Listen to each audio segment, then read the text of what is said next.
starts now.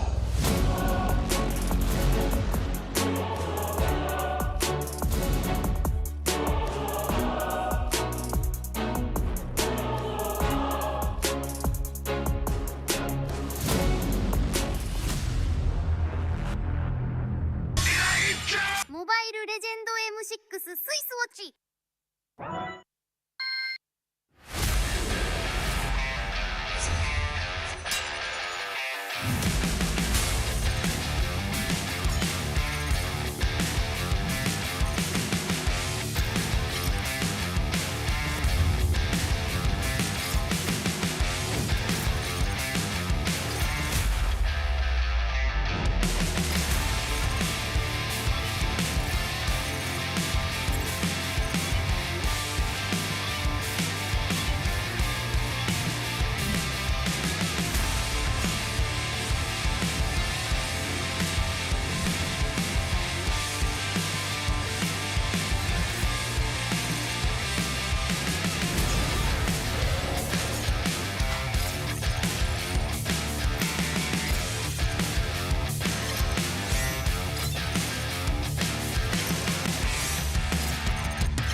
モバイルレジェンド M6 スイスウォッチ。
for ultimate glory starts now.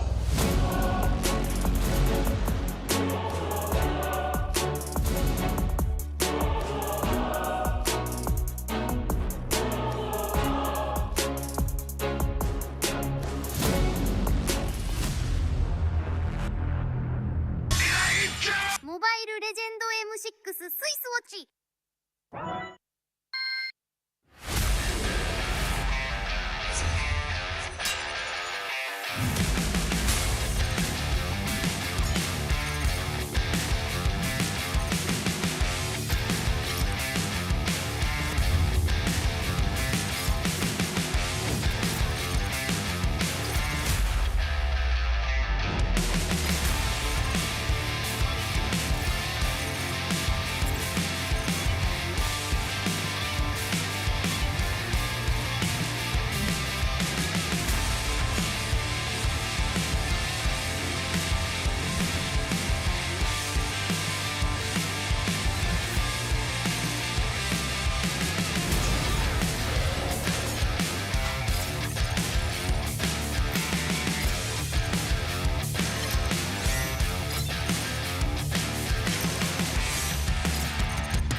Lost in the shadows, feeling so small.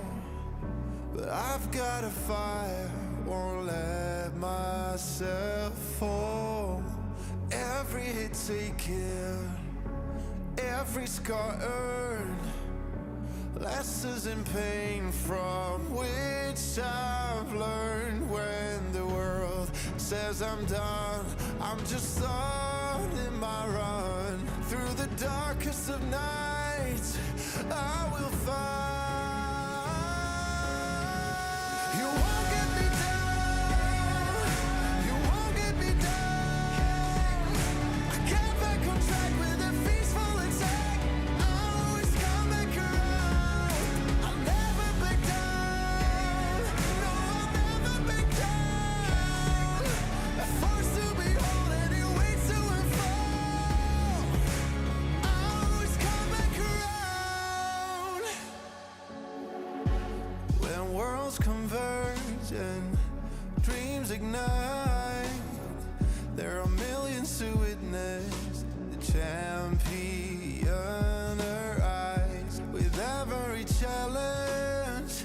We push with all our might, for we have only one goal.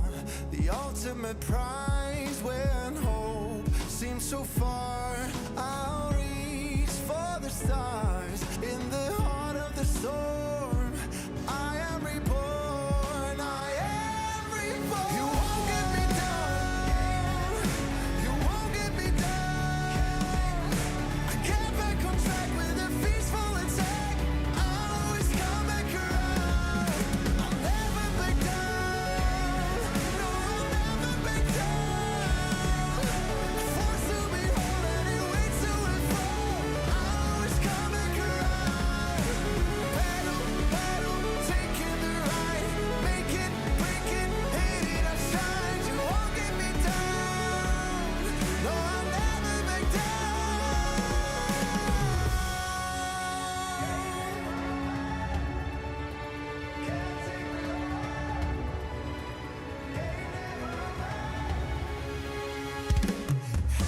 You won't get me down, you won't get me down. I get back on track with a peaceful attack. I'll always come back around. I'll never back down, no, I'll never back down. Forced to be whole and it waits to and fall. I'll always come back around. You won't get me down, you won't get me down. I get back on track with a peaceful attack. I'll always come back around. I'll never back down, no, I'll never back down. Forced to be whole and it waits to and fall. I'll always come back around, always come back around.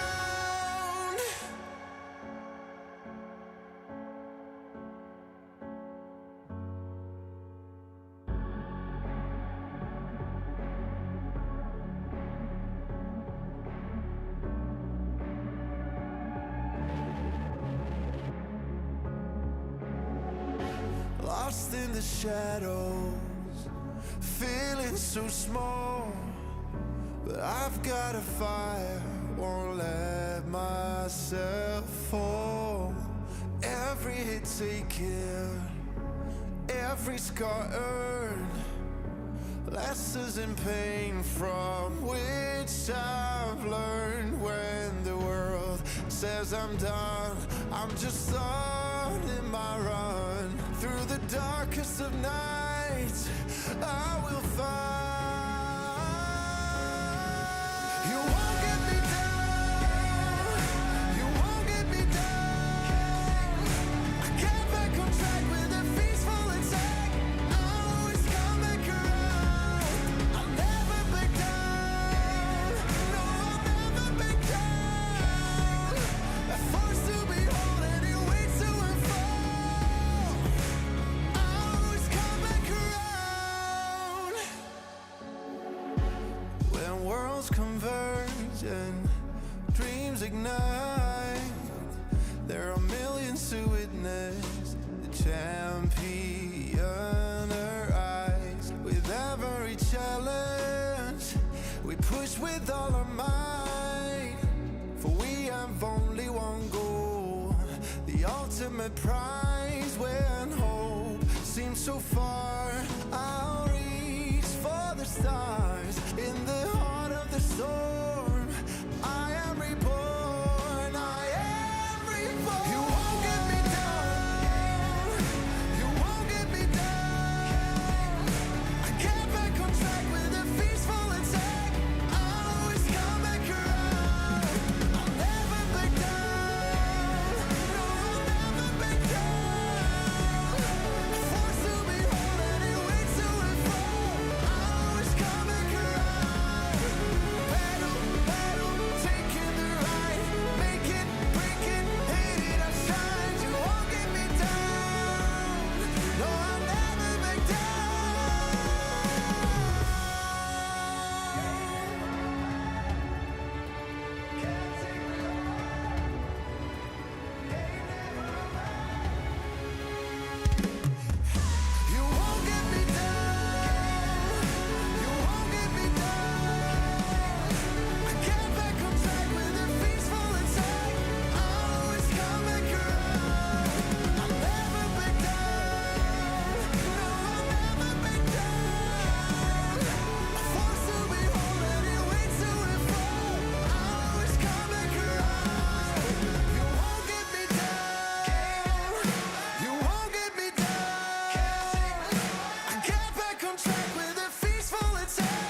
lost in the shadows, feeling so small. But I've got a fire, won't let myself fall. Every hit taken, every scar earned, lessons in pain from which I've learned. When the world says I'm done, I'm just starting my run. Through the darkest of nights, I will find. You won't get me down, you won't get me down. I get back on track with a peaceful attack. I always come back around, I'll never back down. Day 1, cold opening, scene 1, take 6, and 3, 2, 1, action! After witnessing a grueling set of wildcard stages, the first day of the Swiss stage is about to begin. Ulfadnar completes the list of 16 teams from around the world, vying to be greater than ever. 8 best-of-1 matches are lined up for us to witness today. However, before the day ends, we will get to know the matchup for the second round of the Swiss stages. And cut! Good take, good take. Absolute cinema, Rose. Well, we got talents doing double duty. Okay. Oh, thank you very much, Derek. Okay, now, Derek, what are your thoughts about M6 this time around? Well, I feel like the greater than ever theme sums it up perfectly. No former champion got to qualify. I think it's the start of a new generation. You know what? I agree with you. Yeah. How about Trex? Trex, what do you think?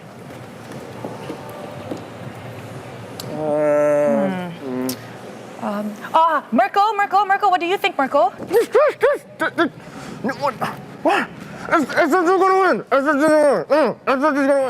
No, not him. No? No Merkers yet, no. Okay, Derek, how about we do a safety shot? Yes, safety, because, you know, everything has to be greater than ever. All right, Husky, get in here! Okay. All right, let's roll it up. Up next on the docket. Oh yeah, M6 Swiss Stage Day 1 montage in 3. Wait, 2, what montage? 1, action!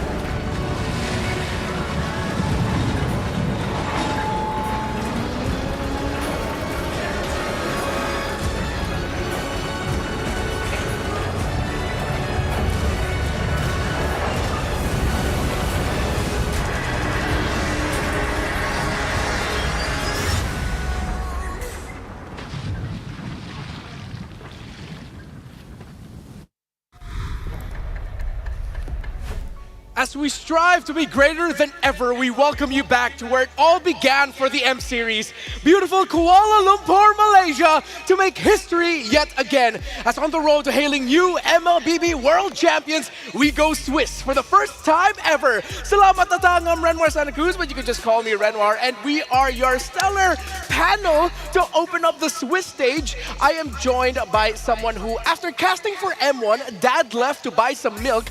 5 years later, coming back just in time for M6. Not an actual dad, it's Husky.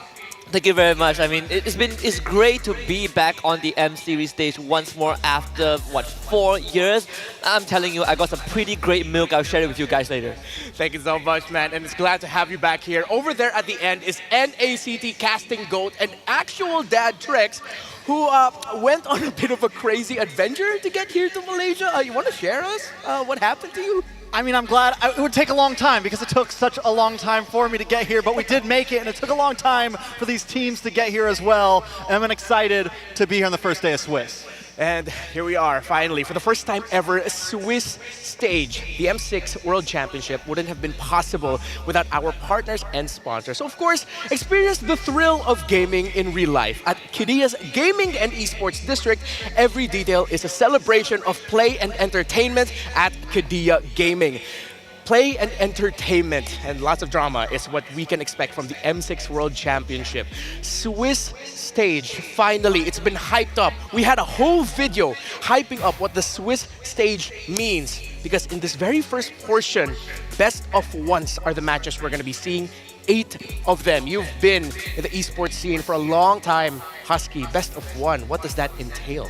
Best of one means surprises, right? You gotta pull out some pocket perks, something to throw your enemies off guard. The easiest way to win the best of one is just to go ham. Go ham. It's very Malaysian of you. Thank you. It's always the Malaysian teams that do those pocket cheese picks. But I got to argue that it's also kind of, do you want to just stay solid for a best of one? Do you want to stick to the normalcy, or do you want to get crazy, right? Yeah, so it's up to the teams what they're going to be giving us. Are they going to give us something more foundational, more around the standard that we're seeing, or are you going to surprise right away as we talk a little bit more about the Swiss stage and show you what actually we're going to be expecting for the next few days of action later on. So this M6 World Championship is special, not just because of the format change, but because I feel like it's a dawn of a new era. This is the best way to put it. There's so many changes happening all around the world as the next generation will continue their reign. No past champions, only future kings. Trex, you are one of the people who really follow the global esports scene. Once you started realizing that the old kings are falling and new names are rising, how do you feel about that? I mean, it's a fresh start, right? It's a fresh start. We're 6 M series in, and we have a lot of new faces. There's a couple veterans still sticking around, but there are definitely some monsters coming, and it just shows how hungry so many teams are as we come into M6. Yeah, but for your kings, a little bit more familiar faces, but I think a lot of people are excited to see them back on the world stage, to see what they bring to the table. Now, coming from the Malaysian point of view, it's not really a next generation for the Malaysians, as it's Team Vamos with very familiar faces in the M series, but for your Selangor Red Giants, very new to the M series, actually. Yeah, I would definitely say it's not just a new generation. It, to an extent, is a new We never had a back-to-back champions with the same exact roster. We never had a team that was able to go on the golden road and now have a chance to actually complete it. What Onyx Indonesia almost did last year, kind of fell short. We might have the chance to complete that legacy. Yeah, that is still much a possibility. So many great new storylines heading into M6, and of course what Husky mentioned, Selangor Red Giants could be the first team ever to complete the Immortal run, patent pending. I'm still waiting for approval if they're actually going to push that. But as with the next generation, again, the story arcs for M6 are quite wild. A lot of redemption, retribution. I'm going to just say straight up, revenge. Trex, is this the spiciest M6 we might be getting? M-Series ever? I think it's definitely pretty spicy. There's just so many storylines to follow right now. So many teams, so many interactions between players. I mean, just all over the map. I feel like you could look at every team and paint a storyline for them to succeed through into knockout, into possibly getting a championship run. Yeah, from North America to Turkey to China to the powerhouses in Southeast Asia, they are either in the great mission to redeem or to just right the wrong in the past. For you, Husky, is there a storyline, or other than the Malaysian storyline, all right? Other than the Malaysian storyline that you have your eyes set on? I think the one that I'm looking forward to is RRQ in particular, because again, when they were here in M1, they fell to EVOS in that grand finals, and now they're back here in M6. They could be the one to kind of finish what they started 4 years ago. So that's the storyline that I think not just me, but a lot of Indonesian fans are also looking forward to.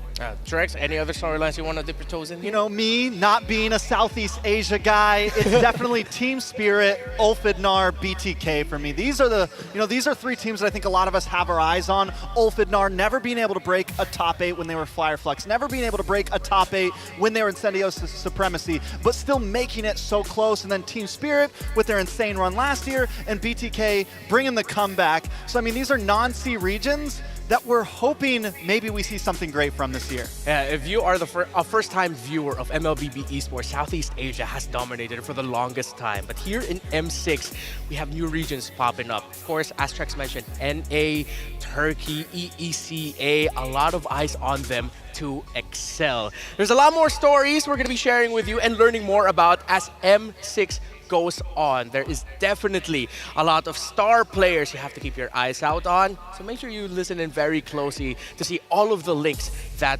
we have. Going back once again, it is Swiss for the first time ever, best of ones, and we're going to be getting 8 of them today. But compared to different Swiss stages, it's not all going to be best of one. As we go a little bit later into the tournament, we start to see all the more familiar best of 3s. But it's gonna take a while. To keep it simple, win 3, you advance, lose 3, you get eliminated. This is historical for us as we look at all the best of ones we're gonna be getting in today. One by one, what are you most excited for? You can say SRG, it's fine. I think a lot. Even you would expect me to say SRG, Vamos, but you know what? I'm going to go out on a lip. I am personally looking forward to KBG against RRQ. Oh. Right? We talk about storylines we're all looking forward to. We forgot to mention the Chinese region, right? Like Tianfeng Yaoguai during the wildcards gave us hell of a performance, almost took it out over now. And right now, KBG, who are the first seed from that region, it's up to them. You know, I like it. I think the best thing about Swiss, we're finally going to get to see the cream rise to the top, right? There's no excuses about bad group or this team could have made it out if they were in a different group or this or that. Only the best will make it out of this. Only the best will succeed in getting those 3 wins, going to the knockout stage, and proving themselves with the other 8 teams. And that's what I think I'm most excited for as we move through this Swiss. Plus, there's just a lot of games to watch. There is a lot. So the schedule is going to be popping up in just a bit, and we're going to be talking about that. Remember, folks, we are on a rolling schedule. So as soon as the previous match ends, it could start up all over again much quicker, so make sure you are locked in. S2G versus SRG is coming up, BTK versus Ulfidnar, CFU versus NIP Flash, and Maycam Evolve versus Team Spirit. While for the second half of the day, we have Twisted Minds, Vamos, Falcon, and Aurora, KBG versus RRQ, and the big one that a lot of people have their eyes on, that we're waiting for, the Clash of Titans in Fnatic Onyx Philippines versus TLID. Before we talk a little bit more about S2G versus SRG, why the heck are people really hyped up about FNOP and TLID? I mean, you have 2 champions, and I mean, as far back as we go, it's ID Philippines, man, you know? And whether we all put Philippines at the top of the pedestal, they're the reigning champions for multiple years. But there's a lot of people out there that always want to see those champions get toppled, and there's a lot of Indonesians out there that have faith that TLID can maybe do it. Can they, though? I think there's a good chance they do it, but you know, I'm interested in the aftermath, right? Because we always have the Swiss draw right after the day ends. And I want to see which team gets the loser of that bracket for day number 2. That is going to be devastating on paper. Yeah, I mean, this is one of the reasons why we went Swiss, to get unexpected results, surprising outcomes.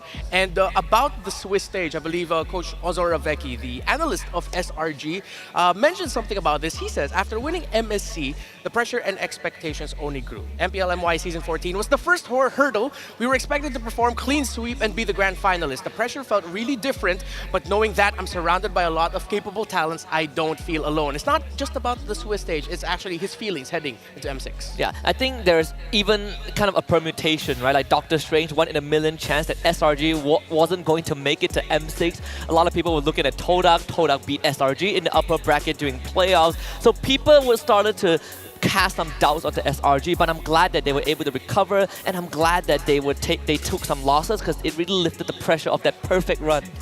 Yeah, I think there's a thin line between having fun competing and when that pressure starts to build, right? I think before that, they weren't champions, right? They didn't win MSC. They were winning games, having fun, enjoying themselves, and now it's all eyes on SRG, right? The whole world is judging every movement they make and how they're going to perform here. You know, before, if they perform bad, nobody would bat an eyelash. This time, if they perform bad, the chats are going to be out of this world. Yeah, Selangor Red Giants, a team that at one point, actually not at one point, leading to their MSC win earlier this year, did not drop a series. And that win streak extended a little bit further after that into SPS.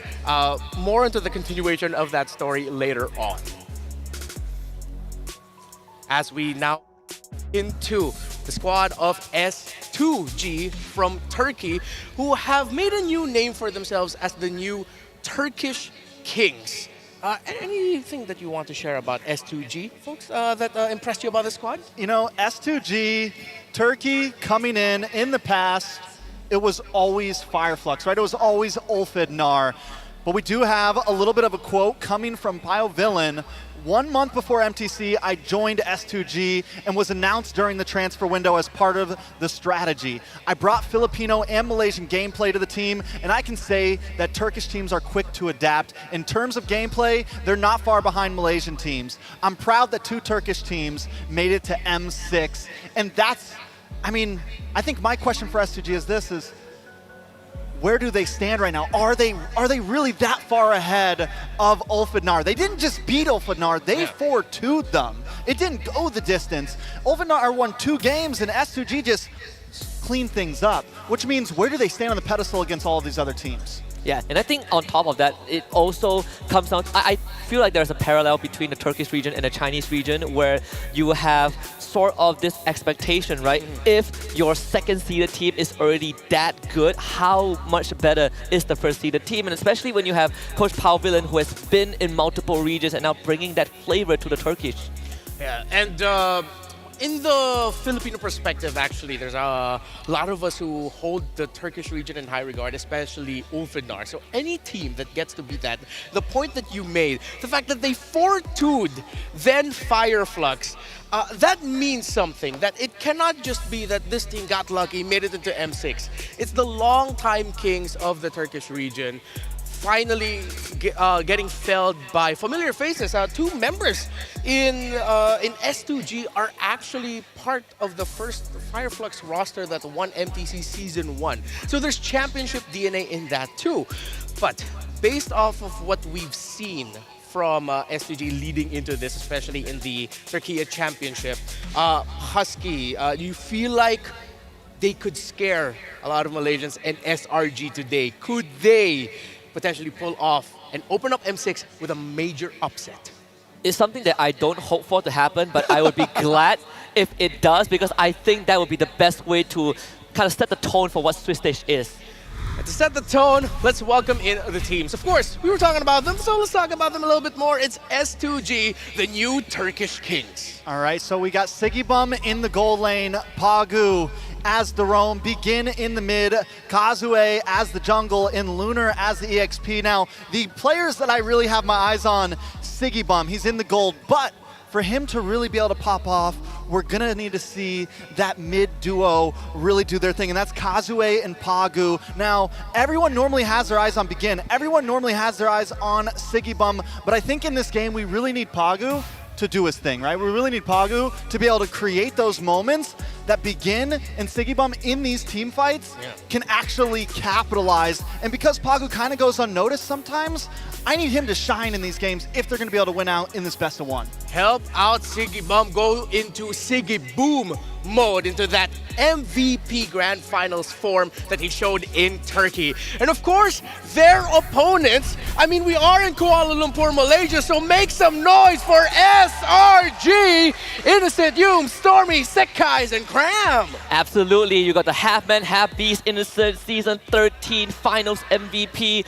You got Season 14 Finals MVP, Stormy, but just like what Trek said, he's looking at the mid-trio. I'm also looking at the mid-trio of Yums, Sekais, and Stormy. The side lanes are self-sufficient. We've seen Sekais go through a transformation, taking the title of Sky Prince, but right now, it's not just about Sekais, it's about Stormy and Yums by his side to enable this Sky Prince to take the throne once more. I like that you're highlighting Yums here, man. The only player with 4 MPL Malaysia titles under his belt. On paper, he is easily the most decorated Malaysian player that's active right now, and this is also his 3rd M Series. Can he better his best rank at 5th to 6th at M3? I just want to say I'm surprised. I didn't know that Innocent had that name. Is this the first time you heard that? Half man, half beast? That is actually the first time I heard that, and I like it. I like it a lot. Are we going to see him go beast mode, though? Do we think this is just easy GG's, Husky? If the Roger is in meta, then yes, right? He got the moniker half man, half beast because of his Roger performance in Season 13, where it was a perma-ban against Innocent. He gets Roger, the game is over in under 15 minutes. Yeah, but we gotta admit, it's a different meta now. It's a different meta now. Yeah, it's very different. So we're giving away some great stuff for you for the MLBB Rising Open. You know what? Just go ahead and don't scan it yet. Don't scan it yet. We're not done scanning it. Now you can scan it. No, I'm kidding. Go ahead, please. That's the redeem code as well. It can only be redeemed one time per person. M6 World Championship, of course, we're going to be giving away goodies. We're about to start your draft, so let's talk about the meta. Let's start off with you, Husky. What's one or two picks that you're looking out for here that might be prioritized? Prioritized, I think, first of all, it's definitely the Tusin. Tusin is going to be prioritized for sure. Nolan Suyo. Nolan Suyo. What about you, Trex? I don't think the Juicin's going to make it onto the pick table. I don't think the Juicin's going to make it on the pick table. I think Cho may be a big pick, but he might also not make it. Yves, another possibility, but that's another one always getting banned out. Some things that might actually slip through. Hilda's been a big one. Suyo might actually slip through because it's something that hasn't been getting picked up as much. But we are in Swiss stage right now. This is not wild card. These are the big dogs. And as we see in every M series, the meta changes as we move forward. Because he has been getting more and more popular. We have seen in wild cards that Chip sometimes kind of slip through the draft as well, and he has been utilized by a couple of teams. But so far, I mean, we're seeing that Hilda ban, the Fanny ban is a lot of respect from S2G to SRG Sakai's. I do wonder if they are going to trade that Khalid for Phovis, though. The Phovis hasn't had the best win rate during wildcards. Yeah, with Alpha out, Phovius Rush on the side of S2G might actually sound good. But you definitely should take the Matilda away from SRG, right? One of the few pioneers, the Matilda Meister 5-star Yums Express with that hero. Back in Season 9, when he pulled that out, he instantly became known for it, and people have been really keeping a lot of eyes on that Matilda. So Cho's still open, Nolan's still open, plenty of junglers. I don't think we prio jungle up front.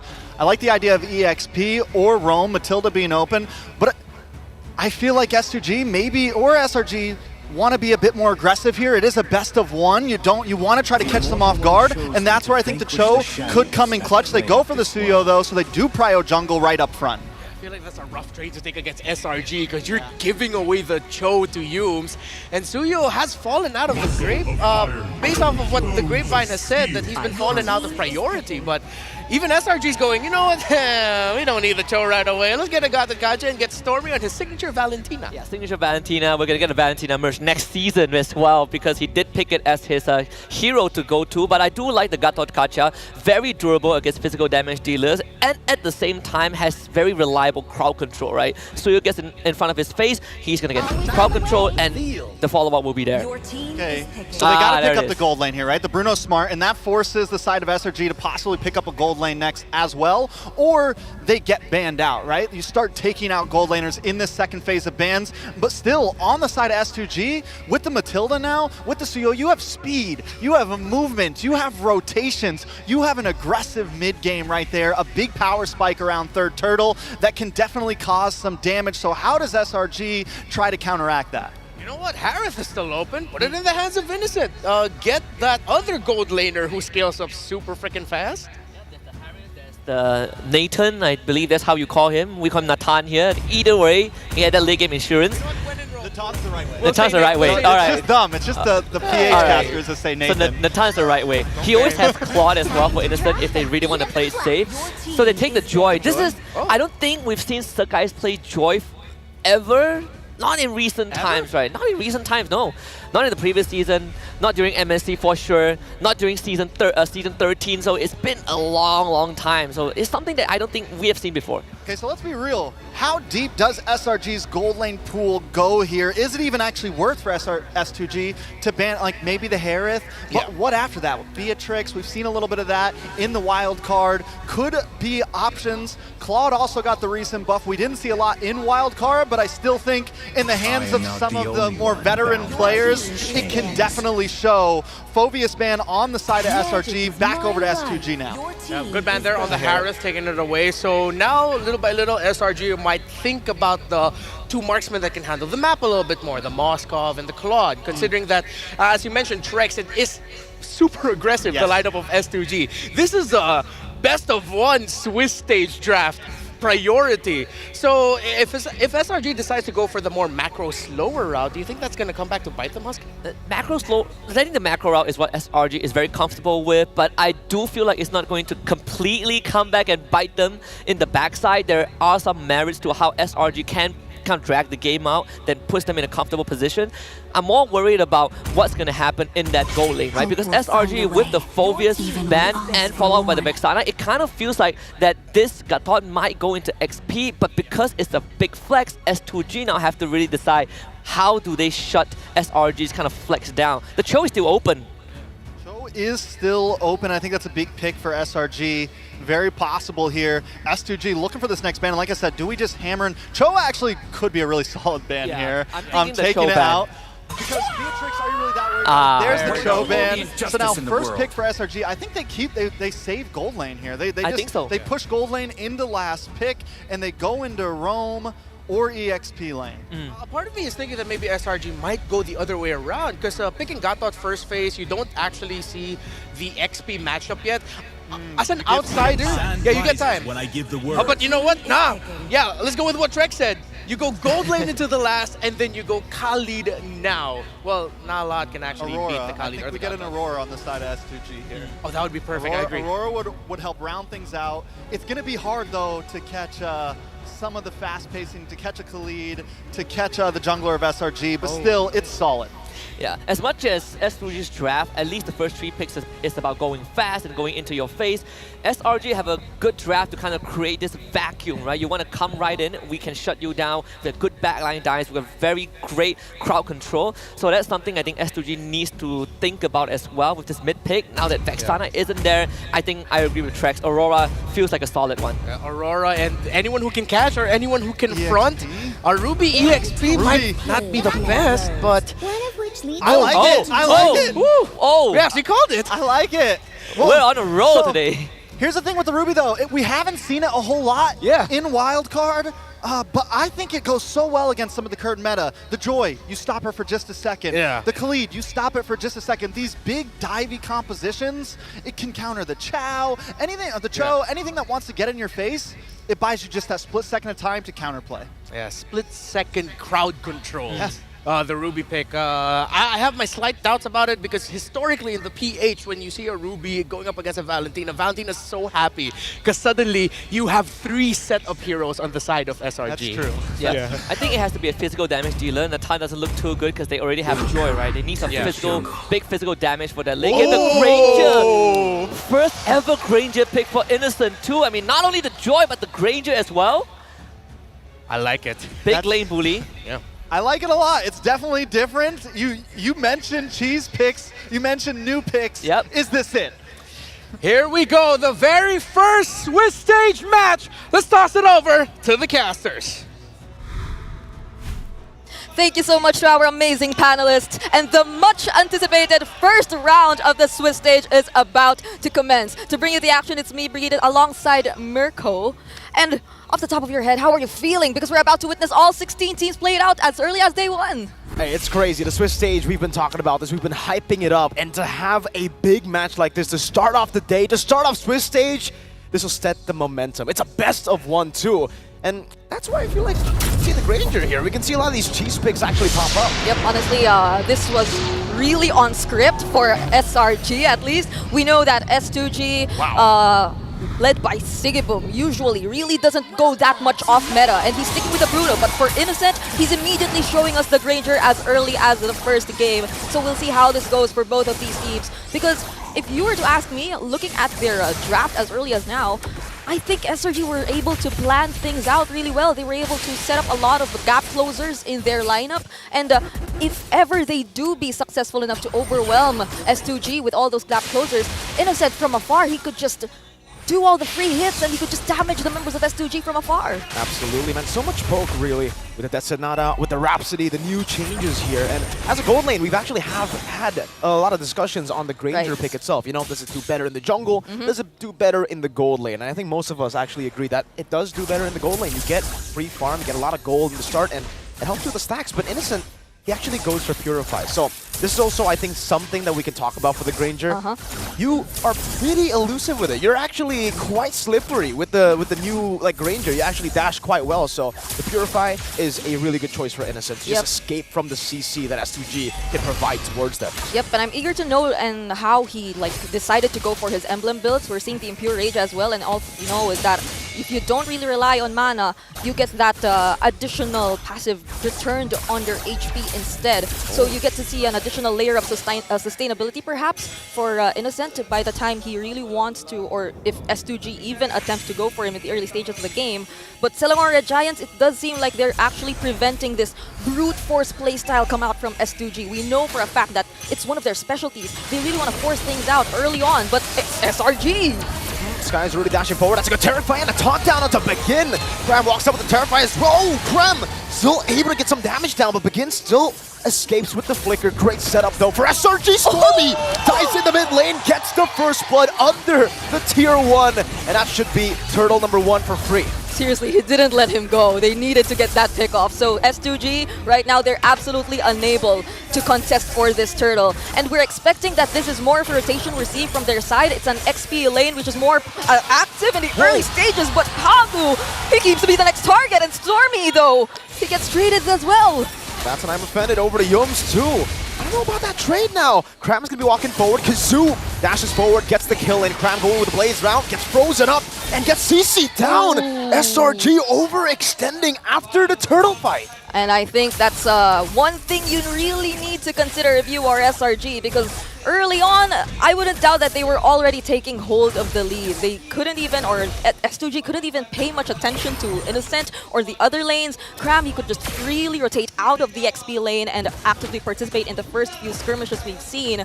But this might actually backfire if they do not manage things well. S2G, if we were talking about SRG's ability to close the gap, S2G can't do the same. They have high mobility heroes, and speaking of closing gaps, that's the Flicker forced out for Karam. Yep, already a big resource burnt out there. 50 seconds for the turtle, so they have that resource already burnt out. It's great to deny those crazy engages. Lunar walks up, gets the I'm offended. It's a bit more poke over to Cram, who will just sustain back up on the Khalid.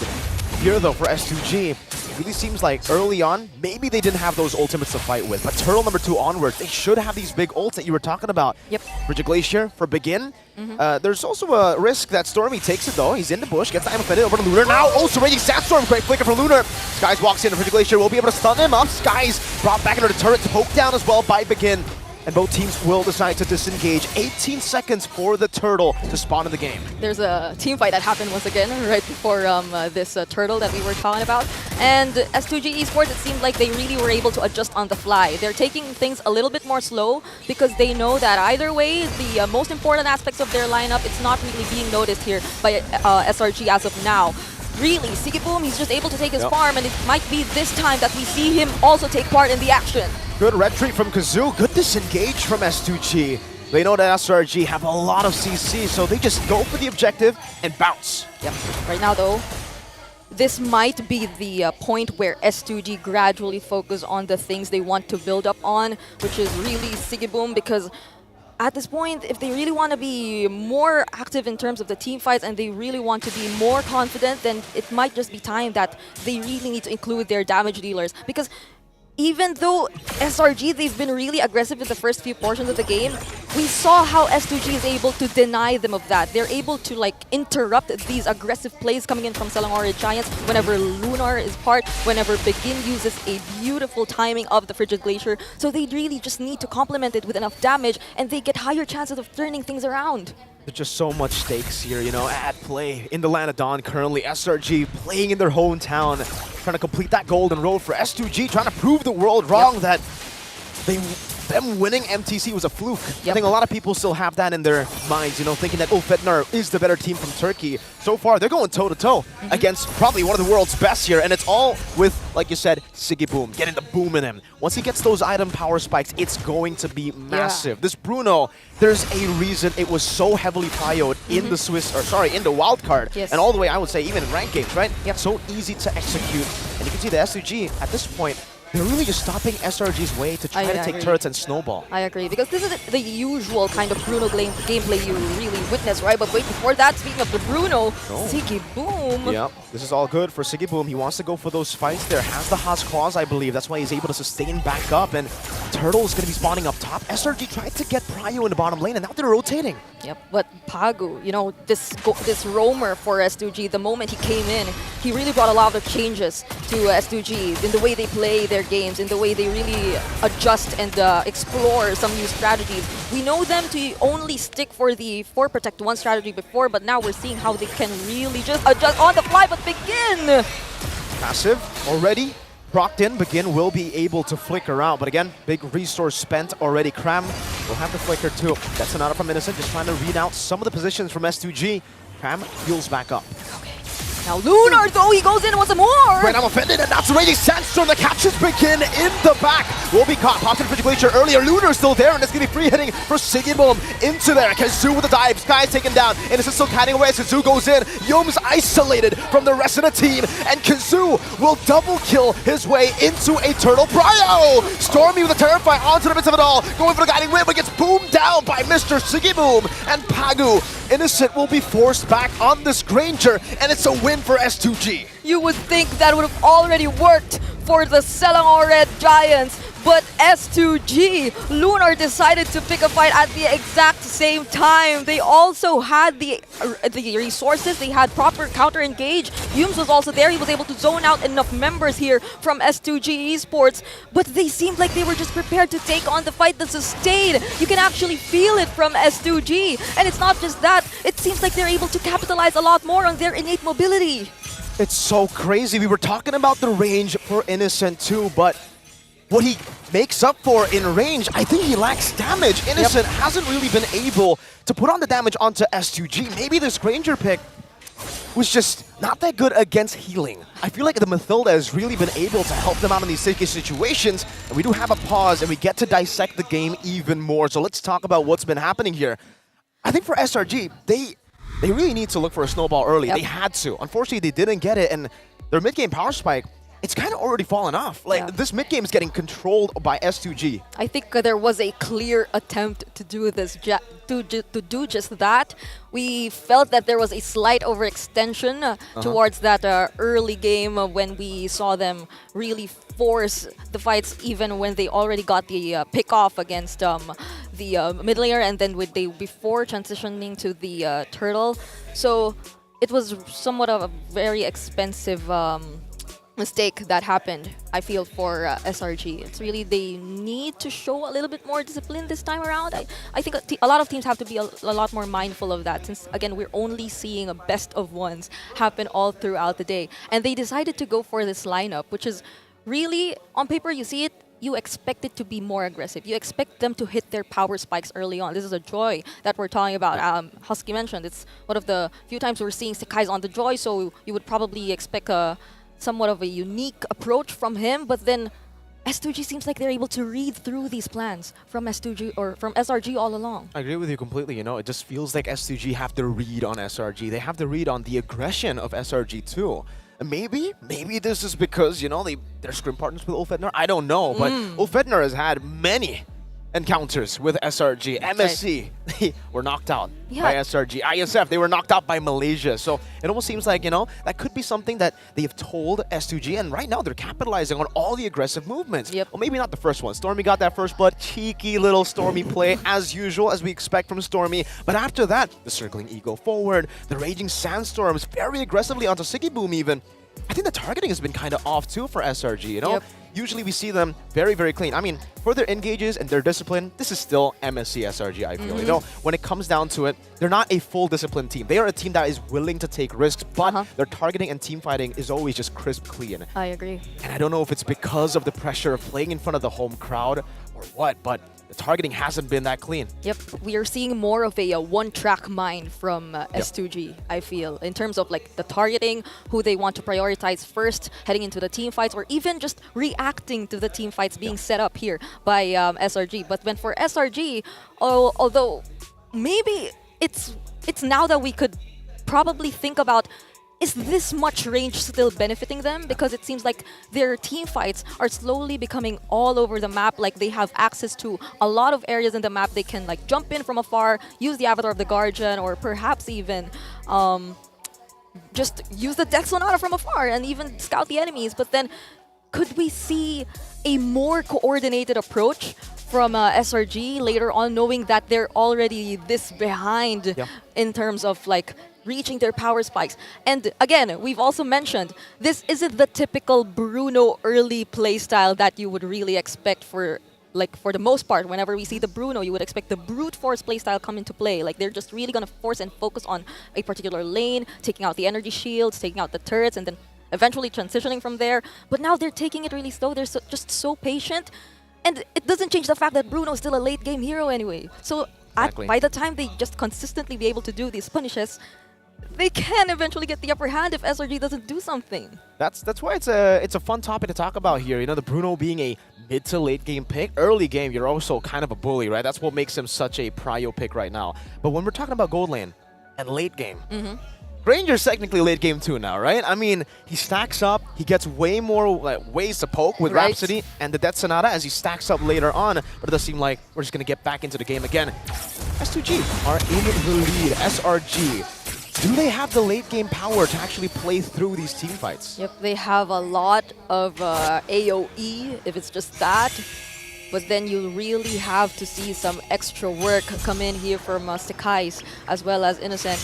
So would Sekais be reliable enough to deal with those heroes from S2G, which may be a little bit more hard to reach? And could Innocent deal enough damage for those heroes from S2G who are within reach, who will be like covered here and, I don't know, being like in the front lines whenever there's a team fight that happens later on? Because as we're seeing it right now, SRG, they're still able to take the trades nonetheless, and maybe it's this point in time where Sekais begins saying that, oh, maybe we should be a little bit more careful and look for the trades for the meantime. Yeah, that's the advantage that SRG definitely have with the Joy compared to the Suyo, who's really, I would say, better than neutral objectives, but when it comes to split pushing, it's going to be tough for S2G to actually send people down below. Pagu, you can see that poke damage from Innocent, and that's why we asked the question, is Granger a mid-game pick or a late-game pick? Because you can see that damage already build up. Pagu still able to heal up. Gunnar goes to I'm offended over to Yums. The freeze as well, poking him down. Cram trying to shot a bit more damage over to S2G, but both teams are just poking each other. Yeah, definitely for SRG, this is the time they need to capitalize on their poking capabilities up against S2G Esports. We don't see as much sustain or in terms of like the tanky heroes from S2G as compared to SRG, so they definitely can take advantage of that. But once S2G decides for a commit, though that's the I am offended already used here, then SRG, they really need to be careful. But as we're seeing it right now, they're slowly getting hold of what to do during this Lord Dance. You can see the poking game that we were mentioning in the early game for Innocent. It's happening here in the mid-game as he has some idle Stormy! Gets an I'm offended! Over to 2, and it's a guns him down, the combo in the back, it's a Raging Sandstorm, and an AOG!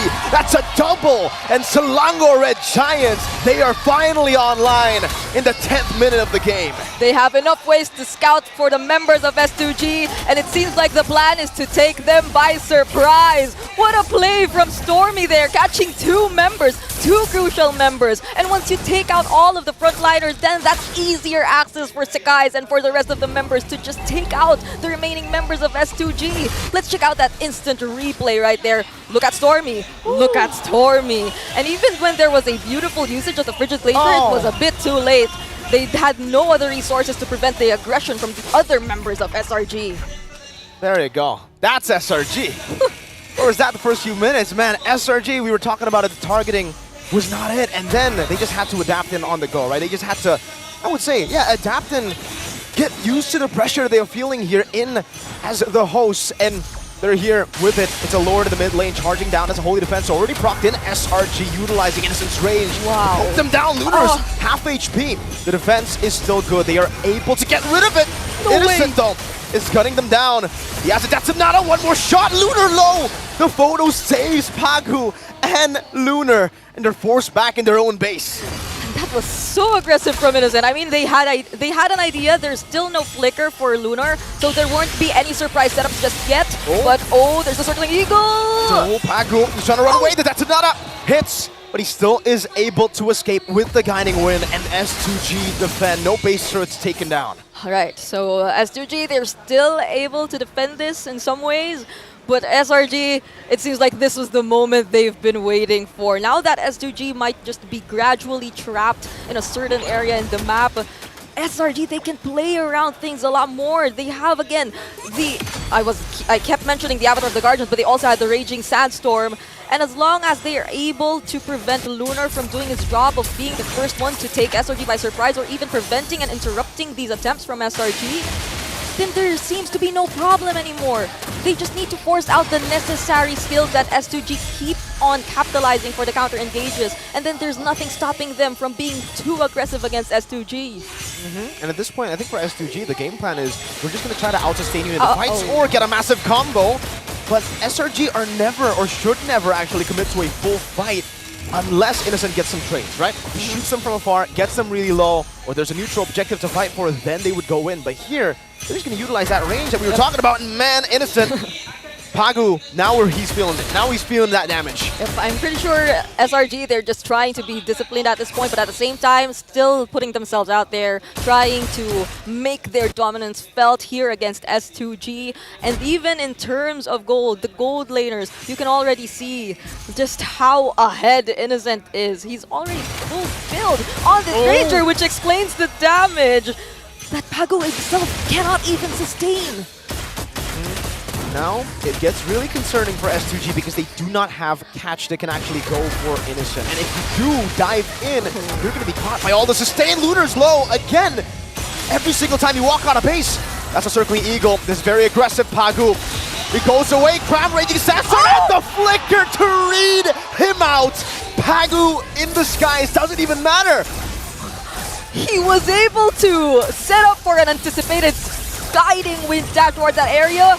But even then, he flickered towards Pagu, taking out that sure pickoff, and now S2G Esports, this might just be an attempt from SRG to again commit a team fight, but they walk safely towards their tier 3 and force out the Frigid Glacier as well from Lunar.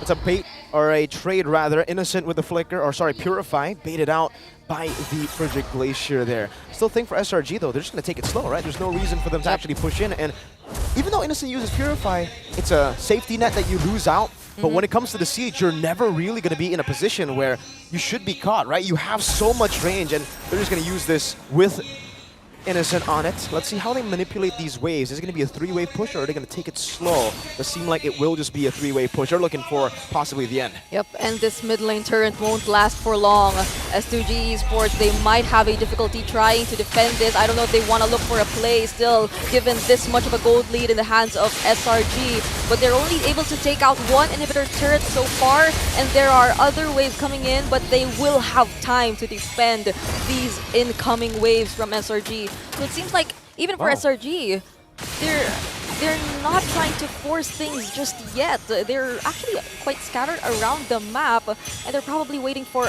more information regarding S2G. They do not want to force team fights in areas where S2G might have higher chances of turning things around, but uses the Avatar of the Guardians to get away, and no! Yeah, Sky is overextending, but it becomes a pretty good trade, in my opinion, right? Despite Sky's getting taken down, he did get a few hits there, and it's a base turret in the bottom lane, which is a far lane. There are no objectives for the next 30 seconds, so S2G getting the kill, trading it for a turret is actually worth it for SRG. Yep. They're now becoming a little more aggressive. They get out of their base, and Kazoo might gradually be able to get hold of his buffs once again. But that doesn't mean that SRG will be backing out anytime soon. Scram still shows himself out there. Oh, Kazoo gets caught! That's a winner crown. Stormy gonna be caught in. I'm offended too. Able to flicker out to safety as a Frigid Glacier gets placed down. Stormy Boom down. Siggyboom still doing some damage. Dodging away from the Detonata as Kazoo dives in onto Yums. 40 seconds still. There are no objectives for S2G to take. So SRG losing out some of these members is still okay, unless they go for these turrets and siege it down. That's a tier 1, almost falling. Siggyboom needs a few more shots in. Innocent can't walk up. Oh! If that was a crit, it could have been different. Innocent surviving just barely, will walk away. 27 seconds for the Lord. And it seems like they're gradually evening out the map. Mirko, this wasn't the scenario we've seen earlier. Even Crab, he's being the recipient of the damage from Siggyboom. And they take him out 13 seconds right before this next Lord, this level 2 Lord, this enhanced Lord. Or maybe we could wait, they could take the evolved Lord even. Now that's gonna hurt. SRG losing Skies, losing Stormy. It was all still in the time frame of the Lord not spawning yet.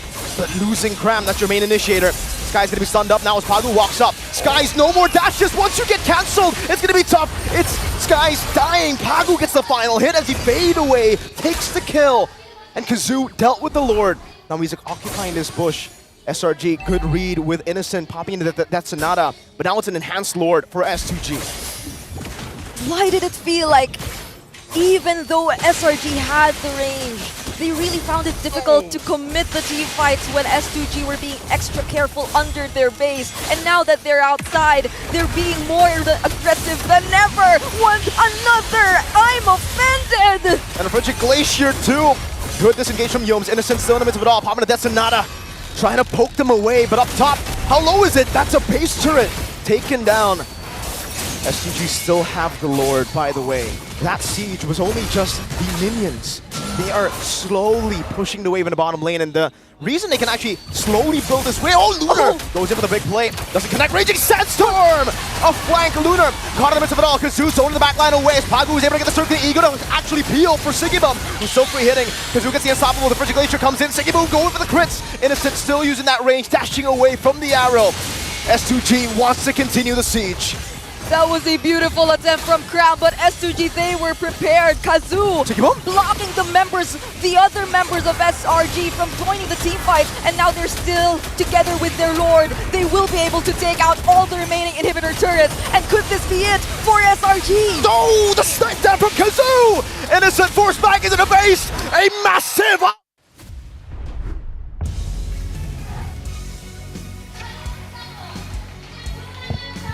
Our panel was mentioning the possibility of an upset, and who would have thought we're seeing it as soon as game number 1? This is S2G, this is SRG, and we knew we were starting the day strong, but this strong? You really put the boom in Siggyboom. S2G, the team that was touted. What an adjustment from S2G. We gotta ask our panel to break things down for us. Okay, well, if you are doubting our nomination at the Game Awards, this is Mobile Legends Bang Bang Esports. This is the drama of our scene. Husky, Breathe, Brother, as S2G, led by the Turkish trigger man Siggyboom. They've done it. They've opened up Swiss by upsetting SRG. You know what, as much as I'm heartbroken with this loss, it is just the best of one. It's still first round Swiss stage, but I did mention the possibility, right, that S2G can be SRG. And as much as I don't want to happen, you know, the crowd is watching me right now, but it has happened. And everything that that Trek State came through, we talk about the Bruno, we talk about Siggyboom, and Siggyboom really just blasted a hole through SRG. The Bruno. Not only the Bruno, but Lunar as well was playing that Ruby like a roamer, and just overall, all the way, making plays happen and consistently splitting them up, making space where Siggyboom could actually pop off. And everything that you've laid down here, the conditions for S2G Trex when we popped up the lineup, begin on that Aurora. The Frigid Glacier, the counter engage that he would set up was on point for S2G. Husky, what went wrong here for SRG? I think it's just, first of all, as much as SRG has this big combo, they cannot get close to Siggyboom. Oh my goodness, and now we're gonna get closer to a member of S2G on stage for an interview for their upset over SRG. Hello everybody, my name is Rose, and taking the first ever win in this Swiss round. First match, an amazing game by S2G, and can I just say, Sigiboom was amazing. First of all, congratulations on winning your match against the hometown favorites. How are you feeling right now? Valla şimdi kazandınız. Ülkenin favori takımını yendiniz. Şu an nasıl hissediyorsun? Yani buraya gelmeden önce kazanacağımızı biliyordum zaten. Hatta bizim koça oyun içinden bizi oynamasını söyledim. Tahmin yerinden. Oynamadı, dinlemedi beni. Oynasaydı çok şey kazanırdı. Çok heyecanlıyım. Ayağım hala titriyor. Mutluyum. He said that they're gonna win actually. Right now he already even talked with the coach, but right now he's so happy that he's shaking right now. Oh, he's shaking. And did you just say you predicted the win against Selangor Red Giants? Maybe you can share a bit more. How did you guys actually prepare for your opening match up against Selangor Red Giants? For you guys to say that you guys actually predicted such a win. Şimdi tahmin ettiniz ya, bu açılış maçı için nasıl hazırlandınız? Yani güçlü bir takım. Kazanacağımızı biliyorduk diyeyim. Well, we know that they're really a strong team, so we actually and then we thought we're gonna win, but we really prepare a lot for it.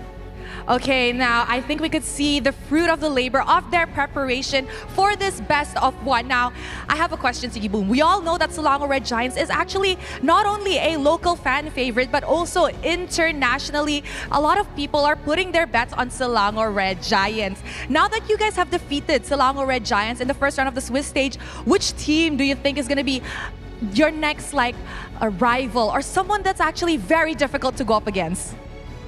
Sen şu an lokal favori ve global favori takımı yendin. Şimdi bu RSC'den sonra hangi takım sizi zorlukla çıkarabilir? Yani abim gelmesin, kalan takımlar gelebilir. He said, as long as it's not my brother's team, any team can fight us. As long as he's not going up against his brother, any team cannot go up against them. Okay, Sikibo, maybe last words to your fans, especially to the people watching in your country before I send you off. Fanlar bir söz var mı? Buradan ve Türkiye. Beni desteklediğiniz için teşekkür ederim. Takipte kalın. Daha çok gururlandıracağız size. Thank you for supporting me. Keep watching and we will make you guys proud. All right, an amazing one. Thank you very much to Siggy Boom. And with that, let us show it over to the panel to break down what happened in this game versus Selangor Red Giants. Terima kasih, Rose, and of course, Siggy Boom, the Turkish trigger man on your screens who helped lead S2G to their first Swiss stage victory over SRG. I still can't believe the words coming out of my mouth. But again, this is why we had the Swiss stage in the first place. The surprises, the drama, and the chance for regions often overlooked to shine unlike any other. The question was posed at the top of the panel, gentlemen. Is S2G up there on par with Ulfidnar? And I feel like it's yes. Yeah, I think it's definitely yes. We saw Ulfidnar, we saw Fireflex in the past. They were a dangerous team to go against in group stage. They've beaten teams like Blacklist. They would consistently get upsets. And S2G is living up to the name of Turkey right now, taking out a huge team before knockout. Ulfidnar even mentioned, right, they wanted to get revenge against SRG in M6 at some point, maybe if not Swiss stage, then playoffs because of MSC's results. Well, they don't need to do that now because S2G has already done it. And that means if S2G can do it, Ulfidnar has a chance, Turkey has a chance. Yes, Turkey, I'm pretty sure they are filled with delight right now as their defending champions were able to take it. Let's look at the key moment that Trex would lovingly break down for us for S2G. It was turtle fight number 3. Yeah, this is the good, the bad, and the disgusting. Now Lunar making this play looks bad, but very good. Zoning Innocent back, right? Able to create space. Stormy never able getting it all, but watch Siggy Boom. He never uses his flicker here. He saves it. He hangs on to it until he truly needs. He's so great at limit testing these fights, and he holds on to it all the way to the end there when Stormy jumps in, and this is when he flickers back. He buys enough time, buys enough space, and takes that fight now one more time. Again, Lunar, we think it's a big mistake here, but look at the way he pushes Innocent back. Stormy a little bit late to this fight, and even Stormy, even Innocent, not getting a big ult off on that Death Sonata. The fight just went so perfectly into S2G Esports hands here, and after this, when they were unable to create that space, they were unable to win team fights. But when they finally got those wins in again, it was because they create space. Lunar does such a good job. I mean, the Aurora, the Frigid Glacier does such a good job. All of it, such a great job at making sure Siggy Boom can go boom. Yeah, and on top of that, also Trex mentioned that Pagu is a very important pillar for S2G. The Pagu Express, right, constantly helping Sigibun reposition in these fights. SRG, once they commit, they find it so hard to fight SRG, who has key members all over the place. Yeah, there was something that you were mentioning to me, Husky, about how SRG looked like they were playing here. Something about it looked like they were looking to punish S2G's team fighting? Yeah, that's kind of what I was expecting to happen looking at the draft of SRG. Sure, they have a big team fight draft, they have pretty strong sieging with what we saw from Innocence Granger once he got those items. But the one thing that, again, has been stopping SRG from winning these fights is Sigiboom. They have no way of getting close to the Bruno. They've attempted multiple times, but every time Krem or Yums jumps on top of him, Pagu just pulls Sigiboom to a safe spot, and it's just rinse and repeat. Yeah, how S2G took care of their Bruno here was absolutely world-class. For SRG, as we were talking behind the scenes, it seems like it's a very difficult task, actually, for them to catch that Bruno. Again, it's not packing a Purify. It's packing a Flicker that is held onto for majority of the times. And for SRG, even though it looks like they have a lot of capability to reach that Bruno, it's like they have to say, hey Yums, when you do this, Stormy, when you do this, finally someone can go in. It's complicated to pull off. Yeah, and you know, taking a look at some of the items, S2G, Sigiboom, it took him a while. I was looking at the items on screen, and it took Sigiboom a while to get everything locked in. Innocent was there, I mean, after 3 kills, he was ready to go, and we saw him switch to being that frontline player. Yeah. But once Sigiboom got everything locked in, he started to really be a threat. He started to be a bit more comfortable in those fights. I think that's also one of the reasons why Sigiboom was comfortable in this one. The man was packing tenacity. Yeah. Packing tenacity, you survive the oppression from Innocent in the early game when he tries to keep poking you with the Rhapsody, and in that late game as well, right? Once he got that Malefic Gun, that extra range, he literally just outranged everyone from SRG. Yeah, outrange, outpoke. Malefic Gun, yes, was the key figure there for S2G. Nothing else too crazy for that them. tenacity, though. That's such a clutch pick, and that's why he was like, even when he was going up against Cram in the fight that we showed highlight, he's just sitting there with him, man, taking shots to the face and fighting back, and his health gets low, and they just can't get him past that 10% mark. They can't get him all the way down. And that's the survivability that he needed. Yeah, you know how sometimes when we're playing our ranked games and maybe we're playing a backliner, we're just saying, yeah, go ahead, it's fine. I'm okay here. It's not hurting me that much. And yeah, for Sigiboom, he got to show it, the trust with his teammates. As we look at the gold, though, Innocent was able to get a lot here. Oh, that's the damage dealt. Okay, let's talk about first the Granger. I feel like it was the presence we expected it to be. Eventually, as you mentioned, Trex, it became a frontline marksman. It was poking first. And you know what wasn't, I think, the expectations that we needed to be? Stormy's damage. Yes, it felt like it was all Innocent there. And Stormy just a little too low. Begin sitting at 43,000. You know, Kazue sitting at 64,000. Everybody on S2G was holding their own in these team fights and outputting, whereas SRG, it feels like some of the rest of the teams just weren't throwing punches enough, right? Maybe not outputting, and maybe it's because they were getting stopped in their tracks. Maybe it's because they weren't able to get in there, or the item build. It also seems like there was no opening at all for this Joy. Only 25,000, almost 26,000 damage dealt. Yeah, there's no finisher from SRG, right? You have someone to start the job, but you have no one to clean up the mess that Innocent has made. And I think this gold graph is a very good depiction of what happened. S2G had a sizable lead. SRG with the Stormy team fight, the stolen I'm Offended, brought it back. And then the second Lord fight happened. S2G got a fully slaughtered out Bruno, started winning team fights, but SRG lost composure. They kept funneling in one by one. Sakai's got caught, Scram got caught afterwards. Desperation move didn't work out at the end. Yeah, I feel like this gold graph shows both teams really knowing their power spikes, right? Yeah. S2G having the Suyo, able to really pop off in the early game. And then SRG finding that mid-game spike, finding that first Lord, second Lord, just slowly continuing. But as it got into late game, as it got into maxed items out, S2G is back in there, finds the groove, and knows that, okay, we can fight now. We can take those Death Sonatas to the face and still be able to hold on and kind of dodge around. Lunar got more comfortable. He wasn't getting one shot anymore, and the rest of the team able to win it out. And of course, our MVP here, it's actually going to be surprise. It's Kazue as this Suyo being able to get those key Retribution battle wins. Of course, the name of the game when you're going up against a team that loves objectives is, well, winning the Retribution and getting those Lords. And he got the Lord that mattered there in the end.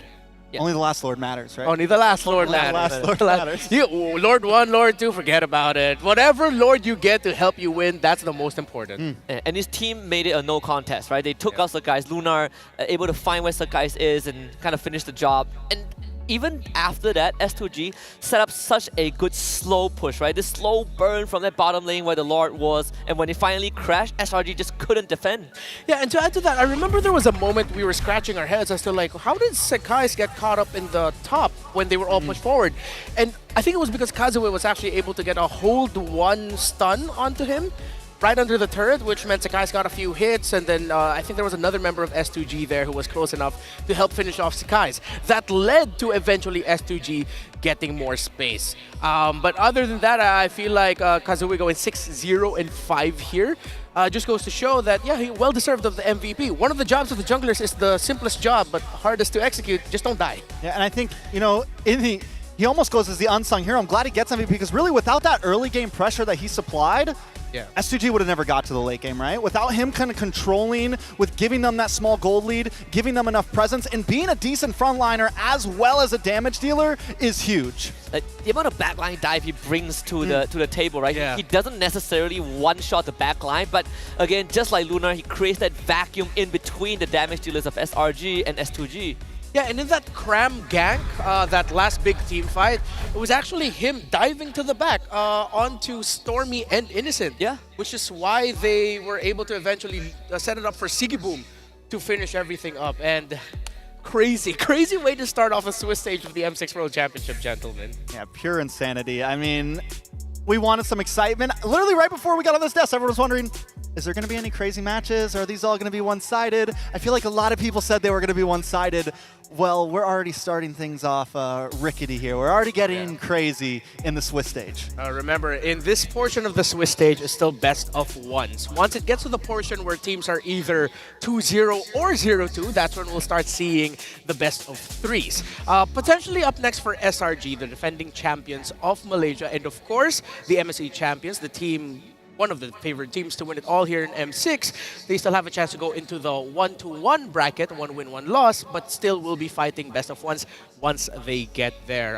Husky, how are you feeling, bro? I'm feeling okay. They still got 2 more. Just shrugging it off? Just shrugging it off. I'm trying to keep calm. I made a call to my therapist. I gotta see my therapist after this. But I think if you're SRG, don't let this get you down, right? It's still the early stages, best of ones, and I think most importantly, there is sort of some wiggle room for you to kind of still test the waters a little bit, see what the teams are doing before you bring out all the guns.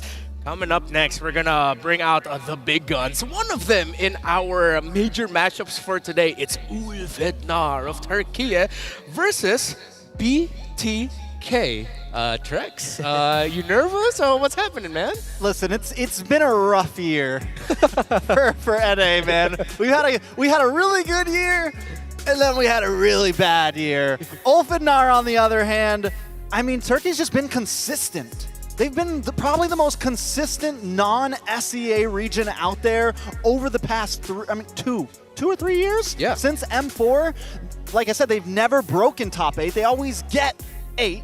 Yeah. But still, it's a lot better than a lot of other non-SEA regions, and we saw Ulfednar in Wildcard. They looked amazing. I was talking to BTK the other day, and I said, don't come into this match, thinking they're jokes. make sure you're ready to play against Ulfidnar because they are a good team. Like these are two of my favorite teams. And M6 right now, and I gotta watch them fight on day one. Oh, it's a treat for you. It's a treat for you here. All right, so we got Ulfidnar and BTK Turkey versus North America in the upcoming match. Again, this is the M6 World Championship Swiss stage for the first time ever, already making history to be greater than ever. See you in a bit.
For ultimate glory starts now.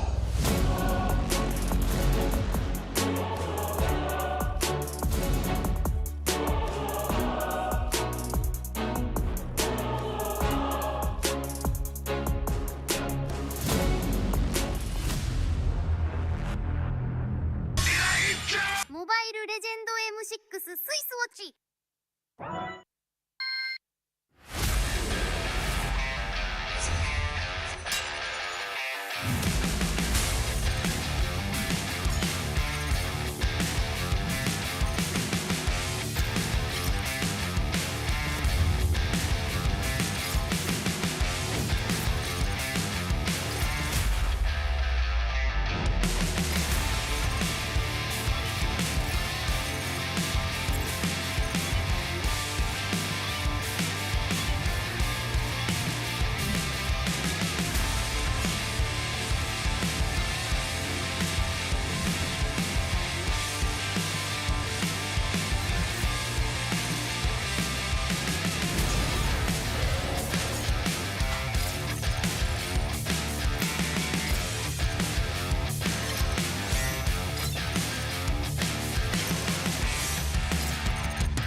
As time goes by, things look similar, but a lot of more things change. They evolve.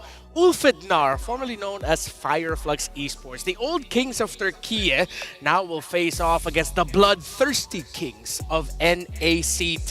BTK returning to the world stage. Once again, welcome to the panel. My name is Renmar Santa Cruz. Just call me Renmar. I'm still with Husky and Trex. Why does it look like you're a little bit further from... Oh, wait, no, that is your actual spot. I thought you just didn't like me. But I know Trex is going to like this next matchup. It's his BTK, but of course, before all of that, unleash unmatched gaming performance with the ROG Phone 9 Pro, a mobile masterpiece that seamlessly blends high-powered gaming with a sleek, modern aesthetic. Please, I want one. And we all want to see the next one coming up here. We've already labeled it as one of the major powerhouse matches of the day. You want me to start? Yeah, dude, of course. You get the honors. You get the honors. I think no matter what, it's going to be very bittersweet for me. Like I said, these are two of my favorite non-Southeast Asia teams. BTK from the homeland, from NA, and Ulfidnar, as you said, formerly known as Fireflux, formerly known as Incendio Supremacy, formerly known as one of the most consistent non-C teams out there. They just swept through wild card, and they're coming into knockout phase. They're coming into a Swiss stage to go up against BTK, and I think it's going to be a great demonstration of where these two teams stand, right? They're not going up against, an S tier. They're not going up against a Filipino team. They're going up against each other, which I think stand at a similar pedestal. Yeah. So I love that you've already laid down here what to expect for Ulfidnar and BTK in terms of their story. And let's lay down some goodies for the people watching at home right now. And for everyone who's watching M6 from November 18th to December 29th, you can participate in the M6 Lucky Gift. Join the draw for a chance to win Claude's new Epic Skin, Challenger's Flare, and Beatrix's new M4 Epic Painted Skin. Whoa, they brought it back and painted it? That's pretty cool. Don't miss this rare opportunity to get Beatrix's M4 exclusive and M4 Prime skins returning for a limited time. So it's a throwback to the past for us in terms of the skins.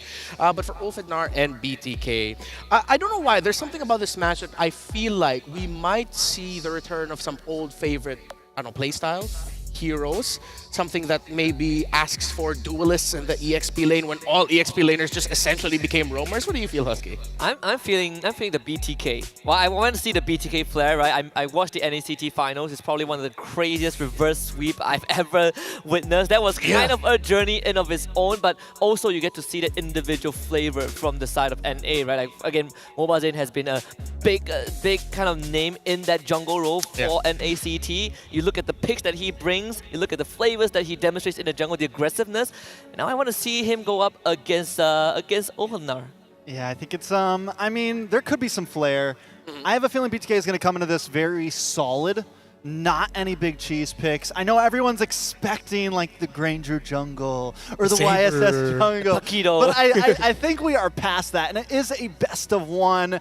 And I think these boys are hungry. And it's the same thing from Ulfidnar, man. They are we used to call their composition the Turkish Delight. It was very Ube-esque, right? It was their own brand of that old school blacklist. And I think both of these teams are going to come into this drafting their best. No cheese picks. Just plain clean MLBB. Yeah, if straight up Ulfidnar can come into this and say, you know what, let's just make sure TNZ can go up with something like the Ling, which he absolutely tore the house down with during the wild card, then why the heck not, right? Even though Ling has somewhat fallen out of favor, they've proven in the wild cards how comfortable they are playing with that hero in the hands of their jungler. And of course, Rosa, the Thorn Queen, will be going up against the mid laner who took it lying down but won a championship in North America with it in Hoon. What can you tell us about Hoon and his playstyle?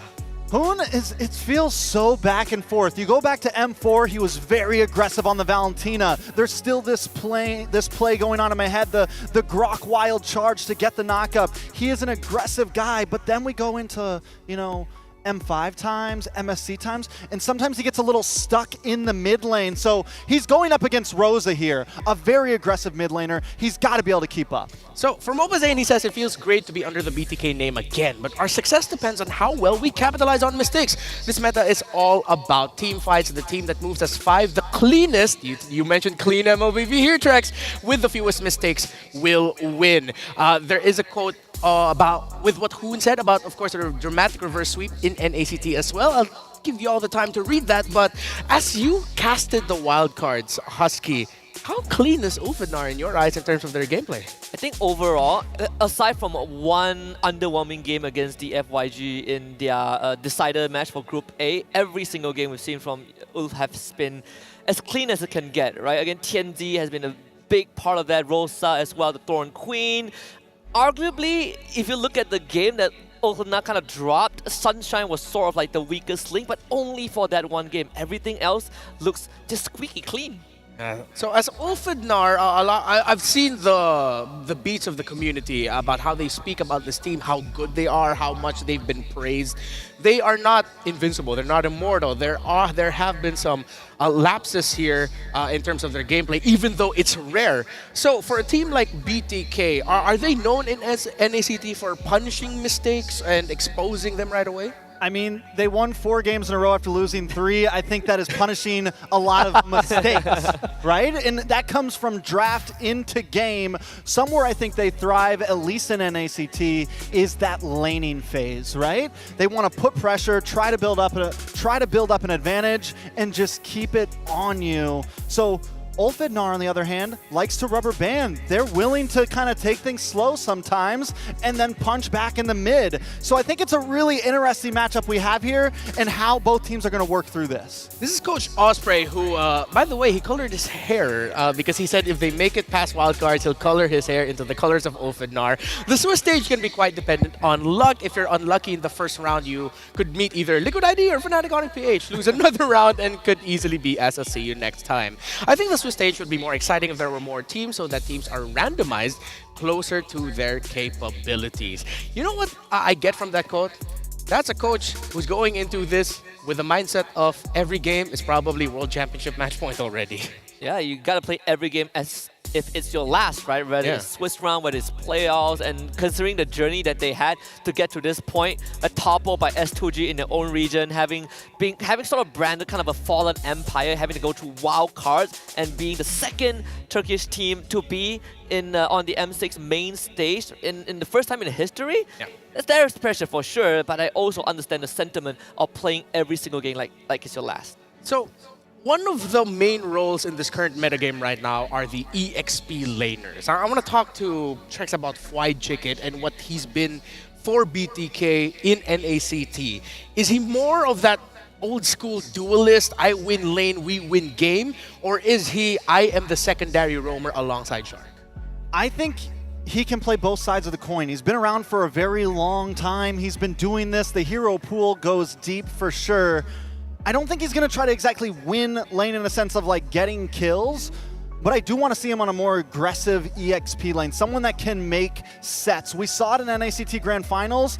They lost every game that they put him on the horse, right? They put him on the Hylos. It was something that he just wasn't thriving on. They called him Fried Horse to give you guys the example, and it was Fried for sure. But once they put him on something a little bit more aggressive, he was able to help make plays. He was able to get to those back lines, kind of like what we saw from Lunar in the previous matchup. He was able to create space in the animal team, force mistakes. All right, so with that, I'm sorry if I'm putting words in your mouth. 1-0 BTK, your prediction?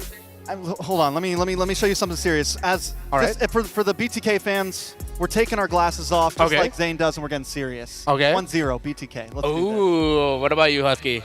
Yeah, I mean, I've already gone through a heartbreak, so I'll go for Ulfidnar. Ooh, okay. I think I am gonna go. Not predict. I'm just not gonna. Whoa. Okay. You know what? They're in my top 8, so I'm gonna go Ulfidnar for this one. BTK not in your top 8? So, my question is, no, we're not high-fiving. No, we're not high-fiving? We're not. Well, we can high-five some other time. My question is now, again, just to sum it up, so that's BTK 1-0 and Ulfidnar 1-0 for both of us. There we go. So it's immortalized, and yeah, so we're gonna get memed on by NACT if ever BTK wins it here. Totally cool. We love you, NACT. We're used to it. Yeah, we're used to it. So Trex got to talk about Fried Chicken. You got to cast a lot of Alien games. We know Alien as like the brawler guy. Has he evolved? I think he definitely has. And over time, you look at how Alien kind of approaches the game. I think Fried Chicken will be a very, very good matchup to go against him. But of course, alongside Alien, we also got Tianzi, we got the Thorn Queen Rosa, we got Apex 47, and Sunshine. Oh, I think overall, Ulfnar came into this looking incredibly clean. A big part of it was definitely off of the back of Apex 47 and Rosa.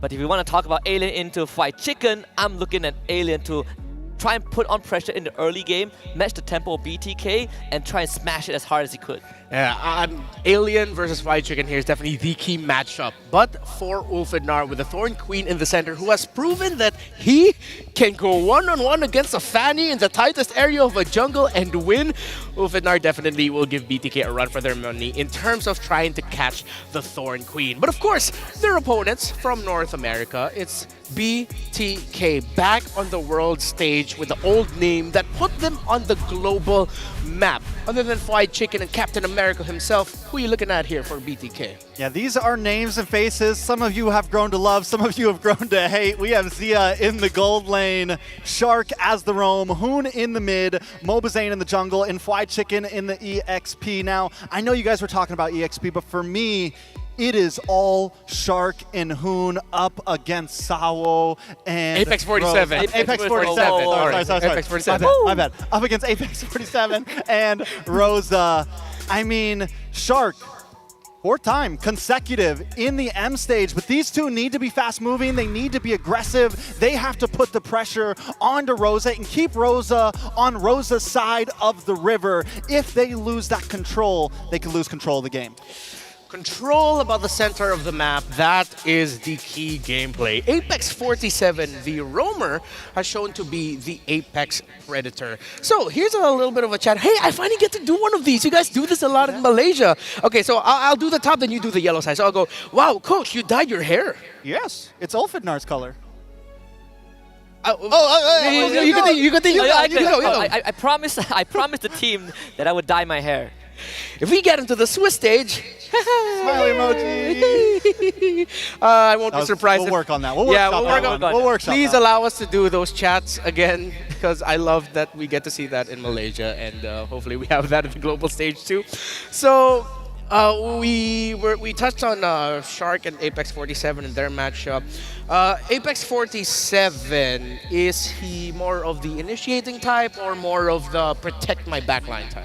I feel like it definitely is more of in-your-face type. At least when you draw a reference from last year wild card in M5, he was kind of the guy, he went on Hilda, one of the few guys that play Hilda, and just cleaved SMG in half and kind of took that game from them. And coming into this, I do expect him to kind of take on that role again, like the Gatot Kacha as well. Hit an insane, like, godlike legendary streak Gatot Kacha game in the wildcard stage.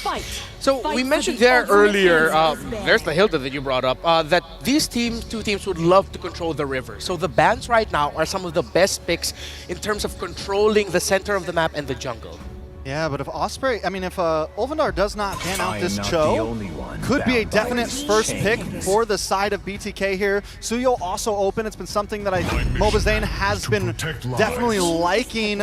On the other hand, they go for the Hylos. This is a pick that, honestly, I could be a little worried about. Oh yeah, he did mention the White Horse meme that came out of NECT, and of course with Ulfnar having it available for them. I feel like this is an Alien Cho more than it is an Apex 47 Cho? I feel like it could go both ways still. Oh, still, it's not a sure thing. Okay. Yeah. I feel like it's more towards Apex 47. I know Alien has shown it a bit, but not much, right? It's a definite flex for Ulfnar, so it's a very, very strong pick for them. The Suyo again, like Trex mentioned, still on the table. They could go for Valentina for Rosa. It's also one of the few first phase picks for Ulfnar on red side.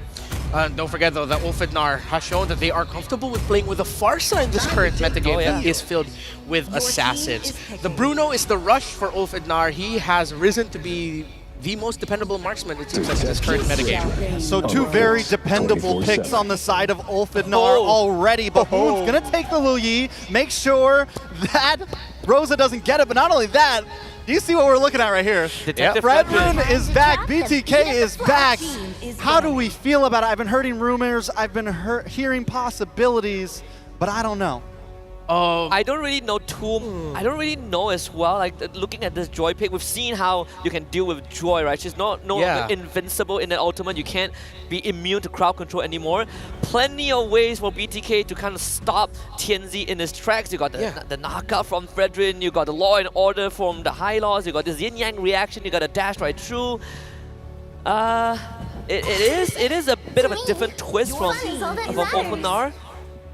I wonder what they want. The interesting thing about that is that, remember during the tank fighter meta days, when you're Fredrin in the jungle, you love seeing a Joy in the opposing jungle because you control the heck out of that Joy. So for Ulfidnar to pick the Joy into the Fredrin, if it is a Fredrin jungle, it's a ballsy move. Oh, I think it's definitely a Fredrin jungle. I think we go Concussion Blast on this bad boy. Yeah. Oh, yeah. And we just start outputting. This is already a comfort pick from Zane. The question is does it still hold up in the meta? You do have some big burst damage possibly coming from this Bruno. You have some possibility still for Ulfidnar. We're on the second phase of bans, though. Ulfidnar taking out the Moskov. There is still a Beatrix open for Zia here. It's something that he has fallen back to for comfort before. On the side of BTK, I think we go into another possible EXP lane ban here. I agree.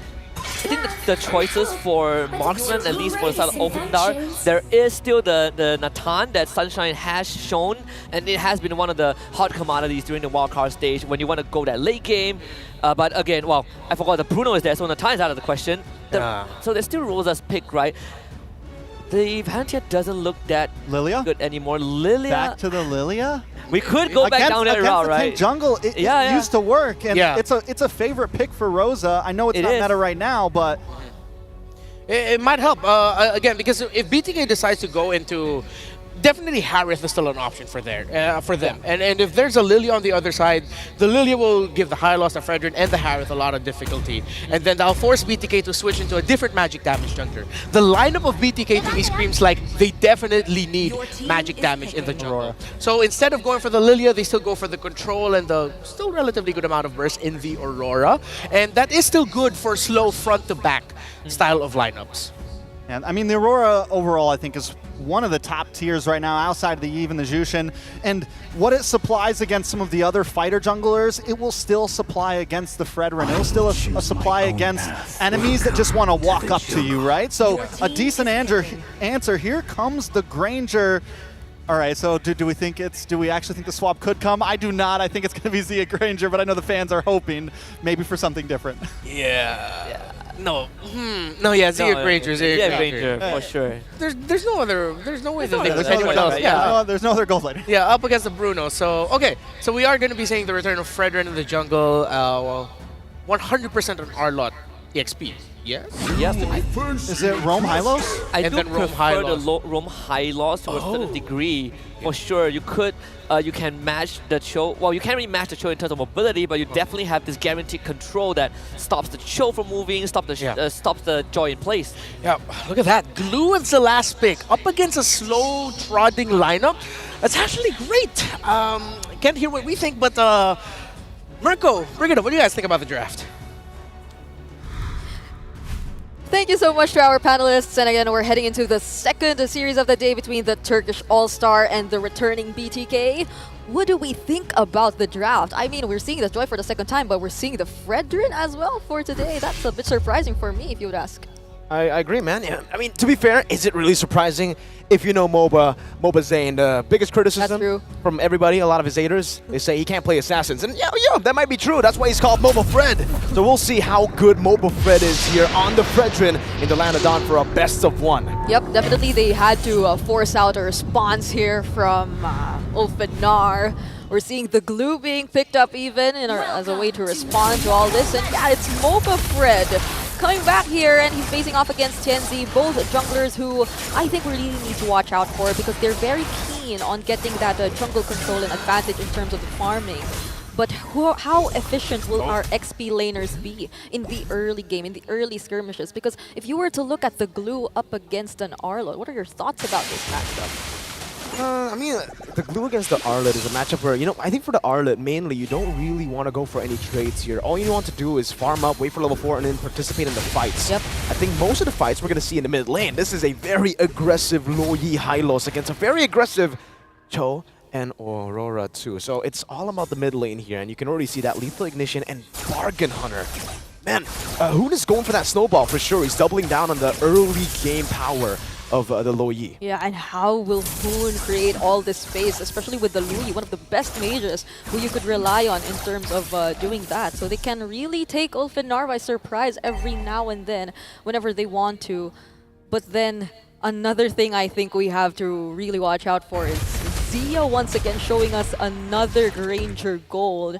Earlier, it wasn't as successful, but all things considered, the lineup right now that Bloodthirsty Kings have decided to field for this game, it seems like it could be a little bit more coordinated in terms of whenever they want to pick the team fights. It's also much better as a front-to-back composition. Well, Apex, good read on that. It's a Shunpu out here. And I do want to talk a bit more of the Arlid pick, right? Because the Arlid is something we don't really see too often nowadays, but with the Fredrin in the jungle, it does make sense for you to go for the Arlid. You get so many resets. Especially because pops in Revitalize, goes over to Sun, the final slash will connect to the Tianzi. Full lock up there, first blood for Hoon. That was unfortunate. The sustain was still there for Shark. He had his Revitalize ready.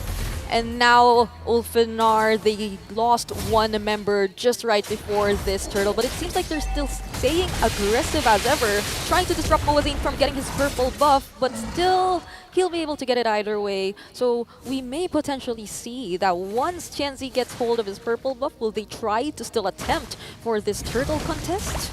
I guess we'll see. Apex is walking up, no level 4 just yet, so no way of the dragon.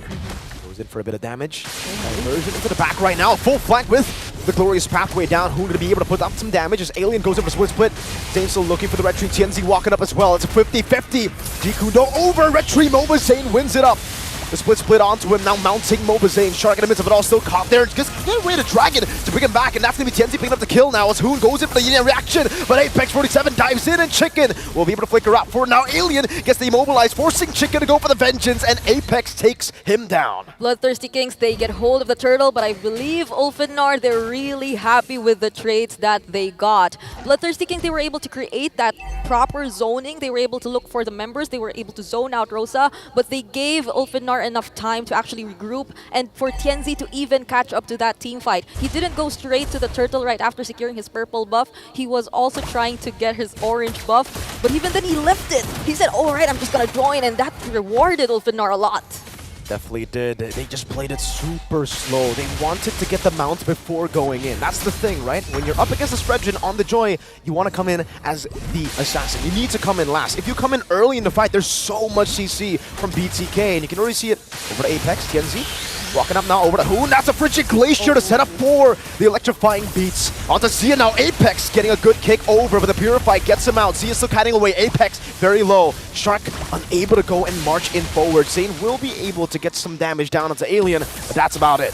I feel like this entire situation is becoming something Ulfenar really consistently takes advantage of. Their early rotations coming in from their XP lane and the information that they're able to get immediately, but that's a trade. They take Apex 47, so I don't think they'll be as aggressive towards this bottom lane anymore. Like, it's a kill, right? It's good for Zia, but it was also great for Sunshine. He got almost the entirety of the turret gold there down below. And we saw how the Bruno matchup against the Granger played out just earlier, so... Again, that's going to be quite concerning, you know, giving Bruno gold in the early game once he gets the Milfic gun. Oh, I don't know, man. Sunshine, he might actually be able to rival Mr. Siggy Boom as, you know, the Turkish Trigger Man. I mean, earlier we saw towards the late game, at least 3 basic attacks being enough to take out the late game Granger, and I think we're seeing Zia going for the exact same emblem combinations even, but who will be able to take hold of this turtle? Both teams are able to see each other right now. Level advantage, that's a Jikundo. Mobazain gets it. The last hit over with skill 1 in the Red Tree. Chicken walks in with vengeance, and Alien will just disengage. Neutral objective control for BTK. I think Mobazain's here to remind us of how reliable the Fredrin is when it comes to getting these objectives. That's a second consecutive turtle that Mobazain was able to secure for his team. So I think regardless of the more successful engagement, hold on, Rosa, will he be able to get out of this? Whoa! Close, very close. Has to use the flicker. But Apex will be able to grant him some safety up top. Chicken could be able to survive this. There's no real kill threat here.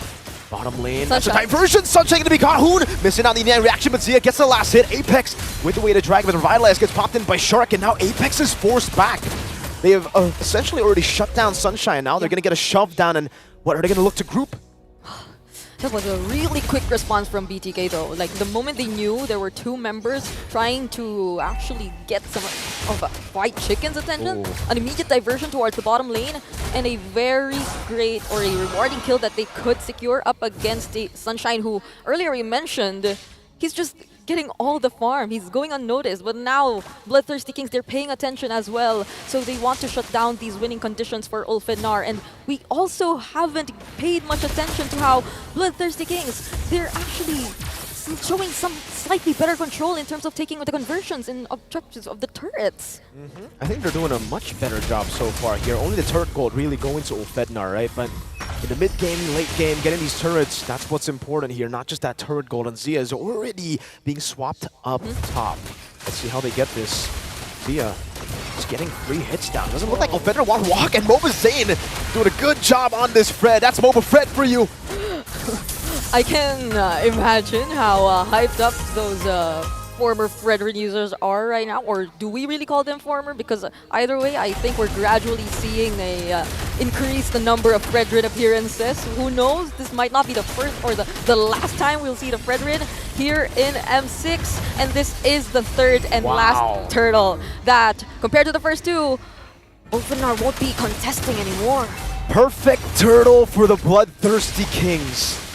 3 for 3, and now they play the slow game. They're just waiting for Zia, I would say, right, to get to those item power spikes. It does seem like for Hoon, he should be already on it. So, I don't know, man. It's just a slow game at this point, right? They just want to outrange Ulfednar, and they want to peel for Zia. Yeah, and it's Protect nice. Mr. President. It's nice to see, like, Bloodthirsty Kings gradually adapting to this kind of a playstyle. We know for one that if it was Fried Chicken we're talking about, the eager one to make the plays, the one who wants to go for those really aggressive XP laners, but it seems like they're adjusting really well to this high-loss XP gameplay that they're showing us. They're really able to protect the key members we are actually watching out for here in BTK and pick the right team fight. Speaking of...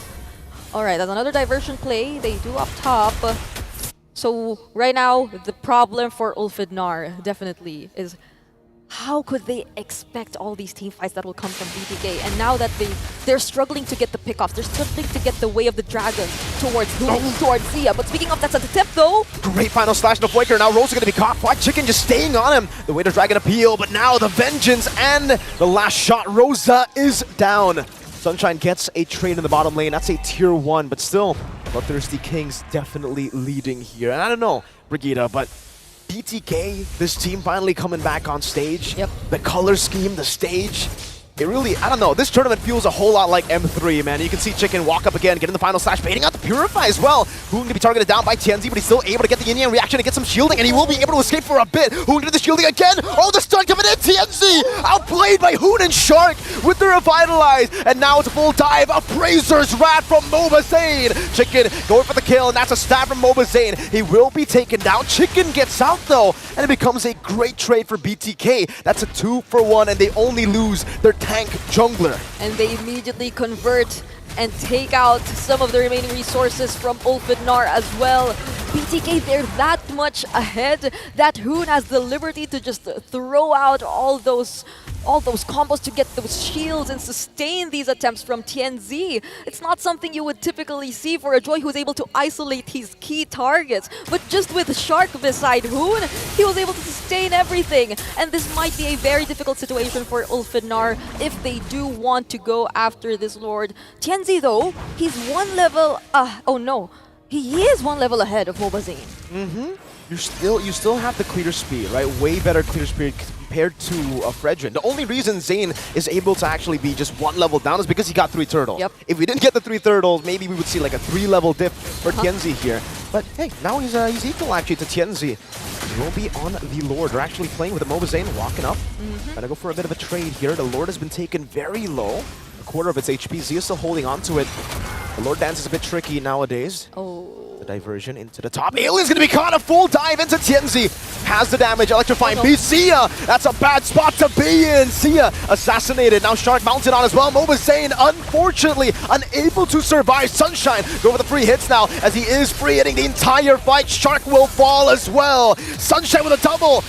Hoon Purify now. Sunshine with the chase. TNZ very low. White Chicken waiting in the bush again as Ulfednar take control of the game through Sunshine on the Bruno. That might have not been the best target here for Bloodthirsty Kings, or probably if we were to like rewind it a bit, it seems like they were really trying to go after TNZ, but they did not have as much idea that Alien was also there, that Ulfednar, they were already all around that area trying to position themselves prior to this Lord, and unexpectedly they will be able to take hold of it instead. So it's Bloodthirsty Kings who will be having to defend for this first Lord, but definitely they will have the resources, they have the range to do so, but Ulfednar, they wouldn't want to miss this opportunity to at least attempt and even out the map.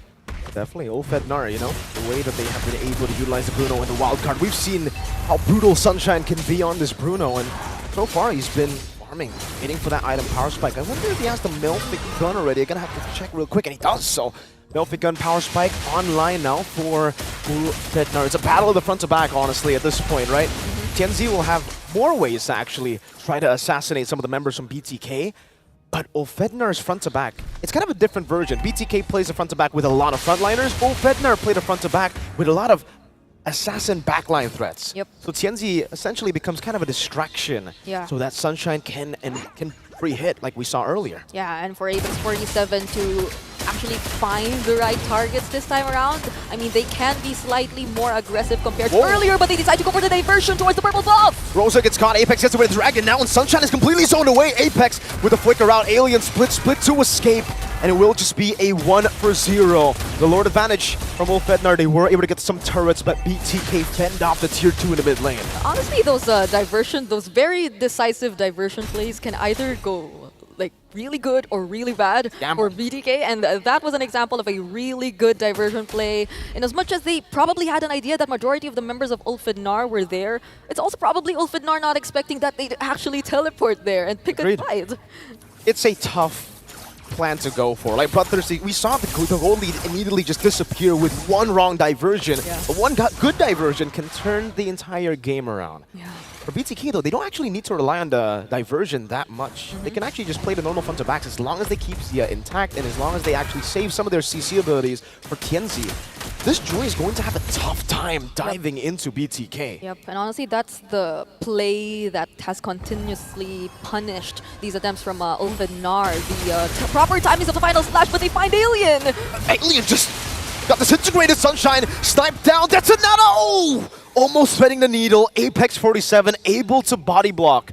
But we're getting to a point in the game where the range is starting to play a big factor. Just like in game 1 with Innocent on the Granger, now it's Zia on that Granger. Yeah, and I mean, even if they decide to like take on these fights head on and right in front of these members, that's like increased accuracy for those skill shot based skills from BTK to actually connect towards Ulfednar. And as we've seen it earlier, that's Alien, one of the tankiest heroes from Ulfednar. But he surprisingly just disappeared in the blink of an eye. So BTK, they may take control of this Lord Pit.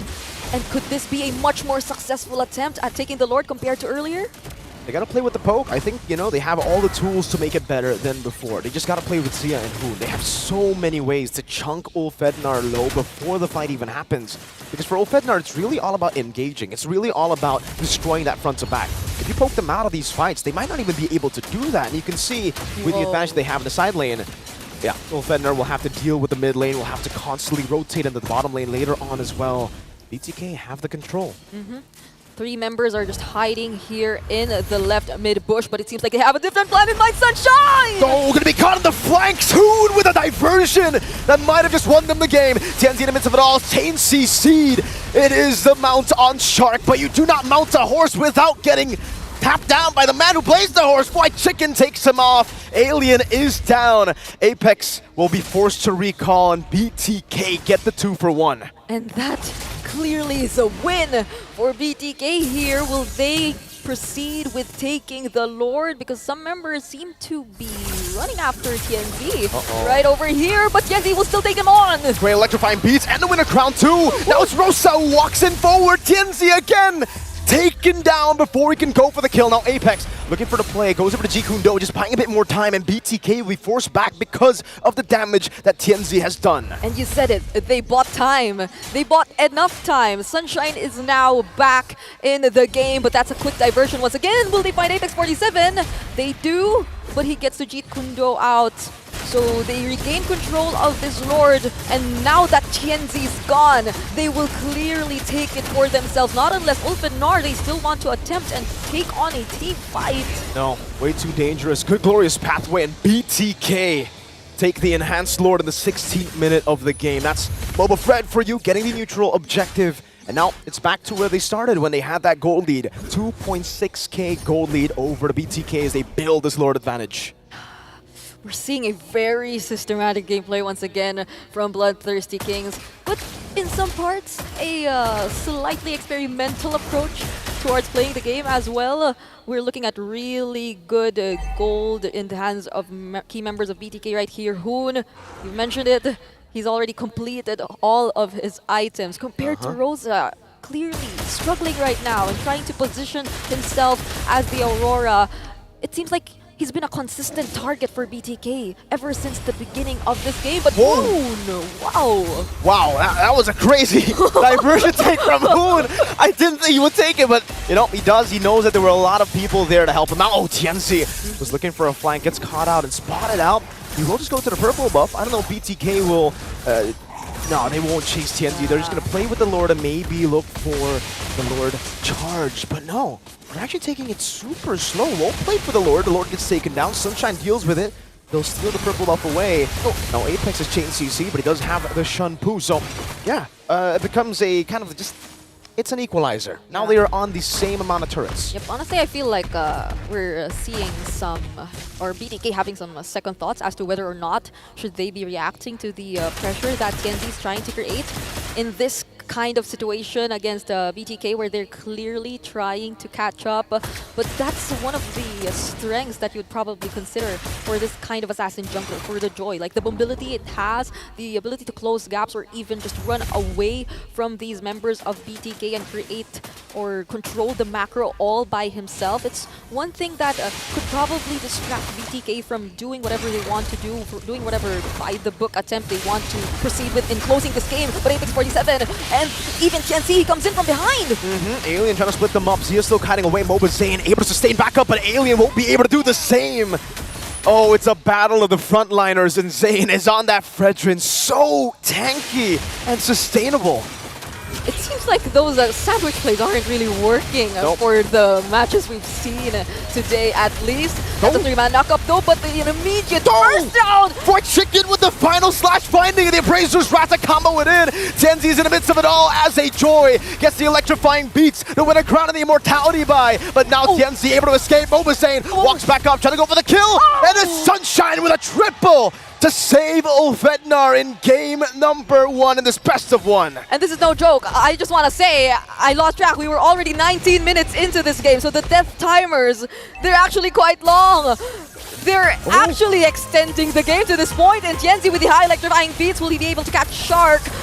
Not just yet, but still dashes in. Fortunately, there's the glorious pathway, but man, this is already an almost a 20-minute game. It's coming to a point where we're going to see one big fight, and then we're going to see the end here. Ulfednar defending it, and now they're going to go for the Lord. This is an Evolved Lord, so it's going to be a bit tougher for BTK to deal with, and there's absolutely no chance they get to contest this. That's a free Evolved Lord over to Ulfednar. This is actually devastating. Bloodthirsty Kings for the entire 18 minutes or so, having complete control, actually making Ulfednar kind of become so unsure of whether or not they actually want to position themselves in certain areas, because Bloodthirsty Kings, they have this tendency to really be first in terms of taking control of these brushes, but then in the blink of an eye, Ulfednar just relying on Sunshine's late game capability. Now we're seeing them being the more aggressive team. Bloodthirsty Kings, they have to defend this, but how reliable is their wave clear exactly when it comes to this point in time? Good question. That's a really good question to ask. Is the Granger going to be able to actually poke down the Lord enough for it to stop the siege? Because Ulfednar, they should have ways to actually zone BTK away and for Sunshine to just get some free hits onto the turret. If he does get those free hits. Oh, Tienzi's melting Mobazane down. Oh, with just a quarter of HP left, forced to use the Appraiser's Wrath, and the Evolved Lord will be able to charge down. That's a base turret taken down up top. Mobazane's going to be very careful with this Fredrin. BTK, they're able to fend off for now. They will be able to defend, but there are going to be some more waves in the mid lane. Ulfednar will not push forward. They will be happy with the base turret taken down up top. If Tienzi hurts that much against Mobazane, how much more if he gains access to Zia, to Hoon, to the other less tanked members of BTK at this point? Because if we were to look at the item build, this pretty much explains why Tienzi is starting to hurt so much. Yep. He's full build. He also picked up both the Holy Crystal and the Divine Glaive, and if ever he wants to create some crazy plays, some surprising plays, he can go for it. He has the Winter Crown in his arsenal as well. The Winter Crown is such a good tool to have on the Joy, because the Electrifying Beast, I mean, with the new Winter Crown, it still comes out, right? So you're dealing damage with no risk at all while you're in the middle of the fight. And BTK, I think they've been kind of overconfident a lot of times, just sitting on the Electrifying Beast. I know you got the Athenas, I know you got that Radiant Armor, but hey man, it's better not to take that damage when he's on you. Better to actually move back again. I understand though, they want to try to just go for him right as he gets out of the Winter Crown.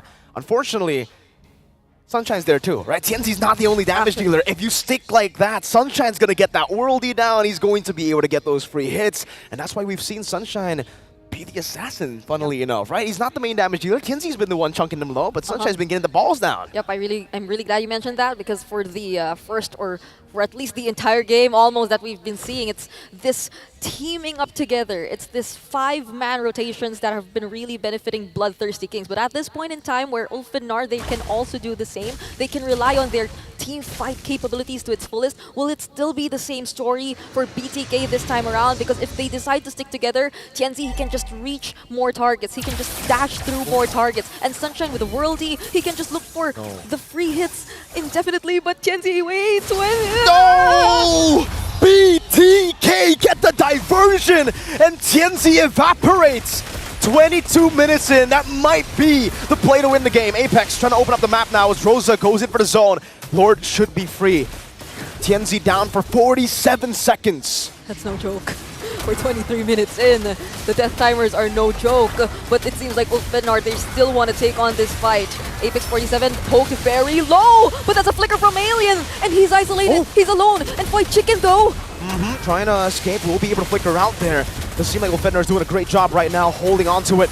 The Glorious Pathway popped down already. Apex 47 going for the stun right now onto Mobazane. Will he be able to get it with the Way of the Dragon as well? Mobazane still with the Retribution. Apex Immortality down. Sunshine with a Purify. The final slash brings him into Zia's gunshots. The yin-yang reaction will get Hoon a double. And now Ulfednar will have to defend against the Evolved Lord of BTK. While Sunshine is yet to return for nearly a minute. So Bloodthirsty Kings, they're really picking up the pacing. They want to make as much use of this Lord that they've secured for themselves. This is an Evolved Lord, and definitely you'd want to stick together this time. This is the moment you'd want to stick together and really stay by the Lord's side. But wait a minute! Winter Crown into the Immortality. Tienzi buying some items, but is it going to be enough? Tienzi down. Who gets a killing spree? Apex with the conceal, Zia with the Sky Piercer. It's a diversion again to flank Ulfednar. Rosa pops into Frigid Glacier, trying to survive the Sky Piercer. That's one stack on the board. Apex buying a lot of time, but it is not going to be enough as Chicken gets rid of him. Bloodthirsty Kings. BTK is back on the world stage. A wipeout before securing the game. The return of BTK. Moba Fred! He's just proving us so much things on the first day! He never fails to do it. Every single time. Able to just shatter expectations on stage. You know what? There's something with this team. I'm just so glad we don't have to do those series predictions. We're kind of safe from doing all that, but how about the panel? They're not safe from doing all that, so let's ask them about their thoughts regarding this game. The goal to make America bang again, and they came out with a banger against Ulfednar. And the funny thing is, we did say the question, or pose the question, are we gonna see a throwback to an old style? Yes, we did. And it's the Fredrin for Mobazane.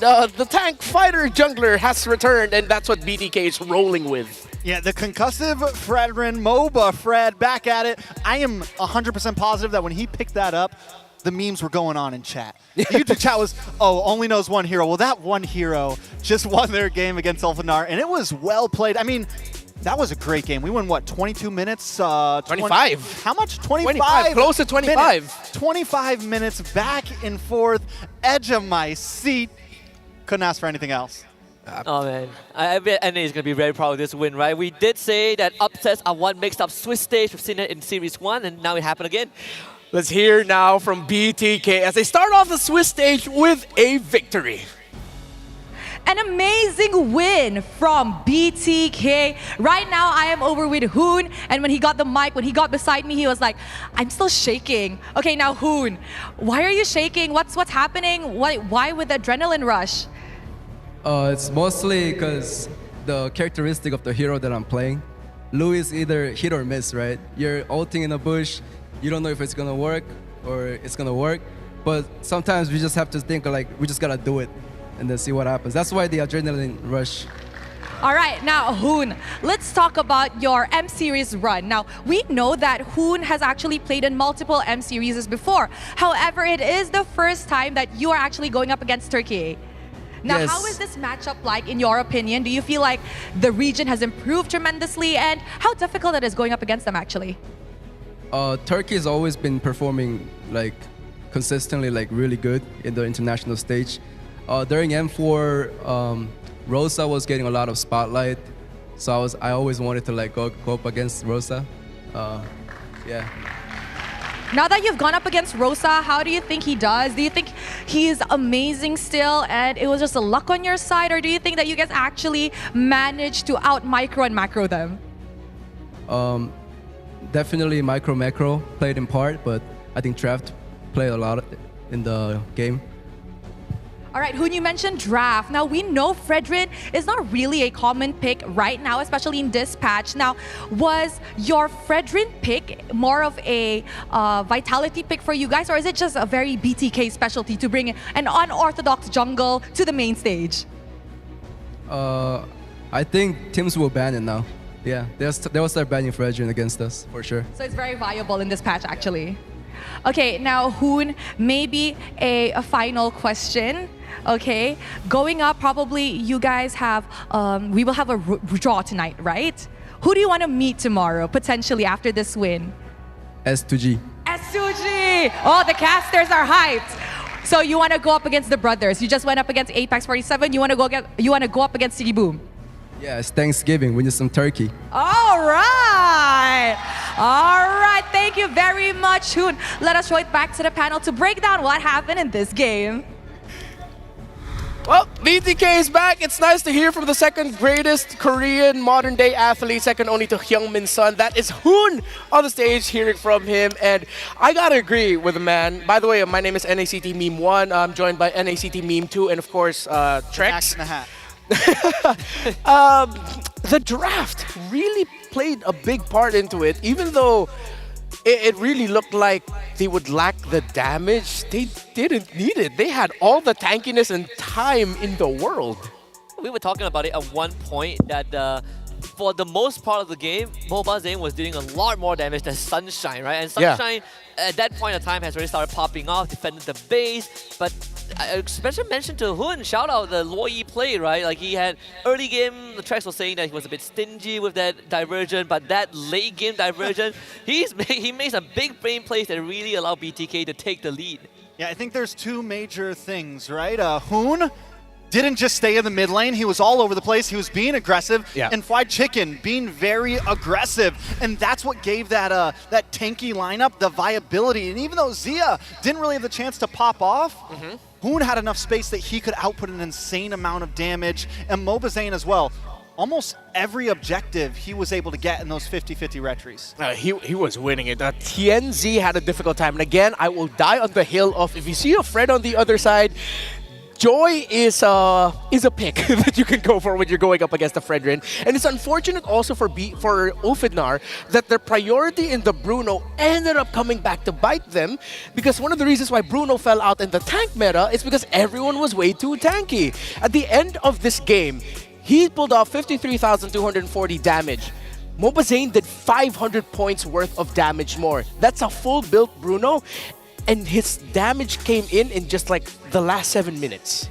Yeah, I mean, and speaking of a full damage, even Tienzi, as you spoke about, I mean, he was maxed out. And look at the gold, almost 19,000 gold, way outputting. He was rotating so much faster than Mobazane, but it just goes to show that it was not enough, right? It goes to your point of, it doesn't matter what Tienzi built on that Joy, the only person he was able to really get to was Zia, and when he did, they won the fights. But as long as they created that box around Hoon and Zia, yeah, Tienzi would just go into, it was essentially a suicide play. Yeah, and it was pretty tough for Tienzi to hit that backline, that late game, because at one point Zia started biting Athena Shield. Yeah. Hoon even has a Rose Gold Meteor, Winter Crown.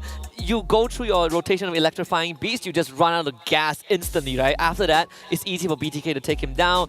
And I feel like this Joy pick, we've seen it 2 times already, into a draft with a lot of crowd control. It's just so hard to maneuver. Yeah, Zia, one of the main points here for BTK that we were talking about, he was juggling items, as you pointed out. He had Athena Shield at one point.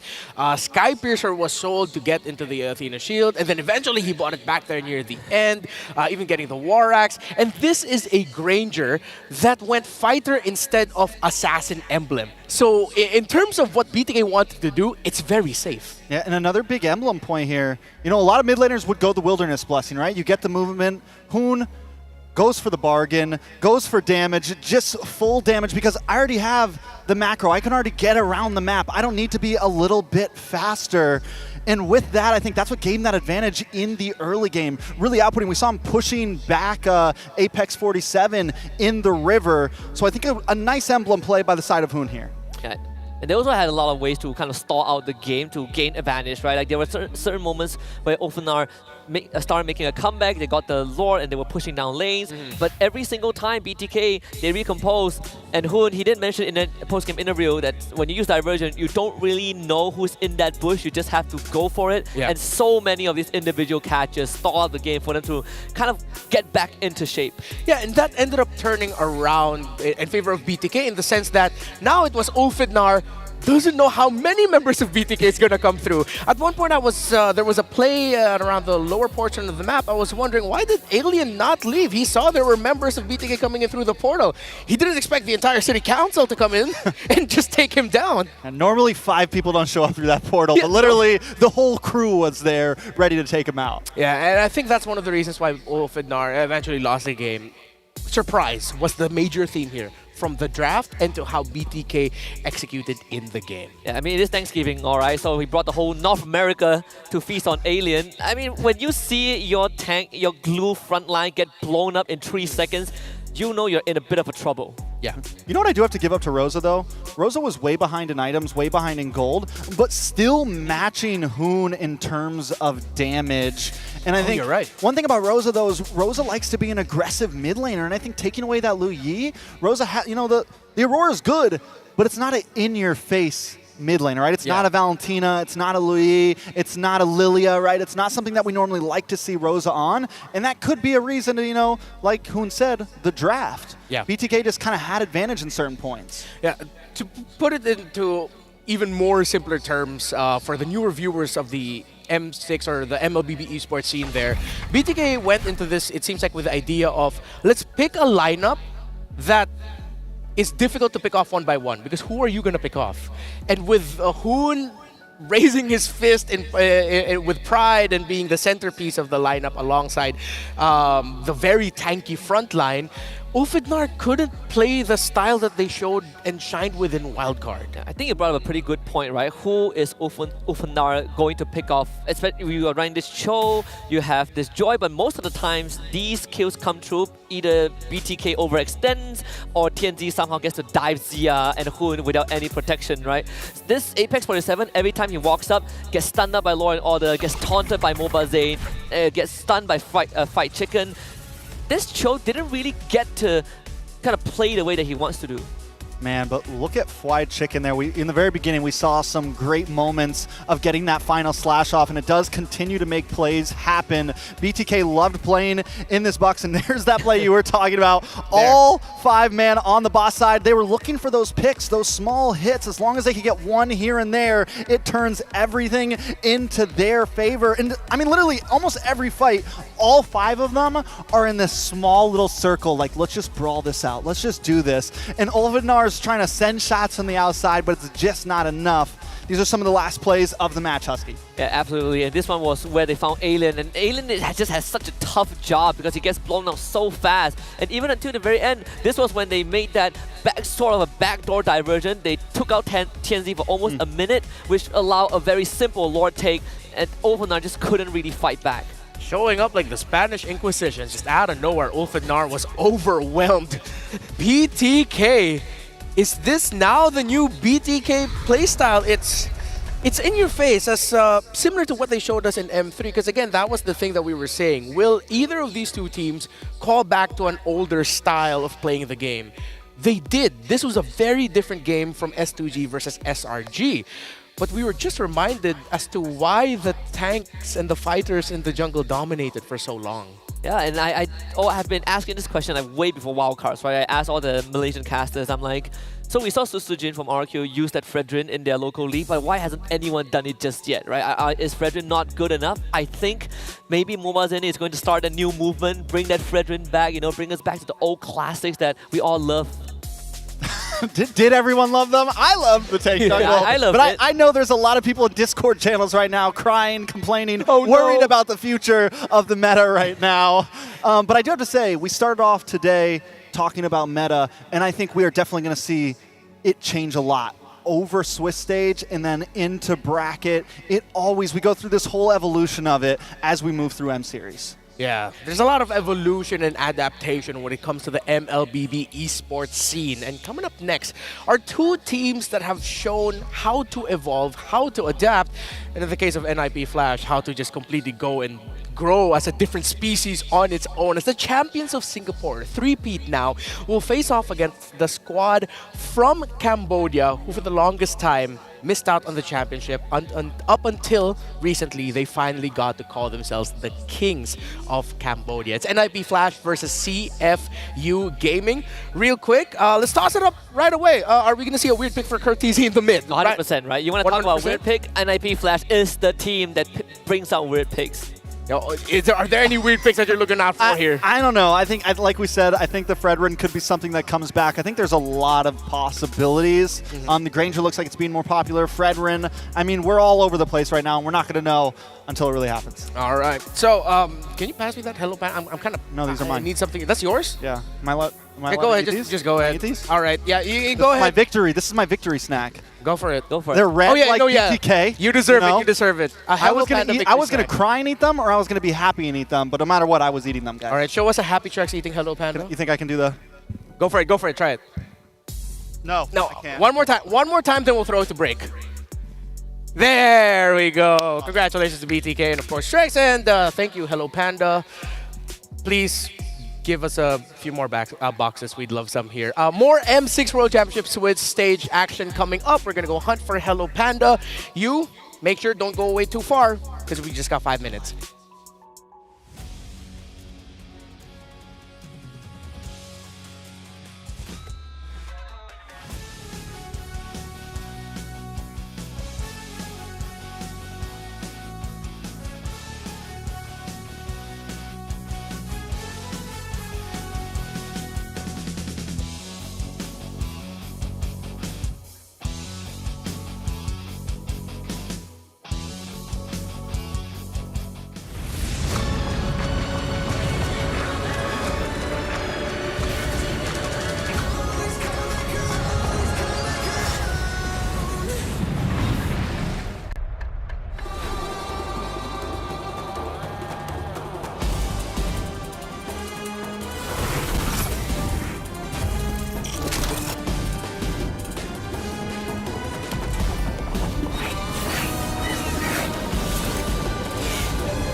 for ultimate glory starts now.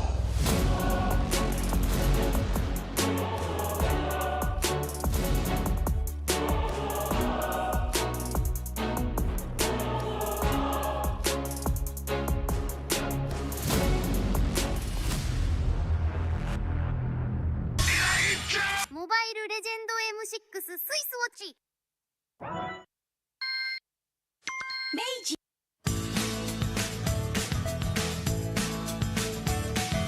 Hello Panda, semua suka biskuitnya. Biskuitnya enak, isinya lezat, rasa coklat dan strawberry. Hello Panda, semua suka biskuitnya. Biskuitnya enak, isinya lezat, rasa coklat dan strawberry. Hello Panda, biskuit isi yang enak.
Some teams are just born to dominate, where some teams might take some time.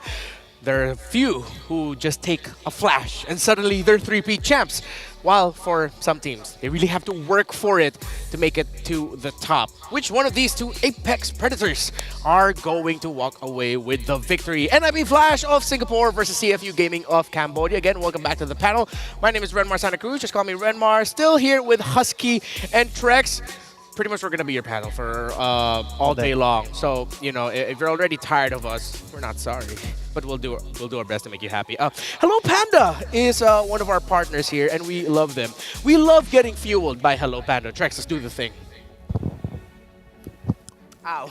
Good shot. Good shot. That hurt a little bit more than I thought. So, crunchy biscuits filled with creamy chocolate, the ultimate snack to keep you energized. Level up your day and visit Hello Panda's website for more. I made that shot. I just want to say you messed that one up. Yeah, no, I messed it up. I should have adjusted your to teeth you a little bit better. It's my teeth's fault Yes. now. But you know who's not at fault? Hello Panda. So of course, if you can find Hello Panda, try it, and you'll understand why we are going crazy for it here in the M6 World Championship. Speaking of going loco, there's a team in global MLBB right now that are known to go loco. As one of the neighbors of NIP Flash, Husky, I'm sure with just close proximity, you know why they are that dang good. Yeah, because they have, they're local, right? They're crazy people. Sometimes they do unexpected things.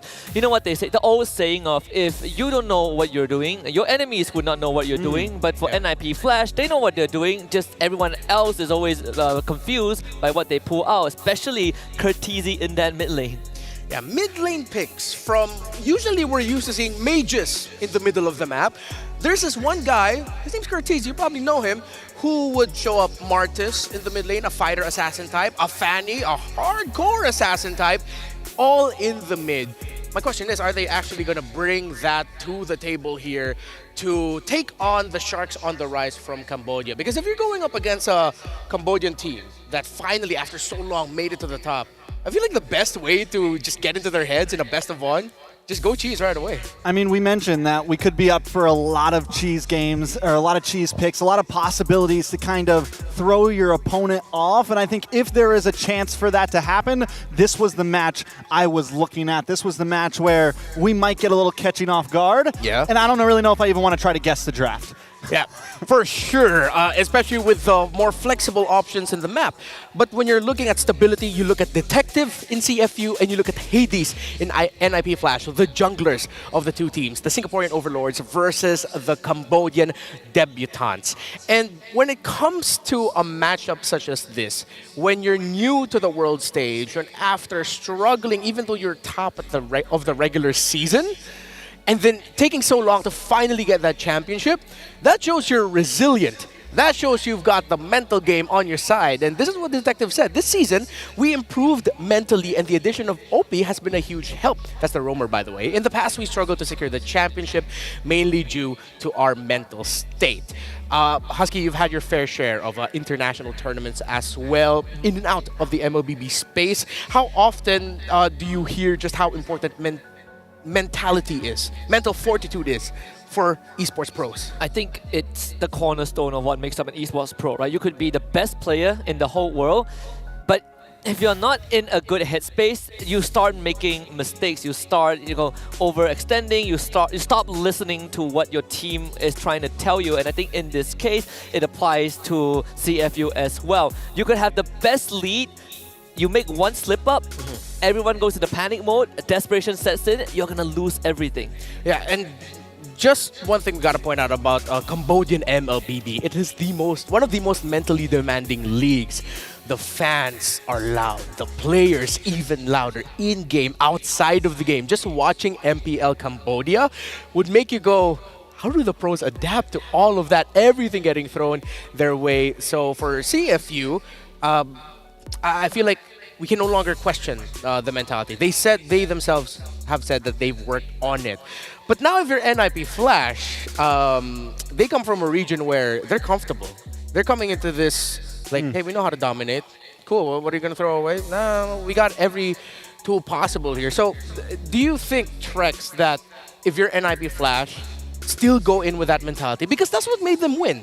Just being comfortable and being confident. I think we've seen NIP Flash get better and better over the past year. We saw them in MSC do great things. Just overall, the region in total has done better and better international stage. And if there's a time for them to really shine, I think this is it. And I think, yeah, you just keep it steady, because they used to be a pretty chaotic region as well, I feel like. Very hyper-aggressive. And I think when you're going up against something as crazy as possibly CFU, you just keep it steady. Right? Maybe you don't cheese pick. Maybe you just let them do everything. Oh. And you wait for that mistake, kind of what we saw last in some of the previous games. You find those moments, and if there's a team that can find moments, it's a team that's been around for a while, that can spot those exact times that, oh, they just messed up. Let's capitalize on it. And I think the evolution of NIP Flash has also been pretty heartwarming to look at as well. Like when there was this season, right, they almost didn't win the MPL SG trophy. And of course, we all remember that brave moment that allowed NIP Flash to make a comeback. But you look back at that instance, you can see even Hades at that point of time, first season with the team, was already in despair, right? Already hopeless. People were even kind of coining NIP Flash at that time as Hades Gaming. But right now, it's not just Hades, it's Cortese, it's Vanik, it's everyone else on the team. Diablo, yeah. Cannot forget about, and Emperor Akihiro, JPL. Can't forget about it. So yeah, Team Flash really has evolved, and they've evolved because I know from their interviews, they've also spoken about how they've grown their mentality in their road to becoming 3-time champions in Singapore. I just want to ask you guys, a little bit cheesy here, but very quickly, just so that our newer fans can get to know more things about you. Trex, who's your emotional pillar in your in your life as an esports personality? Like, the person has to be in esports. Not necessarily, but who's your emotional pillar? Let's go. That keeps me going? That keeps you going. Well, I have a daughter. I have a wife, you know. But other than that, it's Mr. Assassin Dave Mao. Shout out to Mr. Mao. He's my emotional pillar. in esports. In esports. Shout out to Mr. Mao, to Assassin Dave there. What about you, Husky? Don't tell me it's LaFell. I mean, I would like to, but LaFell is the complete opposite, right? He's the reason I extended my therapy session. But in all seriousness, of course, my girlfriend, shout out to you out there. You're probably not watching because you're busy at work, but still. And of course, everyone else in esports. I think being at the M6 desk didn't come, it didn't fall from the sky, right? It's everyone around me that made this happen. So yeah, everyone is an emotional support pillar. You are an emotional pillar. Am I? You are like the Hello Panda to me. Oh, thank you. I'm glad you said you added emotional before pillar, because if you called me as just a pillar, I think I'd be a bit offended. But there we go. Who's What? yours? Who's mine? yours? Yeah, who's yours? Hey Vey, hello. Let's leave it at that. Okay. You know, there's a little bit more of that. I'm gonna start blushing on this stage if I start speaking a little bit He's more. turning red Brigitte, now. don't look at me. Don't look at me right now, Brigitte. Okay? You okay? You're starting to turn red. You got that Asian flush going on. Am I actually turning red? And when are you going to get one of these? Oh, okay, well, way too far ahead for that one, yo. Let's slow our roll just a little bit, all right? Do we have any more topics available? Because I think I'm starting to sweat here. All right, our predictions. Okay. As much as I love the story of CFU, the climb that they went on, I think I'm still blushing. There's something just about the Singaporeans finally making it back into the top 4 after MSC that I feel like they're going to continue that role, and I think they're going to walk away with this one. I'm going for NIP Flash. I've gotten both my predictions wrong, so now I'm a bit scared. But NIP Flash, right? I need to please my neighbors because I'm flying to Singapore in 2 months, and I don't want to get mobbed at the airport. So NIP Flash. Okay. What about you? I am not going to do the whole one of us has to be the opposite, because I am also going to go with NIP Flash. I think having Hades, having JPL, having the rest of the team, I think they just have a lot of versatility. You know, they have the insane picks, but they can also play a steady game. And after seeing them in MSC, I'm excited for them here. Yeah, all right, that's it. Our predictions locked in. It is an NIP Flash prediction table here, which I feel like just is kind of poetic or appropriate for the story of CFU gaming, in the sense that a lot of people expect them, or for the Cambodian scene, after their second loss, going to the third playoffs straight that they went on, they expected, CFU's not, they're not gonna make it. They always, excuse me for using the word, they always choke. But then finally, they didn't choke. They finally became champions. So now, back finally in the world stage for their first match here in Swiss, it's kind of poetic that if they take this victory, it just adds to the legacy and lore of CFU and of CFU gaming. Speaking of, let's talk about their opponents a little bit more. Let's give them the highlight. The Kings, the Overlords of Singapore. It's NIP Flash. Okay, so we have Vanex in the gold, JPL as the roam, Kurt Teasy as the mid, Hades as the jungle, and Diablo as the EXP. Now for me, my eyes are all on Diablo here. We've seen how important an EXP laner can be, getting those rotations first to these big fights, setting up for the team, and whether you want to be the tanky EXP or the aggressive in-your-face EXP, I think Diablo can play both of those, but also JPL and Hades, depending on how they play this out, could be the most important people on the team.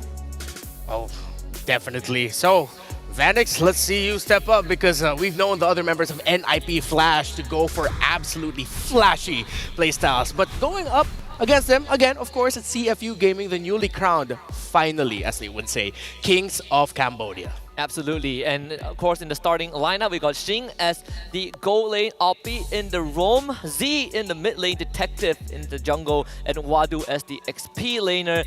Looking at this lineup, I'm looking at Alpi for sure, right? He has been the mental support for the team. He's the one that kind of brought that veteran experience since M2 when he was still with Impunity Cambodia, and of course he has history with JPL. They faced off a couple of years ago, so I think that mental resilience that Alpi brings to the team is going to help skyrocket their performance. Let's see just how resilient they can be up against a team known to pack surprises. It's all about mindset.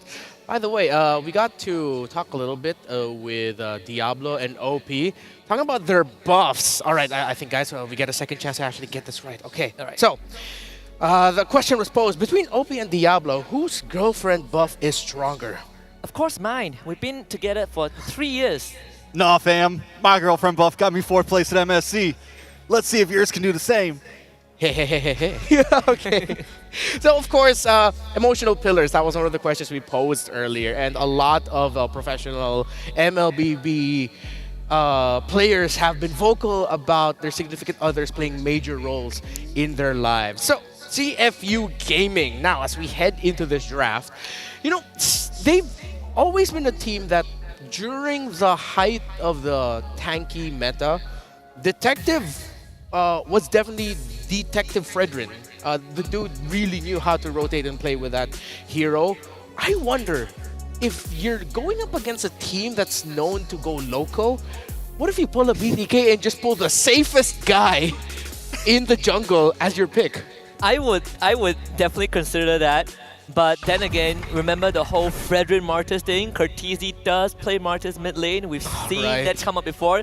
That could be kind of the wildest matchup that you can expect if we go down the detective Fredrin route. We just have to kind of see, right? I think for CFU, on that blue side, they always love to secure that first pick for themselves. It's very important for CFU on that blue side to get that advantage.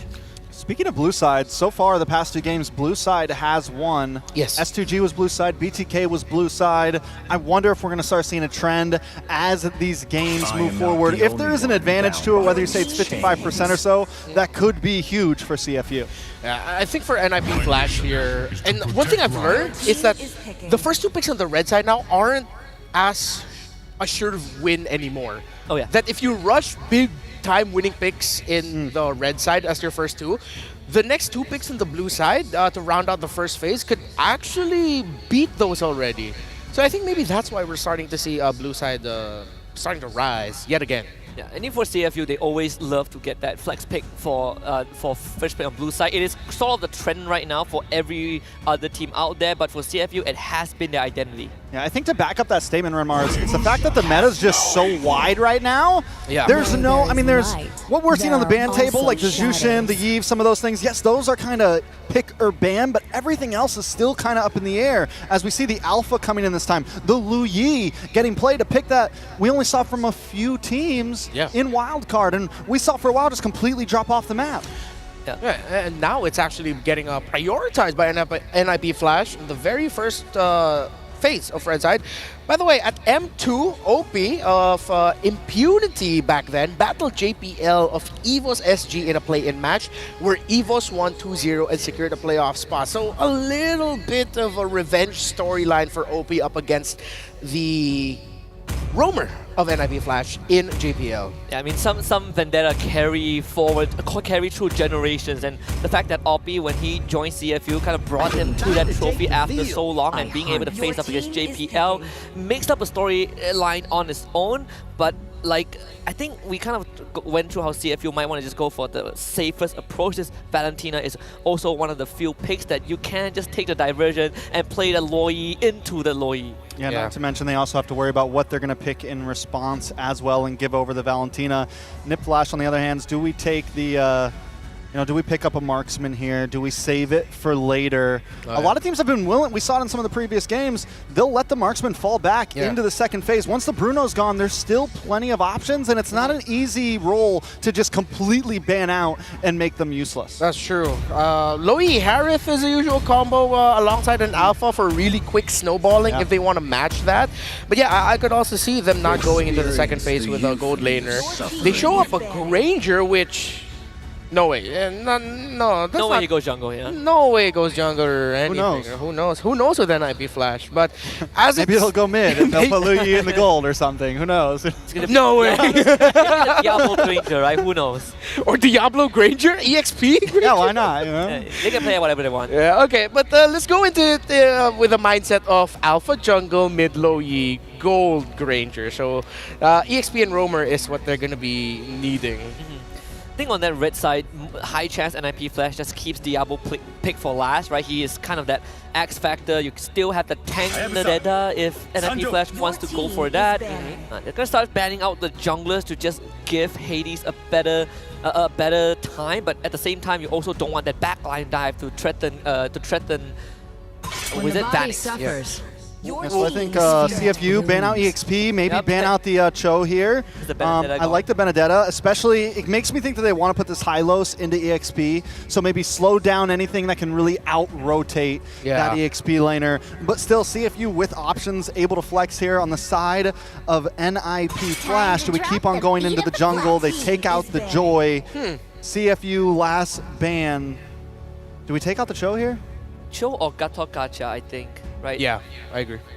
I feel like taking on the Gatot makes a lot more sense than the Cho. It's a lot more easier to manage, I think, if the Cho goes over to JPL than the Gatot.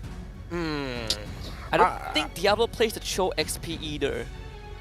Yeah, we haven't seen it yet. Yeah. So if ever, Always on the way. I'd want to see maybe the roamer for. Oh. Matilda's still, oh yeah, good ban. Okay. Yeah, okay, Matilda's still. Matilda and Alpha scary. Pair that up as well with the Granger. It's a lot of movement and it's pretty aggressive. So covering their bases. NIP Flash, do they go for something flexible here as well, like a Gatot that maybe they can still flex and make CFU show their cards first? No, maybe. That would be a good approach. But there's one pick that my head goes to, and it's a Jawhead for JPL. That too. I don't see enough right now to warrant it being picked fourth. If ever they're going to go Jawhead, again, that used to be one of his iconic pickups back in the M3 days, even M2. So if they want to consider that, that's going to really facilitate a snowballing aggressive style of composition. But they show the Tigreal. Okay, so they go for stability, but giving away a big ticket ultimate to the Valentina of CFU. Incredibly big ticket. So they do keep Diablo's pick for last. There really isn't too many options left. If they want to go for the show, there is still sort of that Hero 2. You could kind of play this double roam composition. Need a There's the jungler. Gatot Kacha. Yeah. Suyo? Oh, so, whoa. Suyo's open, right? Suyo made it all the way to the left. Suyo's still Suyo, open. yeah. Definitely viable, definitely knows that possible. lane. chose me to vanquish the Yeah, and I think they go for it. There we go. And they take the show And away. the show. Ooh, they really hammered down. I'm loving the draft of CFU right now, by the way. However, it's my old concern of not enough magic. Hylos and a Valentina together, that's not going to be enough magic damage. Magic is might. Yeah, magic is might. Magic really. is might. Yeah, especially we saw it in the last one. I mean, the low Yi of Hoon was like the highest damage dealer. Yeah. I Aurora, wonder- Rosa as well. Yeah, Aurora for Rosa. I don't know why. Maybe it's NIP Flash. I'm forced to overthink. I'm thinking they're going to do something crazy with either the Alpha or the Tig. They have done Loi Paquito before. I'm not sure if Paquito is still a thing in the XP, but it was an NIP Flash special. They go for the CC, so it's a way safer approach. CC solid. You get to kite against the Hylos. You can kite against the Suyo. You definitely have that possibility. What you lack with that is crowd control, but they make up with that with the Lu Yi and the Tigreal. So I think overall a solid pick. Oh, I feel like a solid drafts all around. Yes, yeah. All right, cool. NIP Flash versus CFU, best of one. Bring it on, Mirko. What do you guys think?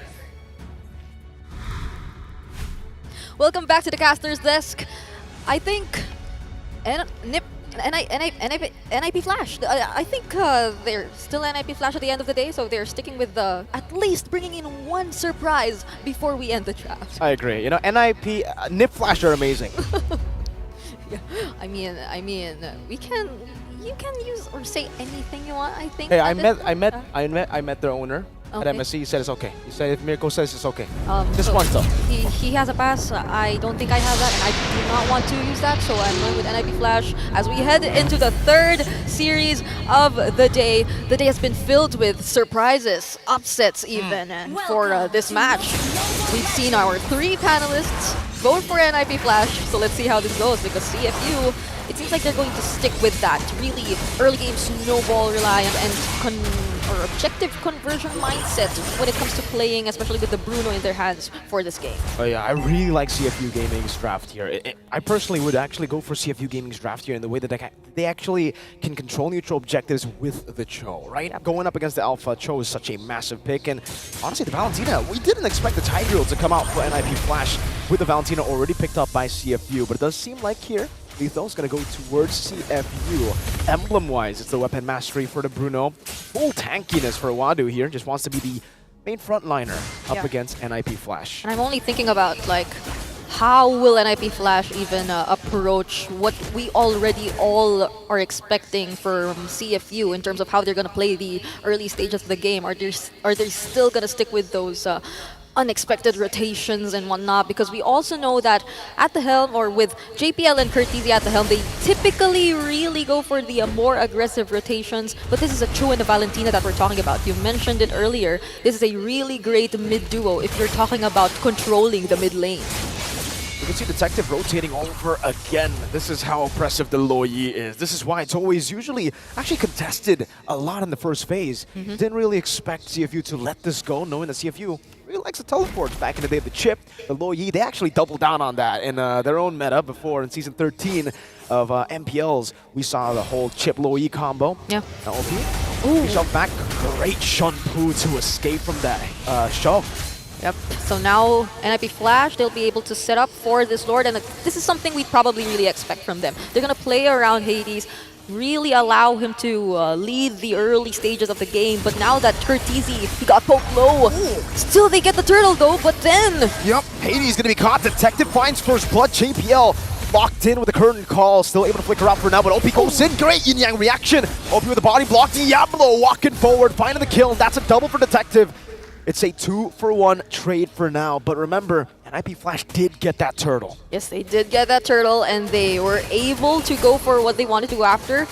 This is something you'd really expect from NIP Flash, considering the lineup that they have. But here in the top lane, Vanix, he seems to be having a really good time in playing the lane matchup up against Zing. He nearly has to reset after the damage that he's been able to throw out. Yeah, once you get the ultimate, it's definitely way easier for you to actually win out on the lane, get that poke in with the Dead Sonata. It does seem like, I mean, for Sing, he has to use a slide tackle forward to actually deal out some damage onto the Granger, right? So we haven't seen this a whole lot. Whenever you see the Bruno, apparently the Granger is the pick. It's currently 1-1. We've seen a Bruno win, we've seen a Granger win. Yep. Let's see what NIP Flash can do with it, right? Yeah. JPL so far, that's the big problem that we were talking about. When you go for the Tigreal against the Valentina, it was a great ult for Z to take. And so far, we've been so focused on the mid lane, Mirko. Like, we haven't seen some rotations heading towards the gold lane or the XP lane even. It's more of the gold laners, the XP laners, actually rotating out of their lanes and joining the fights we're seeing in the mid lane. And now there might be another one happening soon, especially as Diablo also finds himself nearby the next upcoming turtle. But OP! Whoa, getting away and dragging down. But it's only out to JPL. The burst is there though. Detective makes quick work out of JPL. Was kicked over 15 seconds for the turtle. So JPL should still be able to spawn in again. He already used the implosion earlier. NIP Flash, do they want to still contest? That's a diversion. They do want to ride again. Oh, wait, detective. Oh, they find him! And the Spear of Alpha straight into the Yang reaction. Diablo able to get that shut down. Now Sing caught in the Yang reaction again. Hades walking forward, doing some damage, and Sing goes into the Purify. Diablo knocked up by the Jeet Kune Do of Oppi. Great Terrify to combo it down. And NIP Flash, it looked good, but then CFU recovered. Yep, the Revitalize was there. It was too much to handle for NIP Flash, who seemingly really had to commit since they found themselves in a position where they were surrounded by members from CFU Gaming. So instead of supposedly converting that into a turtle, it seems like they'll have to play safe for now. And Curtizi, C finds him in the middle lane. It's a solo kill in the mid lane, Z!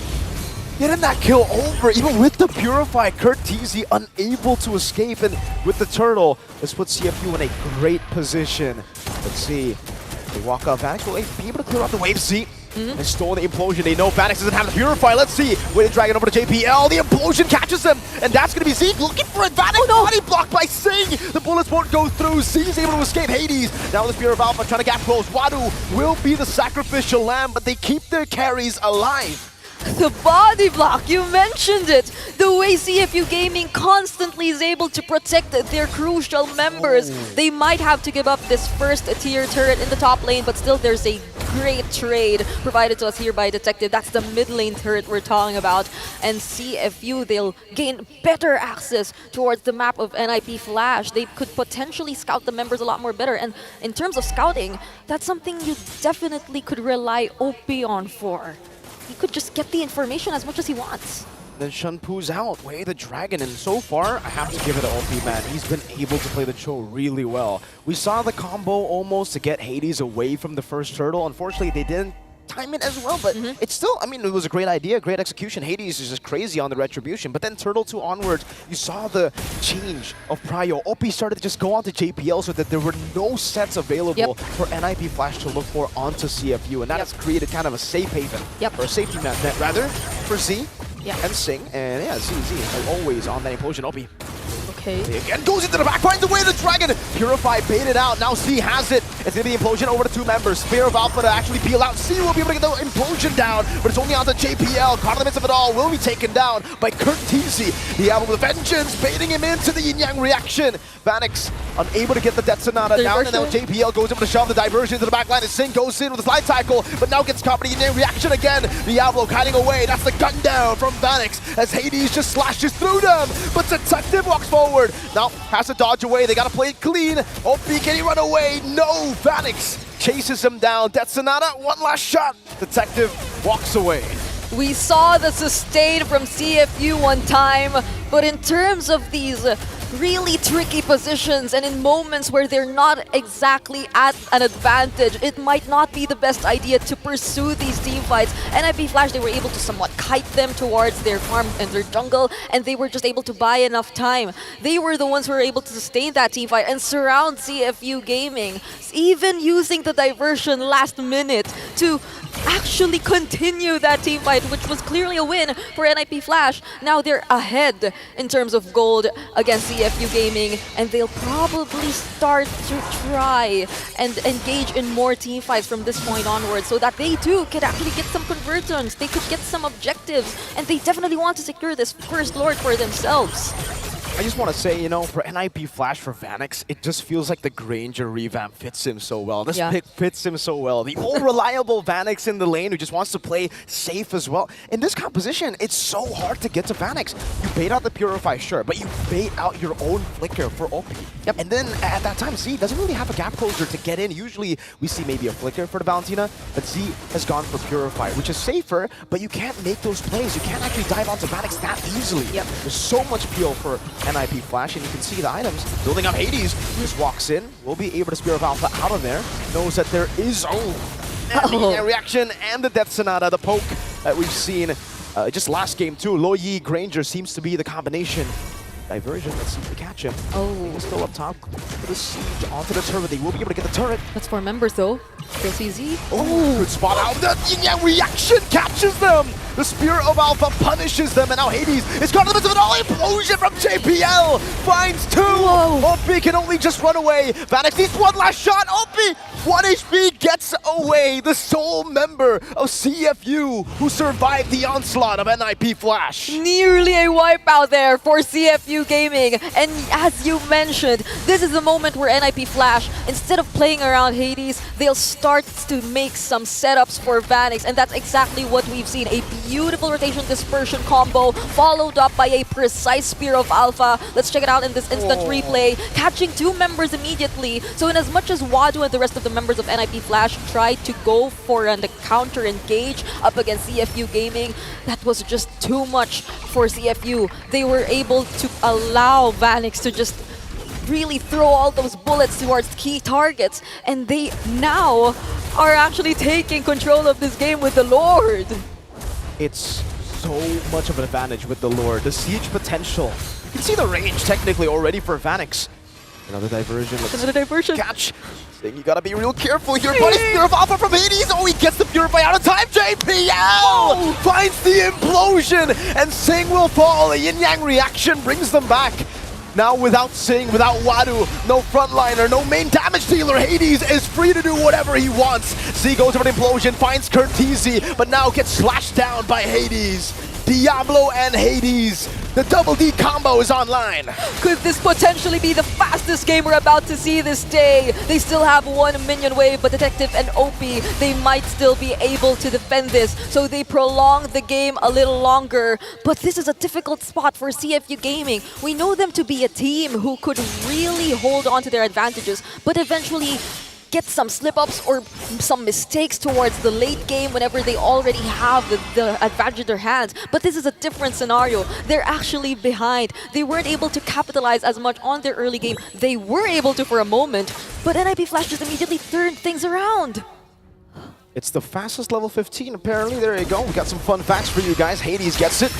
Another implosion. Red out. JPL gets the implosion again. Brings him all the way back. Sing. So able to slide tackle forward. Now Hades can be kicked in by the way to Dragon. And it's a full combo onto Hades. Somehow he's still alive, though. The Worldie will finally bounce onto him. And Sing gets the shutdown. Hades 4Z. There's a minute left before the next Lord, and I doubt that it would be that felt for NIP Flash, but still we see how they cannot afford to still make some mistakes up against this lineup of CFU Gaming.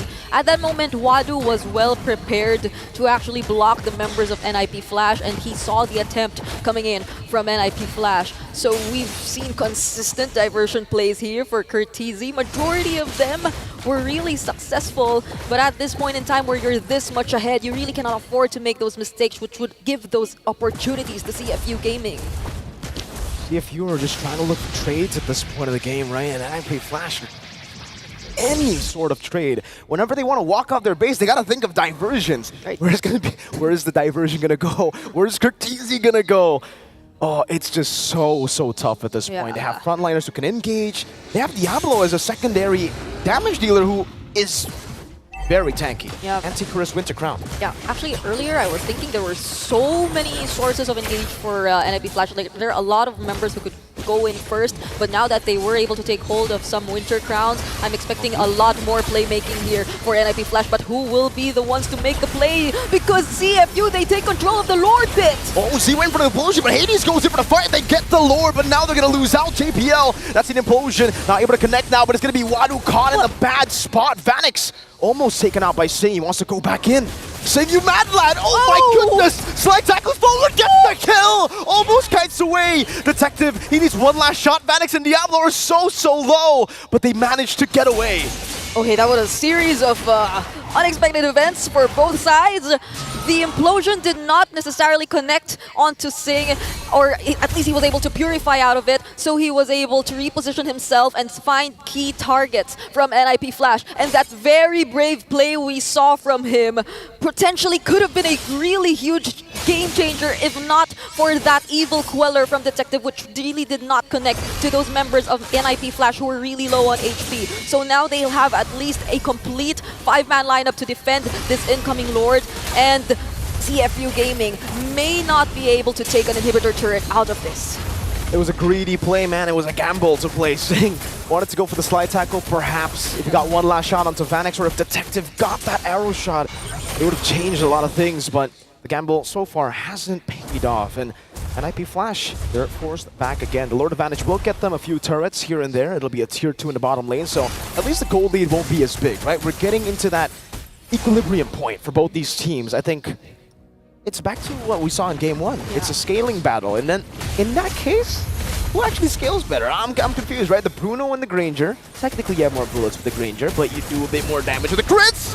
OP finding the way to Dragon, baiting out the Purify now. As C walks up, Cortese's gonna fall. Sing's able to cut away, but the guns comes down. Good body block from Detective. Sing almost slashed down by Hades. That's what revitalizes. Vadu goes in. Z is able to shut some damage. Implosion, catching Vanix, but it's a good Purify, and JPL will do the same. Now one last Death Sonata is what Vanix needs. He comes in with a Rhapsody to take 2 down. Sing going in, baited in by the Winter Crown. Vanix with the win of nature and a triple to end the fight on. Detective running away, and NIP Flash should be happy with the fight. I don't know if that answers our question, because in some ways it did seem like it was an unexpected team fight here, which just suddenly happened out of the blue for our teams. There wasn't really an accurate setup coming in from CFU Gaming, and it seemed like even the IMU, or the implosion that was copied here by Z, was just used to actually prevent the members of NIP Flash from chasing down the other members of CFU Gaming. So it was a really reactive team fight that we've seen from both sides. And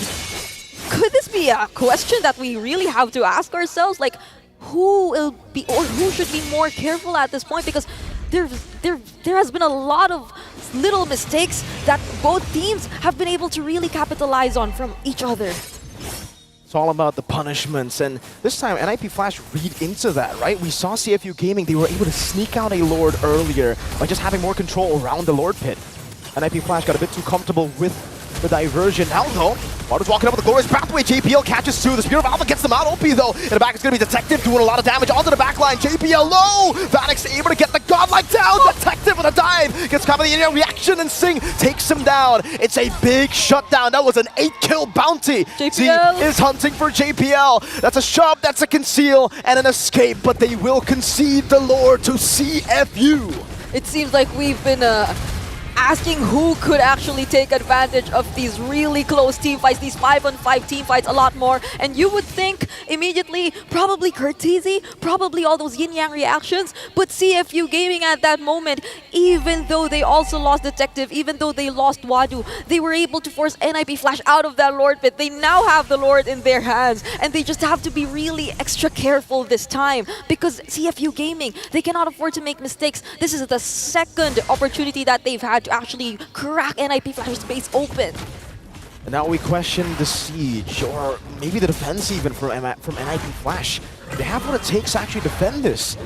The vengeance will be up for Diablo. Curtizi should have to purify back up, but if CFU Gaming just try to push into pace, it's gonna be real tough. Z steals away the implosion. JPL doesn't have that big playmaking tool, but you can see the poke already from Vanix. That's a charge into the bottom lane. That base switch should be falling down. Sing very low, the OP finding the way to Dragon. Curtizi is down. Vanix on the back line. Z gets an implosion. That was 3 members caught in it, but Vanix is free. Now hitting onto OP with a Rhapsody. That's a double detective. Gets the Soul Sever. NIP Flash fighting for dear life. Sing able to kite away. It's a wipeout! NIP Flash have fallen, and CFU Gaming continues the upset route. This day has been insane!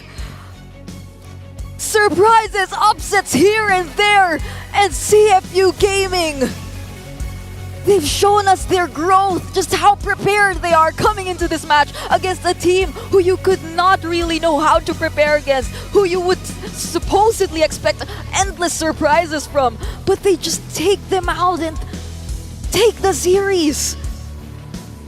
3 matches, 3 upsets. This is the Swiss stage. This is the best of 1. I cannot believe this is how we're starting day number 1. Let's head it over back to our panel and let them break this down for us.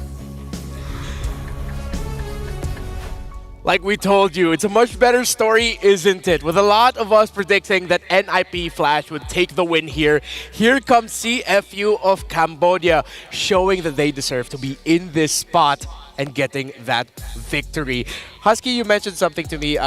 You said it really looked like CFU did their homework. Oh yeah, they definitely did. I think CFU, in that drafting phase, you look at the first phase ban, right? They banned the TLID, which is the cornerstone for NIP Flash. You know, Diablo loves playing the TLID. We've seen JPL do that every once in a while, but JPL prefers a more pick-off style, right? Yeah. Then they take the Cho away from JPL. And then they also take out the Benedetta, which is a pick usually you don't really ban against much teams, but Diablo in particular is great on that hero. So CFU not only came prepared, they also forced NIP Flash into a draft where NIP Flash are forced to play more as a team instead of those pick-up comps and allow CFU to be on the aggressive end.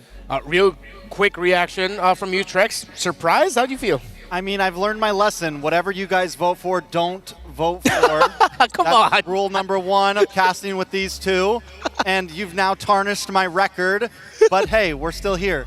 All right, let's go on over to the stage with a quick word from a member of CFU. A day filled with surprises. Just the 3rd round of our Swiss stage, and teams are already getting to each other left and right. Games are getting very, very intense. Now with me here, we have OP from CFU. First of all, how are you? We could see that it was a comeback game. NIP Flash was literally leading. They were near your base. How are you? How did you guys manage to fight back and push back to win that game?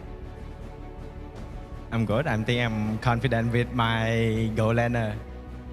He led game, he must fire. So the fire was there for Bruno just now? Yeah, I trust him so much. You trust him so much. I think that's very important because we need to trust our teammate, right, OP? Okay, now OP, the last time you were in the M series, it was M2, and now it's M6. How do you feel to be back on the world stage?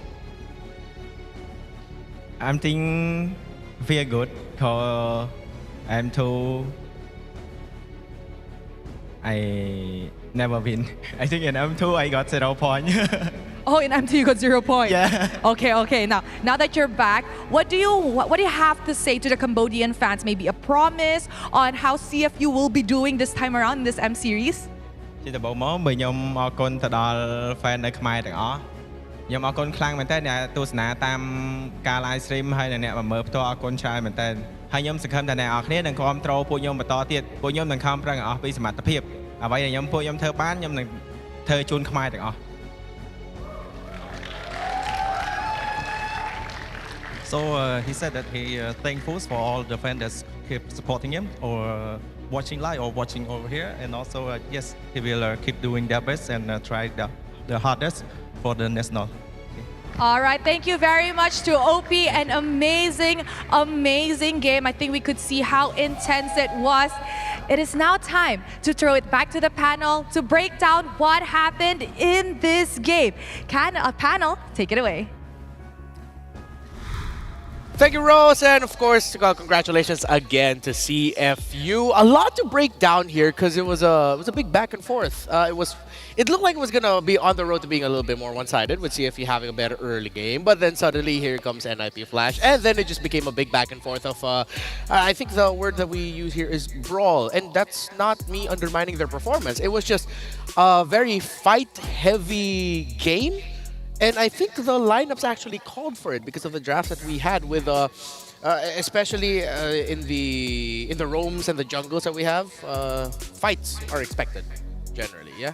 Yeah, I think overall it's just NIP Flash, they had that better start, right? Like Curtisi was actively using that diversion to kind of get these off-tempo plays. First it was pickoffs, and then suddenly he was using it mid-fight to kind of catch up to CFU and pick off stragglers. But again, it's the same issue, the same hurdle that NIP Flash needs to get over from the series we watched just now. Or actually, no, the first one, when there was a Bruno on the other end, is how do you reach the Bruno, right? And NIP Flash at one point just didn't have the reach to get to Sing. And even when they did, he had the Purify, right? He had the possibilities to still kind of get out of whatever the Tigreal brought, get out of maybe, get out of the proccing the yin yang. That's not the duality. That's the name of the passive. Yeah. Getting out of the duality and just being able to continuously backstep. And the final cherry on that is that number 6 item, which didn't really come in until towards the end there.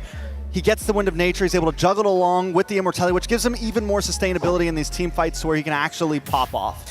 Yeah, but then as we went on a little bit longer, we started to see the strengths now of NIP Flash. Again, for CFU, they have a roam mid combo that shines with the micro pokes.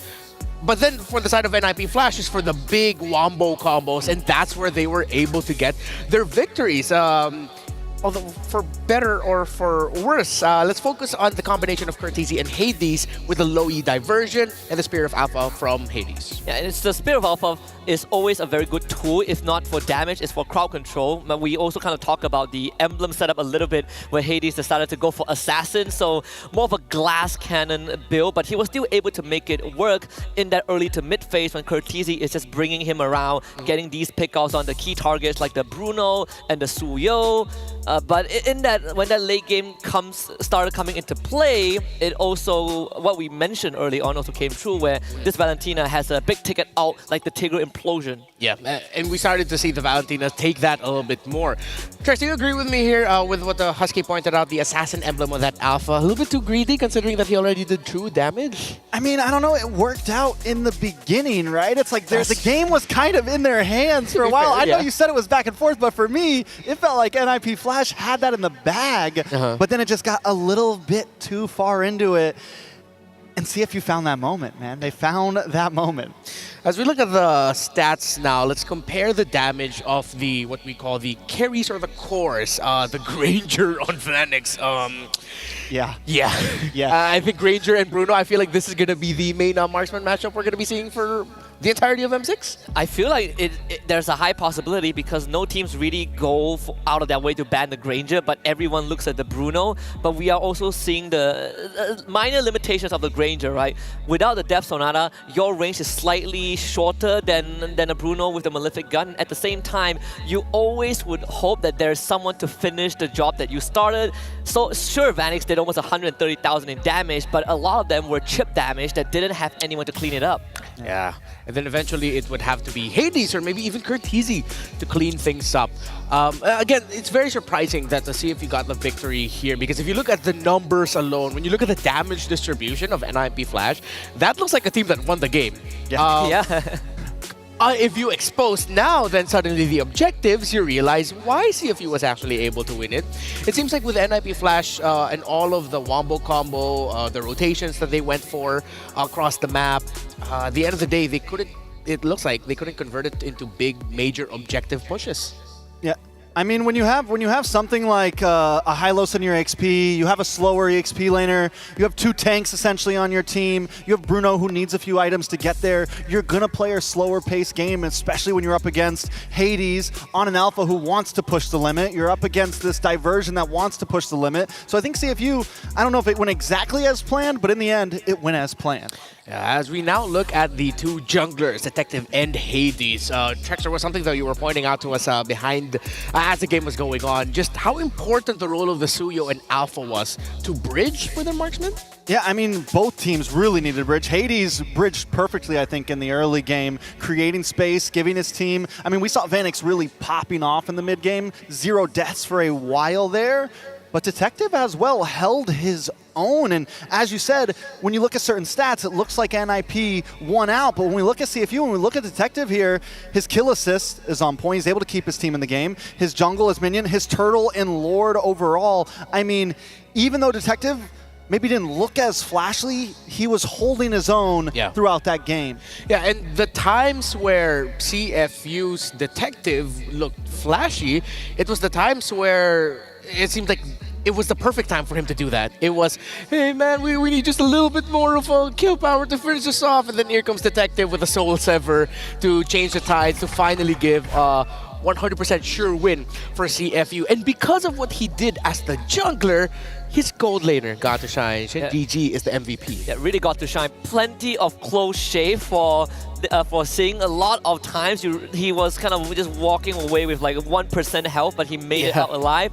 But at one point, I think also he changed how he positioned in these fights, right? He has Purify to get him out of tough situations, but CFU as a whole also started understanding how NIP Flash wants to fight. Diablo wants to sneak into the backline, JPL wants to get that big implosion, and Singh being able to stay out of reach just allowed him to keep dealing damage without NIP Flash being able to follow up.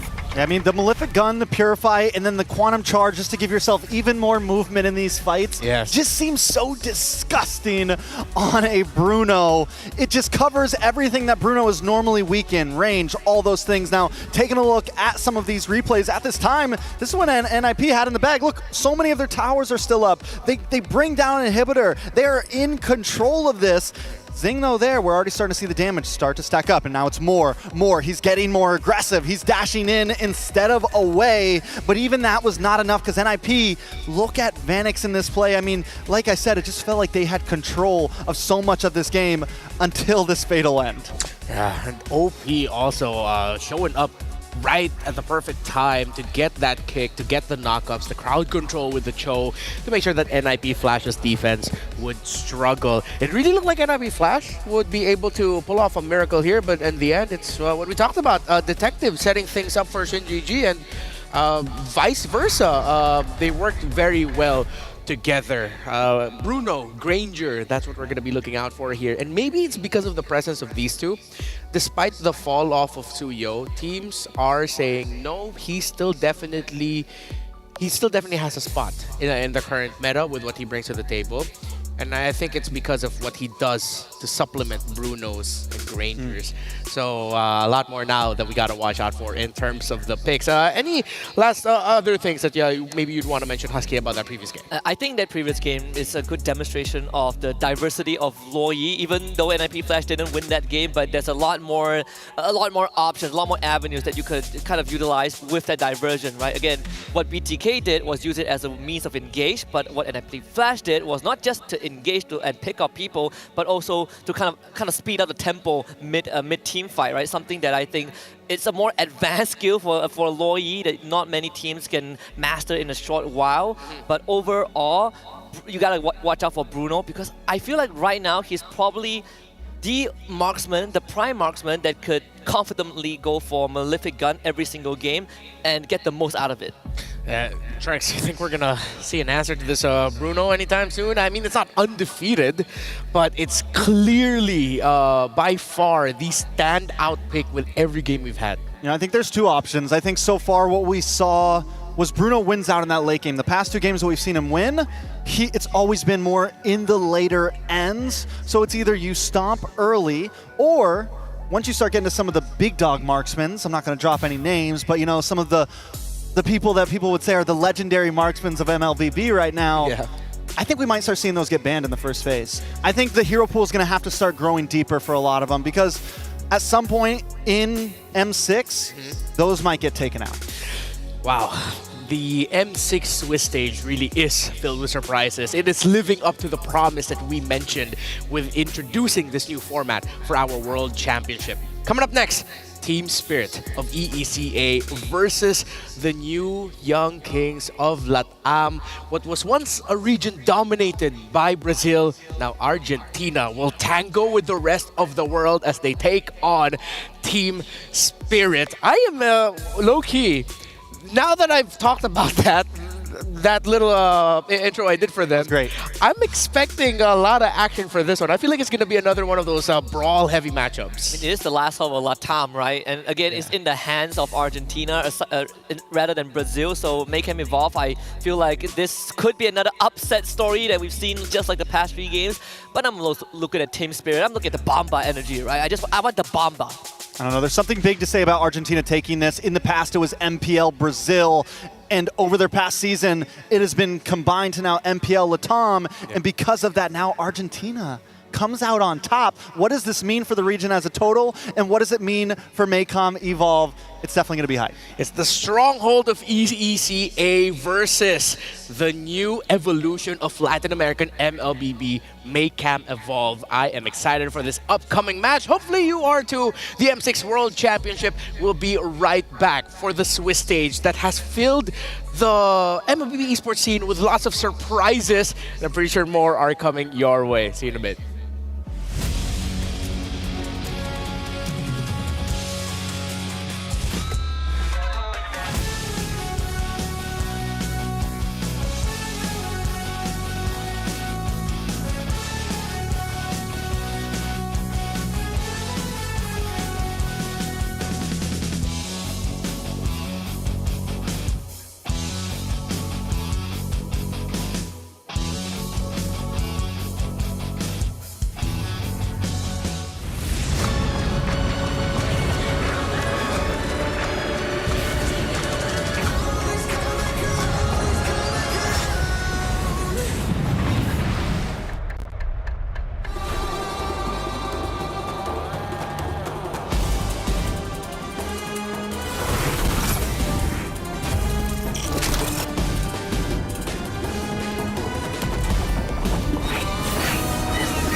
starts now.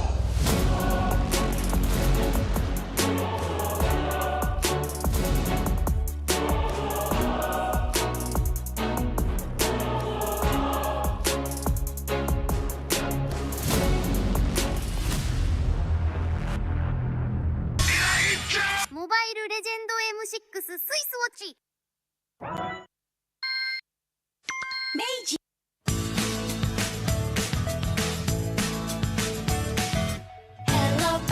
Hello Panda, semua suka biskuitnya. Biskuitnya enak, isinya lezat, rasa coklat dan strawberry. Hello Panda, semua suka biskuitnya. Biskuitnya enak, isinya lezat, rasa coklat dan strawberry. Hello Panda, biskuit isi yang enak.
There's an old adage, to be the man, you gotta beat the man. Team Spirit has yet to be bested in their region, while for Maycam Evolve, they finally beat the man in RRQ Akira and are the new kings of Latin America. That is the mashup we are gonna be seeing for the 4th Swiss stage mashup. But of course, before all of that, experience the thrill of gaming in real life. Icadia's Gaming and Esports District.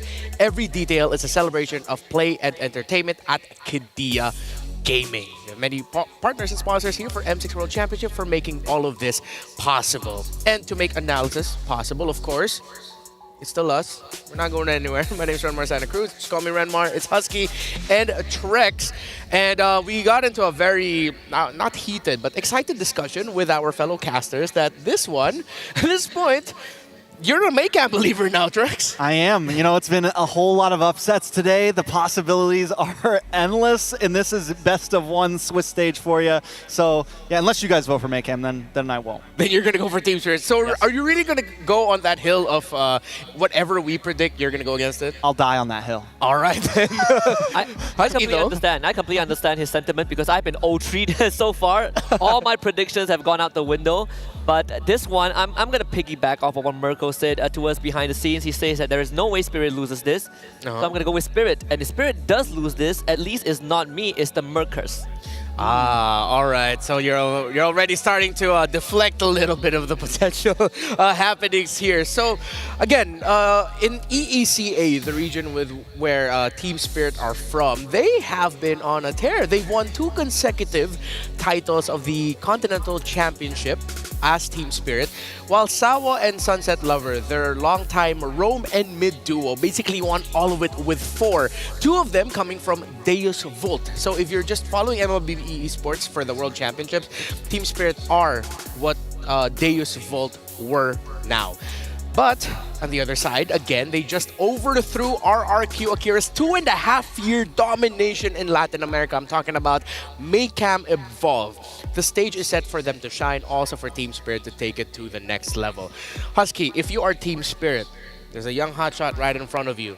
They are looking to pull off an upset in what has been so far a day of upsets. How do you stop that? I think you just play off of, first of all, play off of the experience that you have. Stick to your identity, right? So far, we've been talking about more experienced team going for cheese picks. I think scrap that. I'm now starting to believe in just play what you're comfortable with, play with that experience, play with discipline, right? Play with discipline and just overcome the young bloods, because so far the underdog story is looking pretty strong in the Swiss stage. Yeah, and Sawa, surprisingly enough, he actually shared the same sentiments as you said just now. Sawa, one of the longtime members of this squad, I feel like he is Mr. EECA. He is the region with how long he's been playing.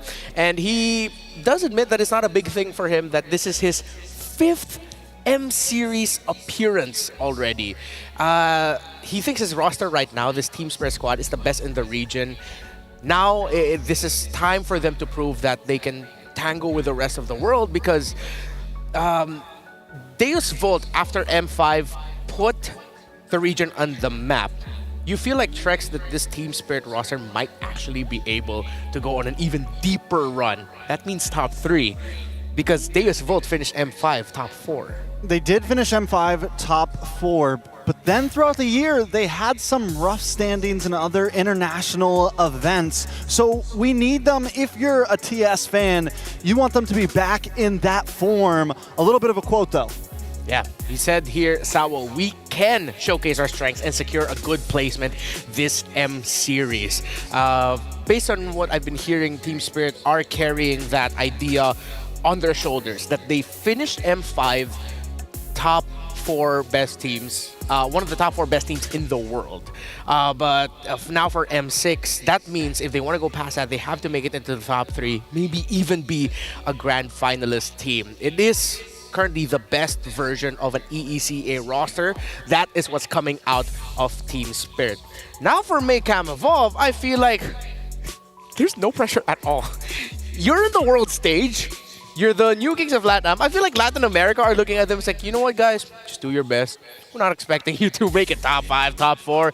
No pressure. Just get the experience and bring it over to LATAM. Yeah, I mean, usually some of the first-timers on the international stage which shares the same sentiment, right? Sort of like what we saw from the Mongols. They're just grateful to be here. And of course, we sort of talked to Aurora as well, the jungler from Maycam Evolve, and he said that, M6 is his redemption. They went through a lot of struggle last year, but he did make a promise to Mobazane that he would be at M6, and he kept his promise.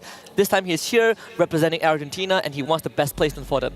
It's all coming back now. Aurora's the guy who played YSS and mentioned Mobazane in an interview, and he kept that promise. I'm having the flashbacks right now. Yeah. We're end of movie flashbacks in my head. Everything makes sense. Everything makes sense now. The possibilities are endless. Yeah, this is the YSS god of Latin America. He plays that YSS as if he is a meta pick, but no, that's just how special a jungler Aurora is. And now as we talk about the draft, as we head into it, YSS, if I'm Maycam, why not, right? Why the heck not? Not. Not? Not. Not? No? Not. Why not? I mean, yes. Well, you say why yes, yes? Why? Yeah, why yes, yes, yes for YSS. Okay. That makes sense. But why not? Why not, Trex? I guess if you go into the comfort idea and it is comfortable, yeah, go for it. You need to have a composition that works with it. If there is a time in the past multiple years that it could be viable, this is definitely it. Since M3, we have not seen YSS in the meta, and it did just get a buff. It got a whole revamp at that. And I mean, it's definitely possible. It could be that cheese pick. It could be him, but I don't know if it's worth the risk. What about you? You want to see the YSS. I want to see it. It might not work, but I want to see it. But do you need to see it? Yeah, I'm a simple man. I need to see it. Let's see if we'll see the YSS later pop up for Maycam Evolve, but let's talk a little bit more about the specific members of EECA's Team Spirit. Who do we want to focus on here? Well, for me, I want to focus on Kid Bomba and Savo. Savo in the roam, Kid Bomba in XP, but we also got One Shot, the up-and-coming new jungler, and Hiko in the gold lane, Sunset Lover in the mid lane. For me, Kid Bomba has always had that special spot in I think a lot of people's heart. Back in M5, he is that guy that is just go, go, go. I see a set, I go for it, and my team always follows up. That's sort of the model that allowed Team Spirit back then they was vote to end up in top 4. But I'm also a firm believer of sticking with the same roster, right? Now you got One Shot replacing Magister, Hiko replacing Carvey. The international performance has not been proven yet, and I hope this is that moment for them to prove that. Let's look now at their opponents. Maycam Evolve are going to be a learning experience for a lot of global MLBB fans as we know more of this team. We have talked about Aurora, but is there anyone else there that you want to focus on, Trex? I mean, we have Yurikotsu in the gold lane, Super Nahuel in the roam, Fashion in the mid, Aurora in the jungle, and Marquino in the XP. And for me, it's going to be the same story as the past few teams I've covered. Jungle, EXP, roam. For EXP, you're up against Kid Bomba. You're up against an aggressive player that even if he loses in the beginning, he can come back in the mid. So Marquino needs to be able to keep up with that. And in terms of Aurora, we know he's got the attitude. He has the will to win. He got himself here. But can he take out the new hot shot, One Shot on Team Spirit?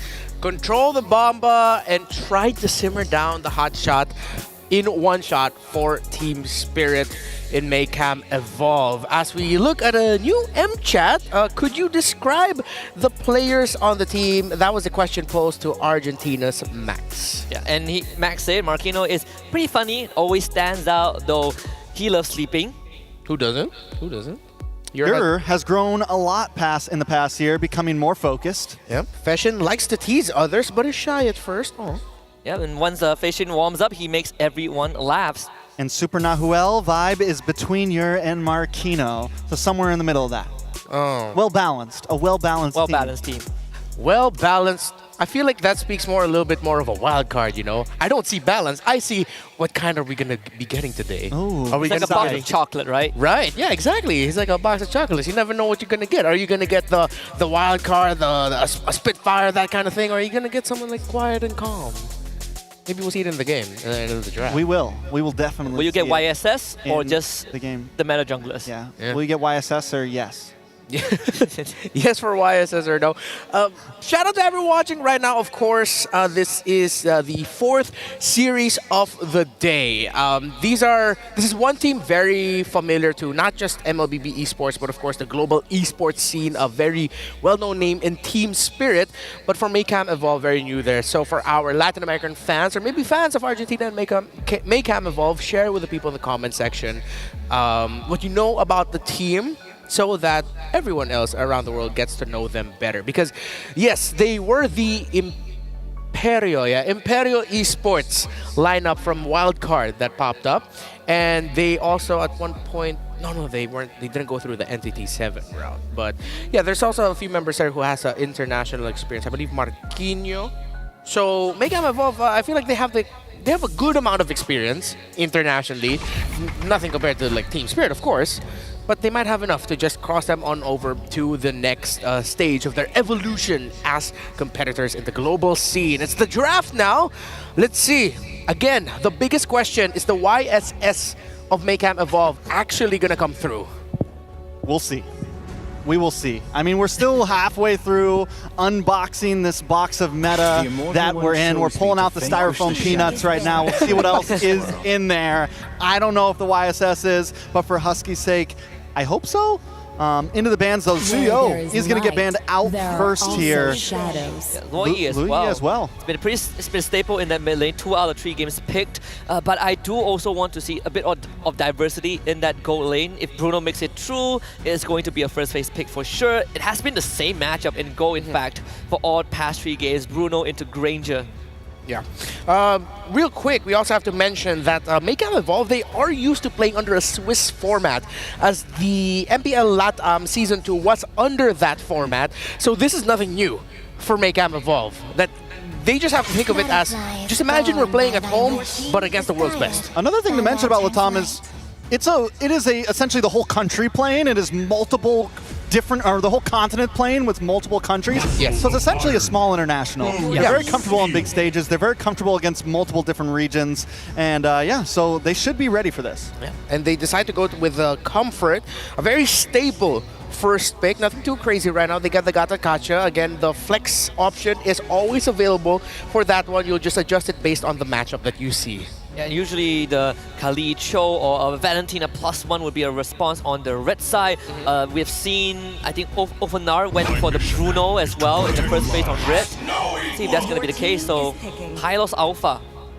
Yeah, I mean, with the Suyo gone, the Alpha is one of the next best things to come up. The thing about the Cho is we don't really see Sawo on it that much. It's not a popular pick for him. But on the other hand, Kid Bomba can play it, so it could be something that we could see flexed over if...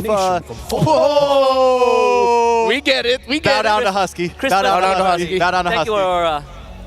We got it. And you know, honestly, I was thinking that they wouldn't even consider it because high loss and alpha, when I think about it, it's like, oh, would I want to be a YSS here? But apparently Aurora says, yes. Yes. He says YSS. Yes. So where do we go from here, right? What does Team Spirit do? We saw Ruby Way earlier. Could be something that could be decent against a YSS. Also the Cho, any kind of real frontline CC that can catch him when he tries to dash in. You want to really try to hook him, hold him in for just a second, and take him out. There's one that I can think of, actually two, but one I prefer, either the Kaja or Franco. If you want suppression, right, that could be a choice. We've seen another option that the Mongols pulled up in the wildcards, which is the Baras XP, although that one is a lot less favorite. But when you talk about long range, Beatrix is kind of the next in line after the Bruno. As we look into the bans now for the second phase of Team Spirit, with them picking the Beatrix, they get to match Marksman for Marksman. You still have the picks of Fashion up in the air. Faramis is one of its noteworthy pickups, and honestly, with a team mid to late game team fighting comp with a double Marksman, YSS, and Bruno, Faramis would actually slot in very well with their lineup. Throws the Cho ban though. On the EV side, they still need to ban out a possible roamer, possible EXP laner, and a mid laner. But they need a mid laner, so both teams kind of in this position right now where they have to think about what they're banning, and I think in more of a sense look for trades. And with Team Spirit getting the first pick after this second phase of bans, they kind of have an advantage. Yeah. One thing that Team Spirit can do is... Oh, no, excuse me. They already have the Alpha, so they're not going to be looking for a jungler. I almost got excited about that. But let's see. They get creative with their EXP lane picks, honestly.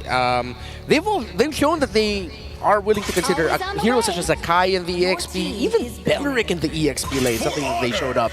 But with Maycam Evolve, seeing that there is no 100% pick yet for Sawa, they took away the Matilda, one of his best. Yeah. I mean, if you see that there are two marksmen on the enemy side, and you know both of them are relatively short range, well, probably a Malefic Gun for Bruno. Big setter like a Terizla could be considered as well if you're Kid Bomba, since there is still that a high loss flex on up in the air.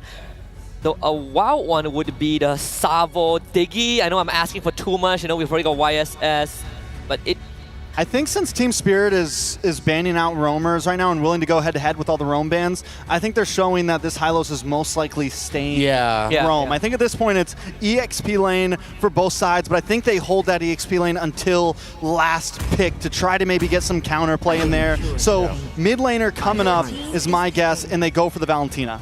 All right. Now for Maycam, Aurora slots into their lineup incredibly well with the high loss, the Alpha, with how close range Valentina would get. That just means you're going to be giving the Frigate Glacier to the Valentina of Team Spirit, but at this point I take it. Good amounts of crowd control. You don't need to chase damage for your mid laner. You already have lots of damage with the YSS and Bruno. You just need to help set up that damage. It's about the utility, right? Again, you talk about the Faramis, that could be an option too, but I personally would prefer a bit more control so that Aurora looks quite nice for Maycam. What was that? That's Aurora. That's Aurora. Aurora? The KOF. That's a KOF skin. That's a KOF skin. I was like, what is that noise? Yeah. Every time I hear that, I'm always thinking Kagura. Oh wait, no. It's the Aurora. Aurora. Yeah, and Phoveus is there. Phoveus. Interesting. Maybe because Team Spirit doesn't... No, but into the Alpha and the Beatrix, Phoveus might actually be quite sad here. Yeah, I mean, it's something. It's a frontliner. I think you can go toe-to-toe at least with Hylos, but the problem is I think when you're up against the Hylos, you want to try to... Your advantage is the rotation because it's he's a slow hero. So if you can outspeed, that's the goal. but you kind of lose that picking up the Fovea. So, but you still get this box. You get a nice protection for YSS. You get a nice protection for Aurora and Bruno. Last pick, Glue for the side of TS. All right, real quick, how are we feeling about the draft? Maybe the biggest question mark for me right now is the Phoveus of Maycam Evolve, and Team Spirit, it looks like they wanted that Glue because Kid Bomba, he was calling the shots at the end of that draft. Yeah, I think you got to be able to peel away from the front line from TS. All right, let's toss it over back to Brigida and Mirko to call game number 4 of today. We're nearly halfway through the first round of the Swiss stage, and I must say, we're seeing quite a pattern happen for the first few matches. I don't know anymore what to expect for this upcoming match. It's been a route full of upsets, right? In day number 1 of Swiss stage, and to be fair, we kind of expected best of ones to be bombastic, volatile. I think we've gotten more than our fair share of volatile or volatility. But then we see Maycam Evolve. No, we haven't had enough. It's time for Aurora to make his debut on M6 on a Yisun Shin. I think this is way more than innovative, but we're about to head into game number 4 between the former M5 Dark Horse and the new gem of Latam. So let's see who will be taking the upper hand this time around, or will the upset still proceed to happen for the 4th series in a row? Let's see if the volatility continues here with the picks as well, man. Aurora, I would love to see more picks like this. Just signature picks all around for all you guys to get. But there's something signature that you guys can get too. It's the M6 Pass that's available from the 18th of November all the way to the 29th of December. Go get it right now, boys, because you guys can actually complete all active tasks during the event to reach level 75 for free. Yep, you get a lot of amazing rewards. You get Claude's Battle Emote, M6 Glory Avatar Border, a lot in store for you, and even the Prime skins, of course. You don't want to miss that. And the figurine. Like, you saw it in the panel area. If you haven't, just check it later on. But there's a Claude figurine you could also claim for yourself if ever you reach the maximum level. So now we're heading back into Maycam Evolve versus Team Spirit. Another thing I like to bring up was how you mentioned the trend of the teams who were put in the blue side, right? Yeah. And right now it's Maycam Evolve who's also on the blue side. Hey man, they have a lot of things against them. Like Spirit, they're on red side, 0% win rate. They're also against the Mirror Curse somehow. So I don't know, man. It's a tough job for them, especially because right now Aurora is doing a good job at farming and super not well with Marquinhos. We were looking at these picks. We were thinking about, all right, how are they going to set up for the Yisun Shin? It's so far been get Prio in lane, rotate over to give space for Mr. Aurora. Yep, farming has been the focus for the first few minutes of Maycam Evolve, and I'm not entirely sure if you'd want to let them freely do that if you were Team Spirit. At least I'd expect some sort of disruption coming in from their side, especially with the glue in their hand, so I'm assuming that we're bound to see a very chaotic team fight take place later on, but it seems like Maycam Evolve, they're really sticking with that idea. They just want to go for the farming in the early stages of the game, and so they'll just let Team Spirit take the early objectives for themselves. It's the calm before the storm. We're going to have a lot of calmness in the early game. Right. Team Spirit, they have such a massive advantage when it comes to just neutral objectives, right? That's an alpha. They have the glue, the Hylos. So, Prio, for sure. For Maycam Evolve, they got a Yisun Shin, so it's all really about farming for him. So as long as Nahuel is able to get some space for Aurora, and as long as Aurora continues to farm this way, I think Maycam Evolve are actually pretty happy with the trades. Turtle for farm. Yep. Could this be potentially the game where we find our first blood, the longest first blood? the longest first blood? I don't know, because we're seeing the tempo being very, very slow, and these teams just being very, very patient. So it's not impossible that they don't really choose to go for a team fight, not unless Kid Bomba, you know, Kid Bomba, but Maycam Evolve, they're just really avoidant of all the team fights in the early stages of the game. That's a first item Melfic gun for Hiko. Marquinhos walking up, Kid Bomba with Flicker, slap, pass, finding them back. Session still able to flicker out to safety with the Fissure Glacier to stun Kid Bomba down. But there will not be a full initiation. Hiko will get the double wave in the mid lane, shoving it in and getting a few good shots onto the turret. Yeah, so Team Spirit, they have their own ways of also making sure that they get the necessary farm. And you're right, they get the Malefic gun priority here for Hiko, but Yurikotsu really just wants to go for all that sustain and that potential extended or long team fights we might be seeing later on, because as we're seeing it right now, nothing's really happening just yet between these two teams. So, like, I'm starting to believe this might really be the longest game before we see our first blood. I think that's fair, you know, this is the battle of farm so far. I mean, for Maycam Evolve it is. For Team Spirit, it's all about just playing their game too. It's neutral objective control, waiting for the mid-game power spike, and maybe that's why Hiko went for Melfic Gun. He just wants to clear the way faster with more range. Yeah, you can actually be in a safer distance when you actually go for the shot. So Prio over the Turtle for Team Spirit. Hiko's already on it. He's the one leashing the Turtle. One shot will be able to just take it away. They don't even need to go for the Retribution. But they're not going to be able to use the Retribution to invade anyways. MyCom Evolve have already cleared out the entire top side of the jungle. And I'm wondering what are the trades that are in mind for MLBB Evolve? Like, what are their plans heading into the next few minutes of this game? Because they haven't been really getting the trades. They haven't been really contesting these objectives. But this might be the first attempt towards an engage for both sides. Bennett's Rage also committed. But then the only priority for MLBB Evolve is to defend. And this is the trade that they're probably talking about. This is why he went for the Melfic Gun. It's all about getting the shots outside of turret range. Aurora getting a lot of gold though in the bottom lane. That was a trade-off. Spirit still has the gold lead, so it's not really that massive, but man, the sieging potential on Hiko, he's not stopping. No way. Like, could this be a better way to brute force your way in? But Aurora! So, okay, 5 minutes in. Clock it in. We get our first blood. First blood in 5 minutes. Clock it in. I don't know if that's the longest first blood in M6. It probably is, right? At M6 so far, but in all-time M series, we'll have to check again. Team Spirit doing a good job. They punish Aurora somehow. I think that was a split. Oh no, Range! Oh, Fashion loses the passive instantly. Sawo has revitalized. The Mountain Shocker comes down, but Team Spirit, it just tickles them. One shot. The orange buff was to secure the... the Mountain Shocker secured the orange buff. I think Aurora got it with the ult. He still got it. And W-Mans, I guess. He didn't use his Retribution either way, but could this mean that MLBB Evolve, they're just really trying to wait for those potential counter engages that they'll be doing up against the Team Spirit? Because I think we slowly have to acknowledge that Team Spirit, they're really trying to play this aggressively. They know that farming is the idea for MLBB Evolve, but as you've mentioned, it seems like there's just this abuse of the Malefic Gun that's happening right now. This tier 1 turret might just fall down, but then...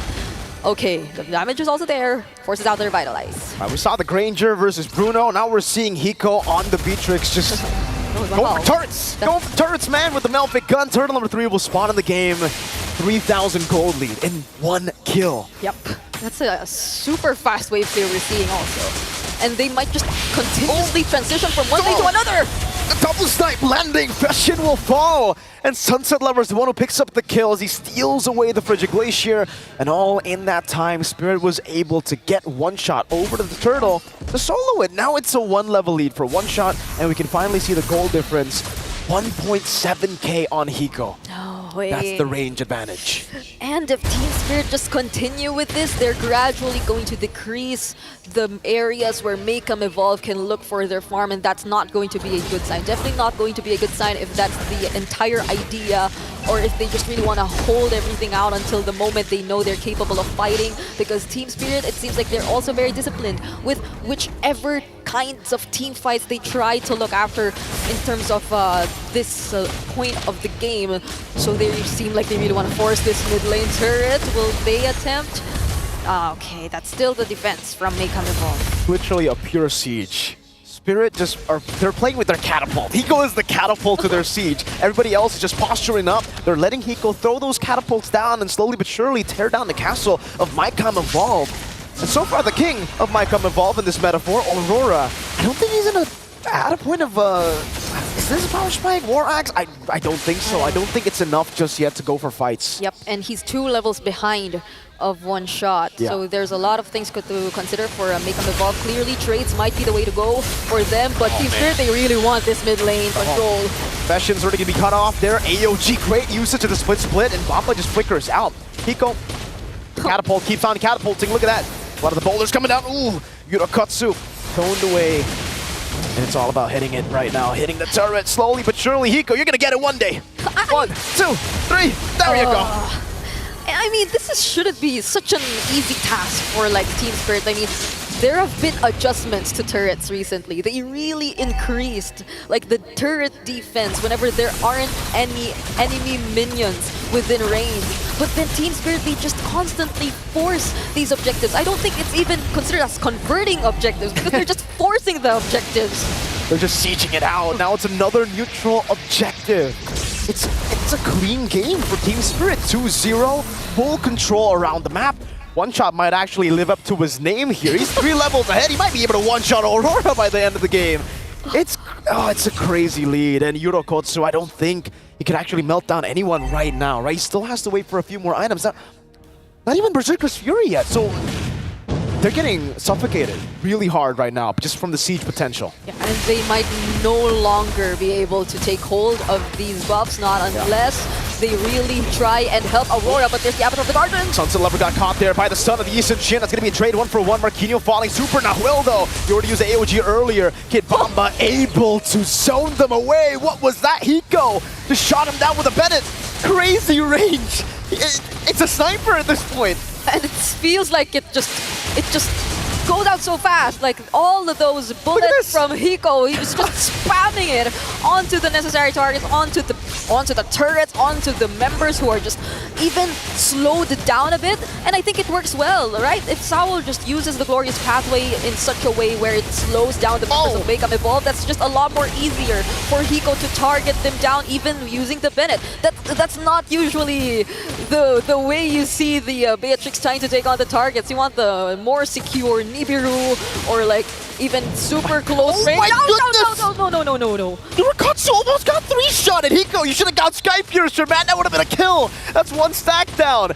2 shots got him that low, man. Oh no, this is a 10k gold lead. Almost a 10k gold lead. They gotta go in. Hiko pops in a better range. He's a bit too ahead for them to survive. And Sunset Lover's the one who picks up the kills. Oh, it's just nasty from Team Spirit. Now with a shot, he gets it. Threading the needle, Fashion. Oh, trying to escape. Sunset Lover will be punished by Yurokotsu. But the base turret in the bottom lane has fallen, and Team Spirit, they are showing no signs of stopping this ridiculous siege. All I can say, Team Spirit, they're really setting records now for the first day of the Swiss stage, taking down 2 out of 3 inhibitor turrets in 11 minutes. And still, they have that respect for Make 'em Evolve. They're not going to force things as much. There's clearly discipline from their side, and they're playing this in a really, really great manner. They're just so clean in terms of execution. The execution has just been clinical from Team Spirit.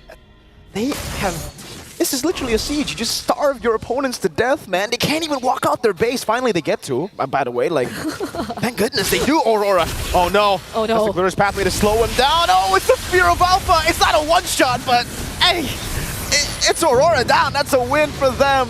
3 seconds for the Lord, too. I don't know if Team Spirit even want to go for the Lord. They might just go for the end. And that was the only time that they tried to go out for a bit, and it was not a great sight for them. Out of the Guardian knocks a one! AOG to his demise. Now in the backline, Sawa just zoning them around. It's the Infernal Pursuit, but Hiko loves the Infernal Pursuit. That's the Bennett to deal with it. Look at the range. Yurokotsu zone, Fashion zone. Yurokotsu gets a kill. The horse is down. But can they keep this up?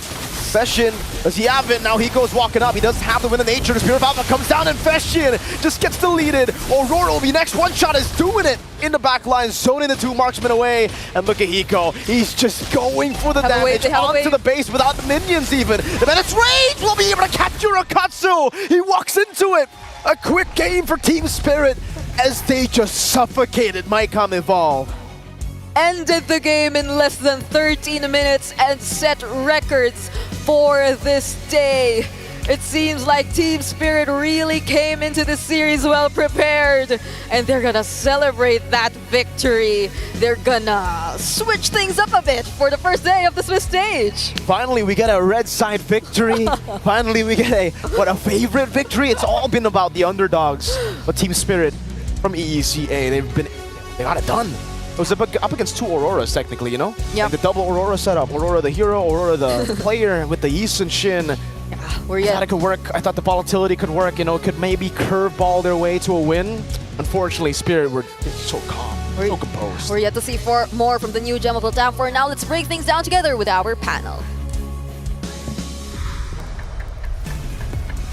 After 3 straight surprises for the Swiss stage, suddenly here comes the stronghold of EECA saying, you know what, let's bring things a little bit more closer to the reality that we expected. Dominating from Team Spirit, the champions of the ECA against Maycam Evolve. I'm a lot lost for words. I'm flabbergasted with how fast that was. Yeah, I mean, dominating feels like an understatement, right? It was a landslide. It felt like from the get-go, Team Spirit already got half the game, half their foot through the door. And when we just look at the first half of the game, it's pretty much confirmed that Team Spirit is going to walk away with a win. Yeah, went from a big YS yes to a why no, please, no. No, yeah. I think that's close to the mental inner monologue that we're going to be hearing from Aurora and Maycam Evolve. Hopefully we get to see them bounce back, but now it's time for Team Spirit's shining moment and interview on the stage. One of the first fan favorites to win today. And of course, one of the fastest games also today. Now, first of all, Kid Bomba, how are you feeling about this win? I mean, we were coming in to win it, so we knew that we were going to win, but we're just waiting for the rest of the matches now, waiting for our next opponent, and yeah. Okay, now you're talking about your next opponent. Winning today, there will be a draw later on to determine who you guys will face tomorrow.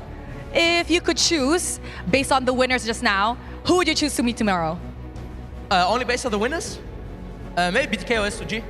Oh, okay. Now, Kid Bomba, we know you're new to Malaysia. How do you like Malaysia so far? How is the food? How are the people, the audiences, the hospitality? I've been really liking Malaysia. It's like different from other countries in Southeast Asia. I think it's way more modern in my opinion. I really like Kuala Lumpur as a city, you know. It was great. Food's also been great at the hotel. Didn't really go out and eat. So you love the food here so far? Yeah. Not too spicy for you? No, I actually like spicy food. Oh, okay. Maybe, you know, the players can bring you to go eat more Malaysian food. I'm pretty sure you'll like that. Okay, now Kid Bomba, we know that you guys had an impressive run in the M4. M5, sorry. Finishing number 4. I got the numbers mixed up. Now, in MSC, unfortunately, you guys had to end your journey early. Now, how did you guys prepare for M6 this time around, ensuring that you guys will actually last and hopefully even make it to the big stage, Axiata? We came into the tournament to win it. We didn't really come, you know, to have a vacation. The mindset has been set from the start of MCC. Like, we have been scrimming not only a month for the boot camp, not only 2 months. We've been scrimming this whole time with the new roster. And every lose or every win that we had is just like a stepping stone to where we are now. And I hope that we can really show everybody this tournament what we are really made out of and perform even better than in M5, since I said that we'll come back stronger and I want to hold my promise. Oh, he wants to hold his promise to the fans. Okay, now just now, before the camera came to us, we were having a bit of a chat. Okay, now I said that, you know, they're one of the first fan favorites to win. And what did you say just now? You think who else was a fan favorite? I thought CFU was the favorite in the match. CFU versus NIP Flash. I thought CFU would win, you know, like top 1 Cambodia better than top 1 Singapore, but I guess because of the result in MSC 2024, I don't know, NIP Flash got like maybe overrated a little bit.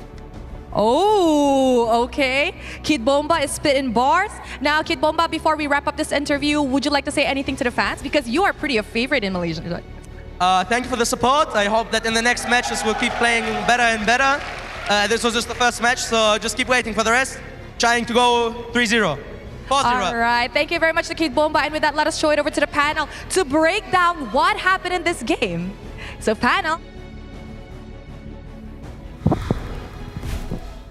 Thank you so much, Rose, and of course, Kid Bomba. Ever since M5 has become a revelation and become a fan favorite all around the world, not just in Southeast Asia, but yeah, Team Spirit. The more I think about that game, the more I realize I feel like it couldn't have gotten any better. You know what? I feel like that was it. That was the peak of that. Anything else past that could have been a crime at that point, you know? You know, after that interview with Kid Bomba, I just want to bring back a classic from M5. Actually, post M5, when people start changing the IGN to Bomba and then your IGN. Oh, yeah. Yeah, so we bring back the Bomba trend. Husky Bomba. That sounds pretty nice also, but I want to do that because of what he said, right? Like, he said that he felt like the top 1 Singapore is overrated, and as a Malaysian, I can get behind it. So, Kid Bomba, I'm now Bomba. He is now a Bomba. I like it. I'm not gonna lie, that game, there felt like there was some hacks going on, man. Like, that was just disgusting. Normally, after you push First Lord or you get all the way to inhibitors, you pull back. You freeze lanes.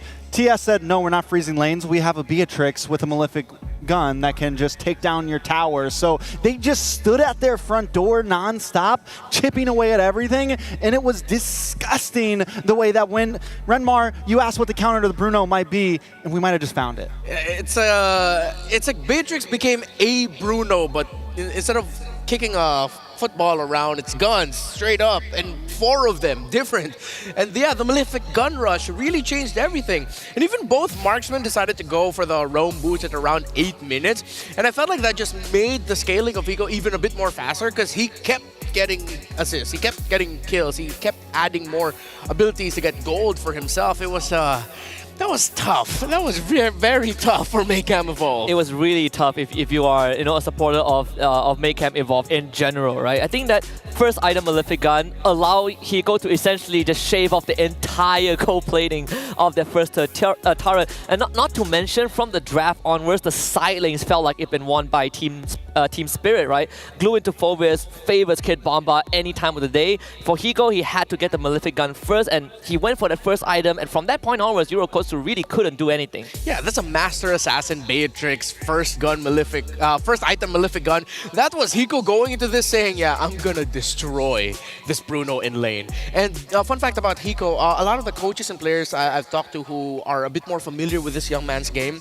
they're saying this is a potential generational talent in the making. Yeah, this is someone I've had my eyes on since before last MSC. When I watched their championships, I was looking at Hiko going, this kid right here, he's going to be a monster. He was only 16 or something like that when he went to MSC. He was young, and he still has so much room to improve. And who better to improve than with some veterans like Sawa, with some veterans like Sunset Lover behind you to help show you the ropes. Yeah, and the stability that the Hylos and the Valentina brought together in this one, I feel like Team Spirit couldn't have had the game that they had if it wasn't for what Sawo and Sunset Lover did in the middle of the map to supplement their... Essentially, they were supplementing 3 winning areas, a winning gold, a winning XP, and a winning jungle. Yeah, I think it's always great. Like, it's always great to be on a team where you don't have to worry about how do I stabilize the side lanes, right? If they're already winning by themselves, all you need to do is to take that firepower and spill it into the side lane. We see them do that for Hiko.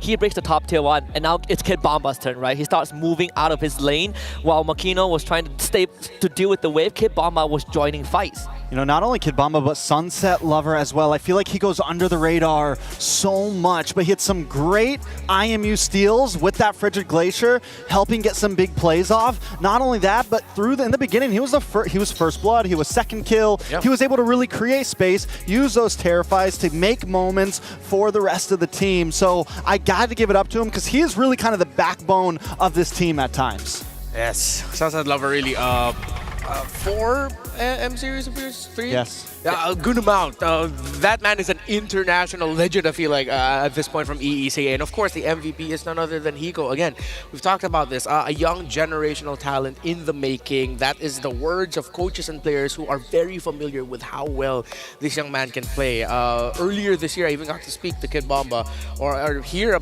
Kid Bomba talk about Hiko. It says, oh, he's really, really good. Yeah, I'm not sure if he's plugging his ears, but if he is, it's about blocking out the noise and just doing what you do best, right? I mean, 4-0 and 6 on this Beatrix, uncontested since first item.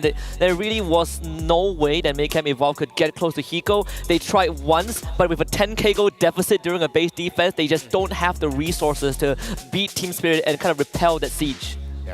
And as we talk a little bit more about Hiko, his success and his MVP performance is backed up by how fast the jungler of Team Spirit was able to hit level 50. 9 minutes and 47 seconds. That is 1 minute and 14 seconds faster than the previous record of 11:01. So this was speed for Team Spirit. It just went fast, and every time Maycam Evolve looked like they could have countered, Husky, you told me something. If only they had just a little bit more gold, maybe. Yeah, just a little bit. Just any little bit would have helped, because even that's when it's, you're down bad. When you're down 10,000 gold, even if you get the perfect setup, the perfect wombo combo, it is not enough. And this is what I was talking about where Team Spirit, they're not ever pulling back. Normally a team, all right, let's play it smart, let's go back, let's steal, let's freeze lanes. No, we're just going to hang out outside of your tower and take it down with Hiko. And there we go, Team Spirit dominating. Kid Bomba has mentioned the thought of Team Spirit right now. They're just locked in. That is what in sports we call locked in right now. They're in a flow state of MLBB. And now as we head into the second set of matches for later into the day, maybe, just maybe, we'll start seeing the favorites win it all. But the next one is going to be a spicy one. It's Twisted Minds versus another Malaysian representative in Vamos. How are you feeling? All right, this one I'm going to be real, right? This one I will be real. Like when we looked at S2G against SRG, I say that my faith is on SRG. This one, I'm with Vamos, but realistically, I think Twisted Mind have a really good chance of taking down Vamos because Vamos as a team hasn't really evolved much. They just polished their playstyle, but in terms of branching out, we haven't really seen that, and I feel that might be the Achilles heel. I don't know, man. I feel like this time, I'm going to go with the favorite here. Ooh. So don't vote the same as me, all right? I think that Vamos really has a big chance. In the past, Malaysia has always been a king of best of ones. Yeah. And maybe the big problem with SRG was they didn't cheese. Maybe Vamos needs to get back to their, Malaysian roots of M4 times and things like that and just get crazy. All right, let's see if Team Vamos will go crazy up against Twisted Minds. A team that, well, even in their own region, were expected to become champions. But they did. They became what was once brash and bold. They turned into humble kings. Now they're going up against a team that'd love to recall in your face. That is the next match for the M6 Swiss stage. Twisted Minds versus Vamos, Saudi Arabia, and MENA versus Malaysia. Again, it's Renmar here with Husky and Trex. We'll be right back.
Lost in the shadows, feeling so small, but I've got a fire, won't let myself fall. Every hit taken, every scar earned, lessons in pain from which I've learned. When the world says I'm done, I'm just starting my run. Through the darkest of nights, I will find. You won't get me down, you won't get me down. I get back on track with a peaceful attack. I always come back around. I'll never back down, no, I'll never back down. I'm forced to be whole and it waits to unfold. I always come back around. When worlds converge and dreams ignite, there are millions to witness the champion arise. With every challenge, we push with all our might, for we have only one goal, the ultimate prize. When hope seems so far, I'll reach for the stars. In the heart of the storm, I am reborn, I am reborn. You won't get me down, you won't get me down. I get back on track with a peaceful attack. I always come back around. I'll never back down, no, I'll never back down.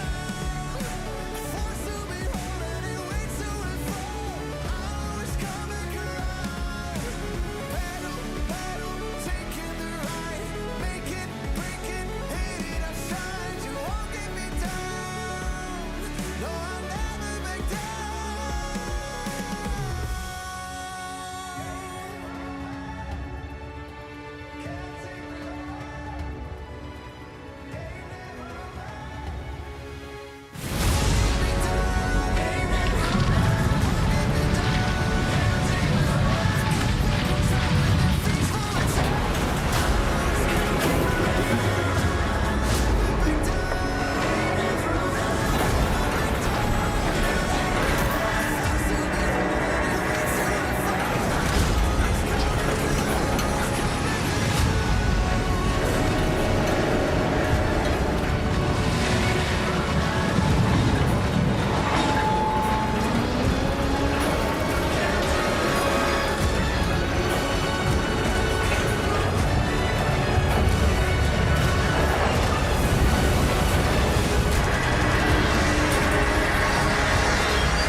One team is a villain that has lived long enough to see itself become a hero yet again.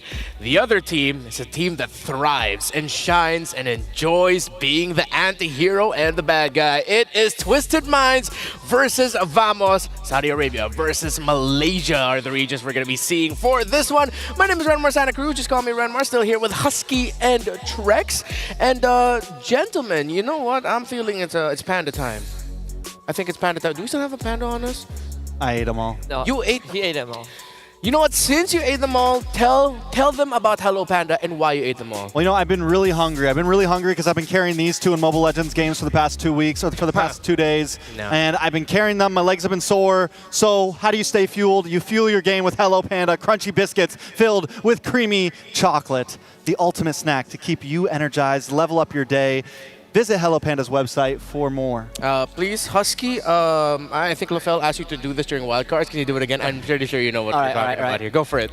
So the translation, right, is Hello 熊猫 Hello 熊猫它的饼干很好吃 Thank you, Husky. You're there welcome. we go. I'm going to ask you to do that every single time we're on the panel together. No, don't worry, I'm not going to do that to you. But of course, thank you to Hello Panda. And For you, the viewer there, you know there's a lot of things that you can join during the whole M6 rush. There is a chance for you to win Claude's new epic skin, Challenger's Flare, and Beatrix's new M4 epic painted skin, Light Seeker. So it's a painted version of her old M4 championship skin.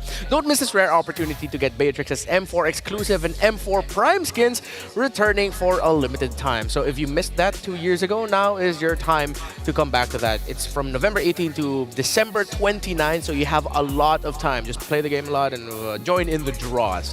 Now, it's time to talk about the next one. And this is the one that in the back of my head, I feel like could be another banger.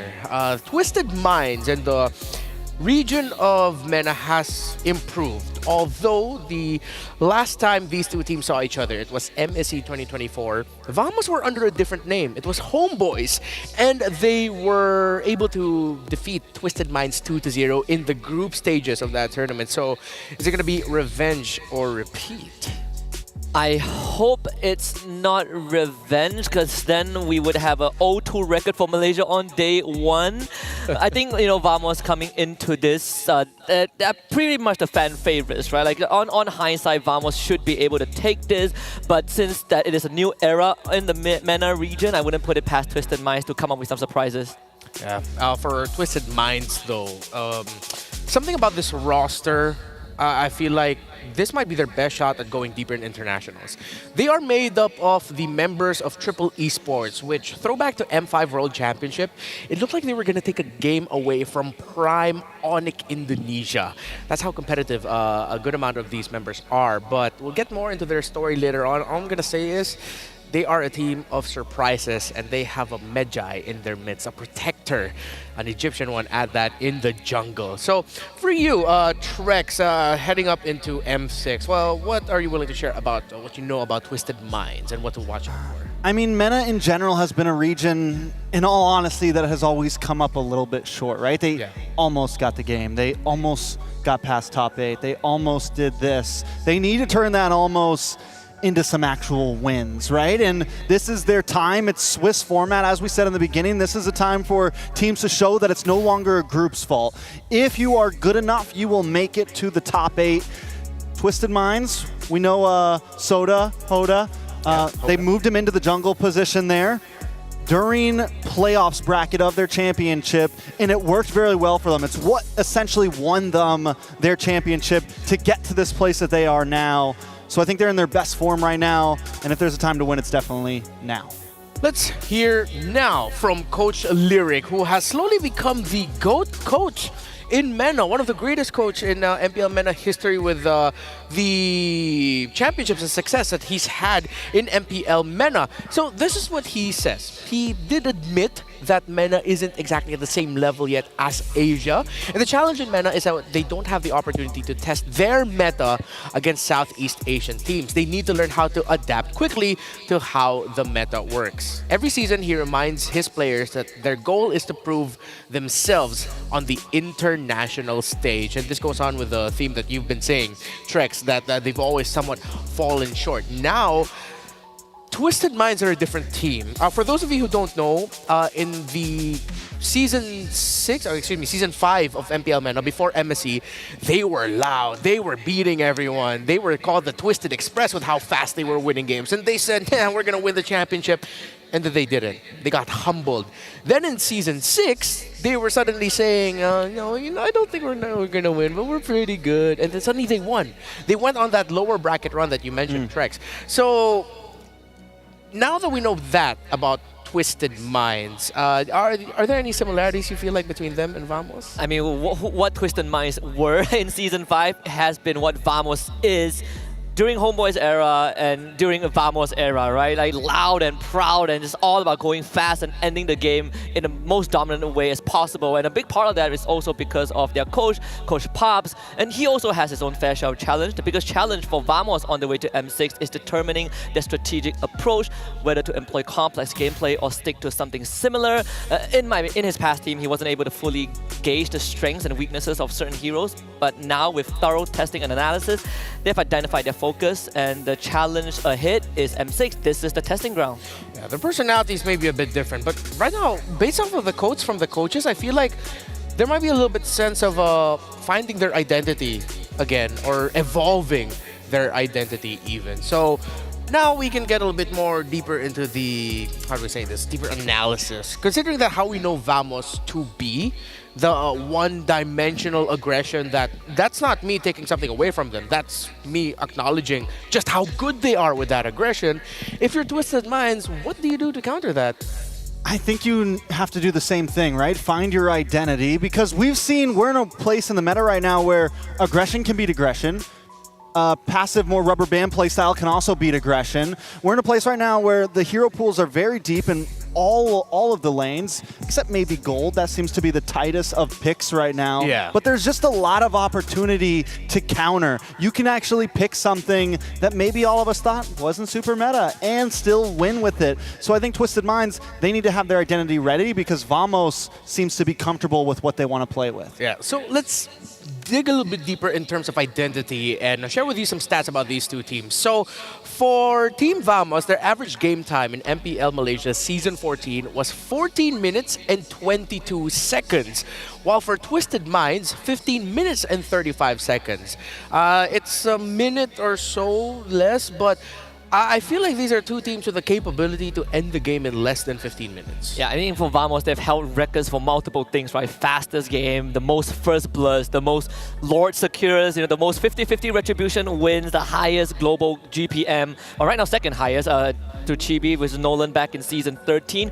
But overall, for Vamos, true to the name, it's all about go, go, go. We go fast, go hard, end the game, and then call it a day.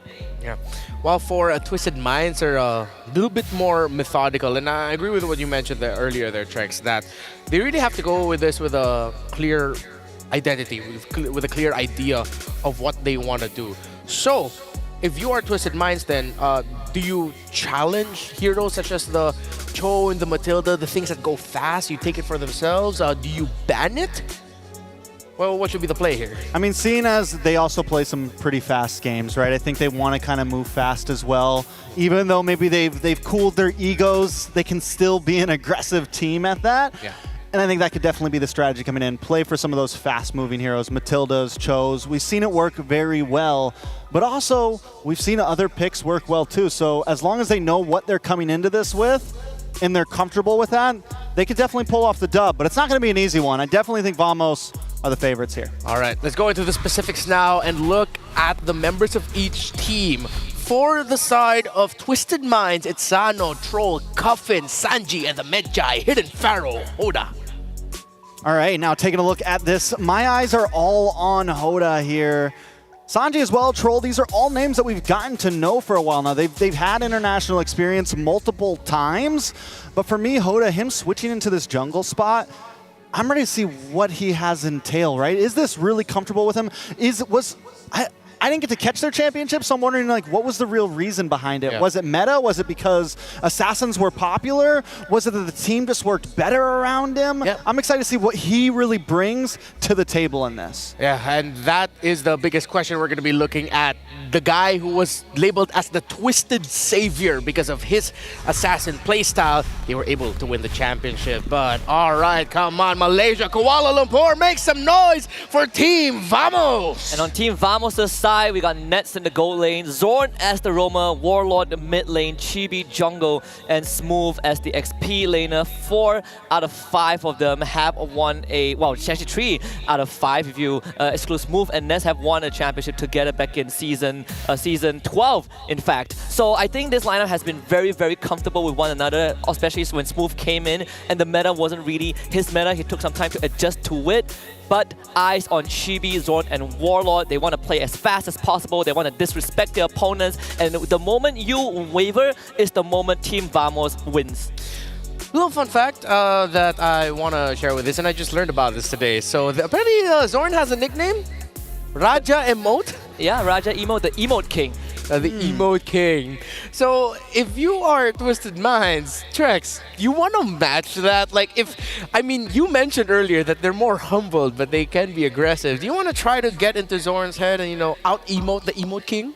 I don't think you get into Zorn's head. I don't think there's really a getting into it. I think you either just play around it, you ignore it. You can play with it if you want, but I don't think you're getting into an attitude like that's head. So they actually got they were able to ask Twisted Minds any thoughts going against Vamos. Hoda said he wanted to get their revenge, and look at what Tarzan said. Yeah, we should practice our recalling so we can recall together. Ooh, okay. So we might actually try to match that. This time we want to win because they keep defeating us. And, well, you got to agree with Hoda, Trex. Not fun to lose. Not fun. Never fun to lose. So I think at this point we're going to have to include a new stat line for the M6 Swiss stage. Recalls per second. Yeah, recall counter, right? Yeah. Like the APM. Yeah, the APM. I think we definitely have to show that now. We actually got to chat with Nets. Any food recommendations for your Filipino friends? Oh, okay. As a Filipino import playing in Malaysia, I recommend you guys to try... Oh, can you help me with that? Well, he says as a Filipino import, he recommends people to try the nasi ayam kicap. It's not kichup, it's kicap. Kicap means soy sauce. So it's like chicken adobo. No, it's not ketchup. Not ketchup. Right. Kicap. Oh, it's like chicken adobo. And thanks for the heart there, Nets. Nasi lemak and roti canai too. Yeah, I would back that up for sure. I know you love nasi lemak, Trex.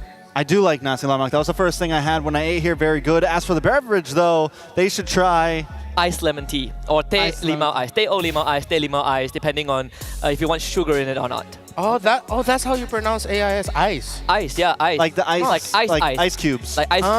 Okay. Yeah. That would explain a It's lot. in Bahasa. Cool. I read that very differently. Yeah, me too. So whatever happens I think after this Husky will treat us. Was that teh o limau ice, teh limau ice. Teh limau ice. All right, thank you, Husky, for the treat that you're gonna give us at the end of this day. Sorry for forcing that on you. Actually, no, I'm not. We want. Yeah, I know we gotta stay cool because this game's been hot. It's been spicy.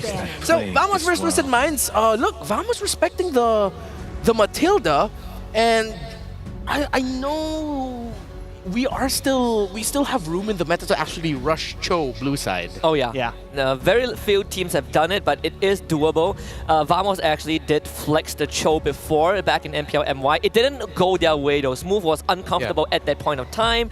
But if they have practiced with it more, I think it's a very solid first pick for Vamos. Yeah, and I think banning out the Matilda shows that is definitely a possibility here, right? Taking away some movement for Twisted Minds and then bringing in some of their own. Hilda also getting banned out. Twisted Minds last ban. Yeve's still open. I think it's a major ban here. Yeah. All right. I would actually appreciate a long-range mage ban here, as you mentioned, Eve. I'd like to see that considered by Twisted Minds, but no teams would actually want to rush Eve. Surprisingly enough, though, it might be difficult what would follow after if you decide to pick Eve as one of the first 2 picks red side. Yep. Still could be counterable, but maybe something Twisted Minds would want to consider. Yeah, and you look at Warlord's hero pool, it's actually very huge, right? If he wants, he plays a lot of Valentina, but if you want more utility, there's always Faramis. If you want long range, he plays Farsa and Sicilian, which is one of the pocket picks that Vamos does go for. Yeah, they go for the trade. They're going for the trade. So maybe give up Cho and get the Eve and something else, or give up the Eve and get the Cho and something else. Suyo still open. I mean, Suyo banned out. Alpha still open. Chip though. First big Chip. And we get Chip. And Soren, if I'm not mistaken, was one of the first players to play it. Once it was available. Fun fact, by the way, happy birthday to Nets. It's his 20th birthday. IOI, round of applause and make some noise for Nets. Happy birthday, Nets! So you get the birthday buff. Birthday buff. It's a birthday buff. All right, next picks on the side of Twisted Minds here. Like we said, we got the Eve open, we got the Cho open, but now we have to think about this Chip and how we're going to deal with it. Do we go for the Lu Yin? Or do we Aurora, match it? Like big AoEs, you know? Ruby could be a decent answer. Tigreal. Yeah. Something that once they're on you, you're ready for it. Gato Gacha is also not that bad. You got Bruno with quote-unquote the Wally. It'd be an AoE as well. What is this? So Zorn claims he could recall 5,000 times if Mutton had a tracker. In one match. In one match, 5,000 times. So there's this running joke, right? There's this inside joke. We say that you know that Vamos respects you, the lesser they recall. The lesser Zorn recalls, the more respect he's giving to you. My question to you, is it respect or fear? Oh. Don't talk about fear. But they did say respect. Yeah, they did say respect. They did say respect. All right. So respect from Vamos to their opponents if we don't see Zorn recall a lot. But this first 3 picks doesn't show respect. It shows we're going to dominate you. And those first 3 picks also, first time they've been picked today. Yeah. These are all new picks right now to the Swiss stage. We have not seen the Nolan, we have not seen the Harith, and we have not seen the Chip. You're right. Which is pretty cool. The fact that Vamos are coming in and already heavily switching things up. Even their bans with banning out the Matilda, just kind of showing the possibilities in the meta right now. Especially that Nolan, right? It was what gave Chibi the record of the highest global GPM before Skylar overtook him last season. So he still plays number 2, and Nolan is one of the fastest clearing junglers in the entire game. You give him an inch, he will take a mile. Yeah, everything about the first 3 picks of Vamos just say speed. We rotate and get around the map fast. We scale up our gold laner fast. Our jungler rotates fast. That for the side of Twisted Minds, it's now the question of can you actually match that? Because one of the reasons why Chip has been constantly bad, even though he did get nerfed, was with how difficult it makes for the opposing team to actually catch up and farm. There are very few heroes in the game that completely changes the dynamics of a team composition and how you play against it, right? Chip is one of them thanks to the portal. He can bring his whole family with him if he wants with a shortcut. Matilda is another one. So I think in this case, most teams that try to match the tempo of Vamos have unfortunately failed, but with Twisted Minds draft, it feels like you have to with the joy. Yeah, I mean, with Twisted Minds draft right now, we're heavily leaning into mid-game right now, and they're going to have to be ready for the onslaught of Vamos that is heading at them at the level 4 spike for essentially all 3 of the first heroes they hit, right? Level 4 looks good on all of them. First turtle, second turtle looks good on all of them. Last ban coming in from the side of Vamos here. Is that Yves going to get taken out? I'm thinking the same as well. I feel like there's one pick that Vamos should consider banning. Not the Eve. Sicilian. Sicilian would be the best mid laner right now that could hold on. They banned an EXP laner. They banned Phobius. Okay, I mean, makes sense. Dashes. Harith and Nolan. But Twisted Minds, this roster competed in IESF a few weeks back, and they play a very mean Sicilian around Cuffin. So I feel like they can replicate that and just accept that this early to mid game might not go their way and just turtle it out for the mid to late for when the Sicilian hits their power spikes. Vamos can still continue to add more tempo, more nitro to the draft with like a Faramis, right? If you really want to go fast and hard, you want that extra layer, I think Faramis is also a decent shout. Of course, the Yves is still in the pool for Warlord if he wants to. This is kind of what we talk about behind the scenes, where Vamos is very one-dimensional, very linear, but they kept polishing on that, right? That's what they are known for.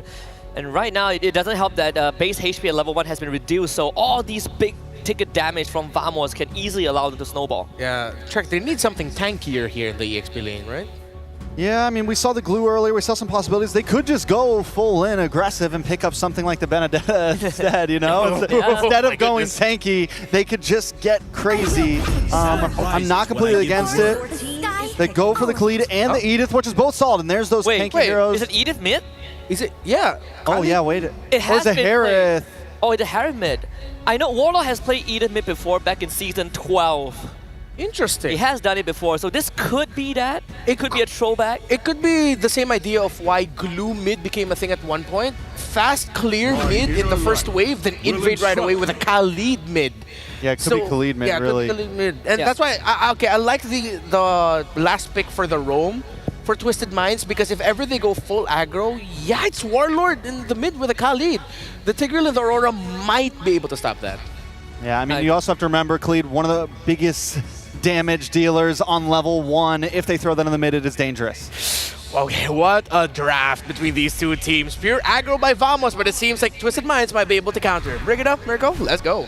Thank you so much to our panelists, and this seems by far the most unique draft we're about to see for today, right, Mirko? Is it the most unique? We saw Yisun Shin, right? It's definitely unique. We saw Khalid in the mid lane, and you know what? This brings back to what my friend Husky from the panel said. If Indo is brawl meta, Vamos is hyper brawl. They like to go in for the fights in the early game. So I like it. I really like this extra aggression for Vamos, and Twisted Minds, it seems like they actually want to match that aggression. If not match, they actually drafted a composition that responds well to all those potential aggressive plays that could be provided to us here by Team Vamos. So we're about to witness what might just happen between the Twisted Express and the anti-heroes, as they say. Still, we're about to see this is Vamos versus Twisted Express. Here it is, ladies and gentlemen, into the land of Dawn we go. Zorn on a signature pick. Warlord on a signature unique crazy pick. It's always with Warlord. He's the guy who played the Grok in the mid lane too. Yeah. Warlord just really likes going for these crazy picks, and it works for Vamos. The hyper aggression works so well for them. I remember the moment wherein the patch suddenly decided to prevent all these early game invasions and say that no, you go aggressive, too aggressive in the first 2 minutes, you get like an increased, or at least the ally jungle, you get an increased defense and you like get less prone to these invades. But Team Vamos right now, that doesn't seem to be the plan just yet. They're really keen on doing these early game invades, but more members of Twisted Minds. No, sort of the flicker out. One last shot should do it. Troll faded in, forced to flicker as well. So it's a flicker for a flicker. Trades in battle spell. I wonder when will the recall start coming in for Soren, honestly. As of now, we've just seen him forced to use the flicker and a very quick rotation from Twisted Minds as well. And I think this was also touched upon by our panel earlier. That's one thing you really have to take note of when it comes to the lineup of Twisted Minds. They can rotate really fast, and that might just pose a threat for Team Vamos, especially if they don't be as quick on their feet to actually set up the plays that they want to make. Falcon now actually sent towards the XP lane. Yep. Almost will be able to cut the lane here, so level 4 already for Smooth. Sanji, AOG Warlord will flicker out. That's another Shadow connecting on the Troll, and also the Crash Course coming down. Smooth gonna be taken down, but Troll falls as well. Now the Frigid Glacier is a 3-man Raging Sandstorm. Hoda with the steal! The Magi just dashing in, retributioning, and now Warlord is stuck in a tough place. He does have the sand surfing thingamajiggy to get out though.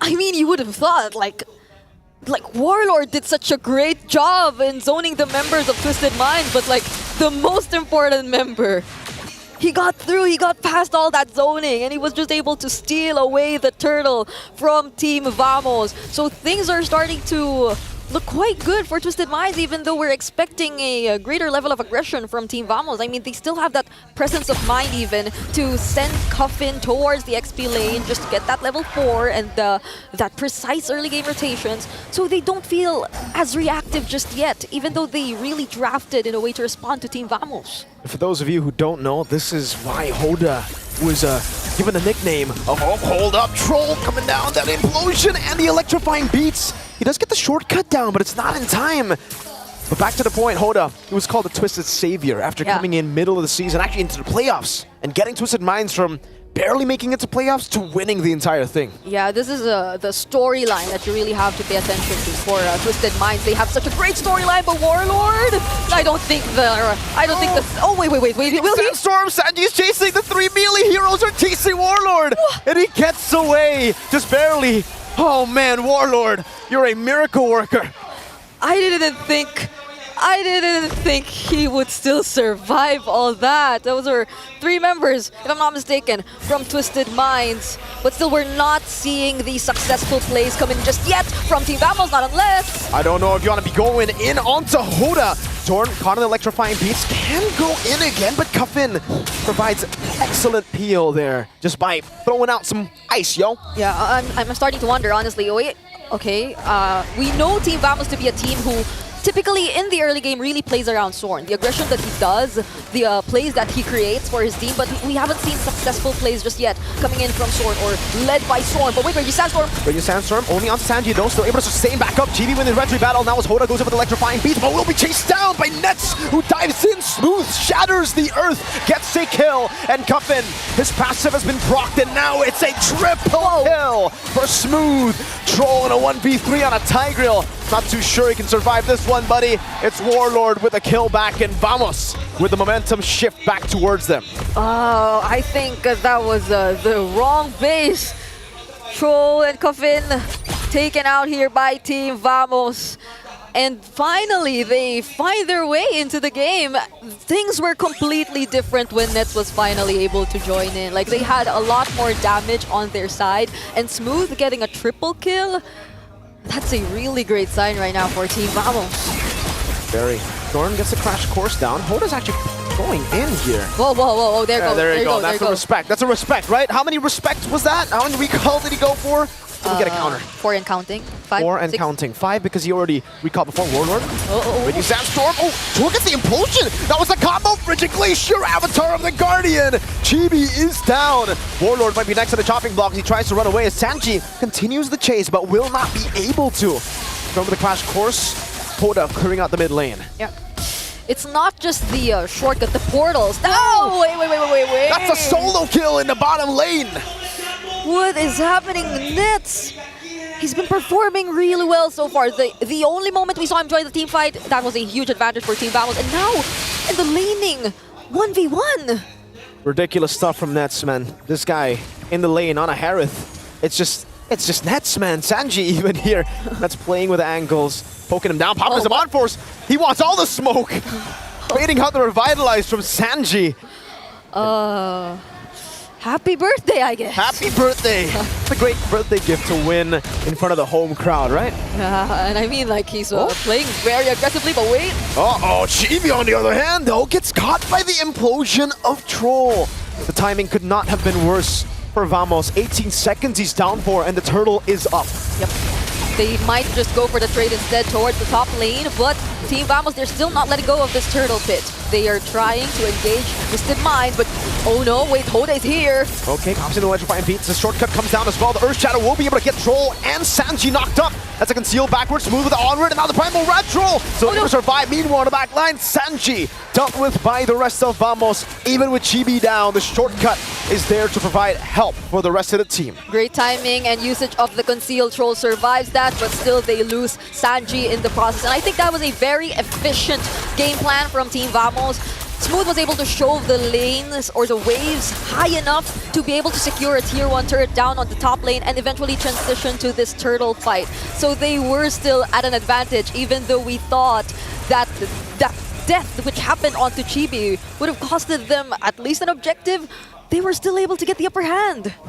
It's all about understanding the resource game. And so far, Vamos has understood it really well. Even though Chibi, someone of high priority, got picked off, they know that the Flicker and Implosion, the only source of actual reliable catch, was already used up. So they were happy to just go in. Nets didn't even have to use Purify, right? So, and now it's a recall battle. We saw that from Zorn earlier. I don't know if Twisted Minds wants to, try to out-recall Zorn. That seems like an impossible task. I mean, I think they were very vocal about wanting to do that. They really do it though. What can you like? Can you do it though? At this point, Zorn just waiting for someone. Ooh. But wait, he gets spotted out. He flickers over.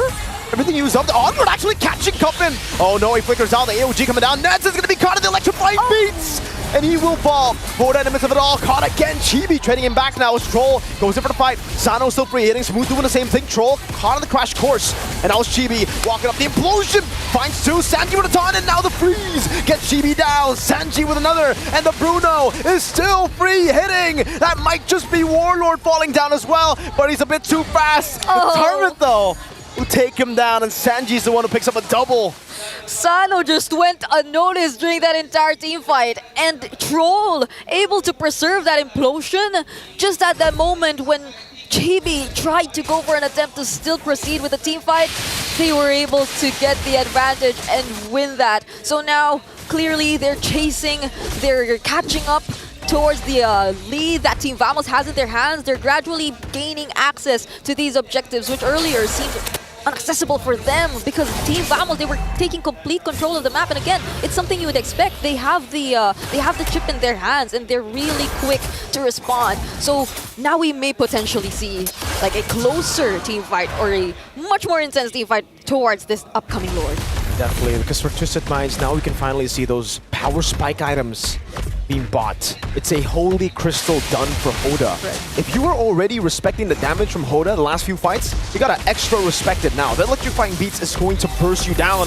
Troll going in, having a shortcut, Raging Sandstorm to catch Hoda. The AOG comes down as well as Warlord, who picks him up in the midst of it all. That's Troll actually baiting it out so that the taunt comes in from Sanji and Sano gets the kill. So in the end, it's a 2-for-1, but Vamos did get the Lord, so it becomes equal. Yeah, and there was an attempt from Troll. Clearly, he was able to look for the targets on the back lines here for Team Vamos, but he wasn't able to just pop the implosion as quickly. But even then, Warlord, he secured the normal wait! Oh no, Chibi's running away. Okay, he has the dashes. He gets away, but you can see the Holy Crystal damage. I can see it. I can feel it. Now you can see Net's Holy Crystal. I wouldn't want to go near Hoda at this point. He's been making plays for Twisted Minds since earlier, but they might just lose a huge chunk of their map from this point onwards. Ooh, but Nets, those Synchroficials are starting to hurt as well. You really have to respect that if you were Twisted Minds. But for now, I feel like the focus is really just taking out all of the outer turrets and possibly inner turrets. But wait. Oh my god, Hoda just almost got picked up. Nets, he doesn't have the Purify, dashes out of the stun. And he escapes, almost taking down the turret up top too. Sano, by the way, now that's the power spike for the Bruno, the Malefic gun. Now he can shoot those balls from a longer range. But I am feeling a different level of confidence from Nets today. I don't know if it's just the birthday buff in action, but he's even confident enough to take on Hoda really at this point, even despite the amount of damage we already see from Hoda. So we're looking at the goal differences right now, particularly significantly higher for Nets, as well as Smooth. Of course, he got the triple kill earlier and has had quite a great game as the XP lane here for Team Vamos, very participative in the team fights.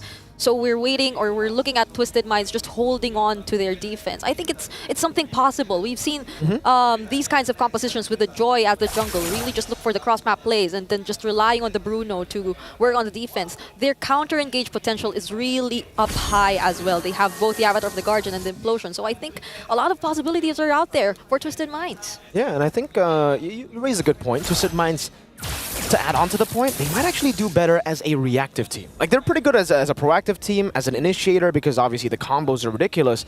But if Vamos use their resources, say like the Zaman Force, then that's it, right? That's a window of opportunity for Twisted Minds. And Bruno doesn't really have a big ult like that. He just basic attacks, man. He just shoots the balls down, you know, just keeps on kicking. And as the Lord spawns in, I don't know, when it comes to poke, doesn't really seem like both of the teams have any poke. It's literally just a battle of who all-in's better.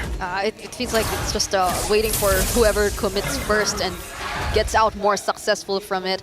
And it doesn't seem like poking will be the game plan here. Team Vamos, they have this option to just really wait for whoever might just show the top lane for Twisted Minds. But Twisted Minds, it seems like they made a decision. They collectively made a decision. They just really want to take on the team fights here, acknowledging the fact that there is that chance that Team Vamos might just play the macro game. And they're trying to play around with it right now. We're seeing like Chibi just showing himself towards the top lane. So if you were Twisted Minds, you wouldn't be as sure as well if you wanted to like take on the Lord as early as now. You have very limited information regarding Team Vamos. See whether they decide to actually go and control the Lord. Nolan has been spotted up top. What is the decision for Twisted Minds? Half HP on the Lord. It'll be resetted again, but no one's there to catch the wave up top. So maybe a few hits. Chibi's rotating already. Sano's got to be very careful here. He's a marksman against that assassin. No one in nature. Meanwhile, Smooth notices that, goes in, now ready Sandstorm, catching the Bridge Glacier, catches two, and now it's electrifying beast and catches Nets! Sano gets the Rose Gold as he rotates over. Chibi's gonna be caught at the top spot right now as Hoda continues the chase. Chibi, he's got Rose Gold down, but he gets taunted down. Chibi's one, Sano gets the ball down, and now the shove over to Warlord, who's able to take him down, but still, Hoda's on the chase. Immortality still intact for Warlord, and the Lord will just be the main focus of Twisted Minds. Zorn, what are you gonna do in that bush? It seemed like it was set up for Team Vamos. Zorn just using the Y walk, positioning there, but then right now he might be the next target. Sano, will he make it? Zorn survives, but still the Lord. It goes into the hands of Twisted Minds. Beautiful stuff from Twisted Minds. They've completely twisted Vamos minds in this game. The chip that was supposed to give them a macro advantage. They were all caught in the frigid glacier. The purifies were baited out, and that's set up for the combos that followed through. And now it's getting real tough for Vamos. How do they defend? When it comes to defending, do they have good wave clear? Yeah, and actually at this point, if you were to look at the items here, for Sorn. He really invested in that bleeding time, has the Radiant Armor, but what can he use in response to this gradually increasing damage output from Sano? They need to actually serve as a reliable front, but at this point in time, where we're starting to feel the damage come in and where they're limited in terms of the plays that they can create, how reliable would the defense from Team Vamos be? But we are seeing both GB and Warlord have different plans in mind. Because the implosion, the shove 2 baits out the Purify. The AOG will whiff. Tanji goes in for the taunt, Sword on the back line now. Raging Sandstorm over to Cuffin. Let's see if he can power the Frigid Glade in time. No, he does not. Sano still kiting back. GB will be able to get trolled down. Sano still free hitting though. Zorn's going to be taken very low. Hoda gets the kill, now chasing out the GB. He needs one last shot, Zorn. The conceal cancel and Sano gets the Mega.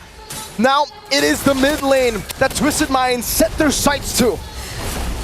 Oh no! Just when we thought Team Vamos had complete control, took advantage of that shortcut placement and the way that Chibi was able to force a reaction out of Hoda.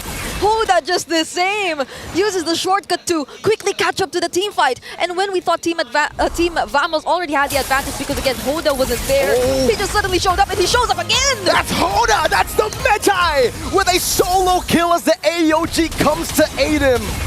Twisted Minds are reading through Vamos. I cannot believe the mechanics we're seeing from Hoda. I don't think it's just the mechanics even. It's really the in-game presence, all of those decisions, those clutch decisions that he decides to go for in terms of like holding out everything for his team. And now Team Vamos, they really have to defend this. Mid lane going to be taken down. Hoda again with the electrifying beats, zoning them away. That is two big base turrets taken down. And now he has the Divine Glaive. Man, I thought he already had the Divine Glaive. Oh, so that the earlier damage still didn't have that? And now, Twisted Minds, they're taking complete control of this game. It seems like they're just so unbothered about all those macro possibilities that can come in from Team Vamos. Like they just find their way to play around it, play through with it. They also get to take advantage of these opportunities themselves, like the shortcuts. Oh my lord. All those things, eventually we find them favoring Twisted Minds. I don't think this is the kind of situation you want to be in if you're Team Vamos. They don't have the macro advantage now. The wave in the bottom lane is actually shoved in by Twisted Minds, so they can actually make a move on the Lord. If Vamos shows nets there, Twisted Minds might go for the fight. Show with the implosion and the flicker. Now they're gonna go for the pickup onto Warlord. He will lose the immortality with the Frigid Glacier, but that's a lot of resources. Burnt down Warlord, taken out mid-air with the Raging Sandstorm. That's the green light. Twisted Minds don't care. They wasted some resources. They want to go straight for the Lord. And what a perfect time to engage in a team fight. Nets was far away, but now Sorn! In the back, Hoda still able to kite away. Sano, one last hit is all he needs. Sanji gets the taunt, smack smooth into the ground. Chibi and Nets running for the hill. Sano gets the monster. Oh, the crit. Chibi gets the shielding for the rose gold. Twisted Minds. Now, do they want to end or do they want to Lord? Oh no, Sorn and Chibi are the only ones remaining for Team Vamos. They need to hold this game, but how will they do that against 5 members of Twisted Minds? Warlord is back off, the shortcut comes down with electrifying beats, deals with it. The Frigid Glacier used up, Warlord goes in with a Raging Sandstorm, catching Hoda, but only Hoda. The Winter Crown bot again, Chibi will fall, Warlord has the Winter Crown, he's swapping it in, but it's not going to be enough. Malaysia, once early it was SRG, now it's Vamos. Twisted Minds with another upset victory. The amount of teams stepping up, the amount of regions stepping up. What a day one it has been. It's not even over, but the amount of action, the amount of upsets. What a way to start the Swiss stage. Absolutely ridiculous stuff. Oh my gosh. I cannot believe my eyes. I honestly cannot believe my eyes. I want to check on the panel. What could they be thinking at this point in time? Well, that's revenge for sure. That's Twisted Minds getting the revenge over what was once the Homeboys roster. They took it against Vamos, and that means in the very first day of the Swiss stages in Kuala Lumpur, Malaysia, both teams from MPL Malaysia are going down to the 0-1 column in Swiss. I'm telling you, Malaysia's worst nightmare has come true, but it's also something that I tried to prep everyone, Malaysian or non-Malaysian fans. Before the game started, right, we talked about Vamos being a very linear team that kept on polishing what they're good at. We saw that happen right in front of our eyes. They kept sticking what they're good at, which in the end bit them in the back. I'm speechless. I know I talk about the possibility of Twisted Minds taking the win, but to witness it happen, it's a completely different feeling. I hate to say it, but I don't think that was the worst nightmare. I think both Malaysian teams facing against each other tomorrow could be the worst nightmare. I hate to say it, but that is a possibility now. I mean, they'll still be later for the draw, but for now, MENA and Saudi Arabia can be very happy that Twisted Minds has taken down Team Vamos and have finally completed their revenge. A big win for Twisted Minds. I believe it's Coach Lyric with Rose. A huge win for Twisted Mind. And right now, I am with Coach Lyric. Coach, first of all, how are you feeling? An amazing win against the home ground heroes. Masaya kasi hindi rin naman namin masyadong in-expect na mananalo kami. Pero para sa akin, magandang momentum to sa team. Especially galing kami sa MENA, hindi naman siguro lahat nag-expect na talagang may maganda yung mapapakita namin. Okay, now he said that he's actually very happy with the win, although unexpected. As we all know, Twisted Mind is a MENA team, so they did not expect to bring such a huge surprise, winning their first Swiss round game. Okay, now, Coach, we know that back in MSC 2024, this lineup was one of the reasons why you guys went home. Now, is this game more of like a revenge, or did you guys actually do a lot of homework to know how well Vamos plays? Actually, nakatulong din talaga yung kasi hindi lang siya dito sa MSC. Nung GOF din, kami din lagi yung so laging sila yung nakakalaban namin. So mas nanggigil yung mga player na baka this time kaya na namin mag-revenge. I see. Now, Coach just said that actually them meeting in MSC did give a huge chunk of help because they eventually started to know how Team Vamos plays. And it's also not the first time meeting Vamos. So they are very confident that this time around his players has like an extra aggressiveness in trying to win and trying to secure their win against Vamos. And I think that played out really well. How was the preparation like this time around, Coach? Medyo may pamilyar na kami sa hero nila, kaya ayun, medyo alam na namin yung kung ano yung ipipick namin, kung ano yung ipipick. May idea kami kung ano yung ipipick nila, kaya medyo nakapaghanda kami. I see. He did say that they're actually more they're more aware on the heroes that Team Vamos usually plays, so they are more prepared coming into M6 this time around.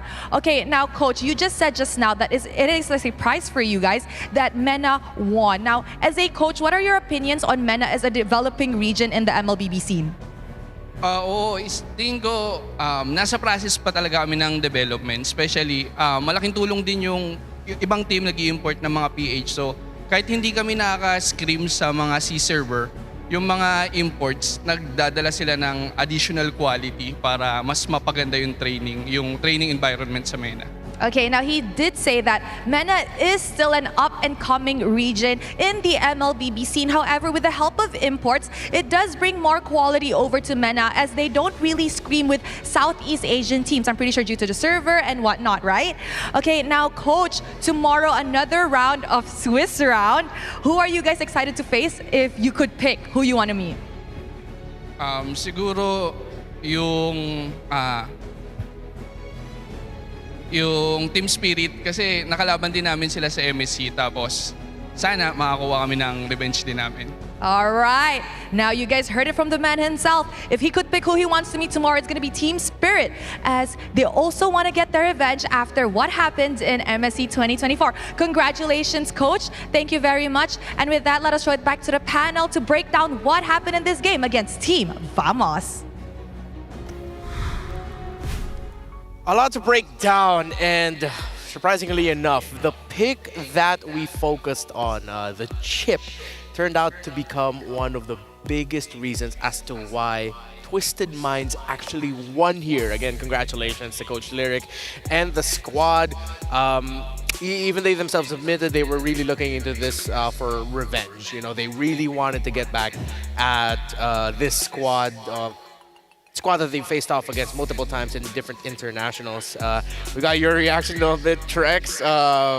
I'm sure there's a lot of interesting things you want to talk about the last one. I mean, Twisted Minds, they came in clean. They knew their identity, and that identity was a snapback composition. They were able to hold themselves together until Bruno was online, until Hoda was online, and once they had the damage, they attacked, and they attacked well. Not to mention Troll also with some amazing implosions. They were able to buy enough time until they were able to get the dub, and I mean, just do it cleanly. Yeah. So one of the key moments we want to discuss here is, again, the chip, the interaction between the portals of the chip from the shortcut and the Joy. Watch here as the Joy is actually going to go back to base to defend. This is the team fight where it really looked like Team Vamos was going to win it. Yeah, up top. Keep an eye. We see he brings back Chibi, but he's not just bringing back Chibi. He brings back something horrible, and that is going to be Hoda in the back line. If you got to bring it back, go back, rewind the stream, because you can see it all in the mini-map. We didn't catch it on cam, but it was huge. All eyes were on Sano when it should have been on Hoda. It was a complete nightmare, right? Imagine that the oversight, the hero that should have given you the macro advantage ended up becoming a macro disadvantage. You see, like, Hoda popped up right on top of Ness and completely just gave him a 10,000 volt treatment. And Ness really didn't have a good mid to late game despite crushing that early game. Yeah, again, you use the right word there. He crushed the laning phase. He was doing so good. But then once Twisted Minds was able to get Sano out of lane, once they were able to slowly get a bit more kills on him, then Net struggled in the team fighting. One of the focuses that you put on was in the Roman mid combo. And looking at it, the Tigreal and the Aurora together, Trex, they are so strong with punishing misengagements. Yeah, and it's kind of like what I've been saying, like that stiff arm treatment, the ability to buy yourself time, and it goes so well with a team that needs some time. And not only just them, but Sanji too had some amazing AOGs to disengage fights or to punish the aggression that Vamos brought. And that, it feels like now, as we saw the game, and even with the last big Tigreal, that might have been the game plan of Twisted Minds. You mentioned the very linear, hard-focused playstyle of Vamos. They just went for the counterpunch. Even when you look at the emblems, the talents that they went for, right? You know, like the thrill for the adaptive damage, cooldown reduction is all about being able to go as fast as possible. But the problem is they play that late game as if it's the early game, right? It's all about going fast even when you're behind. And at one point, you just gotta know when to switch your gears. Not only that, but once again, we're seeing that defensive emblem pop back up on the Bruno. And that's where we're seeing, even in that last fight, where we saw Hoda kind of make the counterplay, Sano was being focused on, but he was able to survive, able to keep sidestepping, purifying, buy enough time to where Hoda could get into the back line and attack. My goodness, look at the damage difference between the Bruno and the Harith.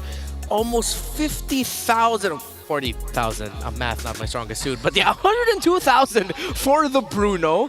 I think that's the story of it all. That even though Vamos wanted to go fast, it seems like the tempo of it, weirdly enough, might not have been the best approach for a Harith. All that chaos meant that it reduced the chances that Twisted was under the Zaman force. Yeah, and at the same time, you look at Vamos' entire draft, you know, in the most bare-bone way, it's about moving forward, right? Like every single hero wants to move forward, and you're moving into an Aurora, into a Tigreal, into a Gatot Kacha. And sometimes this pesky Joy slips through and gives you an electric shock and you just disappear. And once they've expanded their ability and they couldn't get to Sano, there really isn't anything else that they could do. And the MVP of the game, of course, is the Bruno. Sano. There was a season of MPL MENA earlier this year. It was called the Golden Season because of gold laners popping up and shining. Sano is one of the most talented and, dare I say, feared gold laners in MENA with how good he is. 7-1 and 8, I can see that. Yeah, it's been a while since we've gotten to see gold laners really be the reason for so much in teams. And it's a nice place to be in the meta. And we're getting to a point now where teams can pop off if their gold laner can pop off. Twisted Mind's a team that a lot of people probably thought were going to lose this match.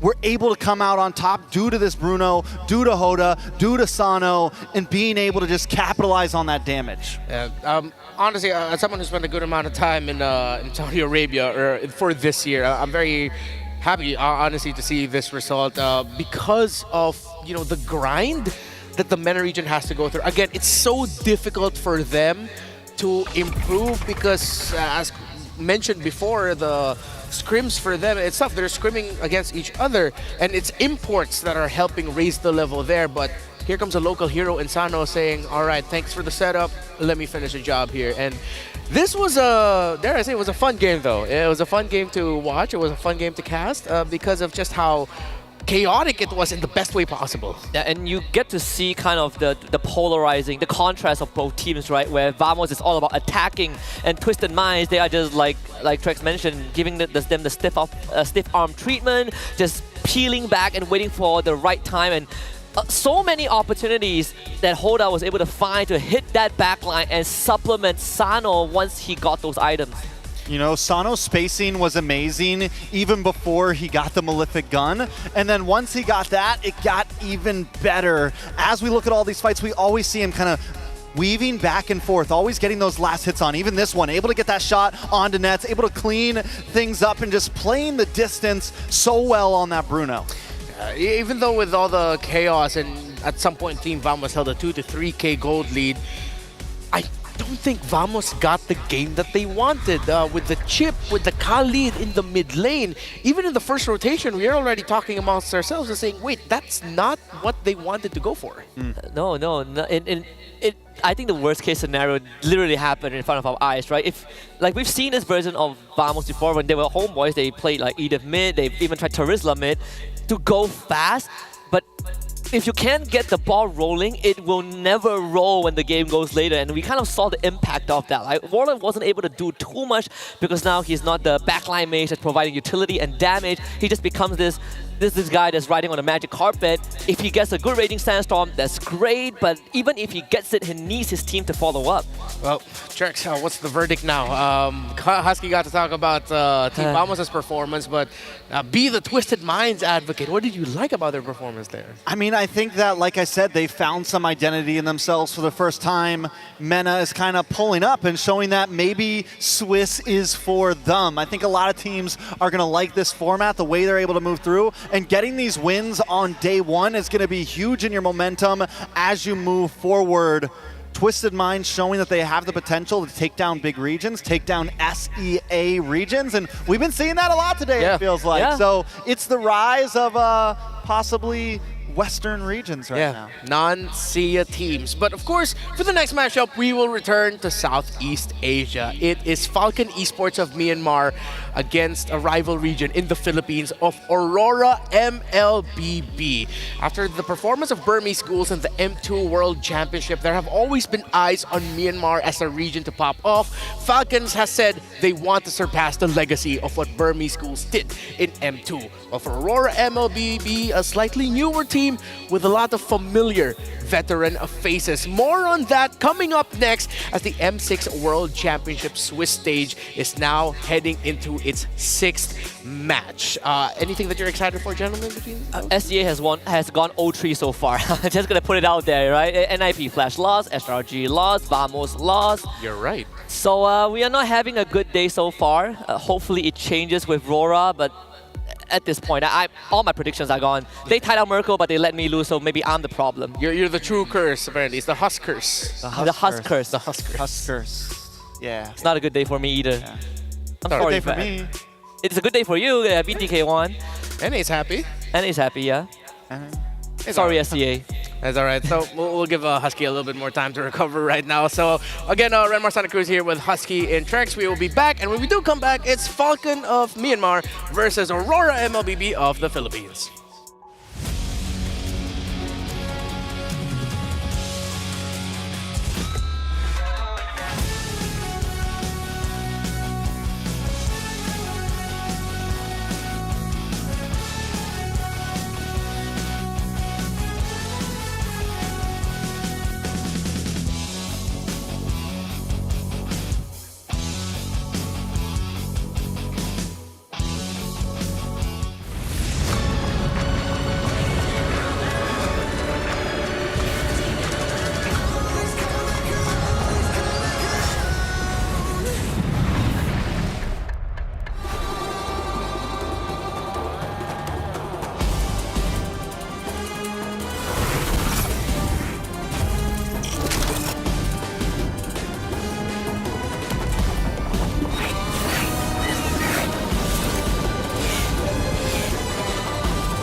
fight for ultimate glory starts now.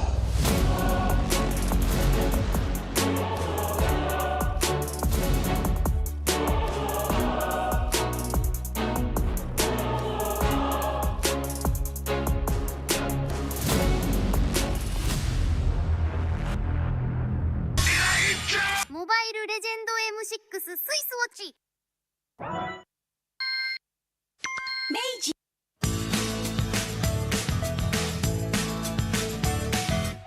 Hello panda, semua suka biskuitnya. Biskuitnya enak, isinya lezat, rasa coklat dan strawberry. Hello panda, semua suka biskuitnya. Biskuitnya enak, isinya lezat, rasa coklat dan strawberry. Hello panda, biskuit isi yang enak.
Surprise! That's what we've been getting all throughout this day. That's what we wanted when we announced that it would be a Swiss stage for the M6 World Championship.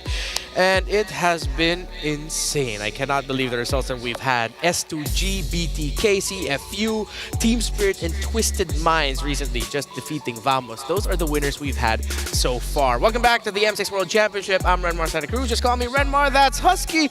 And Trex, Husky, good? Feeling better? Feeling better. All good? Way better. Trex, still happy, proud? Still happy. BTK won? Yep. All right. So now, by the way, with the M6 World Championship, we got a lot of time here. So if you want a little bit more time with luxury, where it meets gaming, then you get Fairies. First M6 Swiss watches. I got the beautiful one right here. It's in green. Can we get a little close on that? Yeah, look at that. Makes your eyes almost look green. Yeah, high quality. Really? A little bit. It's that beautiful. High quality materials right there. And they also have a special jewelry collection for Jushin and Mia. Gorgeous pieces and brand new champion rings and medals. So follow at A Fairy World on TikTok and their website for updates.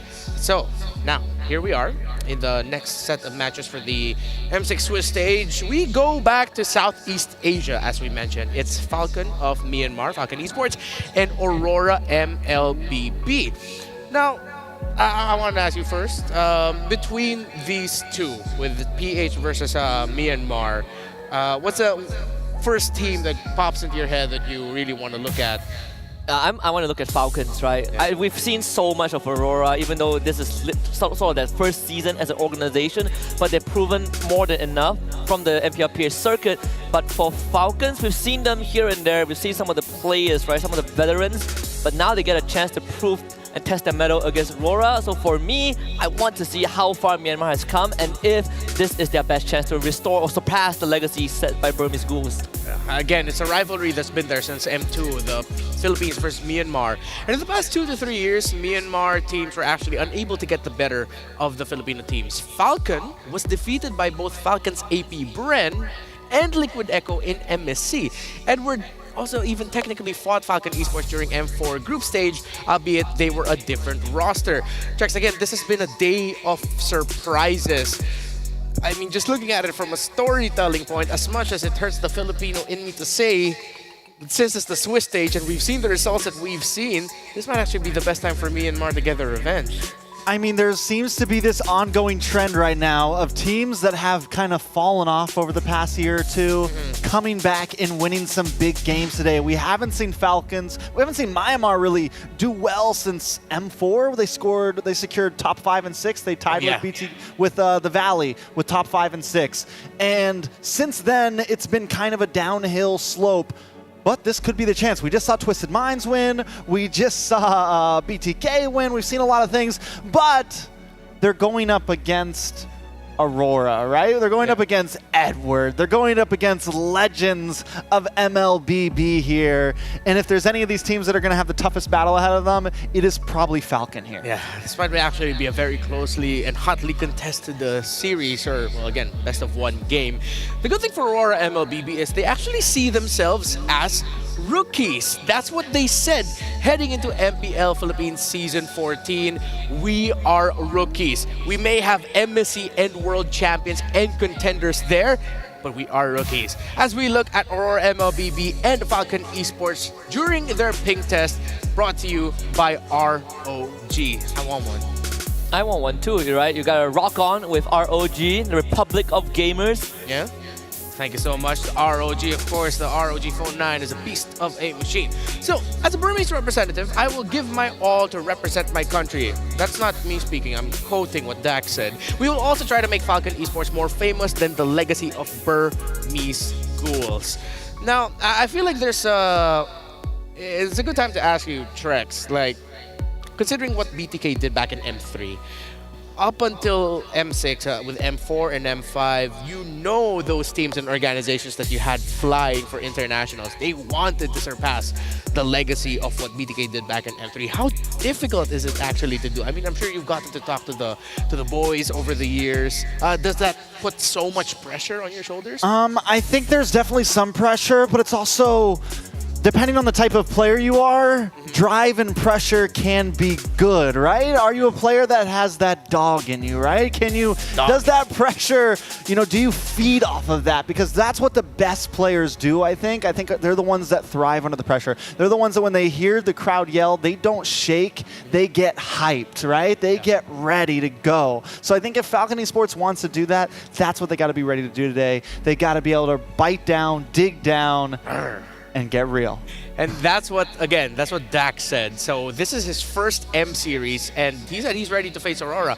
Hell, even Falcon Esports, the members said, we want to face Filipino teams. We want to face against Fnatic Onyx Philippines. We want to face off against Aurora. Now, that's the jungler for Falcon Esports.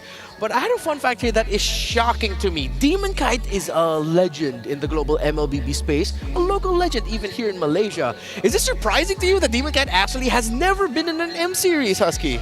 It's pretty hard to believe, right? If you are just getting to know Demon Kai, you would think that, oh man, this guy should have been in an M series, way before. But him being here the first time is going to be a massive test of, like, if Demon Kai is really the Demon King. He has won MSC in Malaysia before 2022, and when he was in MPL MY, he also had hell of a season. It seems like Malaysia is sort of the second home for Demon Kai, so I want to see the second win that he can bring alongside Aurora.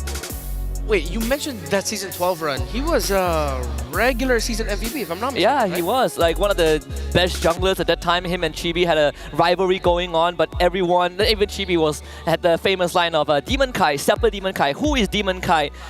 Well, I mean, there's a chance they might meet in the Swiss stage somewhere down the road, but Demon Kai definitely is one of the kings. Yeah, that's who Demon Kite is. Again, a former MSC 2022 champion. All right, let's get on over to predictions. I'll say it right away. Don't want to lose my passport, and I want to be able to go home. Aurora MLBB 1-0, man. Aurora, please. Demon Kite. Aurora. I'm going to go with you guys this time. I am also voting for Aurora. Just a lot of monsters on the team. Yeah. You guys are talking about Demon Kite. I've been a big fan of him since RSG. Yeah. One of my favorite teams in PH for a while there with Nats, Demon Kite, the whole side. So I personally think he's one of the best junglers right now. But the thing about MPL PH is it's a hard region to get to M Series on, and that's probably why we haven't seen him at an M Series. Yeah. For Aurora MLBB, though, I feel like there might be just a little bit teensy amount of pressure, even though a lot of people are expecting them to run away with this.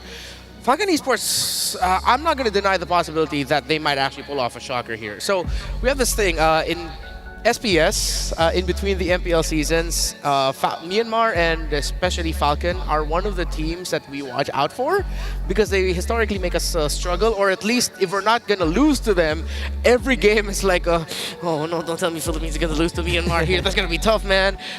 This is a strong roster. The Falcon Esports squad is incredibly talented, and with a Filipino coach in their midst, in Coach RC, of course.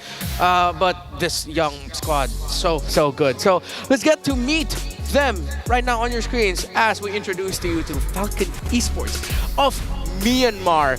There they are.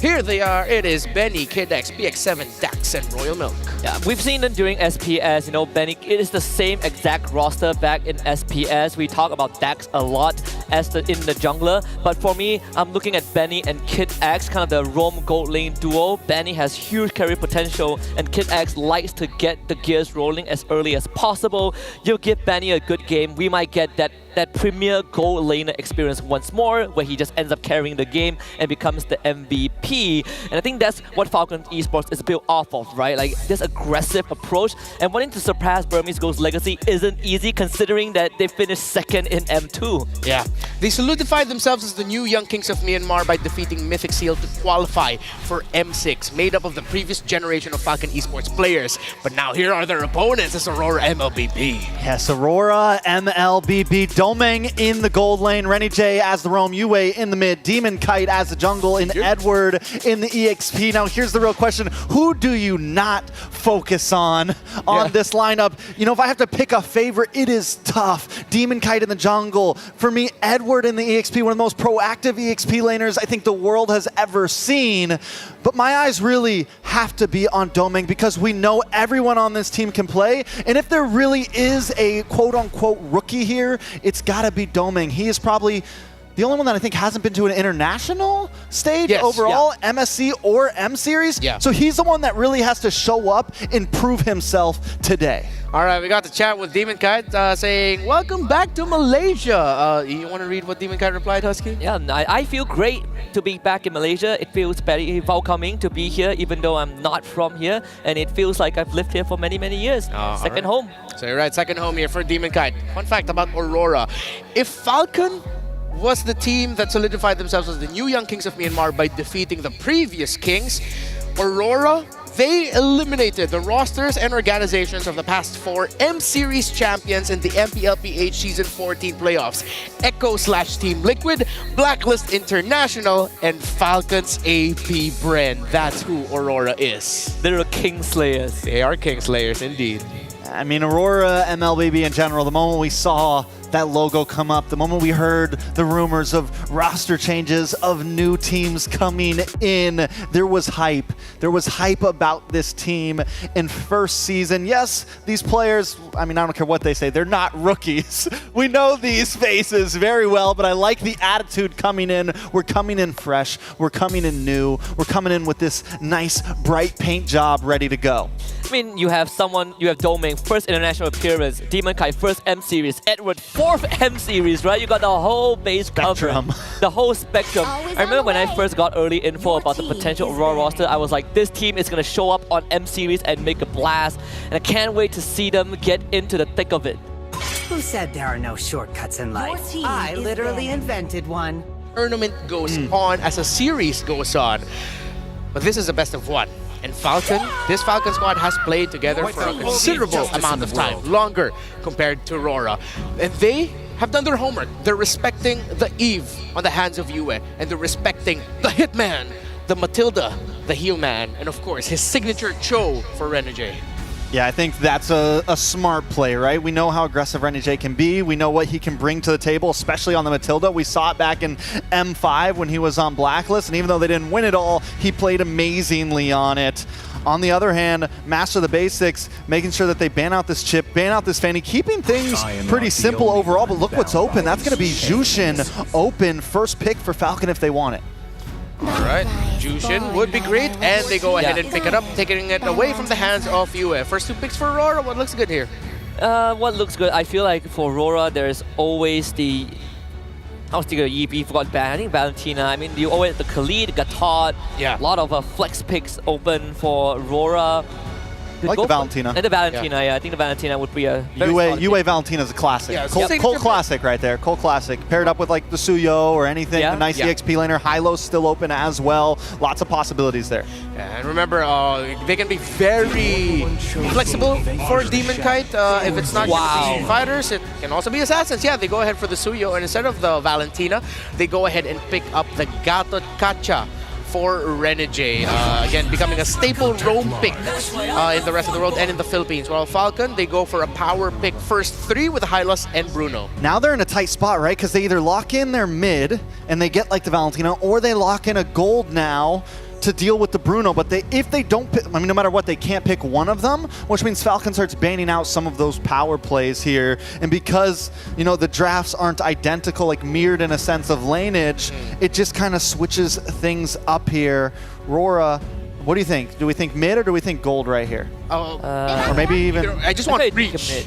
Oh, yeah. Reach. Oh, there's some reach. A little bit. There's Yeah, some reach, some anti-dive also. I mean, like, you look at Falcon's first 3 picks, sort of already covers most of the bases, right? You have a good front line, good peel, good sustain, great range with both Zusin and Bruno. You kind of keep most heroes at an arm's length, not to mention, again, the Malefic Gun, which has been a hot topic today for Bruno.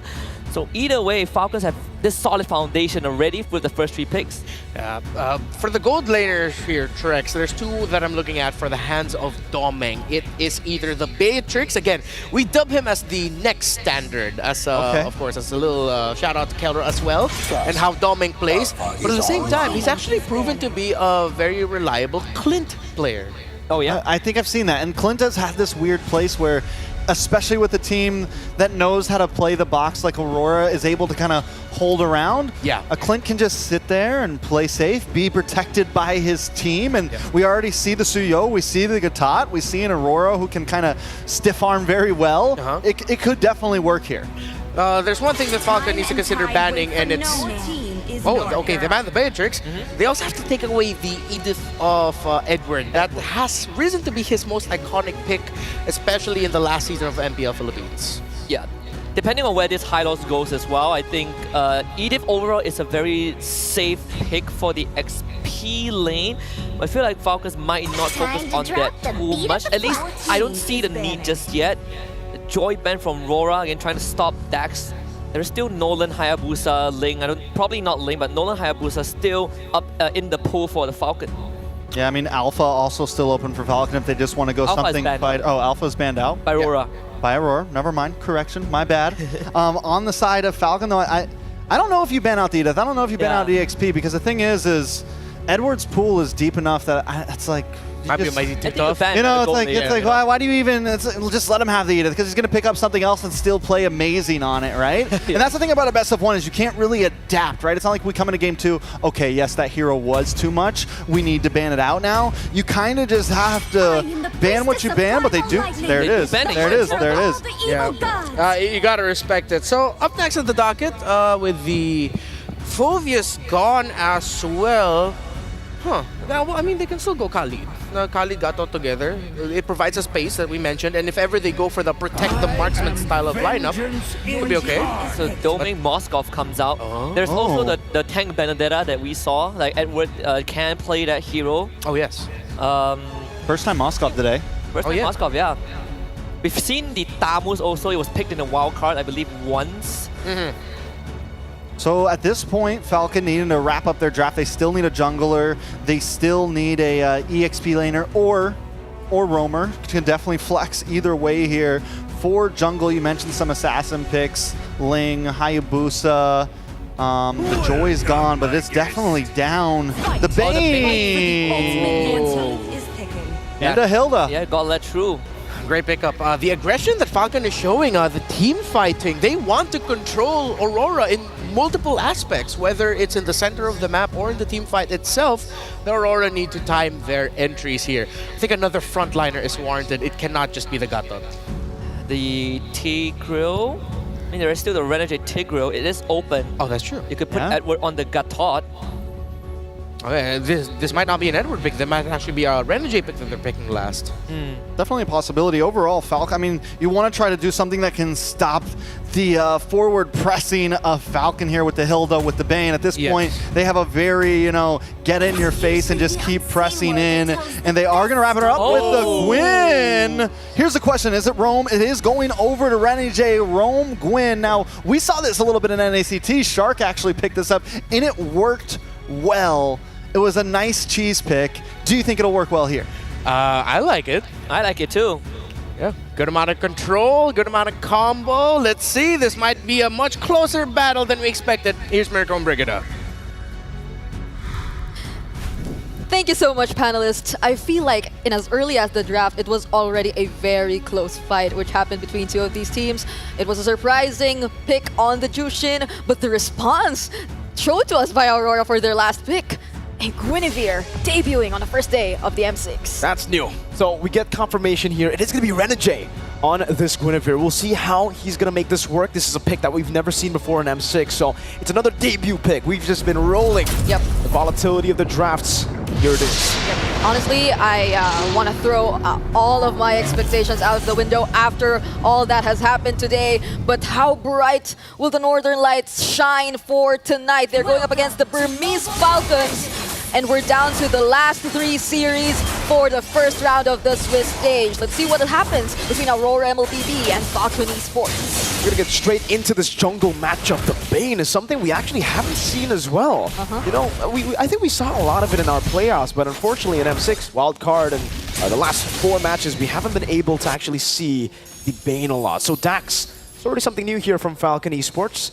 Benny on the Bruno, though, that's a signature pick. That's what he used in the Myanmar qualifiers, actually, to get through and to beat Mythic Seal. So I'm already expecting Benny to do wonders. Yeah, and that's honestly the playstyle for Falcons Esports, right? They usually really want to funnel everything onto Benny, and this is a Bruno, so it's all the more reason for you to want to do that. But I'm really curious as to how Renegade will make use of this Guinevere. Like, what would be the ideal targeting? How particular could they be with the usage of this Guinevere? Is it really a pick-off-centric approach that they want to use? Oh, that's a Blade Surge, connects onto Kidex. The spatial migration, that's a flicker from Yue. Unfortunately, unable to get the stun, but the damage is enough. Renegade picks up first blood for Aurora. Oh, that's some early game presence Aurora MLBB is trying to show us here. Not even bothered by the presence of a Jushin trying to control the mid lane. Even the Hilda, I don't feel that Aurora MLBB is threatened by the presence of these early game heroes from Falcon Esports just yet. They're working really well together,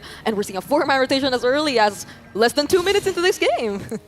Aurora doing Aurora things, This is how they like to play the game. Renegade actually going to be sent down below to soak in the wave, I believe. All right, that's an interesting one. Edward already level 4, clearing out the mid lane together with you as Royal Milk tries to poke him down, but I agree with you. It's not that much pressure that Hilda can assert right now, but Dax is on the turtle. No response as of yet. Demon Kite can be pressured down by Royal Milk. Oh, the Wilderness, Power of the Wilderness as well as the Deadly Catch finds him. Dax has fed him into the sharks, and the turtle will go to him. Spatial migration with the Violent Requiem. Renegade going to be caught now. Juicin picking him up. Renegade low, taken out again. Dax still surviving as Kidex zones you away. That's the peel from the Crimson Beacon. That's another Lantern Flare, and Edward is down. Falcon Esports starts off strong. And I'm not entirely sure if it was the best decision to proceed with that turtle contest, knowing that Demon Kite was poked really low. We were talking about how Royal Milk and his presence wasn't really felt in the first few minutes of the game, but he just made a statement with how he was able to poke Demon Kite really low, and PX7 was ready to do the follow-up. He dealt enough damage as well, and Aurora MLBB were unsuccessful in taking that turtle. Now it gets eerie. Now it gets real eerie, Brigida. We've been saying, there's been a lot of upsets, but it should change. Aurora, we've been hearing the rumors. Sounds like they're a different team, but so far, the early game has gone to Falcon Esports, and man, that was impressive stuff. They literally just played it so well. Dax forced him into that pit, got into the Deadly Catch. Demon Kite goes in for the stun. The damage, Frigid Glacier, the combo. Demon Kite shoots the arrow down, and PX7 gets caught in the mid lane. All right. So gradually, they're taking steps towards regaining control of this game. Renegade, though, forces out the Purify from Benny. So now they're rotating towards the top lane. And honestly, I really agree with what you previously mentioned. If it's Aurora MLBB, you know that they're a team who really comes into every single game prepared. And I think that's the difference for day number 1. For day number 1, at least, you know who you're going up against. Because you can't say the same for the next coming days here in the Swiss stage. Like, at least for today, they know that Falcon Esports, they're a team who really wants to rely on team fights. And maybe that's why they prepared this much damage. Great combo, amazing combo. Finding the kill onto Dax. He's taken down now. There's nothing Falcon Esports can do right now. There's been great layering from Aurora MLBB. Whoa! Spatial migration from Renegade. And it's instantly comboed with the Frigid Glacier. Now Royal Milk trying to run away, gets stunned up again. The glorious pathway to get him out. The 2 tanky members of Falcon Esports will be able to escape, actually going back into the fight. But it's not enough to even get Edward low. You know, I honestly forgot that there was a thing. There was a spatial migration flicker combo that existed, and Renegade reminded us of that. He's actually been playing a really great early game in terms of applying the pressure against Falcon Esports and finding the targets, if not even finding the full pickoffs, forcing out some really important resources such as the Purify from Benny. So in as much as we wanted to see Falcon Esports really funnel everything into their gold laner, that doesn't seem to be the case right now. They're yet to get any conversions or anything out of the first few rotations. Sky Piercer now already for PX7. That's the first item, Sky Piercer. For the Jushin? Yeah, usually we see it as a second item, first item. Oh, Renegade. Oh, wait. Migration forward. Very close to the Lantern Flare. Crimson beacon forward on a Purify 2 as Edward peels for him. Renegade gets out. The Glorious Pathway was already baited down, and Falcon Esports won't be able to get a kill despite using 2 battle spells there. Yep. So there are some attempts still from Aurora MLBB to try and look for the plays, but at this point probably they really want to go for the macro overall, the PX7. Yeah, really good poke. Okay. Alright. They want to go for the turrets at this point, but how could you do that? Look at where Royal Milk is actually. He already cleared out the waves from the topmost portion of Aurora MLBB, and he also finds Demon Kai in the mid lane. So we're seeing some really interesting rotations here from both Falcon Esports and Aurora MLBB. Yep, good damage, Renegade. The Bush not gonna go for the spatial migration, knows that Aurora, the rest of them, wants to just recall. And now it becomes a game of chess, really. How do you set up for the next neutral objective? It's all about setup here. Aurora have ways to, when they click, when they pull the trigger, it is an all-in, by the way, right? It's a combo that they need to commit to. So for Falcon Esports, it's all about how they can disengage from that combo, and if they can. Yeah, and I'm honestly wondering about where actually is the global presence just yet? Like, where's the macro control from Aurora MLBB? Because Falcon Esports, they seem to be looking for the ways to deal with that, but now that as soon as I bring it up, Domeng responds with a tier 1 turret into the hands of Aurora MLBB, but Demon Kaito, Royal Milk, here he goes again, trying to pressure the jungler of Aurora MLBB. Well played to Falcon Esports, staying decisive, knowing that Domeng wants to go into the weak side to play for the push. Now he'll recall, he'll need some of the resources there. Oh, that was great from Domeng, taking the Spear of Destruction, PX7, escaping away from the Spatial Migration as Royal Milk is tanking a whole lot of damage, but the Frigid Glacier will lock him down with the AOG. Now, they go back in. Benny is in the midst of it all. Pops in a Purify. Now kiting back as well. Demon Kite walking up and gets shut down. Benny is kiting away on the Bruno. And that's a double kill for him. Domeng making quick work of the turret in the mid lane. Will be able to get away. Now Spear of Misery to disengage. The sustain was there for Benny. And honestly, the Soul Silver, the damage wasn't enough just yet. He wasn't really able to take out Benny, even though he really went for the chase. So now Falcon Esports, they're also able to look for the turrets for themselves. Oh! And that's some insane damage from the Crab Claw. And I think it was also the exact same skill which took out one of the members of Aurora MLBB earlier in that previous clash. Oh, that was a massive AoE for sure. On top of that, the gold crab as well over towards Dax. What does he have in his item build, man? It's a War Axe and a Brute Force Breastplate. It's not even like pure damage and he's doing that much. The Crab Claw Cannon, man. Something you have to definitely respect. Yeah, get to see the items here as well. Haas-Claw's Berserker's Fury. So already Power Spike, building towards the Malefic Gun. Already has the Fury Hammer. So okay, pretty fast for Mr. Benny. Honestly, I think when they really go for the team fights, a lot of their skills really complement each other well. Like the worldy, the amount of defense that goes down for Aurora MLBB during the team fights, even Royal Milk, whenever he just goes in and looks for the targets and tries to go for some stats. So It might be a question for Aurora MLBB, especially if they're consistently unsuccessful in trying to take those slow pickoffs or those single targets from Falcon Esports for a moment, because we're seeing Falcon Esports really take advantage of the team fight so far. Not unless Aurora MLBB are able to layer their skills really well, because there were moments we've seen like really great layering. The Avatar of the Guardian and the Frigid Glacier, but Falcon Esports, they can just play around so much with their lineup. And now the Lord, who will get the Lord? Oh, it's Doming with a Spear of Destruction all the way from top lane. Now Demon Kite running away. Benny getting the kill onto Edward. Renegade going to be stunned up as Doming takes the tier 2. How did he do that? How did he snipe it from downtown? Falcon though, they got a big win and the team fight is a 3-4-0. Only the Lord to Aurora.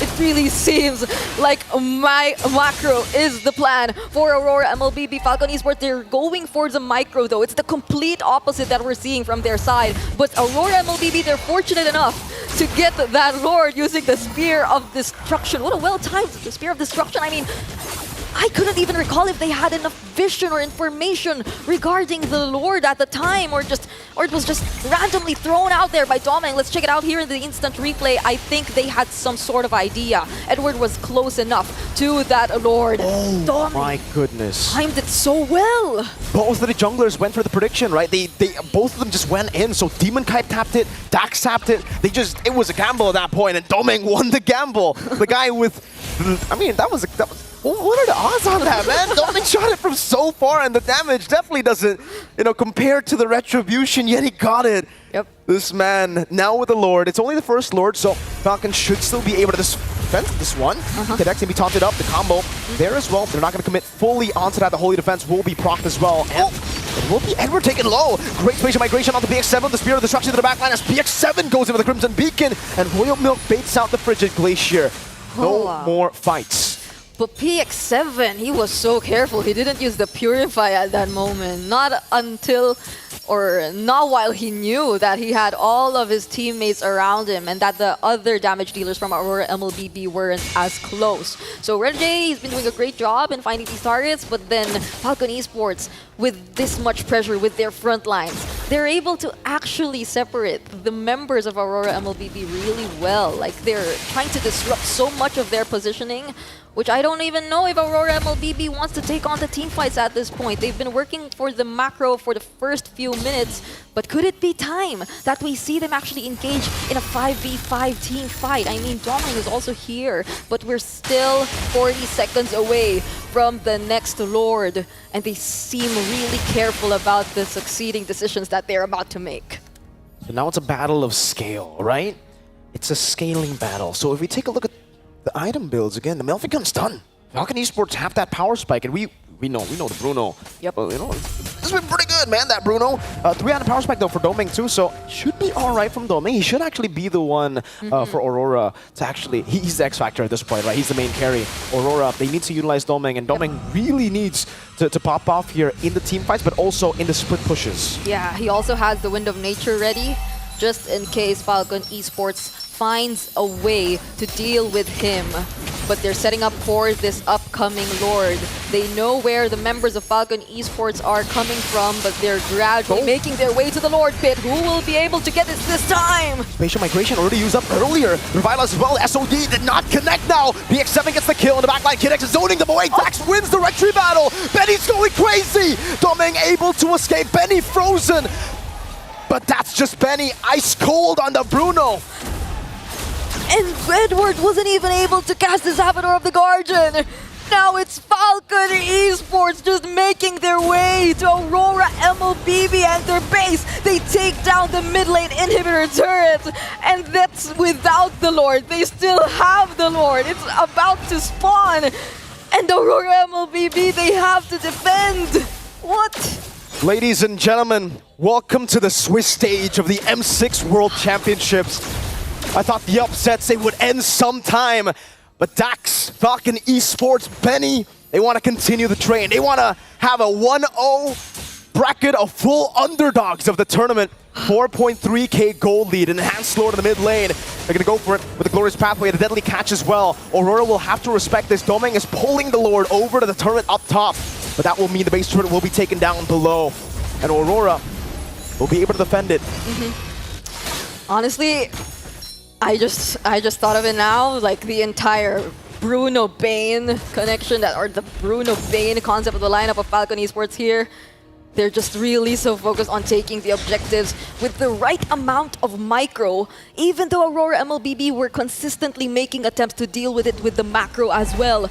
How could you face against the Bruno and the Bane when they gain access to your important turrets, to your objectives, and now they might just take out all of the inhibitors? Oh, was that grab clock cannon? Royal Milk into the stun down, Doming very low, so able to escape the spatial migration, gets him. Turret falling, Benny still surviving. Royal Milk dead, Edward walking up, Kinex will fall, PX7 with the Lantern Flare. Demon Kite able to escape, does he get picked up? And Dax gets him with a grab clock cannon. PX7 grabs the Sky Piercer stack. Falcon Esports, they walk away with another good trade. That was another base turret to their name. All inhibitors down for Aurora MLBB. At least they were able to slightly surround Falcon Esports. It seems like they were really going for the end there. But now they prolong the game a little longer. Checking out the damage dealt ranking, still UL takes the lead. But in terms of impactful, like one-time, big-time damages that are dealt, you have to really respect Dax and the amount of damage he's bringing out to the table right now. But that's all aside the fact that Benny also has completed his items. Dax is a Chad. He is a Giga Chad. Look, you see that item build, man? I thought War Axe, Brute Force, Tanky build. No, Tanky build, he goes War Axe, Brute Force, full damage. He doesn't care, and that's why the Crab Claw Cannon has been going through the front line. Yue, he started off that fight in the defense with a quarter of HP. The Crab Claw Cannon dealt that much.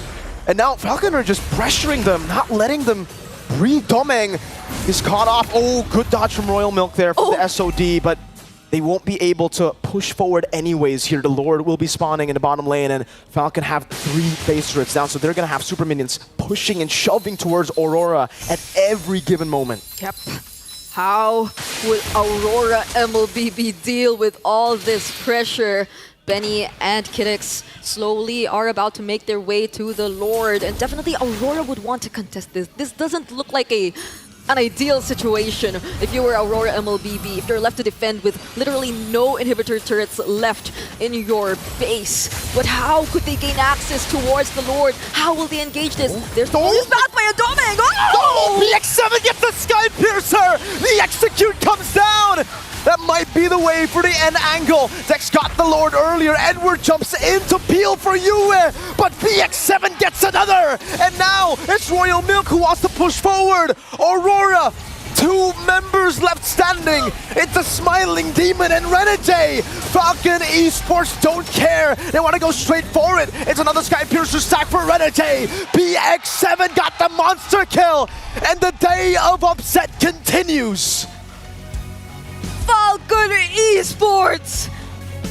They were so well prepared for this. They stuck with their identity, but were still able to pull through up against Aurora MLBB. We thought of it to be one of the most challenging matchups we've witnessed today, but they prove us wrong. Time and time again, today we just keep being proved wrong by all of these teams. Throw out your predictions out the window, your expectations. Be damned. Welcome to the M6 World Championship. You gotta be greater than ever, and so far on day one, the opening day of the M6 World Championship, we've already gotten greater than ever. This has already blown all of our expectations out the window, out the roof. Who would have thought the Swiss stage would be this interesting? That the stakes of each best of 1 series. Brigida. What? You have to see the 0-1 bracket. You have to see the teams there, man. Oh my lord. I'm not sure if I'm ready to see our 0-1 bracket just yet, but let's head over to our panel and let them dissect that game. Well, even though our predictions didn't show it, we were discussing it. Just Falcon Esports, Myanmar teams really have a history of taking it to the Filipino teams, and they get the revenge. One of the first, not one of the first, but one of the more iconic victories of a Myanmar team against a Filipino team in a major tournament. Congratulations to Falcon Esports. That Jushin on PX7, the damage of Falcon was way too much. Yeah, Jushin, 2 power picks, right? Jushin, actually 3 power picks. Jushin, Bruno, and Hilda. Yeah. All went through to Falcon Esports. You know, Jushin with the Sky Piercer as well, really catching Aurora off guard in that late game. They execute damage, really making life for Doming hard. Edward as well getting executed when they needed him the most. And of course, Benny, you give him space. We talk about Benny. I talk about him being able to deliver the goal link experience, and he did just that.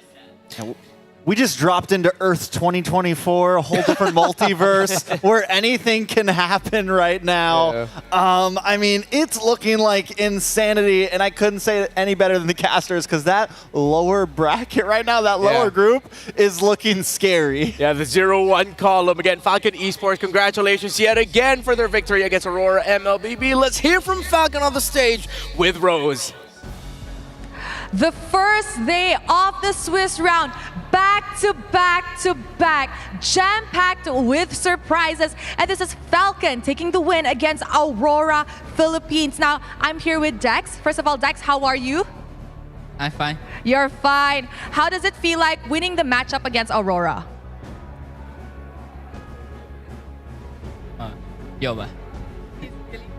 He's really happy. Now, as we all know, Aurora is actually a fan favorite, right? Did it give you guys extra pressure, or did you feel scared knowing that your first round of the Swiss stage is going up against Aurora?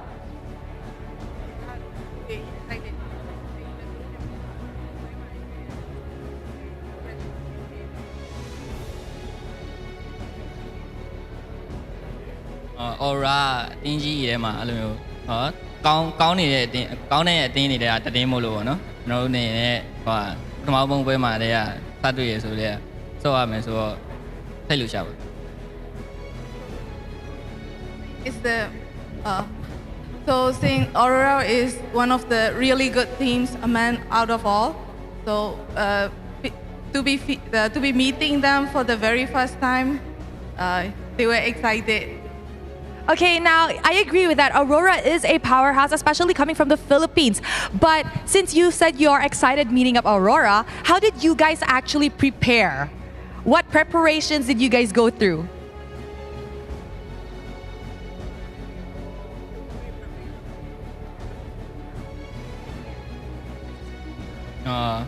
Screen တပွဲကြီးကျင်းစီတိုင်းကို focus ပြီးတော့ 100% အပြည့် train ခဲ့ Aurora အတွက်ပြင်ဆင်ပြီးတော့ So they really play screening stage and train 100% to meet Aurora team. Okay, I like that. They're giving respect to Aurora. Now, it's been a while since Myanmar has actually won a match against the Philippines, with the last time being in around M4, if I'm not mistaken. So that is around 2 years. What does it mean getting this win against Aurora, and how does it improve or help you guys with your momentum in the upcoming Swiss stages?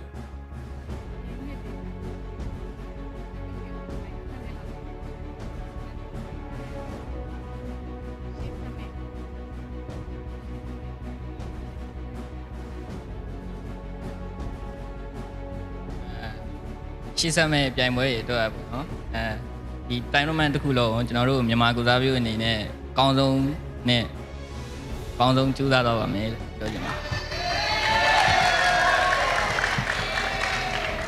So for the moving forward for the games ahead, as a Myanmar team, as a Myanmar representative, we will be playing the best. We will be playing the hardest for moving forward. All right, now as we can see, Falcon is definitely putting their best and is making sure they're playing greater than ever. Thank you very much, Dax. And with that, let us throw it back to the panel to break down what happened in this game between Falcon and Aurora MLBB. Again, congratulations to Falcon Esports, and we talked a bit about it earlier. The raw damage that was coming out from Falcon Esports, and the readjustment of the meta. So, for those of you who are unaware, coming from the Philippines, we come from a understanding of the game where it's very macro to micro focus. Control the map, push the towers, 4-1 split, the classic that you get when you're playing with the Moskov and heroes such as that. Falcon Esports said, no, we're not going to do that. We're not going to play you in the macro. We're not even going to try to out-macro a Filipino team. We will out-fight and out-damage a Filipino team, and that's exactly what they did. Absolutely. Even with the draft that they got, right? I think Mirko and Brigitte also talked about it. The Bane build, they go a Brute Force breastplate and everything else is damaged. And one of the perks you get as a Bane is that you don't need to hit the backline directly, right? One Crab Claw cannon to a frontline tank, the Ricochet can easily destroy the backline. Tough for UA and Domain to even position in these fights. Yeah, and it's tough because there's this old adage, if there's no assassin, Jushin is happy. Tsuyo is an assassin, yes, but this Jushin is incredibly well protected. That deadly catch provides a lot of space for the Jushin. Yeah, I mean, the deadly catch provides space, the Jushin provides space. Everybody's got each other's back on this team right here. Not to mention you have the Hilda and the Hylos, two of the tinkiest, heroes around right now. The ones that can really just hang out in the midst of a fight. But once again, I got to put my eyes on this Bruno, man. Is it finally time to ban it out?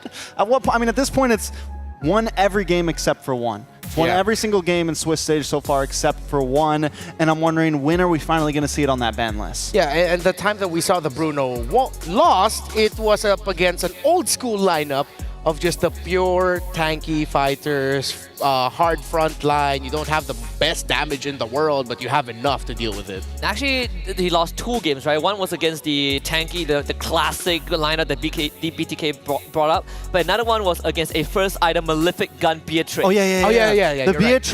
Right. The Beatrix too, as well, and which is why I thought the Beatrix pick would be coming a little bit early, but then you posed the question in the first phase of do they go for gold or do they go for mid? And then they went for mid. I asked for reach, but apparently it wasn't the reach. It wasn't enough reach, as well as we look at the emblems now.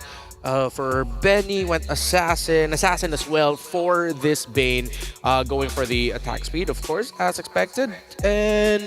Yeah, nothing too crazy in terms of the emblem builds we have. Although Doming, of course, as expected with the Moskov, going for the 4-1 split more is actually going to be rushing the Master Assassin. Even when you hit from the mid to late, you start noticing a bit of a struggle for Aurora, which was you constantly have Royal Milk and Kid X running at your backline, and you just don't have enough peel to keep them away. Royal Milk keeps swinging that axe at Doming. You got Kid X just running in with the Glorious Pathway at UA. They don't have the tools to keep the front line away from their backline. I mean, speaking of Royal Milk, just so good at kind of stopping Aurora from getting any of those backline attack plays, right? And taking a look at the damage, Falcon overall, I mean, for being a 16-minute game, 17-minute game, none of the damage calcs are really off the charts. Nobody even broke into the 100K mark here. Even Benny and Dax only at 59,000, but it just shows that they were able to buy some time, never force any big fights until that moment when those power spikes landed.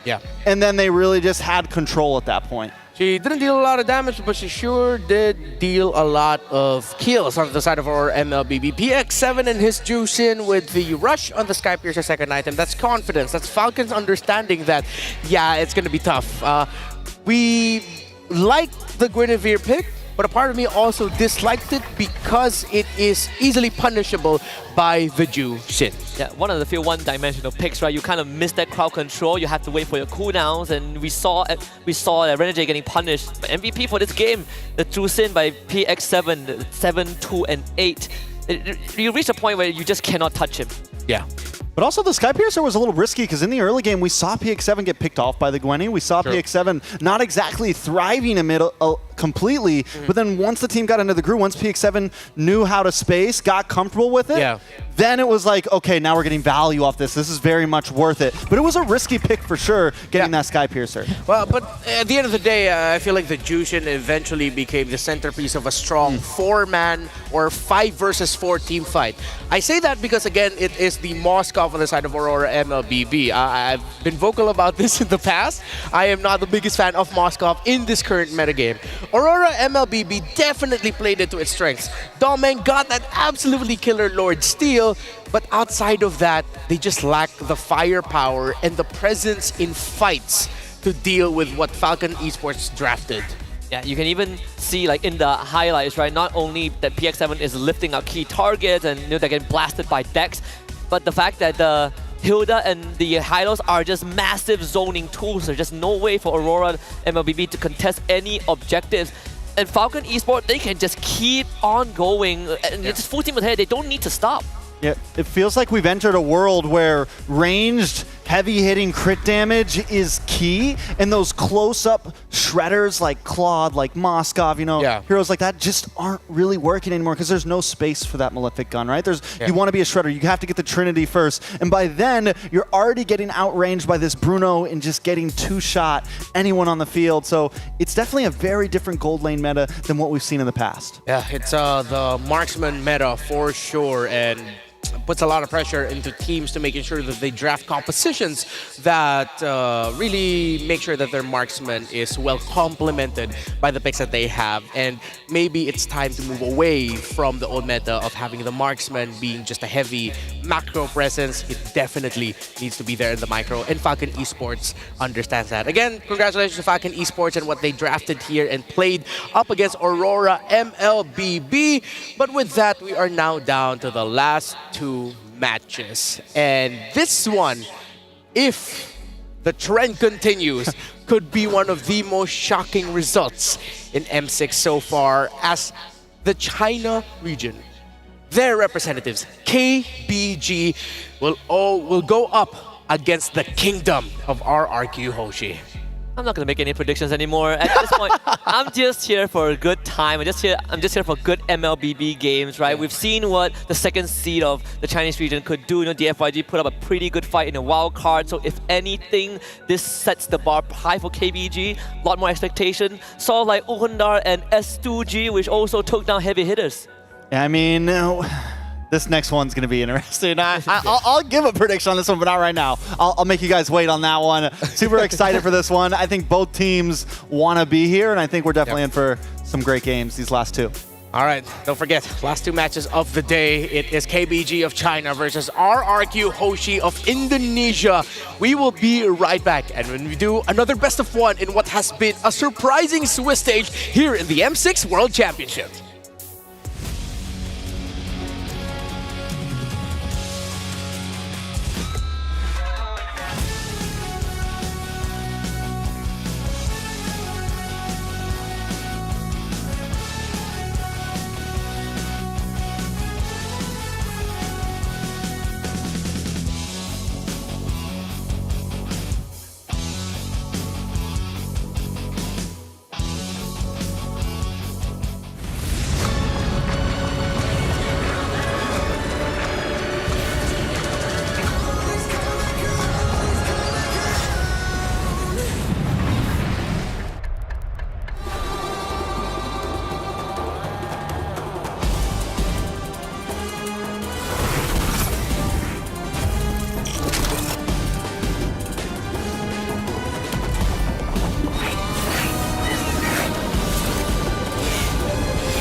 starts now.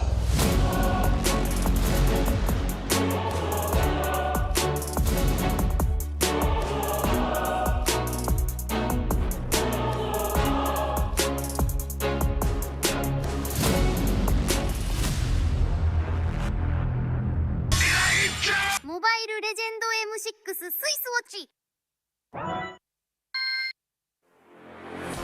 Who are we? New bloods. New legacy. A new era. We were. We thrive. We strive. Style for champions. Worn by legend.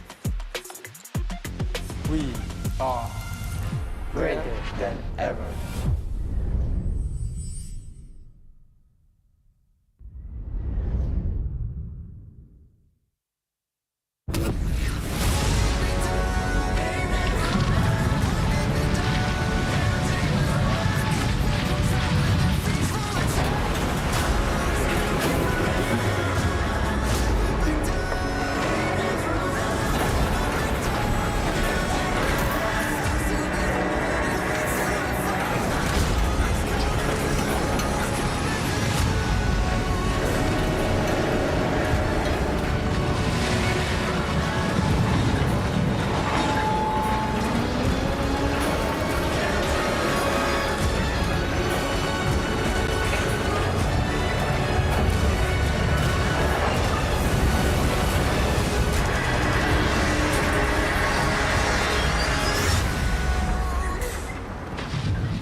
It has been a day of surprising and unexpected, results here in the M6 World Championship. So surprising that I'm getting tongue-tied with the results that we've had. So let me set up the story and keep it simple. It's KBG of China versus RRQ Hoshi of Indonesia. Because of the results that we've had, I'm pretty sure that tells you everything about this match. My name is Renmar Santa Cruz. Just call me Renmar. Still here with Husky and Trex. Before we go forward, of course, we'd like to thank one of our favorite partners and sponsors in the M6 World Championship. Hello Panda. Hello Panda. Semwa suka biskuit niya, as a great philosopher once said, for sure. It's yummy and you can fuel your game with it. Crunchy biscuits filled with creamy chocolate. Did you finish the batch that we just got, Trex? Yeah, I finished the second box. What? Yeah, I'm nervous. Why are you nervous? BTK already won, dude. Because I'm about to do something crazy. Huh? I'm gonna vote for KBG against RQ. Wait, what? Wait, we're not at the portion yet where we're dropping predictions, and you're already doing that? Is it possible? I feel better now because of Hello Panda. Okay, is it possible for us to get a solo graphic of just Trex's prediction pop up?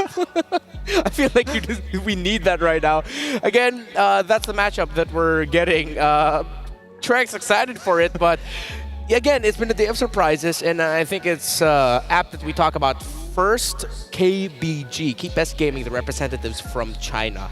Now, Yanfang Yaguai did an amazing thing at Wildcards. The performance that they showed that put China on the map. KBG now has to follow that up. But remember, KBG is the team that beat the FYG in the grand finals of the China qualifier. And dare I say, Keep Best Gaming, it seems like the universe didn't want them to be here because they were tested in the China qualifier and they passed that test so well.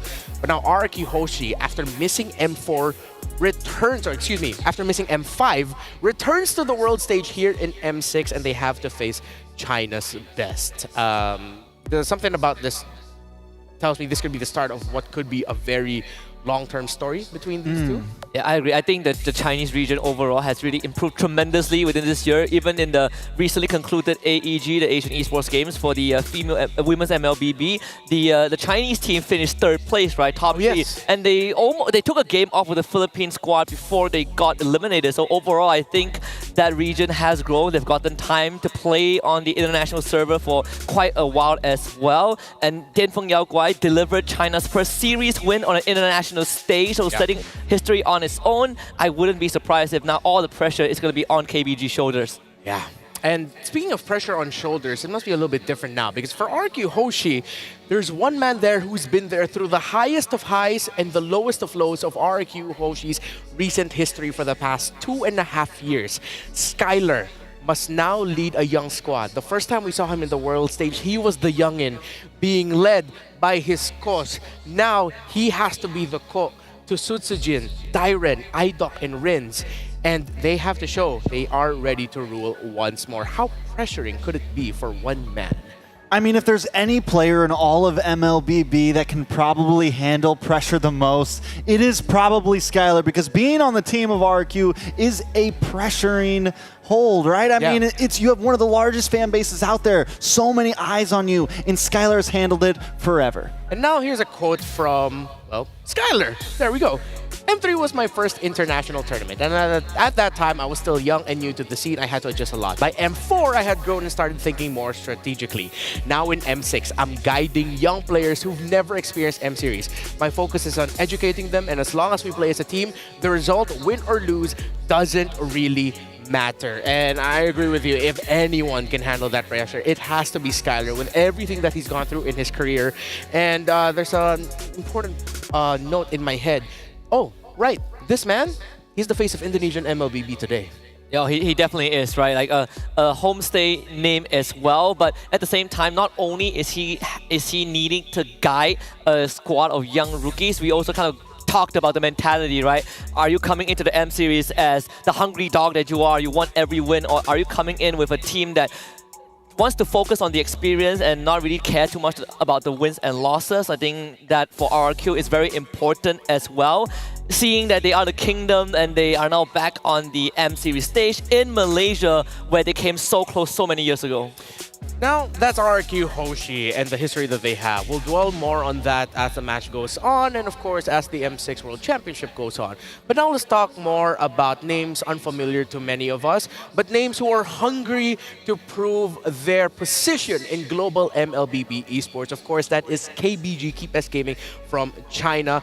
And let's look at B Lexi, their gold laner, and what he talked to us about, which is that he's played a lot of fighters across different roles, including jungler, gold laner, and EXP laner. The man is flexible. During M6 qualifier, he focused on fighters and assassins, and he's noted something about China's playstyle being unique compared to other regions. They focus on a lot of small fights and skirmishes, and he's excited to show the world what kind of performance we can deliver. If you're KBG, are you going to play comfortable into that and say, you know what, RRQ, we will hunt for those skirmishes and we will try to outfight you? I mean, right now we're seeing that win out with so many teams. The micro, the small skirmishes. It is extremely important to be able to control those. And KBG is a team that, unlike RRQ, isn't really a homestead name, but is slowly trying to become that. Ever since China has entered the scene, it has been eyes on them, waiting to see when they will actually be, top 8 level, top 4 level. And at M6, we're already seeing the possibilities. And so far from DFYG, we saw amazing possibilities. So if KBG can hold up to that level, the sky's the limit at this point. So now, as we've talked about KBG, I think it's time for us to talk about, well, the China region as a whole in MLBB. There have been people saying that just give them time, and I feel like that time, it's not running out, but it's coming close, because we've been hearing a few more things about how well KBG have been performing. We've been hearing more things and seeing it, being witnesses to it, to what Tianfeng Yaoguai has been able to do. So, do you expect him to rise in M6, or do you think it's still going to be another international of work in progress? I think it's a bit of both, right? They've already proven the part where they are kind of the rising force to be reckoned with, but I also feel like there are still a lot of work that needs to be put in for the Chinese region in general. I know that the first year on the M6 stage, the wildcard stage, it was KBG, and people were saying that general consensus will basically give them maybe 2-3 years, but I think they've fast-tracked that, right? Within 1 year, they've shown us the possibilities, the infinite possibilities that they could bring to the international stage. So right now is to build on that.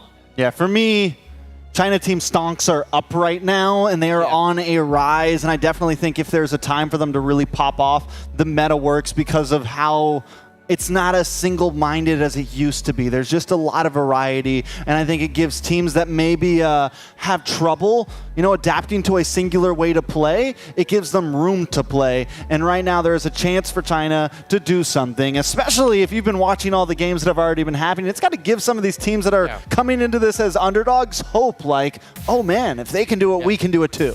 The champions of the China qualifier has to go up against the most legendary name in Indonesian and even global MLBB, with how massive their fan base is, and all of the support from RRQ Hoshi and the Indonesian region. But now let's look back once again and highlight the new young kids. We've talked a lot about them, but it's because we need to understand them more. KBG. Yeah, KBG, we got Bilexi in the gold lane, the Tracy as Roam, Lemui as the mid laner, Shaksha as the jungler, and a Winterturn as the XP. Of course, some familiar faces, some new faces, right? We've seen Shaksha, Tracy, and even Lemui last year, but of course, Bilexi and Winterturn are kind of the new names. The fact that you have old and new blood is always a good mixture, right? Sort of kind of like RQ Hoshi, they were primarily led by Skylar, but in this case, I'm looking at Shaksha to see if he can continue to build on what he has established in multiple regions in KBG's performance today. So KBG, they brought in 2 Filipino imports, but we have to credit what KBG has done to turn these Filipino imports into champion level in China. And now their opponents are RQ Hoshi. Yeah, the kingdom is everywhere. You can hear them here in Malaysia. These are their members. Yeah, Skylar in the gold lane. Edok as the roam, Rins as the mid, Sutsujin as the jungle, and Dairin as the EXP. Now, a lot of us have been talking about this team and how for a long time RQ was Skylar Esports. But after talking to some other casters, Sutsujin can pop off, Dairin can pop off, and I'm excited to see what they can bring to this table. Yes, the gold lane has been super important for so many teams that have won so far today. But EXP lane as well, Dairin, can he open up the field? Can Sutsujin buy time for Skylar to get those items in? Yeah, and I just want to quickly build on what Trex mentioned about Sutsujin, right? Like there's this moniker when Sutsujin was playing in a KG in MPIY Season 13, they call him King Sutsujin. We've seen the rise and fall of this player whenever he's under pressure. But when he went back to MPL ID, he crushed the competition. So Sutsujin, the sky's the limit.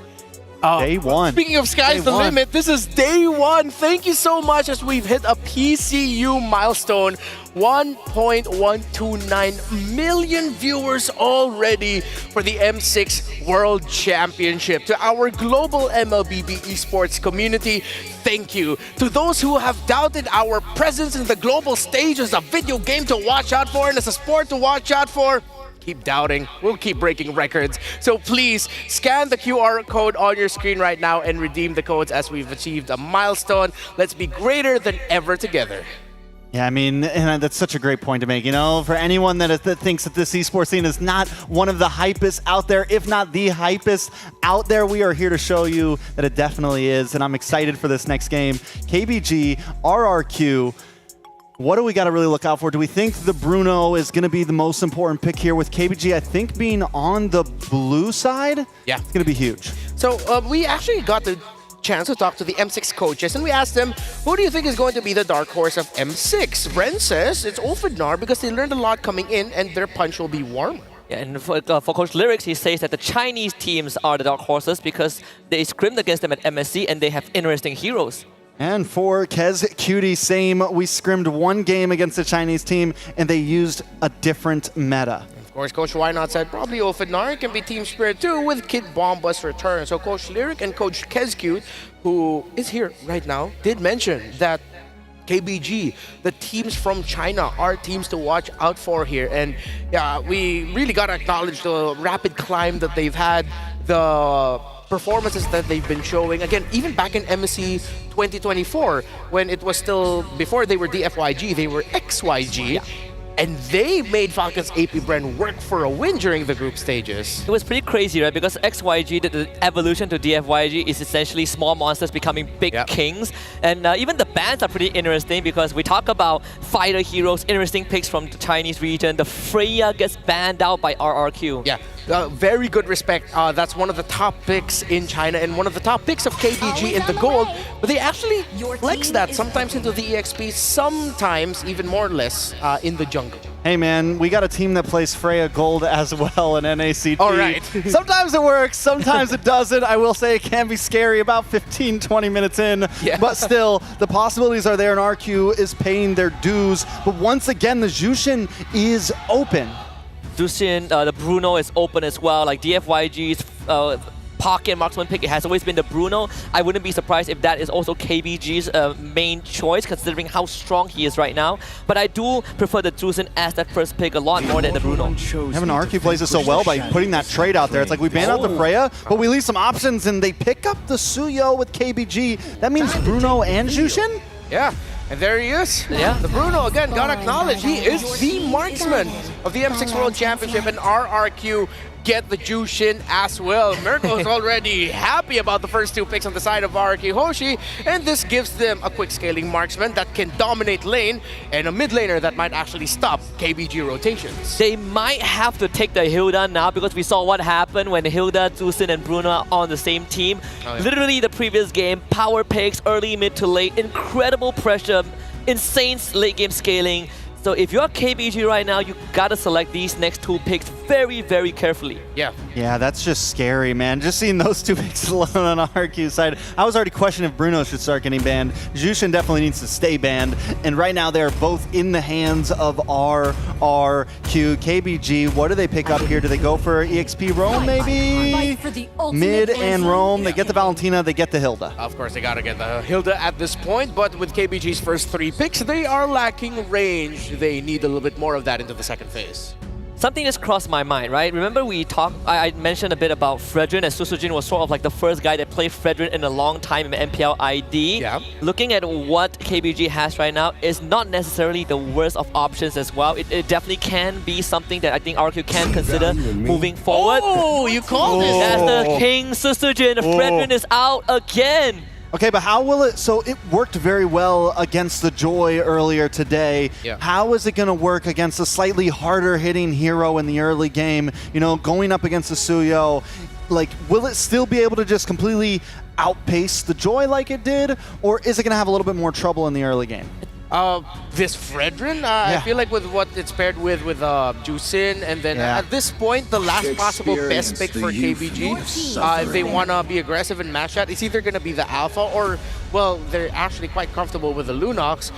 Those are going to be very expensive picks, and it's a very solid first three by RRQ Hoshi. Yeah, at the same time, you are not bothered about the Hilda invading you, that's for sure. You got great peel alongside the Jushin, so it keeps Skylar insanely safe. Yeah. By the way, fun fact, there's a very funny link between KBG and RRQ. So Saksa and Susujin both played with and allegedly has been scolded by many times by Sasa, the stern Kage. And Susujin agreed that Sasa is very strict, but he claimed that he got better because of his own hard work. Of course, that is Coach Sasa now of Dianfang Yaguai. Pretty funny because Sasa in an interview said that as a coach, he's angry. He's less angry because, you know, he's not playing as much, but, you know, he got to control that anger. He ain't young anymore, but that strictness is one of the reasons that he became one of the Kages, the first player to win in 2 different regions. Yeah, I like it. So now RQ with their last ban coming in. Do they just take it? Maybe they take out the Beatrix here. Maybe just keep on hammering into that gold lane. They took out the Granger already on the side of KBG. One more ban as well. Focus on into the XP lane. Maybe take out the Hylos. Yep, could be. If RQ Hoshi decide to ban something like a carry, I'm gonna find it quite funny. But of course, they actually respect another pick on the side of, a power pick for KBG. They like playing the pick off, and Tracy is very good in that Kaja. Yeah, even last year during their first wildcard experience, Tracy has demonstrated the Kaja as well. And you don't want to be isolated, right? If you're Susujin on the Fredrin, if you're Jushin, the last thing you want is to be pulled away from the rest of your team. It kind of defeats the whole purpose of this protect King Skylar composition. Most definitely. So now at this point, RQ is going to get first pick in response. Still need an EXP laner. So far, I mean, their draft is very telestrated, right? We know exactly where all of these heroes are going, but they are powerful heroes, so they don't need much flexibility. I think at this point, maybe get one more strong, tanky frontliner, something that can really just make sure that Jushin and Bruno can hang out on the backside. Let's see if they are going to get that tankiness, either in the roam or the EXP. The picks of RRQ Hoshi means they can actually go for a duelist in the EXP lane.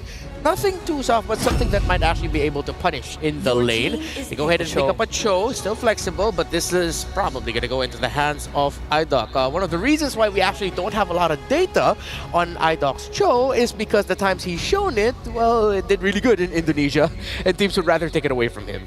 And it's not a surprise, so plenty of pickoffs and you can move fast. If RQ Kazu wants to have more mobility, the TLID is still up on the table if they want to. If you want sort of like a big AoE presence, there's always the Gatot as well. So I think this draft is pretty, the flex pick is pretty open for RQ. I think they're definitely less worried than KBG are right now. I think RQ could literally just pick about any EXP laner. With the draft that they have, just anything will work. KBG, on the other hand, do lock in the Beatrix and the Belleric. Whoa, up against... the Fredrin? Is that the idea here, right? You can run in, you can kind of get the big stun here, look for something. Juice and the Bruno. CC, okay. The CC comes in interesting. My brain is kind of going crazy a little bit with the matchups right now, but to be fair, okay, you know what? We gotta be fair to Trex. I was going into this thinking. Wait, is that gold lane? Wait 1 second. I'm looking for the swap. Tracy gets the Belleric. Yeah, it's a roam Belleric. To be fair, KBG, I did also consider KBG. More about that later. Mirko, bringing that draft. Crazy, right? I don't know why we're progressively receiving and seeing crazy drafts as time goes by, but it's not a bad thing. It's really exciting to see these kinds of drafts come up on the first day of the Swiss stage for the M6 World Championship. And now we're about to find out if they would cement the narrative that the underdogs have been taking over, or will RRQ switch things up as well this time around? I guess we'll just have to see, man. At this point, no predictions, right? No predictions. Hoshi, though, I will say their draft looks stellar, but also KBG, I love the Belleric pick. Yep, we've been hearing a lot of things about KBG, but now they're going up against the King of Kings. So we're about to find out what's going to happen. This is KBG versus RRQ Hoshi. I can't also believe that they're hearing the Kingdom. They're making a lot of noise all the way here from Malaysia. Hey man, the fact that it's in Malaysia, very close to Indo, hey, there's a lot of them that actually flew out, right? So definitely a lot of the Kingdom here in the building. You can hear them after every single win, probably. Every single trade, probably too. That's how they are in Indo too, man. You know, W fans. But let's take a look at this. Oh, Rins! It's a Brave Smite on the Juicin. That's an odd emblem to go for. Master Assassin for Skylar. It's Master Assassin 2 for B-Lexi. Why am I feeling that this is potentially a very aggressive Jushin that could come in from Riz? Even picking up the tenacity for one of his emblems. So they might just really want to face off against Keep Best Gaming as much as possible. And I think they have the resources to do just that. But wait! Rins with a flicker out. Very low, but still is able to escape. Skylar in the bottom lane in the 1v1 against B-Lexi. It does look like he's actually going to lose out on that trade. B-Lexi winning it out for now. Skylar will have to respect it. And KBG, they get the early control. Honestly, we're just getting to know KBG and the way they really want to play things out. But it seems like what they're planning to go with or do in this game is to just really take on RRQ Hoshi as well. It's just to be equally aggressive. And we're seeing it from the lane-to-lane matchups and all the way to the invades. Look at Saksha, Trazy, and Lumu really being aggressive in the early game. Well played, really well played by Keep Best Gaming right here. Stopping the level 4 from Sutsujin, and this is one of the weaknesses for the Fredrin in the jungle. Your clear speed isn't that good, especially up against a Suyo here that's online at level 3. You for the Fredrin, and you want to control neutral objectives, you still got to be level 4. He should still be able to get it with purple buff, but I believe Saksa will have the lead coming into the first turtle. Tracy knocked up at Lantern Flare, Skylar walking up as well. Tracy popping Revitalize. It should be a kill over to RRQ. The slide tackle, and that's a kill to Skylar on the Bruno. All right, Bennett's Rage also committed for Lexi, and it seems like they're going to focus on the gold lane for now, acknowledging the fact that they may potentially be slightly behind in terms of the jungle matchup, in terms of the red tree levels.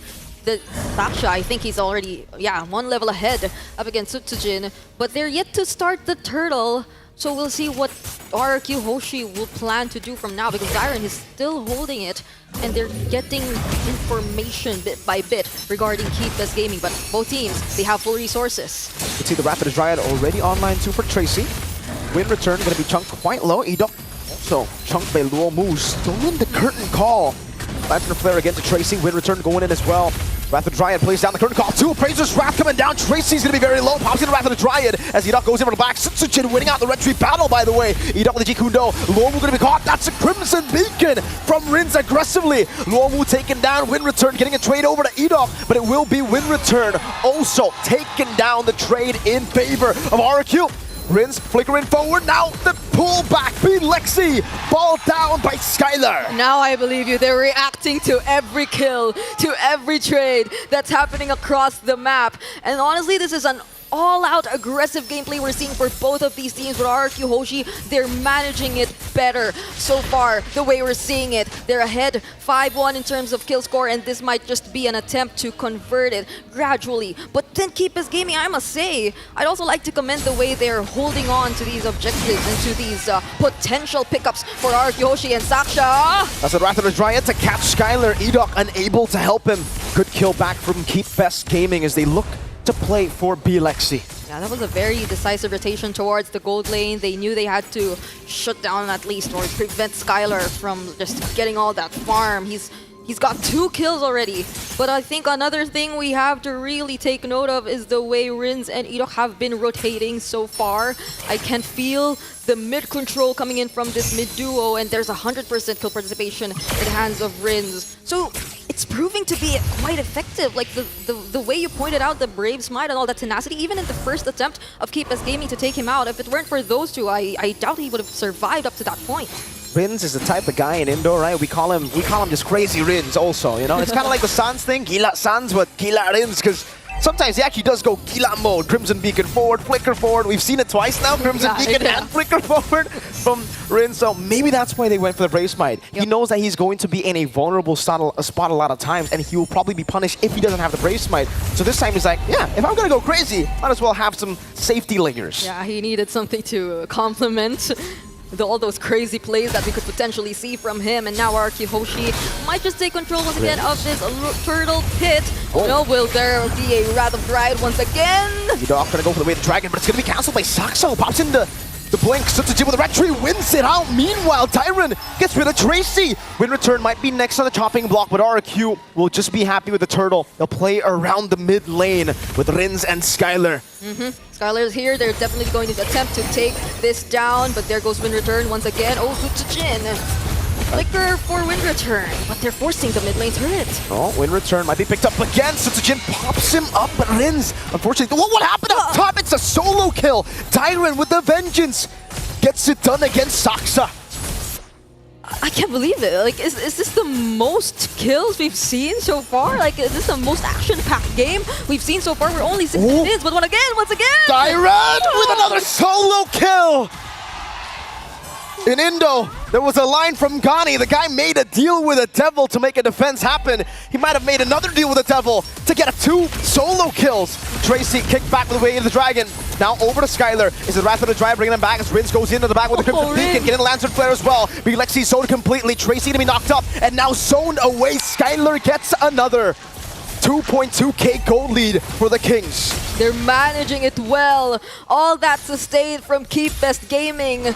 They aren't really able to capitalize on it much. They don't allow the damage dealers to get any closer to RRQ Hoshi, and now they successfully take out the tier 1 turret in the bottom lane. Even the top lane, it might fall anytime soon. So we're seeing control from RRQ Hoshi. This is a 3k gold lead in their hands, but Lexi, okay.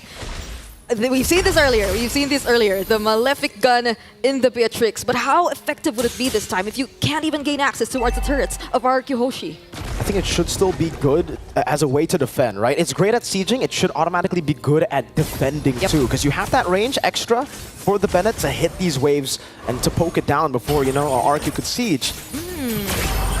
Guardian helmet priority here for Tracy as well. But what is the plan? What is the plan for Keep This Gaming? RQ Hoshi, they're controlling the turtle. The potential last, or actually the last turtle will be seeing, and there's the way of the dragon. Beautifully done. After success, Sujin walks up, Rins picks up a killing spree. That's a vengeance from Tyron. The curtain call already down earlier. And Keep Best Gaming, they've just lost 2 members. You can see the Kingdom here supporting RQ in Malaysia. Front stage, Rins. Red Lantern Flare, very low. Skylar, with a flicker forward, gets the ball down. That was a worldie for sure. Win return. Stuck in the tier 2. Gonna go for the chase out to Skylar. Let's see how he deals with it. Skylar gonna be taken down as a big shutdown. Win return. Not gonna be chased down. Tyron should be able to get that kill. He's going mega. The amount of teamfights that are happening, Mirko. I mean, they let go of that turtle. Now it's an 8-minute Lord. So they just completely let go of that and fought against Keep Best Gaming, but it wasn't the best situation for them. Once RRQ Hoshi gets successful enough to take out both Tracy and Saksha, I think they're really trying to play around these 2 players, but once they're the first to fall, things just keep getting difficult for Keep Best Gaming. Regina, you keep bringing up the kills like you forgot. You know the server. This is the Brawl server, baby. The Brawl server. This is RQ Hoshi in the Brawl server. It seems like they're going to get this Lord for free. Nothing KBG can do while being 4,000 gold behind. Edok is so annoying. Just always baiting KBG and screening him around, and now Skylar has the Malefic gun. Yep. I don't think they're even having second thoughts about looking for Tracy at this point. Even when he successfully gets to use the Wrath of Dryad, they have multiple ways to get out of it, and there are other players from RQ Hoshi who just make sure. There's Tyron. He can just dive into the back lines and make sure that Bilexi won't be having the best time of his life trying to get those free hits, unlike Skylar. Not unless we see a similar situation where Skylar's left alone or left behind, but from this point onwards, now that RQ Hoshi has complete control of this game, this might be very, very difficult for Keep Best Gaming to defend. Multiple resources are forced out just to clear the incoming minion waves. And mind you, RQ Hoshi, especially Edok, he still has the flicker way of the dragon. Crazy brought back Edok! Goes in for the kick. Bilexi's gonna be caught there, and Win return will be able to escape for a bit. Rins picks him up. Skylar takes him down. It's another mega kill pick for Rins this time. 7,000 gold lead. They've dealt with 2, and they still have a Lord to play with. All right, so that slightly wasn't a successful way of the dragon attempt, but still Skylar! From downtown, he gets the shot. That was a goal. Half court. Luomu trying to defend. Again, the Lantern Flare from Rins. LMU is down. Skylar gets another. It's a shutdown now as Tracy tries to bait the pick over. Dyer with a yo-yo. It's him taking down Win return. He has to try to survive the curtain call, locks him down. Rins goes in with the flicker forward. He knocks him out of the base. And Tyron takes him out. It's a shutdown in the end. Can they go for it? Is that what you call a crazy Rins play? Because I'm starting to believe it right now. They're gaining access to the base of KBG Gaming. They might take out all inhibitor turrets right now, and they have a lot of minion waves incoming. The death timers aren't that long though, so Keep Best Gaming, they might still be able to defend this. They will be able to defend, but they have lost all of their base turrets with the first Lord. Now that is some ridiculous stuff. I'm starting to realize just how action-packed, how active the Brawl server is actually. Yeah. Like, we're seeing it in action right now from our RQ Hoshi, and it's very exciting to see this kind of gameplay. And like, based on what's happening right now, it's so hard for Keep Best Gaming to find their way back in this game. Not unless they really get to set up a perfect team fight here. They have a lot of AoE, if it's just that. The Wrath of Dryad, the Bennett's Rage. But you really want to reserve that as well for all those potential Lord Sieges that might happen later on from our RQ Hoshi. You still can't take Keep Best Gaming out of this game just yet, right? They have defended. It's an 8,000 gold lead, but we've seen gold leads like this go away with one big fight.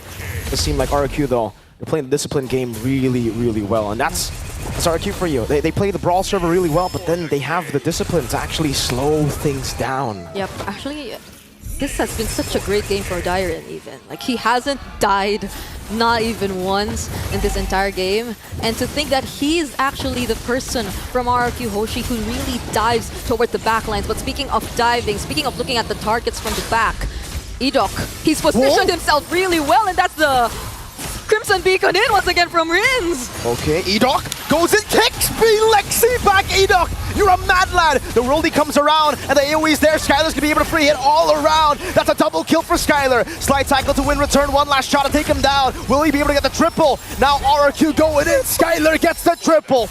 KBG trying to defend with Lexi with a male pick gun. Rins, will he go for another Gila play? Flickers forward. Now Skylar looking for a kill over to him. Skylar gets another. It's a maniac technically.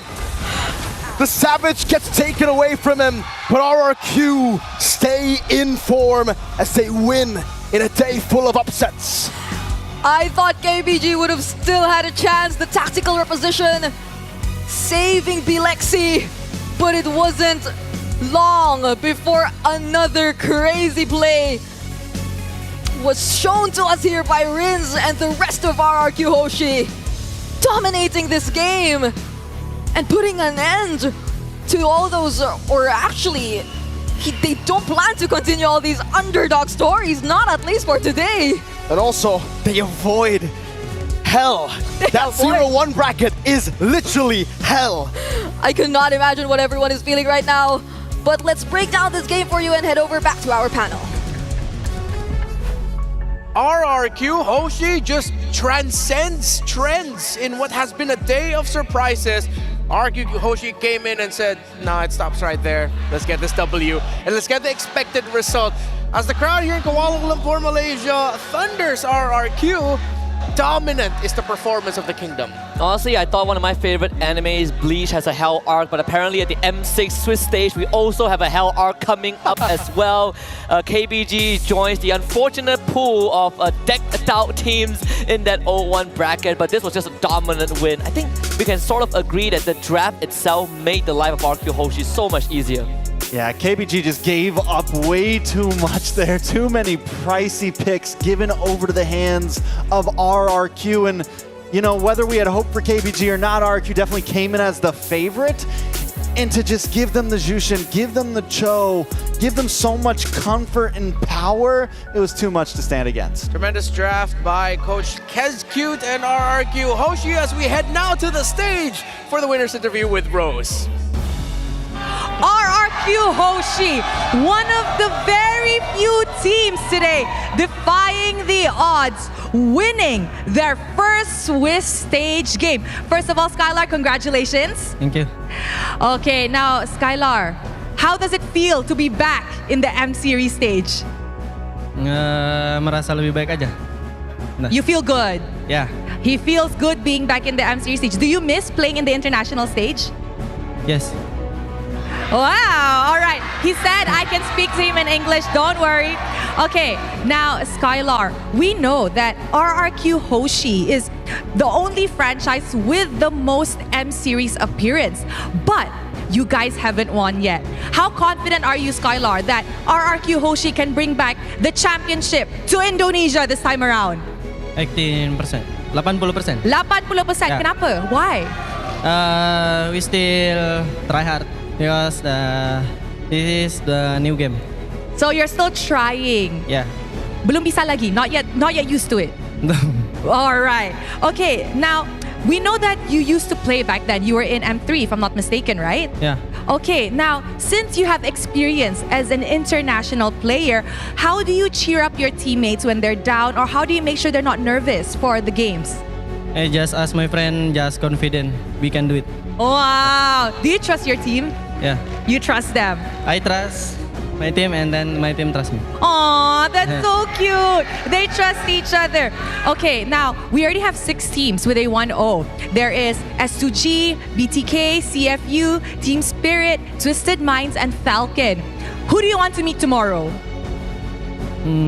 I don't know, because random, right? Random, yeah, but if you can pick. Only one? Yeah, one. I think BTK. BTK! Why do you want to meet BTK? I want to meet Mobasen because last time in M3. Oh, so like a revenge. No, just play fun. Rematch. Yeah, rematch. Okay, now we can see that although RRQ is playing in Malaysia, the Kingdom came in full support. What does Skylar want to say to the Kingdom who are supporting Skylar and RRQ? Thank you yang sudah support kita di Malaysia, yang sudah jauh-jauh juga dari Indonesia yang support kita. Makasih banyak. Kita masih dapat pertandingan semua dan tetap support kita lah. Makasih. So Skylar said thank you to everybody who came down over in Malaysia to support them. And of course, thank you very much to those in Indonesia as well. They will do their best and just keep supporting them. Thank you very much, Skylar. Congratulations on your win today.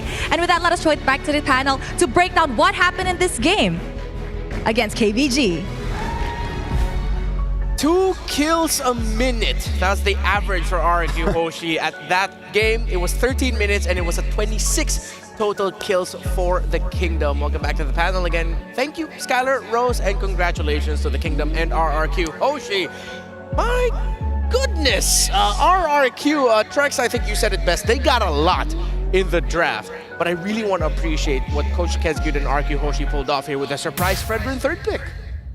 Was it really a surprise? I felt like I saw that coming from you did. Quite a distance. Yeah, oh, yeah, you saw that coming. I've been talking about the Susujin Fredrin for quite a while. So even during MPI my playouts, I've been kind of harping on that a little bit. I'm just happy to see Coach Kesgyud put it out again.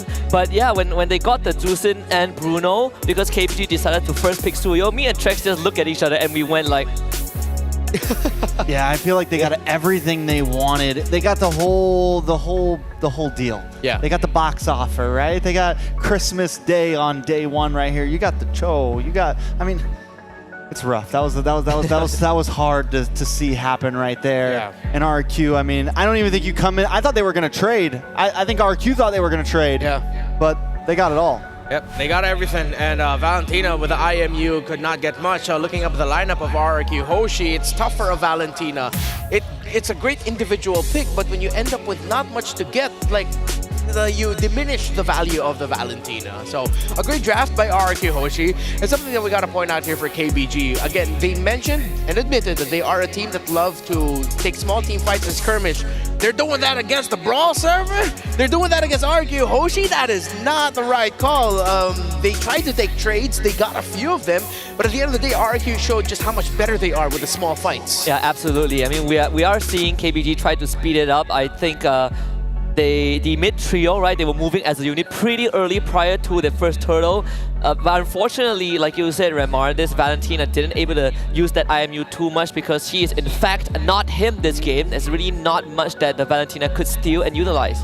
You know, and you mentioned how they were rotating as that mid trio. The problem with that is it was very telegraphed. It was bottom, top, bottom, top. And yes, they did get some pickoffs here and there. They got 8 kills on the map. I mean, it wasn't a complete wash, even though it was still kind of a complete wash. But they were able to get some pickoffs, but RQ felt comfortable with it. Even with Skylar taking to death, he still had a huge lead of 12.5k gold. I think now we also got to see that, and confirm rather, that teams who are willing to play into the Fredrin, supplement it well, and be able to execute well around it will be rewarded. I don't think it's a full return to the tank fighter meta, but it's definitely the return of Fredrin. Yeah, absolutely. At the same time, it's been quite a while, but people tend to forget how good Fredrin is in peeling for his team, soaking up damage, and just kind of being one of the guys that step on the gas, right? You keep on going. He got reduced cooldowns for his abilities in recent patches. He's a lot more beefier in the meta where everyone else has reduced base HP. Yeah. Fredrin feels like the man that can frontline. Not only that, but it gives space to be able to pick up something like the CC that isn't exactly a crowd control EXP laner, right? It gives space to be able to play with your EXP lane a little bit more and maybe pick up something more dually, as you like to say, Renmar. Yeah. You know, something a bit more aggressive, something that wants to get in their face because you have this tanky boy with crowd control, with taunt, that can play that role itself. Yeah, with the Vengeance, it's a great pickup there with the CC there at the end. It's not the roamer substitute, but it is a disruptive dually. Thank you. EXP laner for the side of RRQ Hoshi. And yeah, they just ran away with it in terms of the objectives. They were taking buffs. The gold lead almost ballooned up to, at some point, I thought it could have gone to like 12 or 15, but RRQ Hoshi were willing to give up those bounties because they knew it would press the advantage. And I think that's the best thing RQ did here. Once they smelled the advantage, you got Skylar flickering forward. You got Rin saying, I'll go ahead and join you. Idol coming in from weird angles, perfect weird angles. Yeah, I mean, Idol getting the final wave of Dragon onto Bilaxi to really seal the fate of KBG, even though it's sealed from the very start. And then you have Skylar, right? Like, we talk about him leading this young bunch of new blood, but him as the veteran also is the MVP of the game. Yeah, I mean, Skylar with the $1 million smile right there, man. And I love the quote. I just feel like it all kind of ties together, right? Happy guy, bringing the team here, taking a dub on day one. But the final thing to point out, it's Bruno, baby. It's a Bruno. Ban this Bruno, guys. Yeah, Bruno has put itself on the map in the hands of fantastic players such as the face of Indonesian MLBB, Skylar. Going back to the highlights, it was tough for Keep S Gaming to find any flow. I was mentioning to the boys here that as someone who's played Belleric myself, there are times where I'm happy as a Belleric, and honestly, this is one of those times. However, RRQ Hoshi, they knew that and they respected it. They have the juice in with them, and every time they can get a moment to build an advantage by taking out the Belleric and then punishing in the entry of either Saksa or Winterturn, they took it. Yeah, Juicin is so good against these immobile, beefy front lines that want to look for a set, right? Like, you just keep them at an arm's length. There's no way for them to get close to you in any way. But I also want to kind of touch on this Bruno a bit more because it's pretty weird. When we looked at the wild cards, team were respect banning Bruno. Yeah. But right now, Bruno is getting through every single draft. I think at the end of day one, we might not see much of Bruno anymore. I think it's going to be GG's for Bruno. Maybe tomorrow, maybe even the next game. Yeah. Big next game coming up. Won't spoil it for you. But yeah, I mean, not only that, the Bruno does well in just about anybody's hands, but you put it in the hands of Skylar, it is destructive, it is chaos, it is everything that RRQ Hoshi wanted. With who RRQ Hoshi is, their history as an organization, and the players playing there right now, this was like the most perfect kingdom way to start M6 if you're an RRQ Hoshi fan, right? Yeah, I mean, even winning the local league, right, and then coming into this as winning their first Swiss round stage. Some people might say, oh, it's a given. They're up against KBG, not some of the other actual heavy hitters, but still in such a dominant fashion where you have room to style on your opponents. Yeah, that's gotta be a big morale boost. Yeah, RRQ Hoshi, they are the team to secure the top seed of the regular season in MPL Indonesia Season 14. They were the first team to secure a slot in the M6 World Championship. They fell short to Team Liquid ID, but they seemingly have shrugged off that loss and have started off their M6 campaign with a vengeance. Coming up next now, it is, dare I say, the main event of the evening. The match that a lot of people thought we'd wait for the grand finals. But nope, we get it in day one, the very first day of Swiss stage. It's Team Liquid Indonesia versus Fnatic Onyx Philippines. As someone who comes from NA, I'm pretty sure even you're hyped about this, man. Oh, I'm very, very, very hyped about this. FNOP versus TLID, and it's just a warm-up, right? We could see him again. We could see him 2 more times for all we know, depending on how things go. I mean, it's a nice start, and so far we've had nothing but bangers. I feel like back-to-back-to-back upsets, crazy matches. So this is just, the final little touch. Yeah, and the surprising thing about this is, whoever wins this, you can't say it was an upset, because there are many camps who would argue that whoever wins this, it's not an upset at all. I mean, they're both champions of the 2 regions that many claim or many say and hail as to be the top of MLBB esports. I mean, you could see them now in the 0-0 bracket and maybe in the 1-1 bracket, and then after it's in the 2-2 brackets. Who knows, right? It's, so many rematch potentials between these 2 teams when champions collide. Yeah, we have been spoiled to a tremendous Swiss stage day 1 so far. That's only day 1. And the clash of titans between Team Liquid Indonesia and Fnatic Onyx Philippines is coming up after a short break. M6 will be right back.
スウォッチ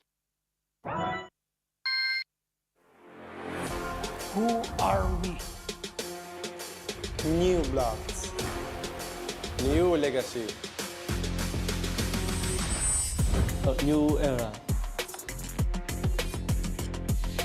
We wear. We thrive. We strive. Style for champions. Worn by legend.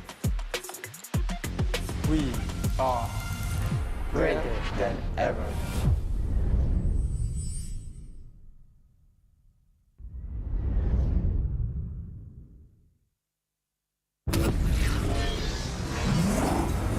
Anda semua suka biskuitnya. Biskuitnya enak isinya lezat rasa coklat dan strawberry. Hello panda semua suka biskuitnya. Biskuitnya enak isinya lezat rasa coklat dan strawberry. Hello panda biskuit isi yang enak.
ultimate glory starts now.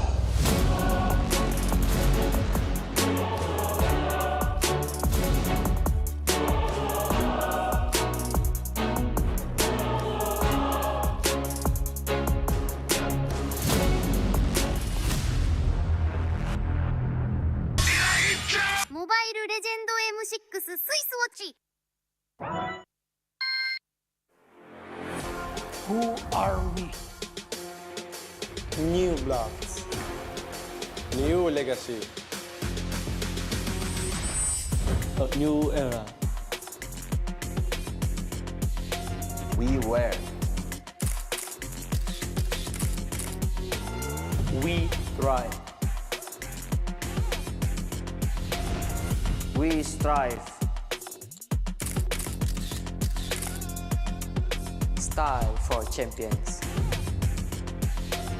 Worn by legends. We are Greater than ever.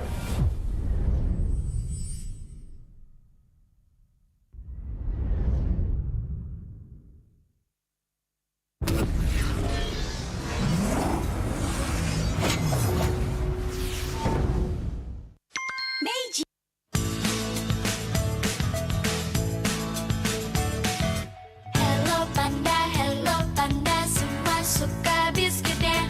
Biskuitnya enak, isinya lezat, rasa coklat dan strawberry.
Greater than ever, the promise we delivered or wished to deliver heading into the 6th MLBB World Championship.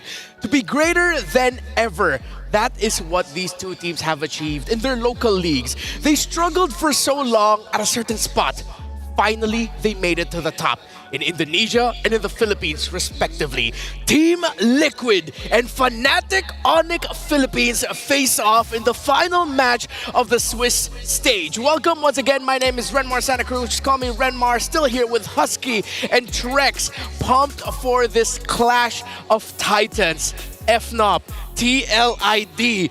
Bro, I don't even need to get too deep into it anymore. At this point, everyone knows why everyone's watching now for this. Yeah, I feel like if you are not interested in any of the previous 7 matches, this was worth the wait, right? The clash of the champions of 2 different regions, eternal rivalry, all on day 1.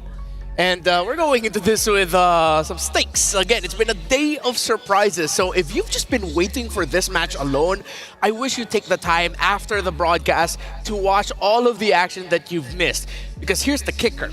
At the end of a very surprising Swiss stage day 1, it could either be Indonesia going into the next round very happy that their 2 representatives are comfortable, while the Filipino representatives will go into the 0-1 bracket, or the Filipinos being happy that their champion beat the Indonesian champions and have one team in the 1-0 and one team in the 0-1. I mean, there's a lot of different ways this could play. Well, actually, just 2 different ways that this could play out. But either way, it's like, all right, do we want Indo to win so that there's a possibility of Indo versus Indo in the top? Do you just, let the other teams slide through so that things can get switched up? Because no matter what, tomorrow's going to be insane depending on which one of these teams goes to their respective spots. Before we talk more further about this upcoming match, Kidia's Gaming and Esports District unites gamers, communities, and fans across all genres and walks of life. That is Kidia Gaming. Go search it up online to know more about Kidia. Now, TLID versus FNOP. People would want to think that there's a lot of bad blood between these two. Like, oh, I'm pretty sure Kelra hates Aaron Shiki or Fabian hates King Kong, but they are fierce rivals in game, but they're actually pretty close outside of it. If you follow their social media, they're all chill and cool with each other. Yeah, there's this slang that we use in MPL MY. Well, the Rose uses it, right? Yeah. Every time it's a kawan di luar gelanggang, lawan di land of dawn. So friends outside the arena, enemies inside on the land of dawn. I think it's how it is for a lot of these teams out there. I'm just here for a healthy competitive match, and for me, I don't really care who wins, because either way we'll already have an amazing day, and whoever wins is just going to be happy at the end of it. Yeah, and again, a lot of that comes from their mutual respect. I feel like a lot, they know and they understand that a lot of people see them as the top 2 teams in the world right now, and them going up against each other, it's always a question of, hey, this might mean, they're the best team in the world right now because they beat them at this time, and vice versa, vice versa. So world stage dominance is at stake. We're getting what could have been and what people predicted to be the grand finals in the very first day of Swiss. They're both newly crowned, and they feature young but talented players with a super high ceiling, greater than ever to end day 1. Trex from the NA region, what... I'm going to give you the floor here. Whether it's TLID or FNOP, who you want to focus and give a little bit more of light on. I mean, there's so much to talk about with both teams. I'll do a quick little tidbit on both. I think TLID, the fact that it is essentially a team full of rookies here, completely dominating in their local league, even taking the win over some veterans in RRQ, and now here to really show themselves. And then we take a look at FNOP. You have the rise of Kelra, who, even though is quoted as the gold center, has never been at an M series, right? Yeah. Has won in MSCs, who has done amazing things, but has said himself in interviews that he doesn't feel like he's the gold center until he wins a world championship. So I think this is his time to really show that he is the best gold laner in the world. And Team Liquid ID, all 5 players just wanting to show that they are all the best in the world. Yeah, I feel like that's one of the things that TLID has going for them. The fact that I know that they're the champions of Indonesia and there are a lot of eyes on them, but I feel like they can go into each match without that much crazy amount of pressure. Because they're a young squad. At the end of the day, just play your game, do the best that you can, and I think they themselves even would be happy about that. But Liquid, I feel like they're going to this with a little bit more of a crazy thing because, well, it's revenge against Fnatic Onyx PH that they're looking for here. So let's first look at what Coach St. Lucas said from TLID. Yeah, and he said that on the day of the draw, when we found out our first match was against Fnatic Onyx Philippines, we were all hyped up because everyone was eager to face them right away, and we were all excited for the challenge. Some players even kept asking if the team can head over to Malaysia immediately. So excited to face FNOP is TLID. And then from Coach, why not? People might not know this, but we scrimmed a lot with Indonesians because we'd look to them to learn and gain experience. While fans of TLID and FNOP argue online over who's better, they don't know that both teams actually respect and know each other very well in game. So it's exciting to have this opportunity. And what's even more exciting about it is it's not the world isn't at stake here, right? Yeah. It is day one. It's Swiss stage. You got plenty of time. So yes, it is the perfect time for these two teams to have a little bit of fun. It's quite anime when you think about it, the relationship between these two. No one expected Fnatic Onyx Philippines to go on the run that they did in the Philippines, breaking the win streak record of 13 Series 1 straight. And then, of course, they dropped the last one. They didn't get the undefeated season, but they went 13 series straight. And they became champions. And then for Team Liquid ID, no one expected Team Liquid ID to rise like that. They always struggled as Aurora. They had to do a major shift early in the season in their roster, and then suddenly this team of young guns, these rookies, are champions in Indonesia. And now here they are on the world stage and they're buddy-buddy. It's anime, bro. Yeah, it's pretty crazy, right? Like Team Liquid ID, they started the regular season kind of sort of at the bottom. You literally started at the bottom. Now they're at the M series stage. I like the respect that the players have for one another. For them, I'm also happy that this is their first kind of encounter in the Swiss stage. We don't have to wait until playoffs and when the stakes are higher. We already get to have kind of the appetizer, right? The taste test of what the two potential best teams in the world can offer.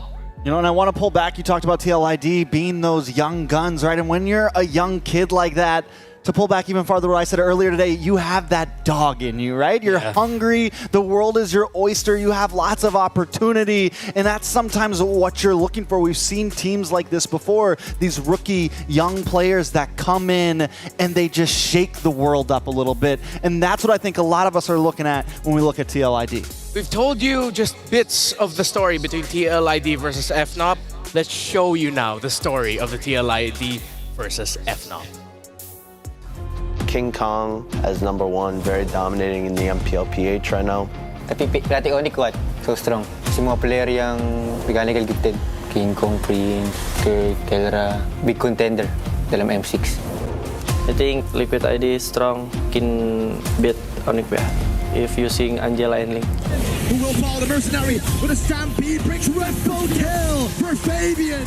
Team Liquid ID, Fnatic Onyx Philippines. Now that's a good draw. Dapatku buat lawan first match Onyx happy lah, soalnya kalau misalnya lawan yang bukan kita inginkan, kita jadi kayak malas-malesan lah. Unang naramdaman ko nun, na-excite ako eh. Sinuntok ko pa nga yung bandar eh. Kasi parang na-excited ako kasi ng kalaban.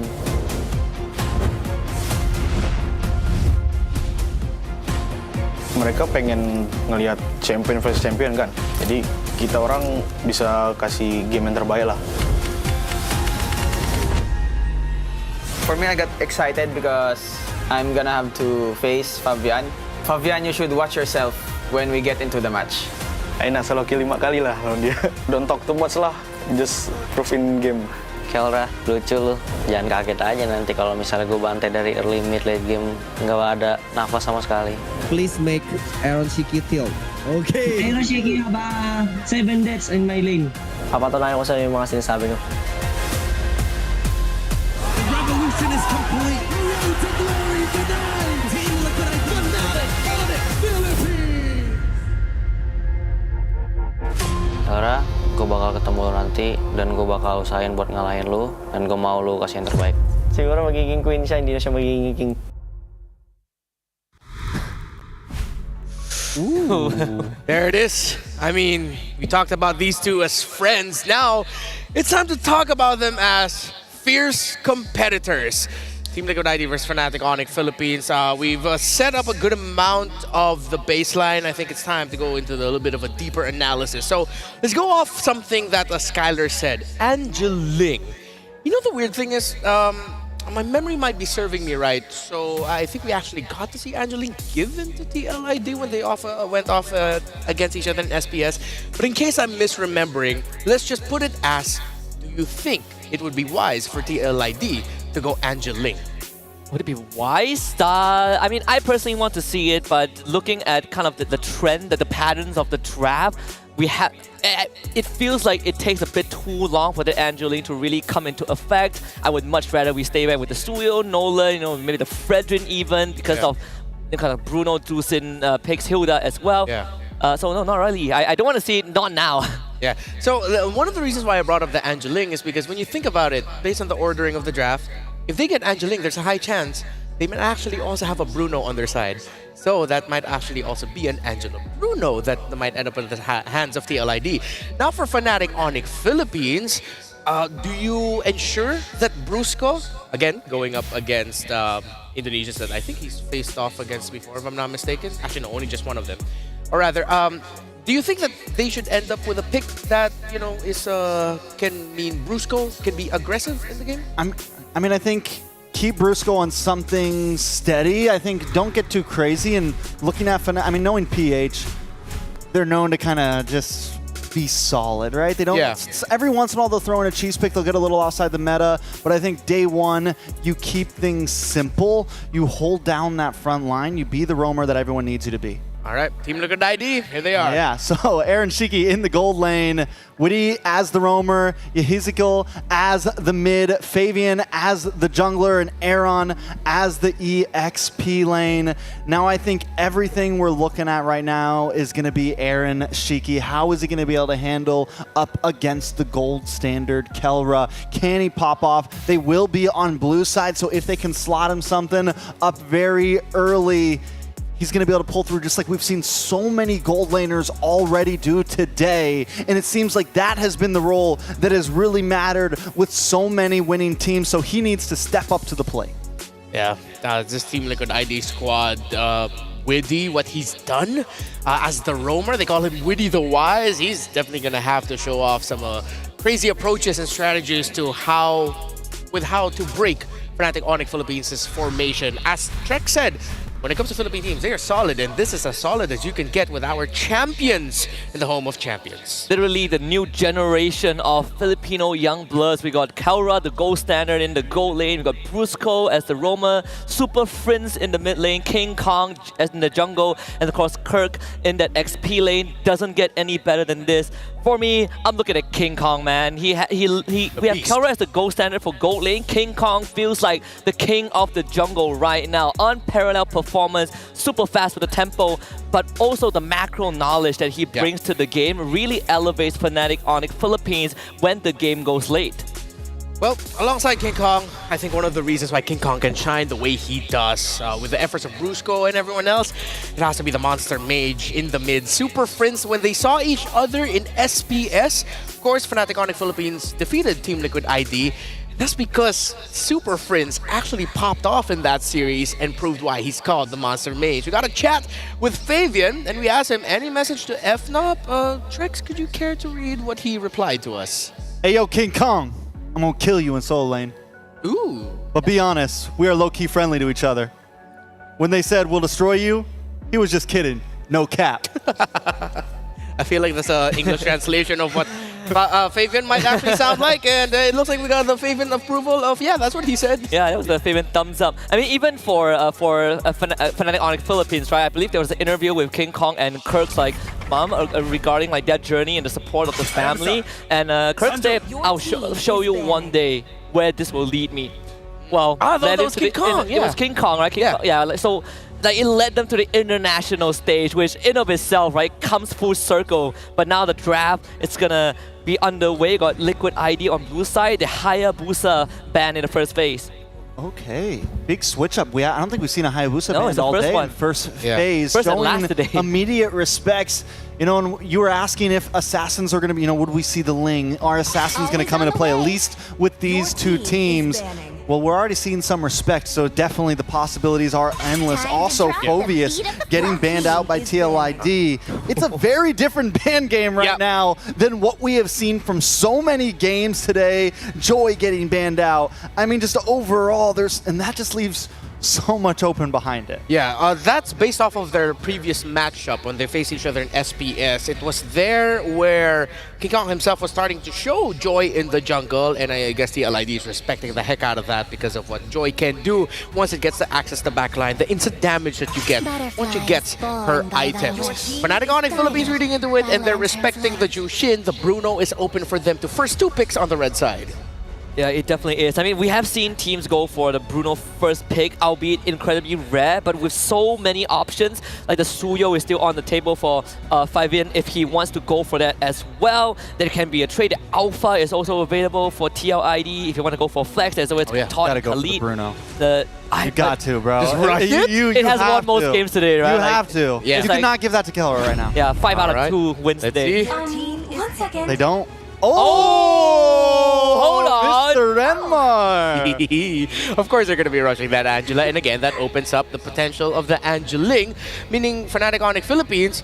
What if they overreact, you know? What if they just suddenly go, Ding Bruno right now? No, I think they'll go Suyo, right? Like, this is it's a treasure trove, Cho but Bruno. Cho Bruno, yeah. It's tough. It'd be crazy if they pick up Ling now. Definitely Bruno, but they might even actually consider Super Prince Valentina, you know, like the hard guard is still. I'm thinking Alpha Bruno. Yeah, Alpha. Oh, they go Hilda. Hilda? Oh, they respect the Hilda of Aran. Again, he is the Hilda guy, so to vanquish the shadow. Oh, they're giving Bruno. No Bruno. No Bruno. No Bruno. We don't care about no Bruno. We got a Kelra. We got the gold standard, right? Yeah, if TLID pick up the Bruno here, it'll be perfect. And then Beatrix might actually be the answer of FNOP. Okay, so the Bruno's still open. One cares. All but right. there is some nasty dive from TLID that can reach the Bruno, right? Like the entire day has been who do you pick to reach that backline and take out the Bruno? Right now, TLID already have some tools to make it happen. Yeah, so now they have to think about it, right? What gold laner do we really want? We want something that can definitely move around. We want something that can escape that attack that TLD might just try to put pressure on. Yeah. I do like the fact that they pick up this Hilda, kind of knowing, because once you see the Angela, you know the Link's coming. You know some sort of assassin is coming, so they pick up the Hilda, someone that can be aggressive. It's kind of worrisome though. You see the Suyo, you see the Hilda. How does Ling deal with that type of pressure in the early game? Whoa. And now a Lu Yi, just to add even more aggression behind it. Wow. Oh my goodness, they're giving each other signatures, man. That gold lane is so open, right? Like, I think you just start hammering gold laners at this point. You got 2 bans on each side. Both teams haven't revealed any of that kind of main carries yet. Yeah, you go for the gold lane matchup trade. And I have this feeling that we're actually already seeing the roam of Brusco. So whatever the EXP leader of FNOP is, it's either going to be something along the lines of a CC or something along the lines of a Terizla or an Edith later on. Another thing you have to consider for FNOP is when they have the low E, they love pairing that up with a Claude. If it's not going to be the Claude, which, I mean, if they decide not to go for the mid to the late game strat, they might actually pick up something like anyone that deals magic damage really might be okay.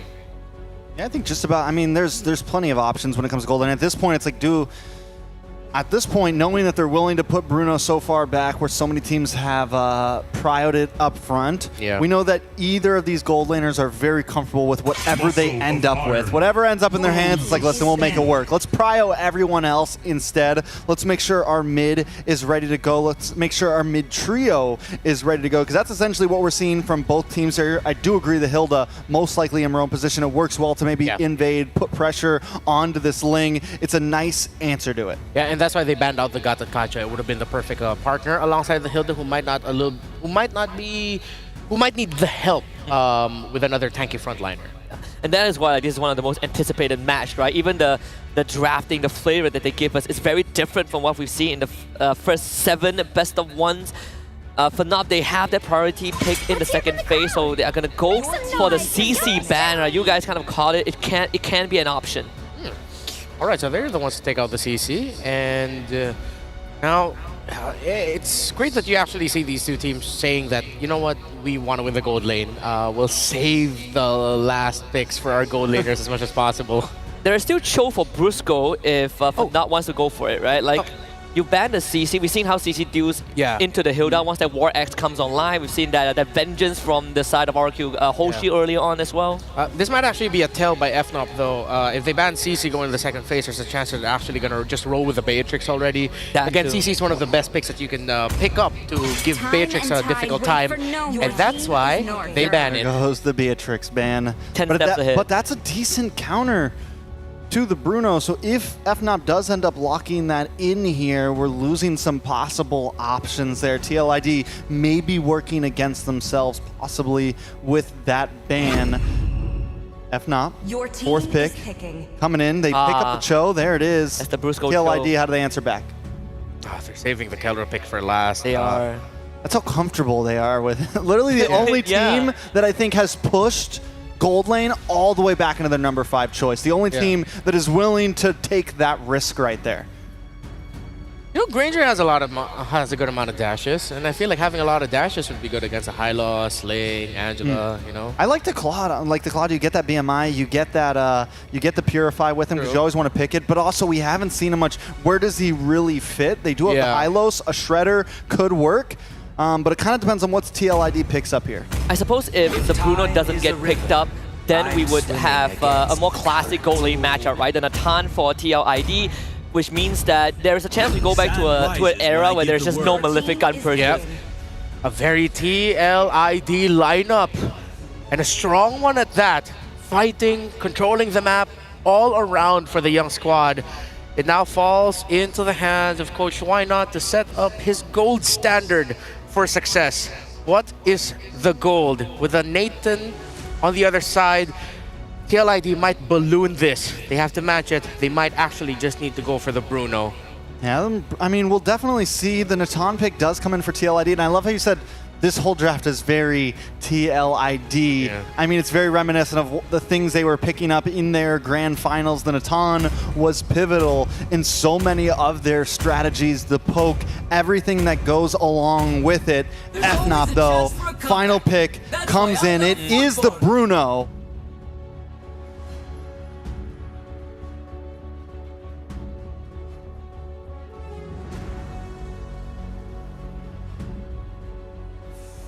Ooh, give me a team. Just give me a team. FNOP.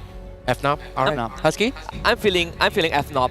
All right. I'm the panel host. So I don't need to give my prediction. I like both. You know what? I'm not gonna go do that. Something about it tells me the TLID lineup is very, it's fierce. I'll give it that.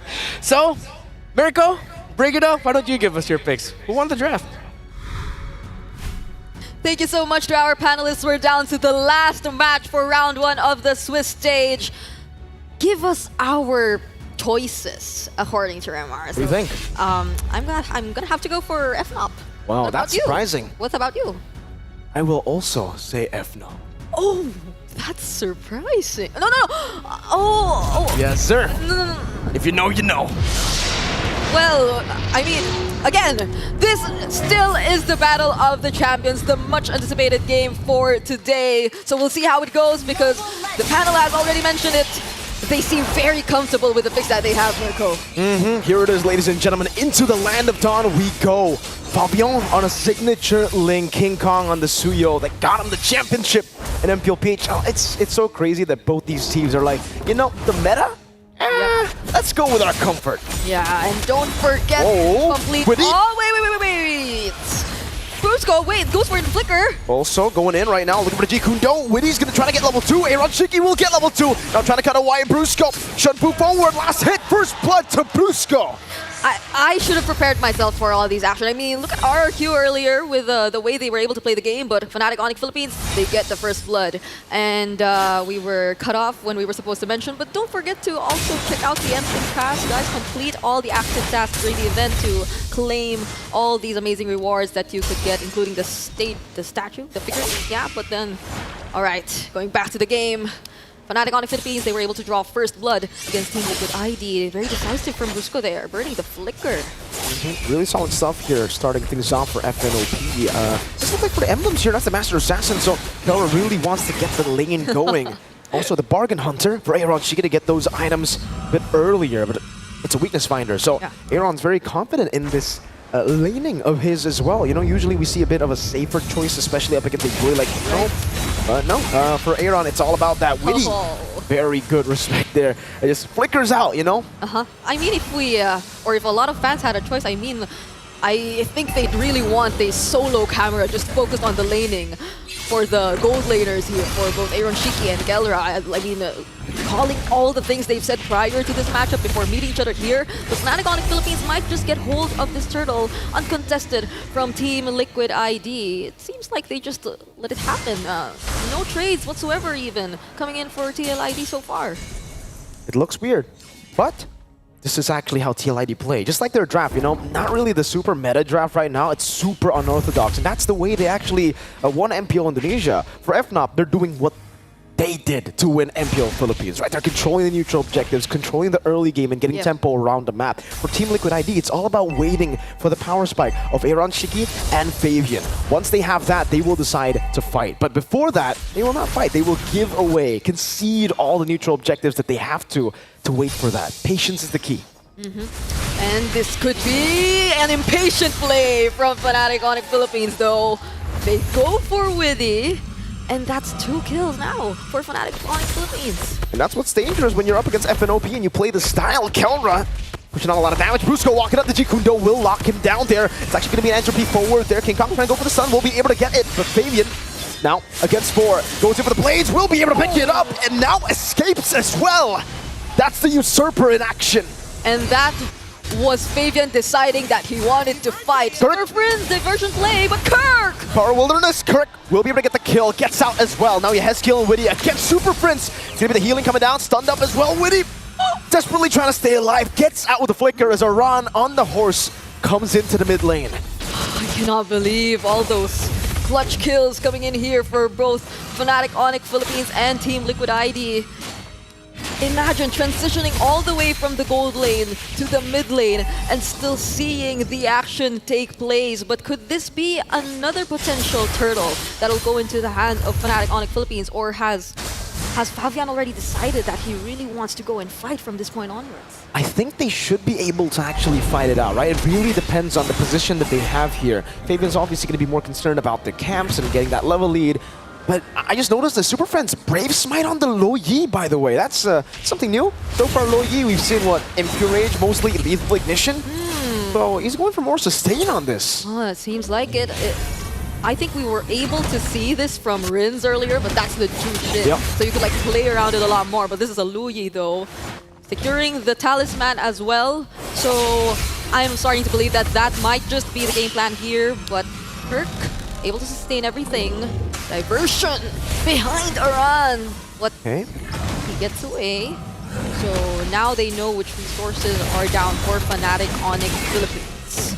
Kirk having his way against Witty. Oh, chunking him low.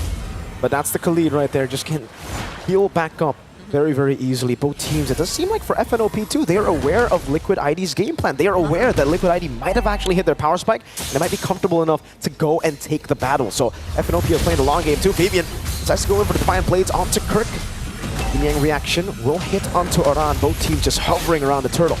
And Aaron Shiki might be joining the fight as well. King Kong takes the turtle though. Raging Sandstorm to the back. Fabian's able to claim the blades there. Super Prince will be slashed down a bit by Witty. Kirk will still be able to escape for a bit here. Pops in the sprint. 2 gets immobilized. And that will be the chain CC to lock him down. Fnatic Onyx Philippines got the neutral objective. TLID get the kill. Alright. And they try to go for a diversion towards the bottom lane. But Kellra on the top lane takes down tier 1 turret. And that's the entropy as well. Was it? Yeah, it was you here for or by Aaron Shiki. So Kellra takes the first turret up top lane. Defensive from Aaron Shiki. All he needs to do, because I think right now he's in the game plan of, I'm just going to farm, right? I'm in a ton. I'm not going to hit the power spike anywhere near as fast as Kellra on a Bruno. Might as well just play it safe. Fabian now soaking into mid lane. Superfin's going to be caught on the Raging Sandstorm. Not attempts to play. Su could flicker out there. Fabian looking for the play over to Super Prince. Does he get it? It doesn't look like he can. Stun around. Fabian kicked down. Super Prince gets the kill. Aran now coming down as well with a glorious pathway. 2 members down already. Aran going to be stunned up with a revitalized. Kellra still doing a lot of damage. Put down, Kellra with the flicker, finding the kill. Now was stunned over towards Aaron Shiki. It's a triple kill for Kellra. And Yehezkiel is forced back. Oh wait, there's a diversion there. There's a diversion still. Wait, yes. Okay. Yeah, Skill might be able to survive this, but still that was a triple kill going to the hands of Kelra. And I must say, Super Prince being able to survive all that, I mean, he went for the Warrior Boots as well. That's aside from the Brave Smite and all the shields that he got from spamming his rotation diversion. But, oh wait, all right. Wow. This is insane pressure coming in from Fnatic Onyx Philippines. It's ridiculous pressure. They have so much of a power spike here in the 7th minute mark. And again, it's due to just them hitting their power spikes much earlier because they got the first 2 neutral objectives. And Team Liquid ID, despite the fact that they've tried to go for these plays, they are just not dealing as much damage as FNOP at this stage of the game, and FNOP know it. Yeah. Now it's time for them to start going onto the turtle and forcing fights over against TLID. Who will be getting the turtle? Oh, Kirk blocks Fabian! Very clean. Kelra gonna be caught. Sliding tackle out again. Aaron Shiki goes in for the entropy, but gets caught. Diversion. Not a diversion. Fabian's in the diversion. The Yin Yang reaction catches him. Flavor Fave taken down by Kirk. Brusco gets the Jikundo on Yehezkiel, and it's another 3-0, making a 4-0 as they secured the turtle too. And something tells me Fnatic Onyx Philippines, they're very particular with their timing. So long as they know that the hard guard's up, that Yehezkiel used it on Fabian, and that they're looking for a team fight, they try to avoid and position themselves in areas where it wouldn't be as ideal for Team Liquid ID to pick these team fights. And now that they have so much to consider, the bounty that's in the hands of Kelra for sure at this point in time, even King Kong, things are becoming gradually difficult, and there's another way of the dragon! Brusco catching him on the wall! That way of the dragon. Oh man, Fabian is not getting space to farm. King Kong is already 3 whole levels ahead of Flavor Fave. Look at Brusco just being able to position himself like that. This is actual aggression coming in from Fnatic Onyx Philippines. Keller has all the space he needs, has all the space he wants. And I really have to commend Kirk. I really have to commend Brusco for creating all that. All the while we thought that Team Liquid ID, they were just really waiting for their timings. Now, would they be able to still find that at this point? Look at that 4-level lead, man. That's a juicy 4-level lead. He's doing so much damage, even to Aran. Diversion? Okay, to the back. It's a scare tactic for FNOP. They're literally just playing. They're threatening Team Liquid ID with every diversion. And it's discipline, of course, for Fnatic Onyx Philippines. Right now, taking hold of that 8K gold lead. Now that they're able to deny Fabian of his most important resources, this isn't looking too good for Team Liquid ID. Even if they do decide to get out of their base, if they do decide to attempt for the macro, the global presence that Fnatic Onyx Philippines has right now, their ability to just find their way towards those targets whenever they gain even the least or the slightest bit of information, it also probably gives Team Liquid ID a lot more things to consider whenever they actually want to think and go for a play. So now, it's an uncontested Lord that'll fall into the hands of Fnatic Onyx. Man, not even in their own jungle can they farm up. He's been stuck at this 4-level deficit for a while now, and they're Fnatic Onyx Philippines, they're showing no signs of stopping. They want to continue to just suffocate Liquid ID inside their own base. You can see there was another attempt there to actually steal it. Fabian will get level 12 though. Finally, it gets out from that 4-level lead back to just 3-level lead. But now you can see the player heads ahead. Oh no! Ouch! I mean, KDA, kind of a given. We're seeing the kill score, but then the gold per minute, the damage per minute. So they really were able to limit Team Liquid ID and reach the plans that they had in mind. So now, oh no, this isn't looking too good for all the remaining base turrets of Team Liquid ID. They get one down, possibly even all. So Team Liquid ID, they got their base exposed. Oh, Brusco gets the Jikundo away, the dragon. Winning with the Raging Sandstorm onto 2. Now Tempest Ablaze, it's a flicker out from Kelra. The hard guard on Aaron, and Witty just evaporates King Kong, going for the stun. Aaron still able to space out King Kong. Gonna be taking some shots now. The waves in the mid lane. Yin Yang reaction from Super Prince. Yehezkiel and Aaron, the 2 members alive. Just Yehezkiel in the end. FNOP, make it quick. I could not confirm if that was actually the fastest we've seen for today. But I cannot believe it. We were looking forward to this match, but Fnatic Onyx Philippines, they just took it like that. They seemed so prepared, and they seemed to know what TLID had in mind. They were read out like a book. FNOP knew every move, every little thing that they were able to abuse in MPLID. FNOP knew. They had done their research, and you saw the research play there. You see the faces of FNOP, just the confidence of these players too. They knew it was gonna happen, it seems. What a showdown. Still, we're looking forward to more of this. Who knows, this might not be the last, but for now, let's break down that very fast game together with our panelists. Super family. That's what we call Fnatic Onyx Philippines back home in the Philippines. And you got to see why if you're not familiar with their game. Every one of them knows the role that they need to fulfill to win the game. And against friends, they show them the power of family. Just wow. I mean, you know, like Vin Diesel once said, family is everything. You have family, you can come back to life even if you wish to. But I just want to quickly kind of call back to a question you asked me earlier, Renma. You said that, is it good or is it good for TLID to go for the Angel Link? And I express my concern with the patterns of drafts we've seen today. It's all about fast draft, go early and end the game. Angel Link plus Natan screams late game, and FNOP didn't let TLID even get past mid game. Yeah, I mean, FNOP did what everyone else has been doing so far. They picked the picks that have been working. TLID did more of a throwback back to their championship types of drafts, and it came up a little bit short. Am I counting it out completely? Do I think the Angeling is not a possibility in the future? No, I'm not. I think it's definitely something that could be picked up, but it needs a little bit more around it. Yeah, and congratulations to Team Fnatic Onyx Philippines. Let's go on over to the stage to hear from them. The most awaited matchup for M6. Fnatic Onyx Philippines going up against Team Liquid ID. And with me here, we have Kelra. So first of all, Kelra, how are you? Okay naman. Okay naman. Are you nervous? Were you nervous just now? Hindi. No, not nervous. He said he's not nervous. Okay, now, like I mentioned, your match against Team Liquid ID is one of the most awaited matches this M6. Most awaited head-to-head. How does it feel like taking your first win in the Swiss stage against them?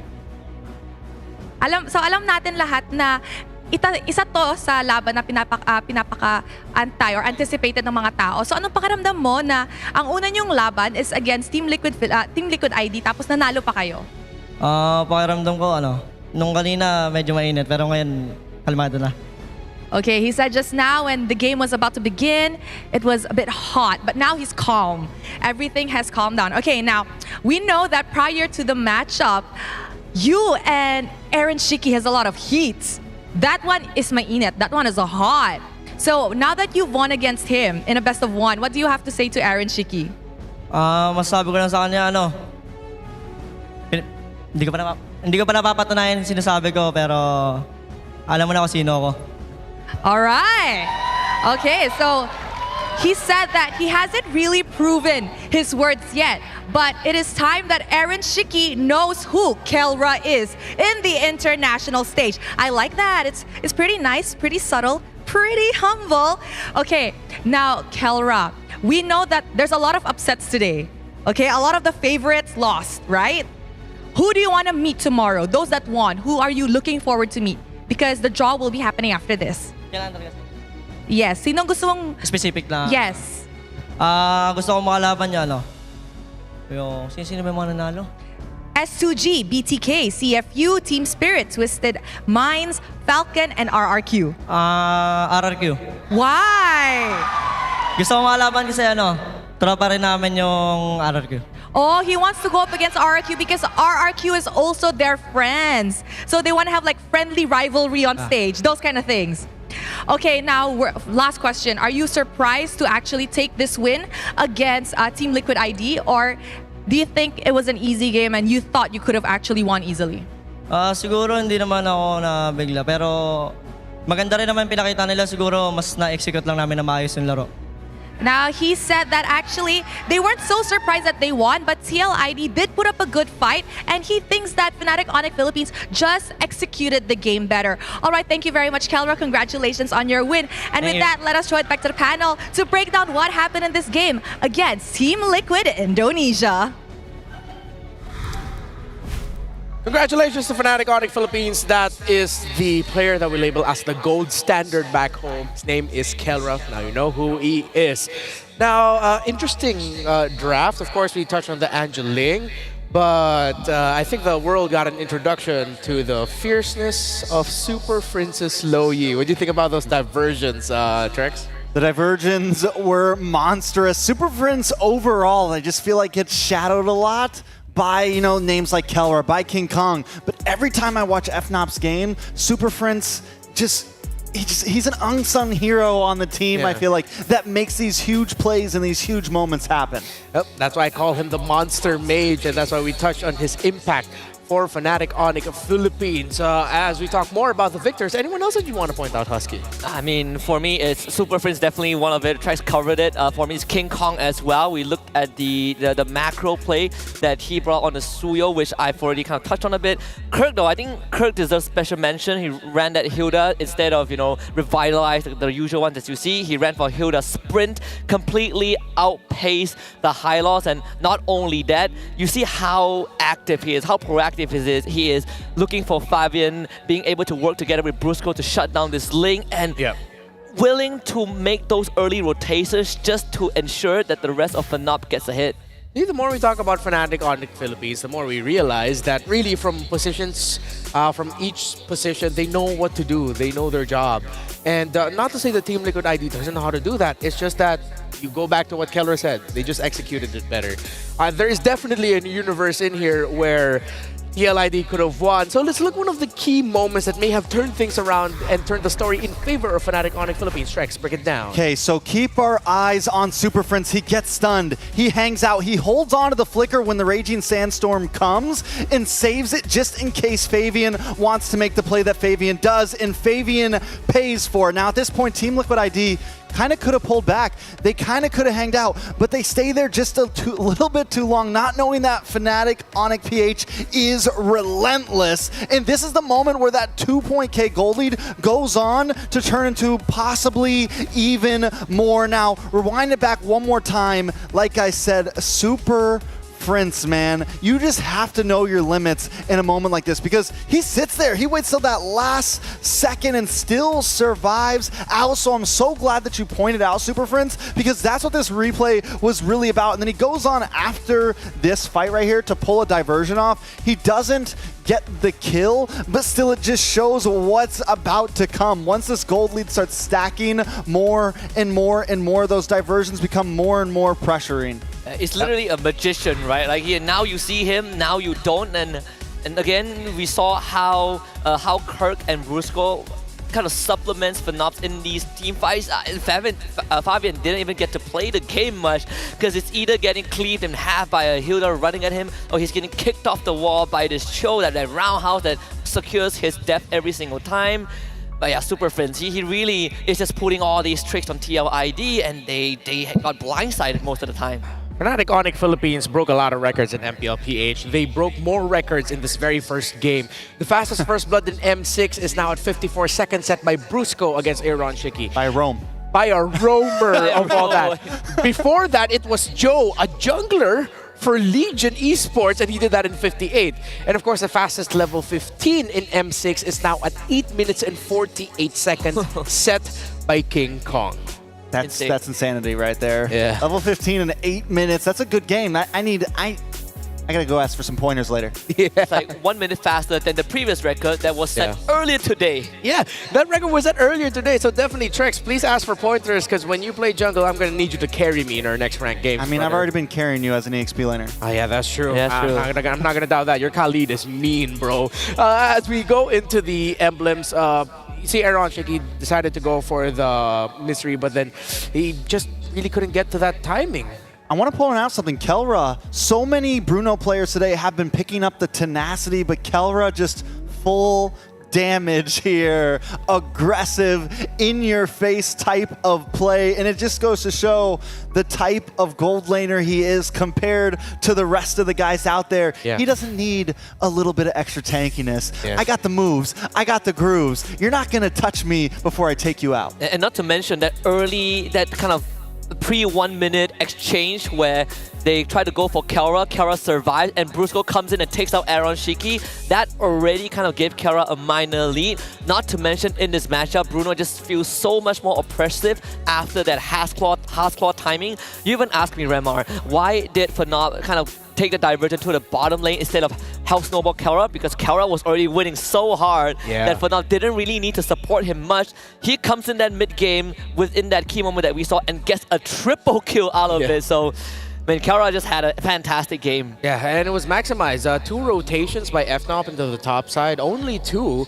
And it was exactly at the right time. And the moment you brought that up to me, that potentially it's Kelra saying, no, you guys hold on, I'm good here. Yeah, I definitely see that.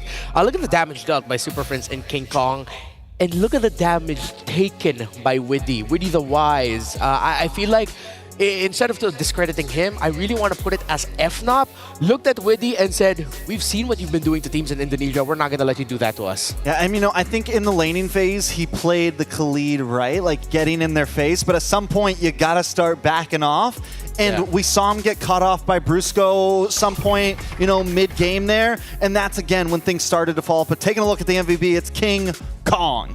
Yeah, Husky, when this King Kong Suyo pick came up, you were excited for it. Can you explain? I mean, I was super excited because when I watched the MPLPH finals, this Suyo was kind of the championship hero for King Kong, right? Not only is he proficient with this Suyo, like early to mid, you see how he kind of juggles around these team fights with its cooldowns, but if the game ever goes late, his usage of Suyo to play the map is nothing that we've ever seen that come from a jungler. So that itself, that macro knowledge paired up with his micro skills is just unbelievable. Yeah, and it's the perfect hero for someone like King Kong who's playing in a team like Fnatic Onyx Philippines. One thing that we love to push, the idea in the Philippines, is that Fnatic Onyx PH are good as individuals, but they are even better as individuals and become champions because of how they play as a family.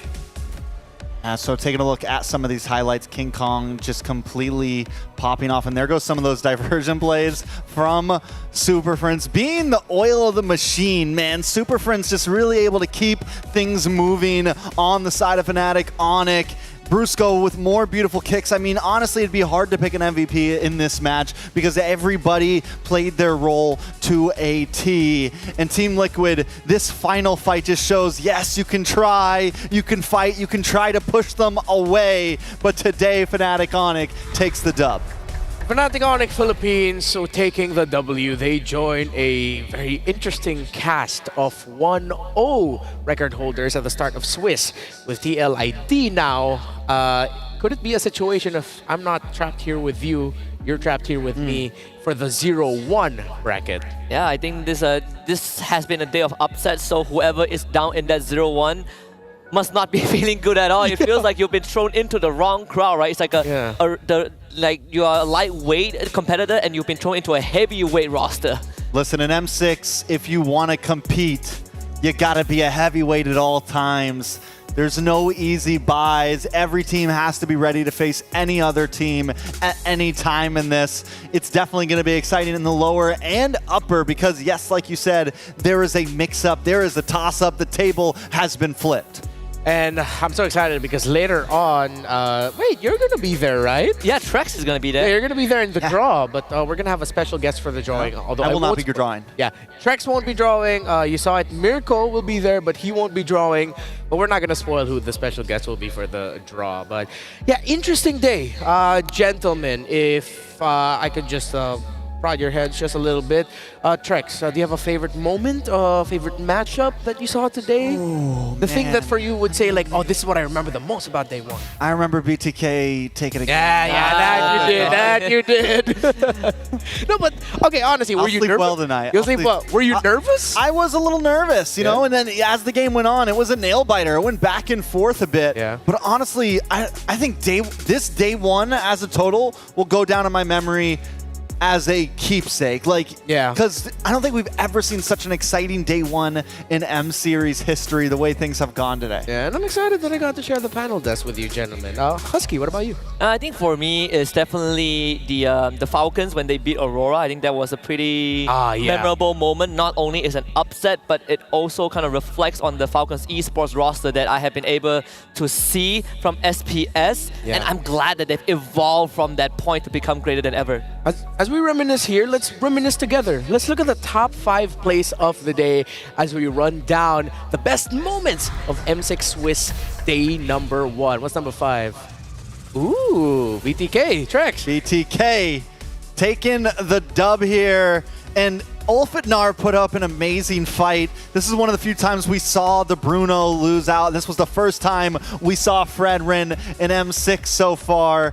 And it worked, man. It definitely worked. Second play, Husky. Yeah, and of course, this whole day has been about that Bruno, right? Like we saw Sunshine earlier on from Ulfitnar, and now you look at Xing from CFU Gaming as well when they took down NIP Flash. And Bruno was just untouchable, right? Just shooting soccer balls in your face from 10 miles away, scoring goals after goal. And this is the, why am I going to be the one to reminisce about this? Aurora MLBB getting taken down by Falcon Esports, but it was a tremendous showing.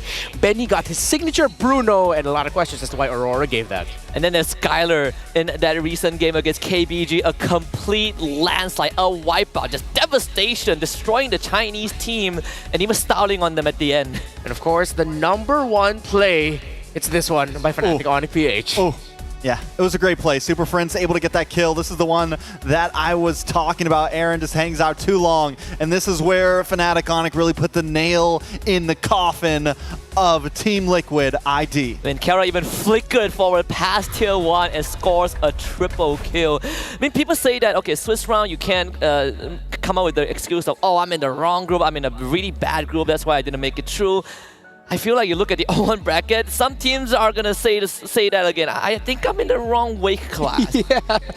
Again, that's the beauty and the brutality of the Swiss stages. The first time ever in M Series history, we introduced this format. There are teams who have faced off in Swiss stages before, either in tournaments at home or other international tournaments leading to M6. But now in the world stage, the grandest stage of MLBB esports, well, it was definitely greater than ever. Potentially the greatest day number 1 we've ever had for an M Series main stage. We're about to wrap things up here, actually. We're about to go into the draw. Any other things that you guys want to mention before we go?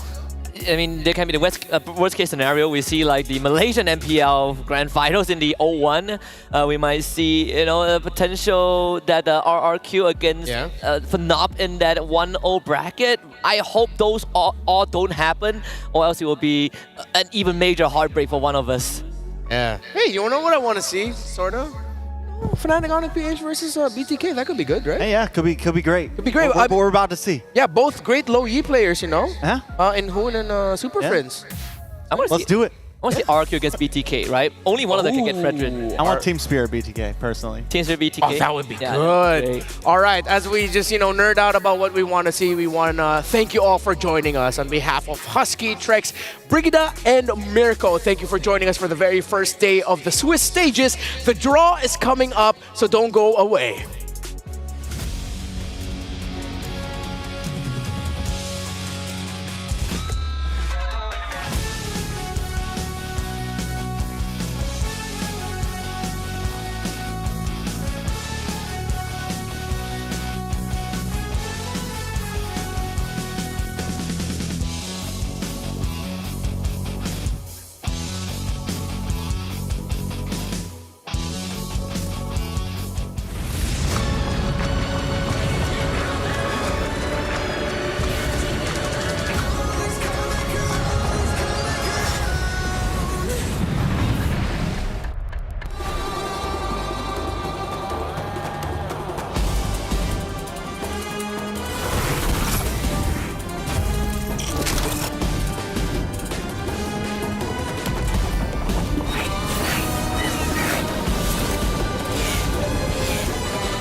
fight for ultimate glory starts now.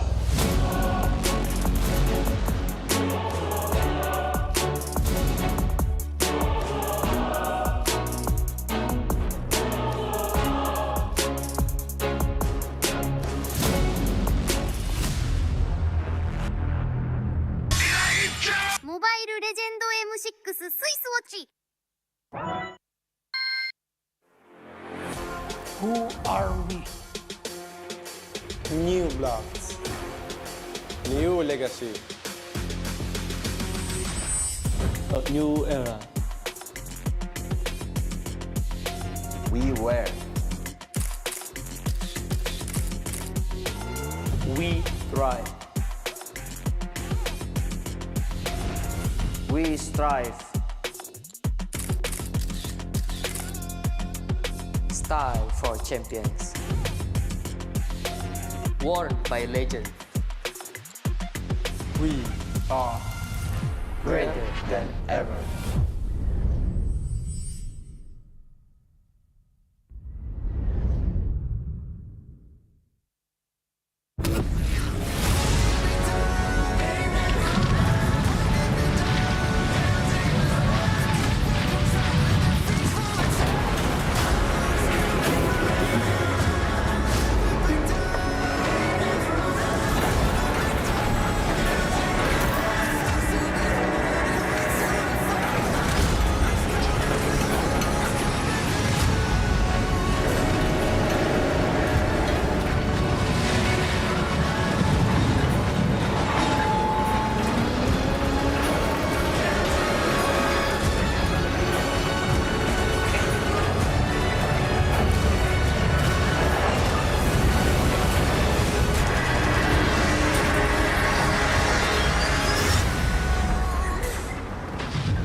What's up, guys? You thought day one was over, but we got the final and possibly most important part of tonight, the draws for tomorrow. But before we get to that, my name's Trex, joined here with Mirko.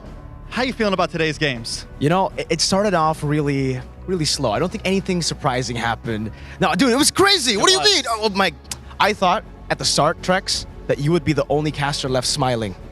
Luckily, that didn't happen, though. Luckily, we're all smiling. I mean, or three. Yeah, there was a few Two of or us. three smiles. A lot of non-smiles, though. A lot of angermans. Most definitely. Well, we do have some things to talk about today or tonight as the final thing on. We're going to be looking at this bracket, at these groups coming up, because we got some games to pull tomorrow. Yep. We have some games to see.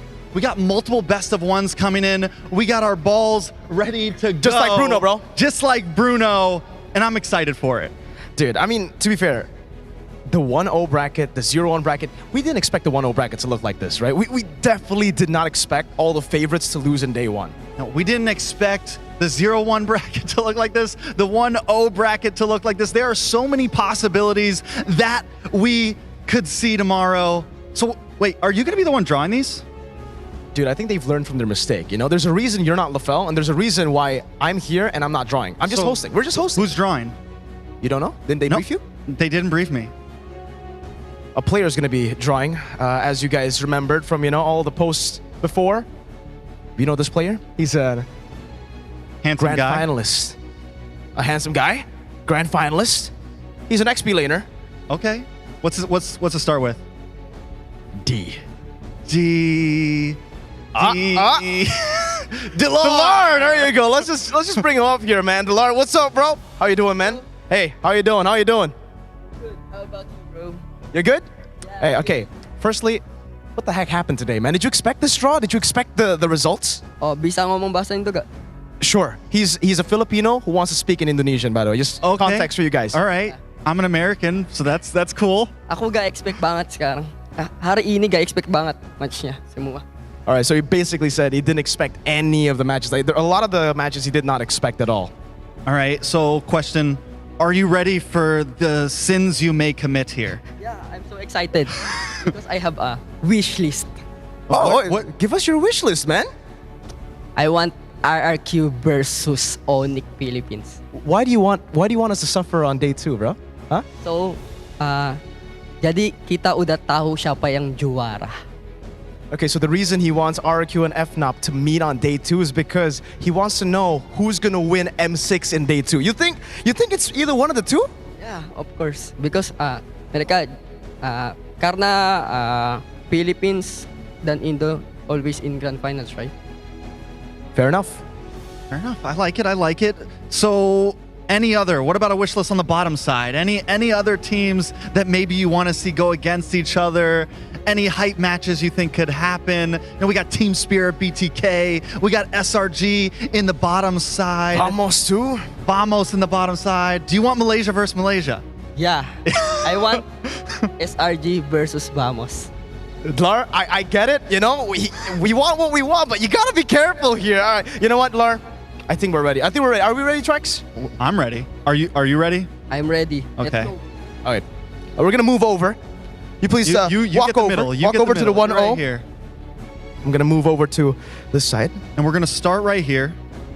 We're gonna start off with the upper side. So any ball you want, grab one, open it up. Yep. Right now. Twist it around, just make sure. All right, we gotta really pray here, Trek. Bismillah, brother. Yes, exactly, bro. Last time me and LaFell did this, I lost social media accounts. I really hope this doesn't happen to you, Delar. You got this. Delar, you got it, man. Come on. He's going for it. No, there you go. The drama. Oh, Falcon Esports. All right, that's gonna be the first team drawn here for the 1-0 bracket. So, Delar, you can go ahead and put it on the left. Right on the top, there we go. Right on the top. So ladies and gentlemen, we are going to be going from left side all the way, and then we will be drawing right side for their opponents, and then we're continuing with 0-1. And just to let everybody know, the way that these matches go on the board will not be the schedule for tomorrow. Anything could happen. These will be the matchups, but not the schedule. Oh. Just to let you guys know, let's take a look at it. We're going to go right here. What is that? Is that SRG? S2G. Close. You were close. I was close. I forgot SRG lost. I thought there was 0-1 away. Just one. All right, S2G, Falcon Esports. So far, this is looking like a pretty good draw. Looking like a good draw. I mean, we still have a lot of possibilities. I'm looking for a couple teams to pop up on this side. Since you're a BTK fan, obviously, right? Who would you want Aurora's BTK gonna be to next. go up against? I want Turkey tomorrow as well. Oh, we got a big one here, folks. We got RRQ Hoshi. There you go. Right. We got the Kings of Kings. Let's see, Kings of Kings. So Falcon Esports, S2G, RRQ Hoshi. These teams will not be able to meet each other. So RRQ, they're right now. They can either draw BTK, they can draw CFU, they can draw Twisted Minds, Aurora. Team Spirit. No, not Aurora. You can draw FNOP. Dlar, you gotta do is you gotta. What do you think this? You is gotta right get here? FNOP right here, Dlar. Dlar. He thinks CFU. If he gets CFU, you better play the lottery today. Oh! And he got it, man.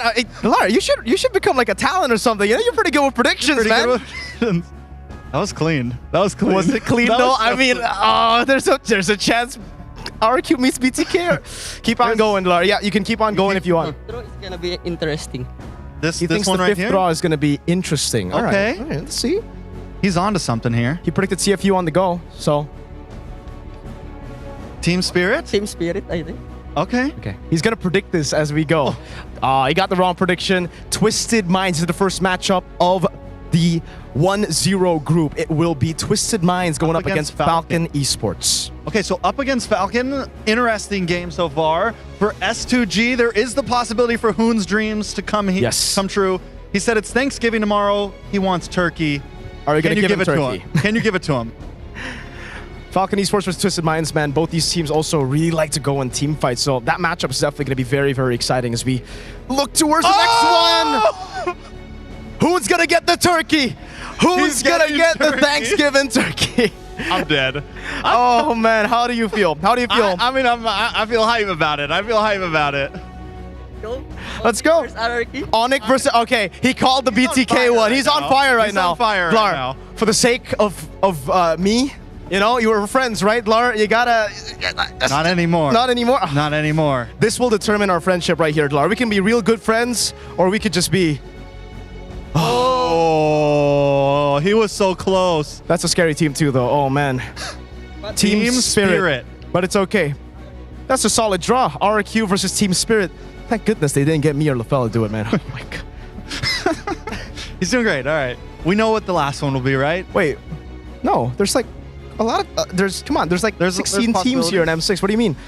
FNOP. What a surprise. It's a surprise there. CFU Gaming versus FNOP. Araki Hoshi will be going up against Team Spirit. There you go, ladies and gentlemen, for the 1-0 bracket. We have completed the bracket, and these are going to be the matchups tomorrow. Though again, as Trex mentioned earlier, the schedule will not be as is. The schedule will be a bit different. This is just the matchups. All right. What's your favorite match? Okay, I like it. Oh yeah, one more time. And also CFU versus Onyx. Sonic? Champion versus champion, right? That's true.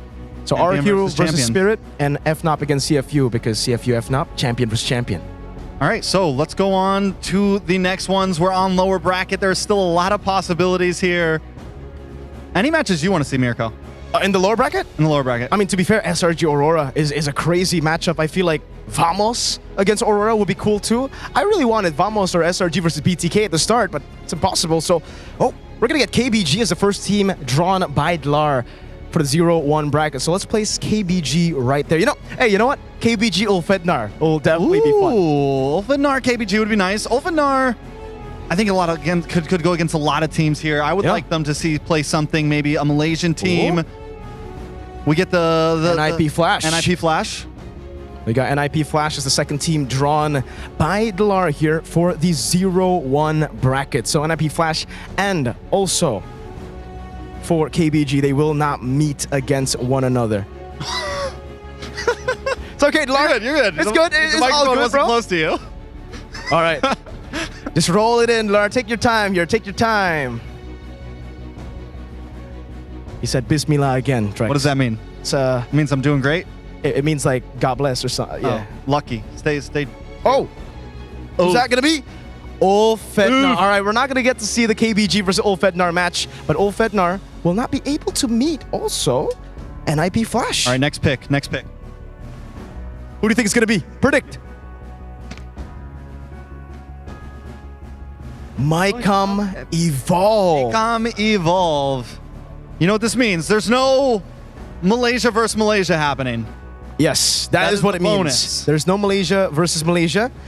And there's also no Aurora versus SRG. No Aurora versus Vamos. No Malaysia, there's no Malaysia versus Malaysia chance. You survived. Your IG may do okay.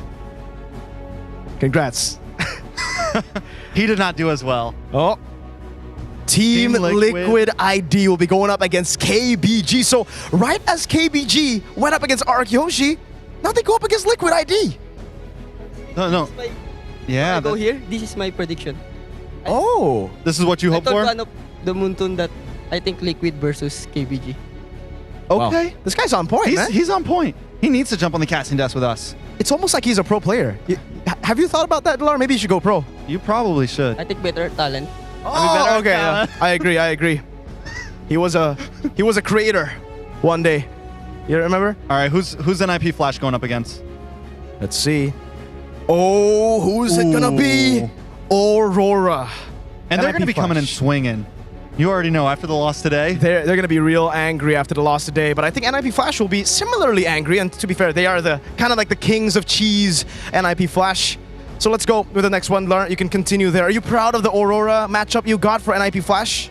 I'm confident that Aurora gonna win against Team Flash. How confident, like percentage-wise? 99. 99? 99%. Last time someone said 99.99%. They lost to the 0.01%. Hoon also said 99 against Ulfednar, and oh man, so the curse has been. It's been shifted. All right. What's the next team up here, ladies and gentlemen?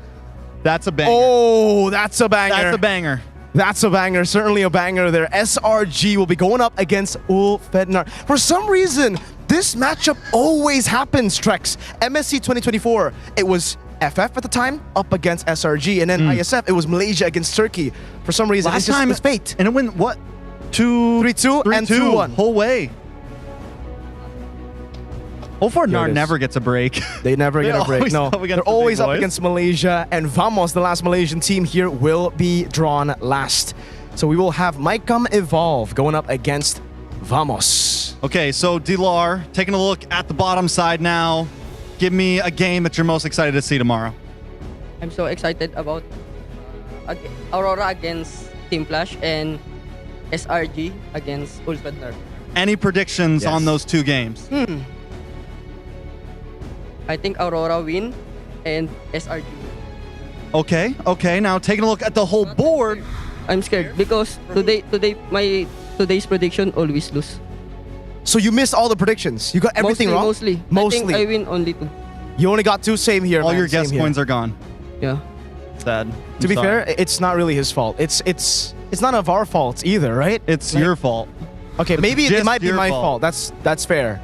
But also, what are you gonna do? You know, all the teams have just been going crazy. They've all improved so much, Trex.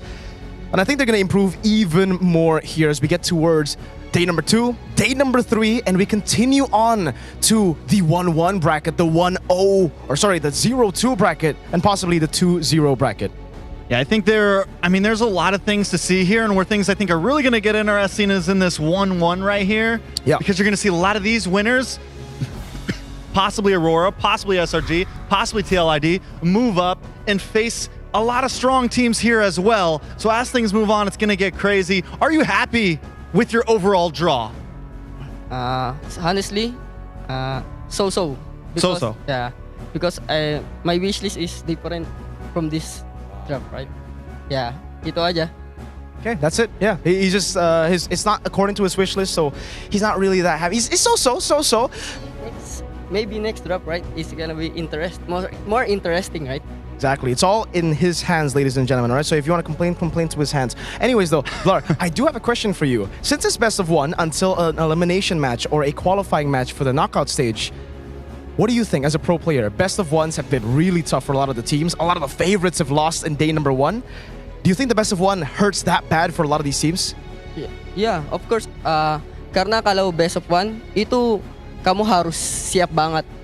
Banyak strategi, even best of 1 gitu. Terus mentalnya harus kuat juga, ya. Tapi tergantung playernya. So he says it depends on the players, but yeah, if you're playing in a best of 1, you have to be super prepared. You have to have a lot of strategies, and you have to be ready for whatever is to come from the opponents as well. And that's true. We did see a lot of people just get completely curveballed. But what do you think about the picks here? In my opinion, the Bruno's been left open a lot, even though it's super prio and wildcard. I think Bruno wins game. Bruno definitely wins games. Especially if the Myanmar team using Bruno. Oh my God. I agree. Benny is a monster on that Bruno.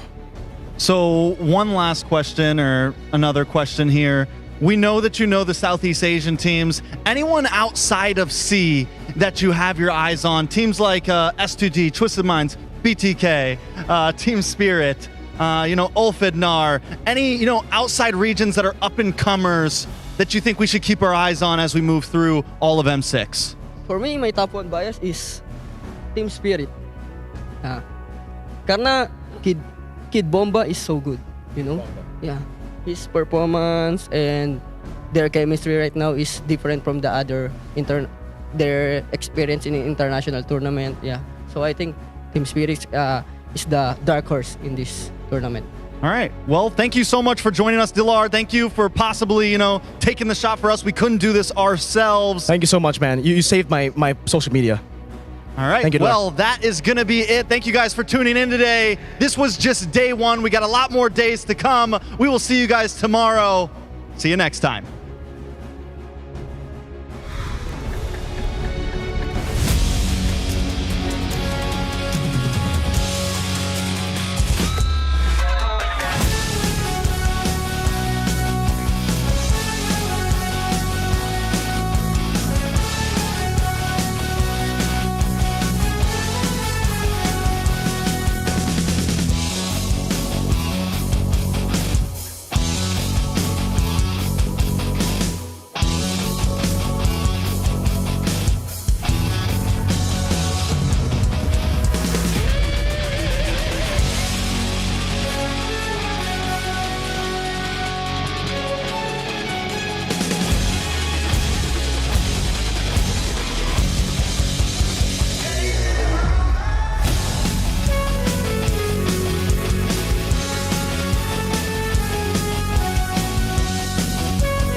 the shadows, feeling so small. But I've got a fire, won't let myself fall. Every hit taken, every scar earned, lessons in pain from which I've learned. When the world says I'm done, I'm just starting my run through the darkest of nights.